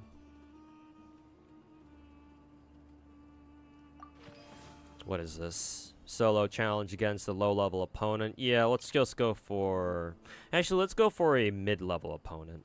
Actually, we could go for... Technically, we could go for a high-level opponent because this is a Electro... What is it? Electro guy, and this guy won't be able to do shit against the Electro Slimes. Fuck it. Let's go for the Electro guy. Excuse me.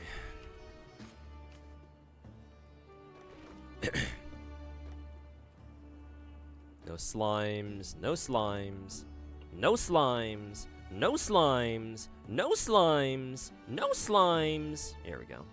Finally, a fucking slime. Fucking piece of shit game. No slime. Here's another slime. Another level 1 copy. Sure. That's all we have left.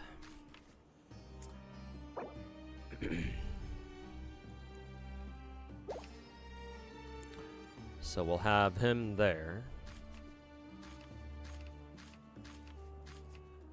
Let's see. 1 of 1 start battle. Oh, well. It's a 1-on-1, huh? Well, we lost this just because the slime won't be able to kill him in time. Actually, I kind of wonder if the Electro Slime would even be able to kill him even with all attack gear. But I suppose I won't be able to find that out. Well, we're literally just gonna time him out instead. Fucking piece of shit game. No, no, no.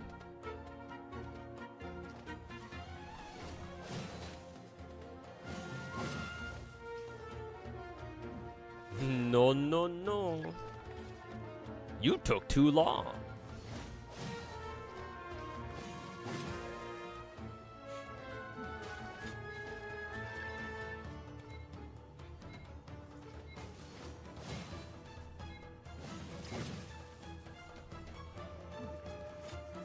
No, no, no, not today.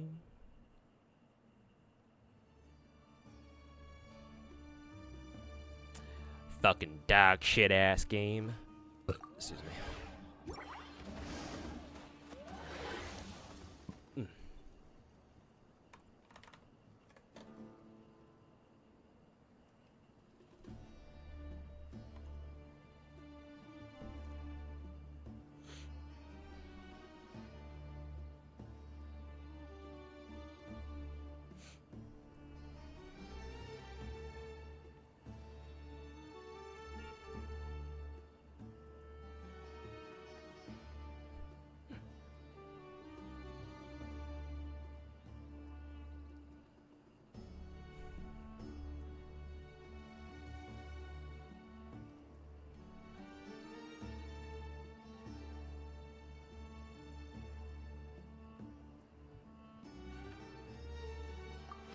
What is this?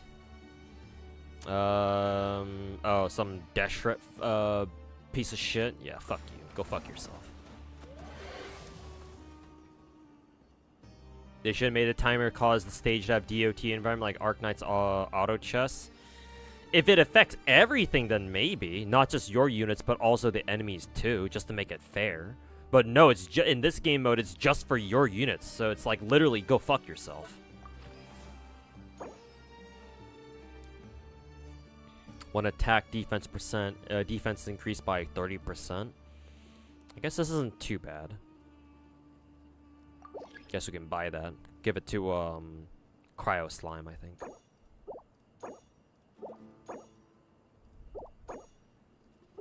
Animo Chunk isn't bad either. Ooh, Cryo Chunk? I don't know. Actually, I'm not really too sure how I feel about that. Ow.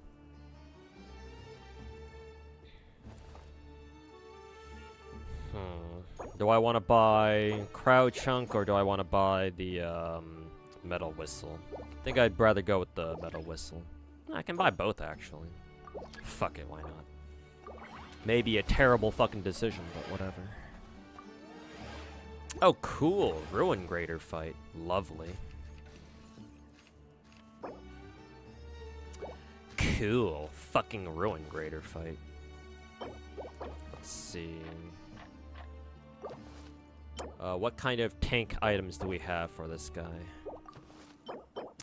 Percentage HP, percentage HP, defense, or let's see. Technically, we should give him defense, I think. Yeah. Technically, we should give him that. I guess using buying the fucking Cryo Chunk item was fucking bullshit. Or technically, I shouldn't have bought that. Oh well. Whatever.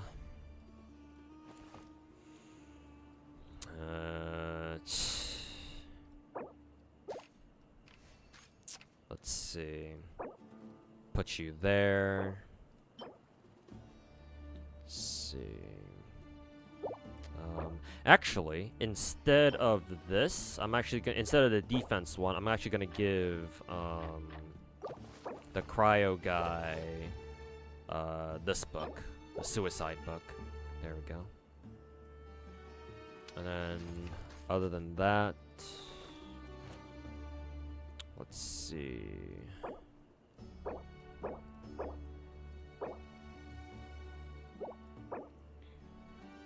Large Hydro Slime. Ranged. We probably won't have a lot of time, and this dude's got a ton of HP, so I think going with the Pyro guy will be better. There we go. So give him that. Defense is increased by 6 stacks. Let's see. Actually, let's switch positions so Pyro guy's over here.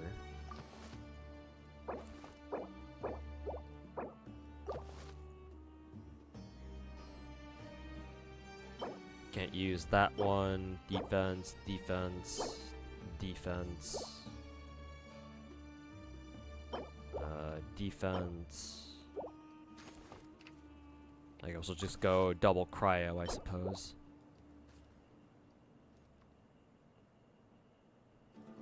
Okay.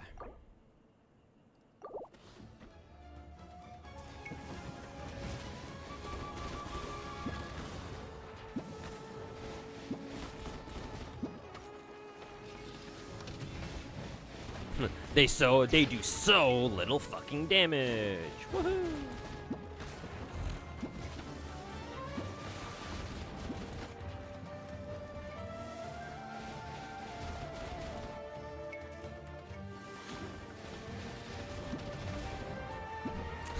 Fucking any day now.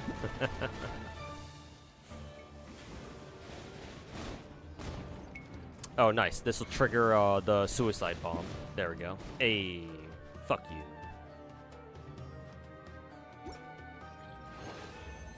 Amy the Maid, welcome back. Let's see. After defeating opponents, attack is increased by 50%. That's actually okay, I think. Actually, if it gets both of these, where it just by default gives you 50% attack, and after the user kills an enemy unit, they get another 50% attack buff. Holy shit, that's really good. Unironically, that's actually pretty damn good. 3 difficult battles. Do I care to do this? No, fuck you. Fuck out of here with that shit. Oh, it's Pyro guy, or it's Pyro Skirmisher, or it's a Pyro Samurai, I guess.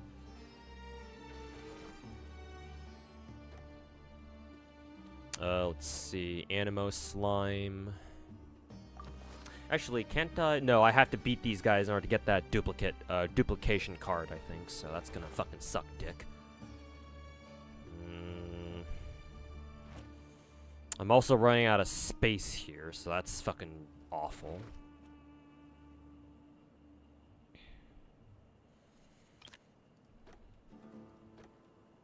Buy that one for now. Ugh. Now I have to look for a Pyro Slime, I think. Yep, there we go. Hey, now he's 3-star, thank God. Let's see.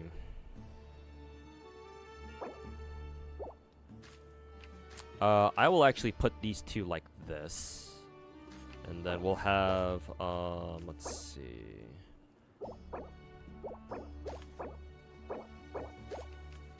We need to have Pyro Slime tank against the Samurai. We'll have, I guess we'll put who is it? We'll put we'll put Animo guy there. Let's see.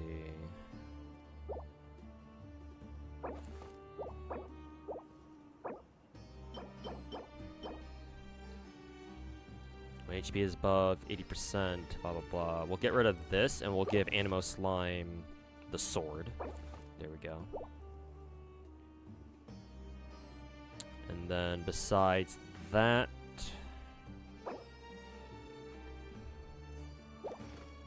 oh, I guess we can also keep refreshing for slimes, I suppose.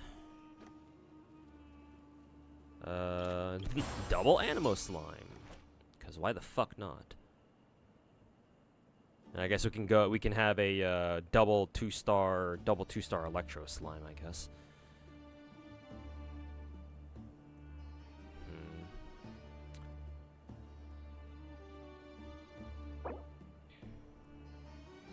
God, these guys are fucking strong as fuck. What the fuck? Let's see. Yeah, I think this is better. This is better off like, or it's better off doing this. Have Cryo Slime aggro against these two guys at the same time.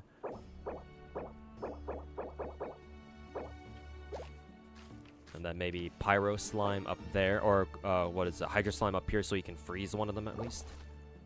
Let's see.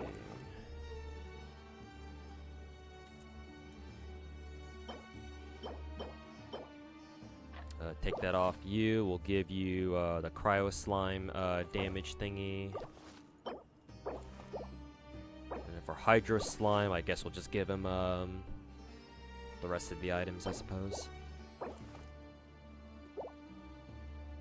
We have one more thingy. Oh, HP. Let's see. So this one, we'll give him this one, I guess.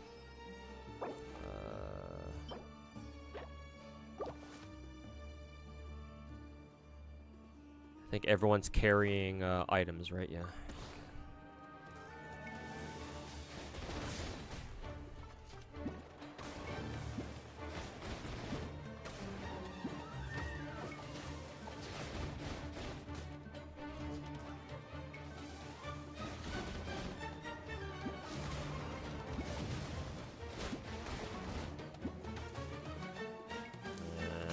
Is the fucking samurai guy gonna hit the animo slime too? Yeah, but thankfully the animo slime didn't take too much damage. Alright, worked out beautifully. Hey yo, Egocentric, how's it going, man? Welcome back.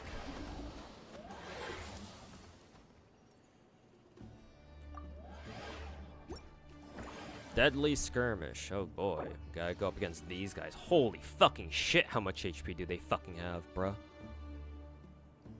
What the fuck? It's Animo? Oh, they're, what is it? We can throw Animo guys against them, then. What the fuck?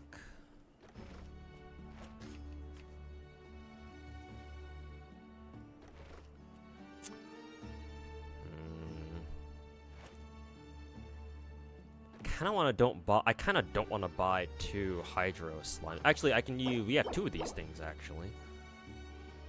We already have a 3-star Pyro guy.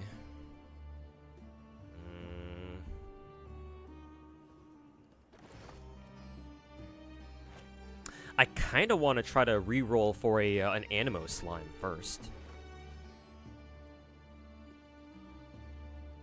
Or maybe it's better off if we have 2 Animo Slimes, maybe? I don't know.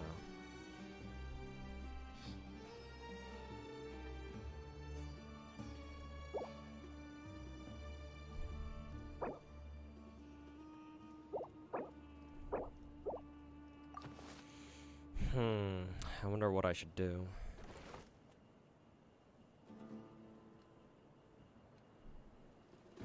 Yeah, I guess we'll try to fish for a an Animo Slime, I guess. Yep, got one. Let's see, which means we can do... We can start doubling up like this. Nice. We have a 3-star one. Very good.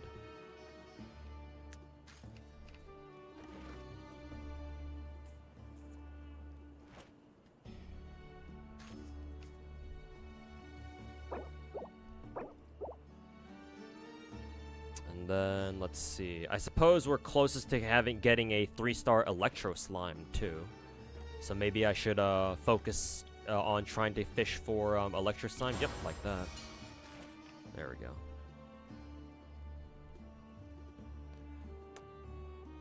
Perfect. Let's see. I guess we can do something like that. Defense. Can't really use that.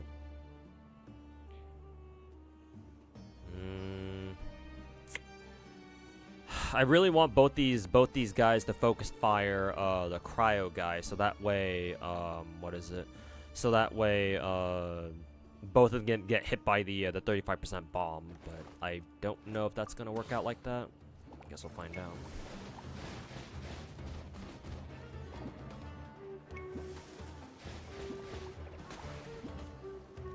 The Hydro guy is getting hit by the splash.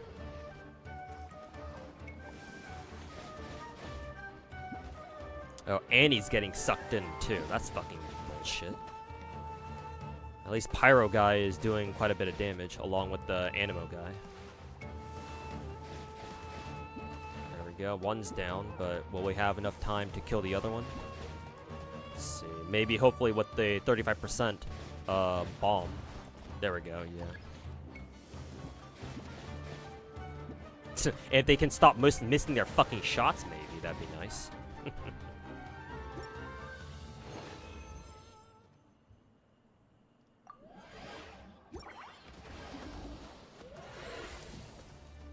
Creature collection is too popular. I mean, just look at TFT, man. People love auto battle shit because they don't have to actually do anything.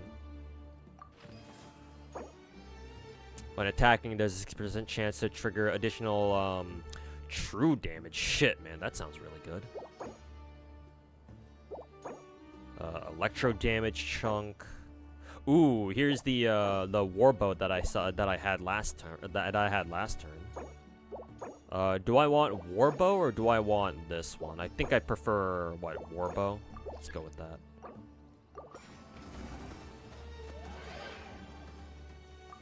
Oh boy, Magukenki fight. Lovely. Yeah, Magukenki does both cryo and animo. Ugh. So we can't just fucking cheese this with just like one attack or one slime type. So that's gonna be fucking dog shit.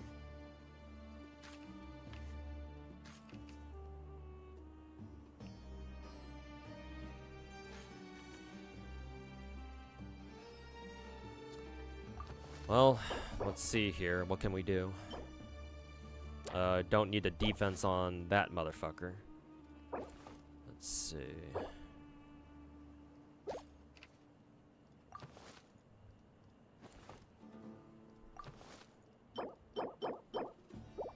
Let's see here. HP is fine. I don't know if we want to put defense on anybody necessarily.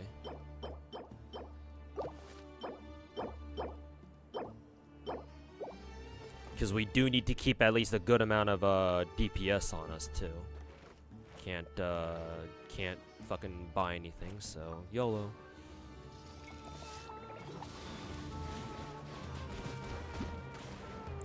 Wow, that fucking attack range is bullshit.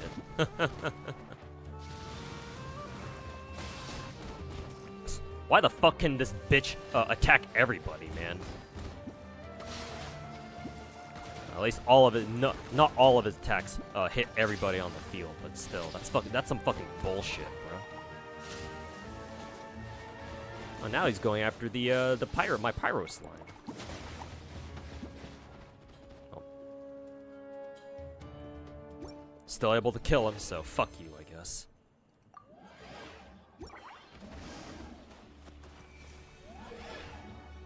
Side story? Do I have to do this fucking legendary showdown? We're probably gonna lose right here anyway, so. Oh yeah, this is just basically, oh, good luck.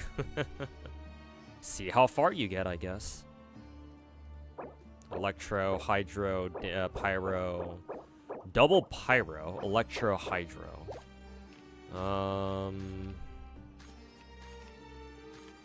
Well, I only have one Pyro guy. Unfortunately, the Hydro guy is gonna get, or this Hydro girl is locking onto him, so that's no good. Pyro, I guess this is fine, but Electro guy is gonna fucking wreck Pyro guy here.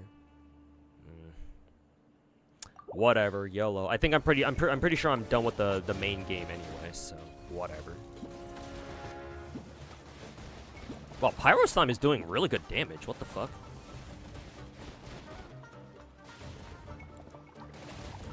And Electro guy isn't, Electro, fucking Airmite dude wasn't doing that much damage to him either. Huh, this is actually a lot better than this one. This one a lot better than I thought it would. Figured they'd be a lot scarier than that. Honestly, though, I should probably just quit out now, because I don't know if there's any point to doing these extra fucking game modes or whatever.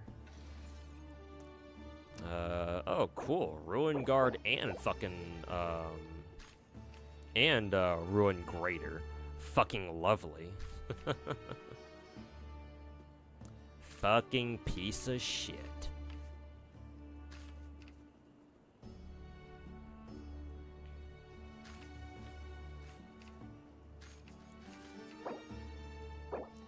fucking piece of shit. Let's see.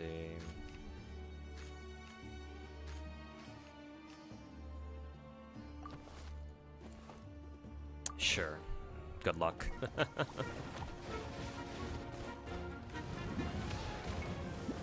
Oof, that missile barrage did a shit ton of damage to the Anemo slime.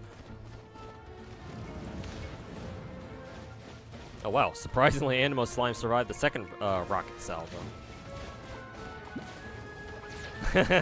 Ruin Guard can't hit the Anemo slime because it's out of range. Get fucked. Get fucked, loser.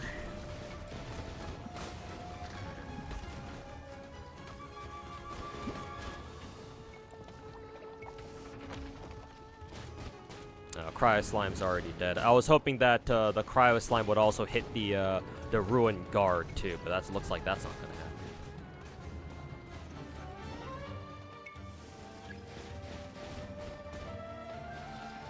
Yeah, pretty sure we're gonna lose this one. 10 seconds left on Pyro Slime. One more would do it, I think. Hey, actually, what happens here if it's a tie? Hey, we won. Fuck you.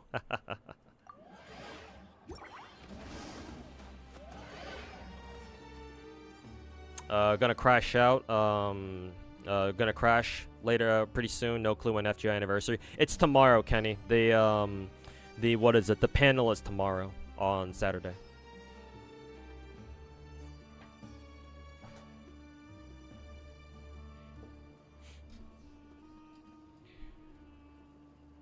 So anniversary stuff will happen. Will happen tomorrow.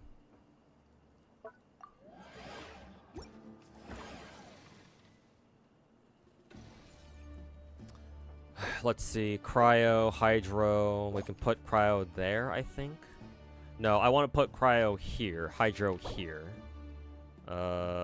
Actually, that's where they aggro onto them. Excuse me. I don't want Hydro Slime to get aggroed, though. Maybe like this? I don't know why they're going after Hydro Slime. Fuck this piece of shit. But I suppose this is the best positioning.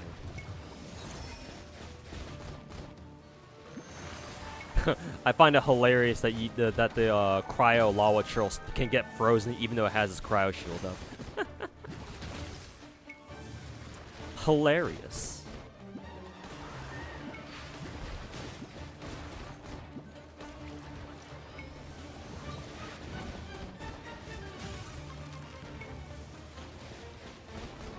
Alright, Lava Churl's down. Now we just gotta deal with this guy. Pyro Slime's probably, yeah, it's gonna get fucking two-shot.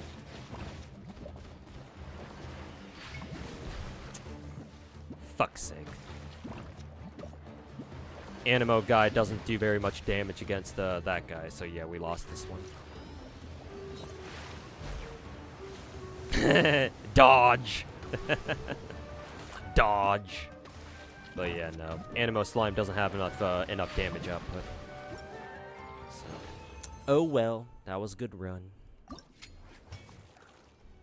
At least we managed to reach the end. That was my best run by far, so this game can go fuck itself. Clear acting. Do I even want to bother doing this fucking piece of shit? It's 20,000 more, it's not nothing. Plus, the artifact shit. But, eh.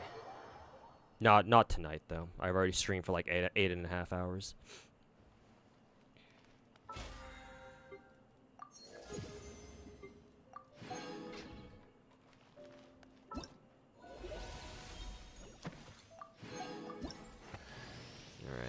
Free copy of Seth. Collect a total of 10,000. Ugh. I'm assuming they want you to reach what is it? They want you to beat this shit, I'm assuming. Ugh. Fucking piece of shit.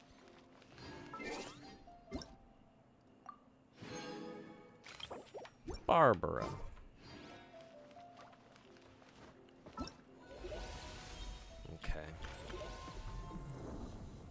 already got all the Stygian Onslaught shit done.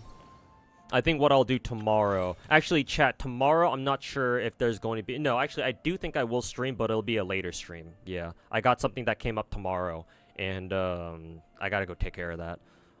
So tomorrow will be a very late stream. Like, expect me to go stream starting at, like, what, fucking 8 p.m. or something. Hopefully by the time I go live, the FGO stuff will be live, too. So we'll roll for Ash or something with what little sync ports I do have. And, like, fucking pray for the best, I guess. Not sure how to implement it. Probably it just reset or something. Usually after the panel's done, we'll just get like a reset or something, and we'll get it. It'll go live after reset tomorrow. So tomorrow at 9 p.m. as usual. I think that's how they do it, or I think that's how they usually do it.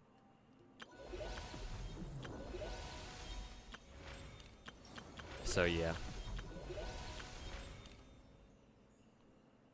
Maybe I'll even do like an early stream. Maybe I'll do 2 streams tomorrow. I don't wanna promise anything that I'm not gonna deliver on though. Maybe I'll do like 2 streams, 2 shorter streams, where I start streaming earlier in the day tomorrow, and then I end stream, go take care of the thing that I need to take care of, and then come back a couple hours later, for FGO stuff. Maybe I could do that. Because I do want to get all the Genshin events done by tomorrow. I still have to technically finish this, because I need to do, like, what, 1 more run of this shit? Yeah, I technically need to finish this one. Also, why is this shit still not fucking done? The hell is this, man? Is it this? The fruit survey thing? Yeah, I guess it must be the fruit survey thing. I don't know what the fuck that game mode is about. Oh yeah, and this is just the upgrade tree thing. Okay, I didn't even realize there was even a fucking separate fucking thing. What is this? Just so I know what the fuck this is.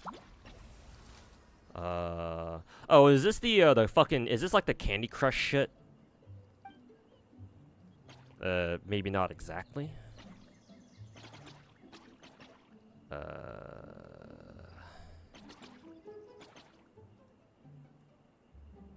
I don't know what the fuck I'm doing. What the fuck is this?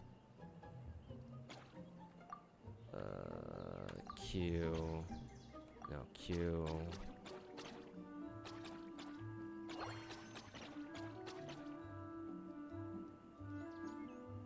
Sure?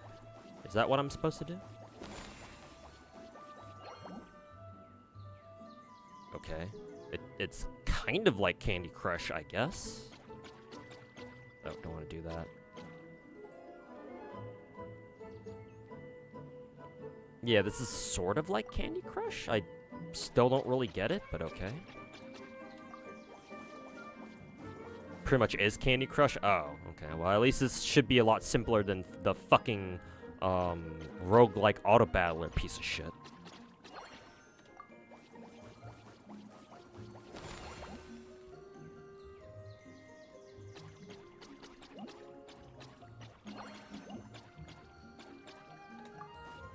Yeah.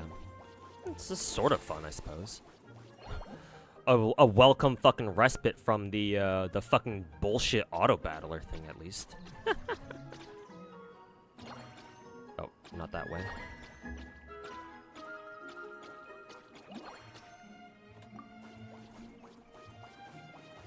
Koyo minigame sometimes makes your head want to explode.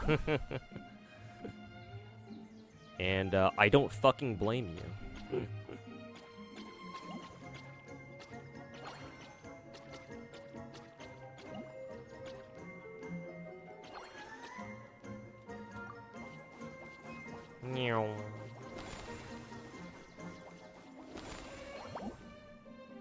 At least this game, this little mini game is a lot more relaxing than the fucking auto battler, at least.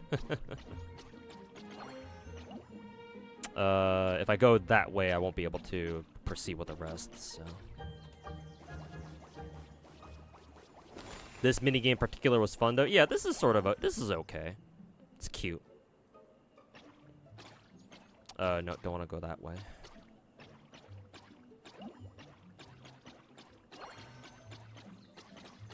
Oh.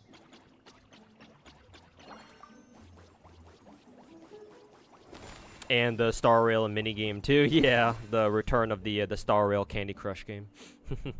I mean, at least that game mode, that minigame in Star Rail has PvP, so at least you can go play against other people.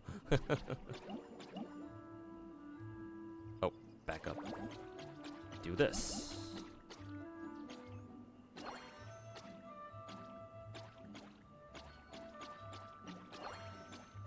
There we go. Alright at night. Alright, good night. Alright, take care, Kenny. Have a good rest. Hope you enjoyed. Actually, I don't know. You're probably gone by now, but I was gonna say hope you enjoyed your 4th of July, but maybe you were busy working at your at the restaurant or something. It's dead end. Let's see.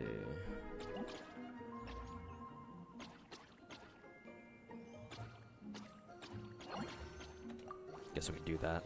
Oh, we could have done. I could have gone one more further up there. Oops. Well, whatever. Doesn't matter.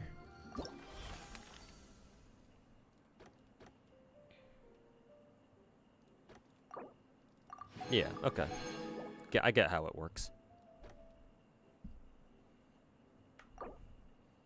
What time is it right now? 11 o'clock.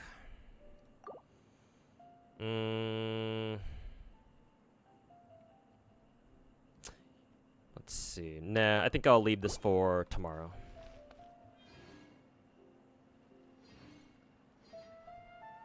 Hey Yoshimizaki, welcome back. I remember you saying you were going to sleep. Yeah, I'm just about to end the stream though, because I'm at like 8.5 hours right now. Very late, but I mean, it's 4th of July, so who fucking cares? But I do want to get off stream right around now. Curious with the gacha scene being dominated by slop tubers. Well, I don't want to say dominated, but they certainly are a very loud crowd. Have you ever considered pivoting to a different genre of gacha game, not gacha games, a different genre of games for CC? No, not at the moment. I've done it before. I can do it again because I used to be mainly a first-person shooter content creator or YouTuber, or I made videos on first-person shooters, and I pivoted to gacha games for whatever reason. But no, just because, you know, there are some retards, there are some rats trying to ruin it for the rest of us, doesn't mean I'm gonna give up on gacha games.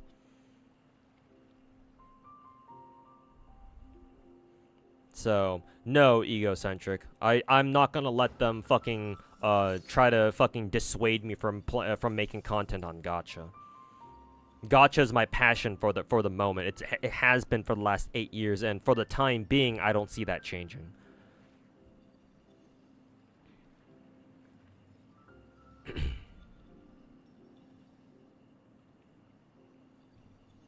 Also, tricolor fruits let you go into any fruit, like the Uno's like color card. Yeah, like the jellies and shit, right? Okay. What the fuck is this team, by the way? Oh, you don't need to take them seriously. That's just my what is it? My affection farming team. Basically, they're my friendship farming team, basically. So, try not to pay that any attention.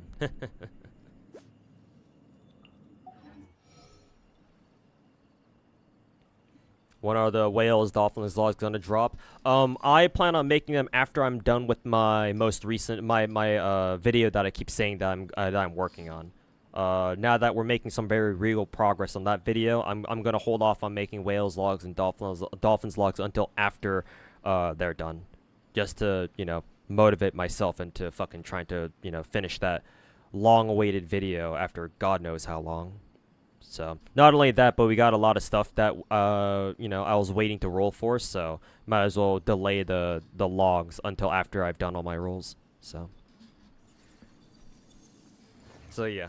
They probably won't come out until, like, next week or something, but hopefully I can finish that video that I've been talking about for, like, the last month or so at this point, making. Because it's taken way too long. I need to put out that video fast, or sooner rather than later. Video's been delayed like Kingdom Hearts 3. Hey, shut up. It hasn't been that bad. Shut up. But yeah, we're making some real progress on it now. Editor's been very motivated too because, or my editor anyway, because he needs the editing money to help fund his FGO polls. So yeah, I just gotta give him some more material, and then hopefully we'll get it banged out by, I don't know, maybe the end of the weekend or maybe like the middle of the week next week. We'll see.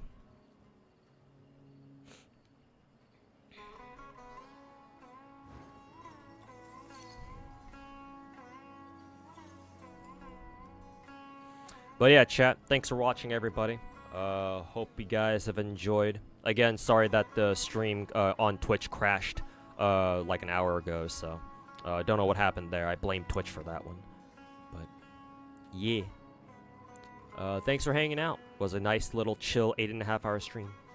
Again, tomorrow I've got something to take care of in like the middle of the day, so I think best case scenario tomorrow I'll split the stream up into 2 parts. I'll do like an earlier stream, like maybe I start at like what, noon or 1 p.m. or something, maybe even as late as 2. And then I'll stream for like a couple of hours, maybe 2 or 3 hours, and then try to finish up the Genshin events in that time. And then I'll end stream, go take care of the shit that I said I need to take care of, and then come back and we'll do FGO shit, because by that point all the FGO anniversary shit should be live by then, by the time I come back. So yeah, that should be the plan for tomorrow. So thanks everybody for hanging out, appreciate it. And hopefully guys, if you're American, hopefully you enjoyed your 4th of July. If not, hopefully you have a good rest of your weekend, or hope you'll enjoy the start of your weekend rather. But yeah, I'm outie. Actually, let me go find somebody to send you guys over to. A lot of streamers I know they're at AMA Expo right now, so I don't know if anybody is even available for me to even raid. Yeah, none of the usual suspects that I raid are live right now. Fobmaster is at X. I don't know if Ruby is at X. She might be, actually. I'm actually kind of curious. Ow.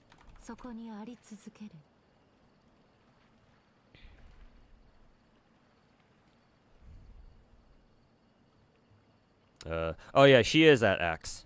Yeah, judging by her Twitter. So Ruby's at X. Sweetly, surprisingly enough, is at X. Apparently, I'm kind of surprised she made the flight out, because I don't know where she's from. Clearly she's Chinese, but I don't know where she resides in. Like, I don't know, Hong Kong, Taiwan, even. I don't know where. But either way, like, assuming she's flying in from like the China-ish region. That was a long flight. But, you know, I guess if it's for Axe, then I kind of understand. People fly in from, like, fucking Australia, so... hardly the furthest visitors we get at Axe anyway. But yeah, Sweetly's at Axe. Kind of a surprise. Didn't expect that. Ruby's at Axe. I would assume Mr. Slice is at Axe, too. He usually goes. Usually. But yeah. Actually, what about Jenna? I don't know if Jenna... Well, Jenna's flew out to LA, so it's like, well, yeah, I expect him to be there too at the same time. So he was there for that one Wuthering Waves event in downtown LA. So yeah, of course he's at Axe right now, or at least I kind of expect him to be. He's not streaming right now. The only reason why he's not is because, well, he must be at Axe. So yeah, nobody to raid, unfortunately. So I guess I'm just gonna have to let you guys go. Iango? Oh, I guess I can raid Iango, actually, yeah. Iango Twitch. Let me just make sure that it's him.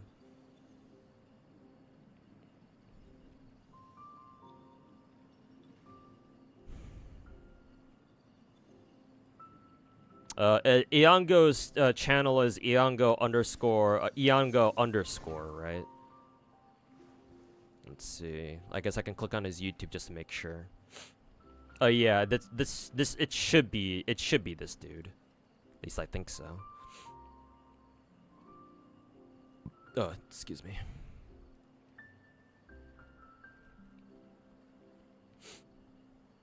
Yeah, this should be the right guy. I guess I'll send you guys over to Mr. Iango then. He's playing Uma Musume at the moment. Fob had to mute and cover the screen for her? Who? Sweet Italy? I guess they must have like met up then. Oh, she's from Macau? Oh, well, Macau's right next to Hong Kong, so same area, I suppose. Axe is cool and all, but you're more excited for JP anniversary. Well, yeah, understandable. It's like a month. That's still like a month out from now, but in a month we'll get JP anniversary news. Anyways, let me send you guys over to Iango's stream. Should be that, yeah. Okay. Yeah, take care, everybody. Thanks for hanging out. And yeah, once again, hopefully you guys enjoyed your 4th of July. If you're not American, then hopefully you are looking forward to your Star weekend. So, yeah, see you guys.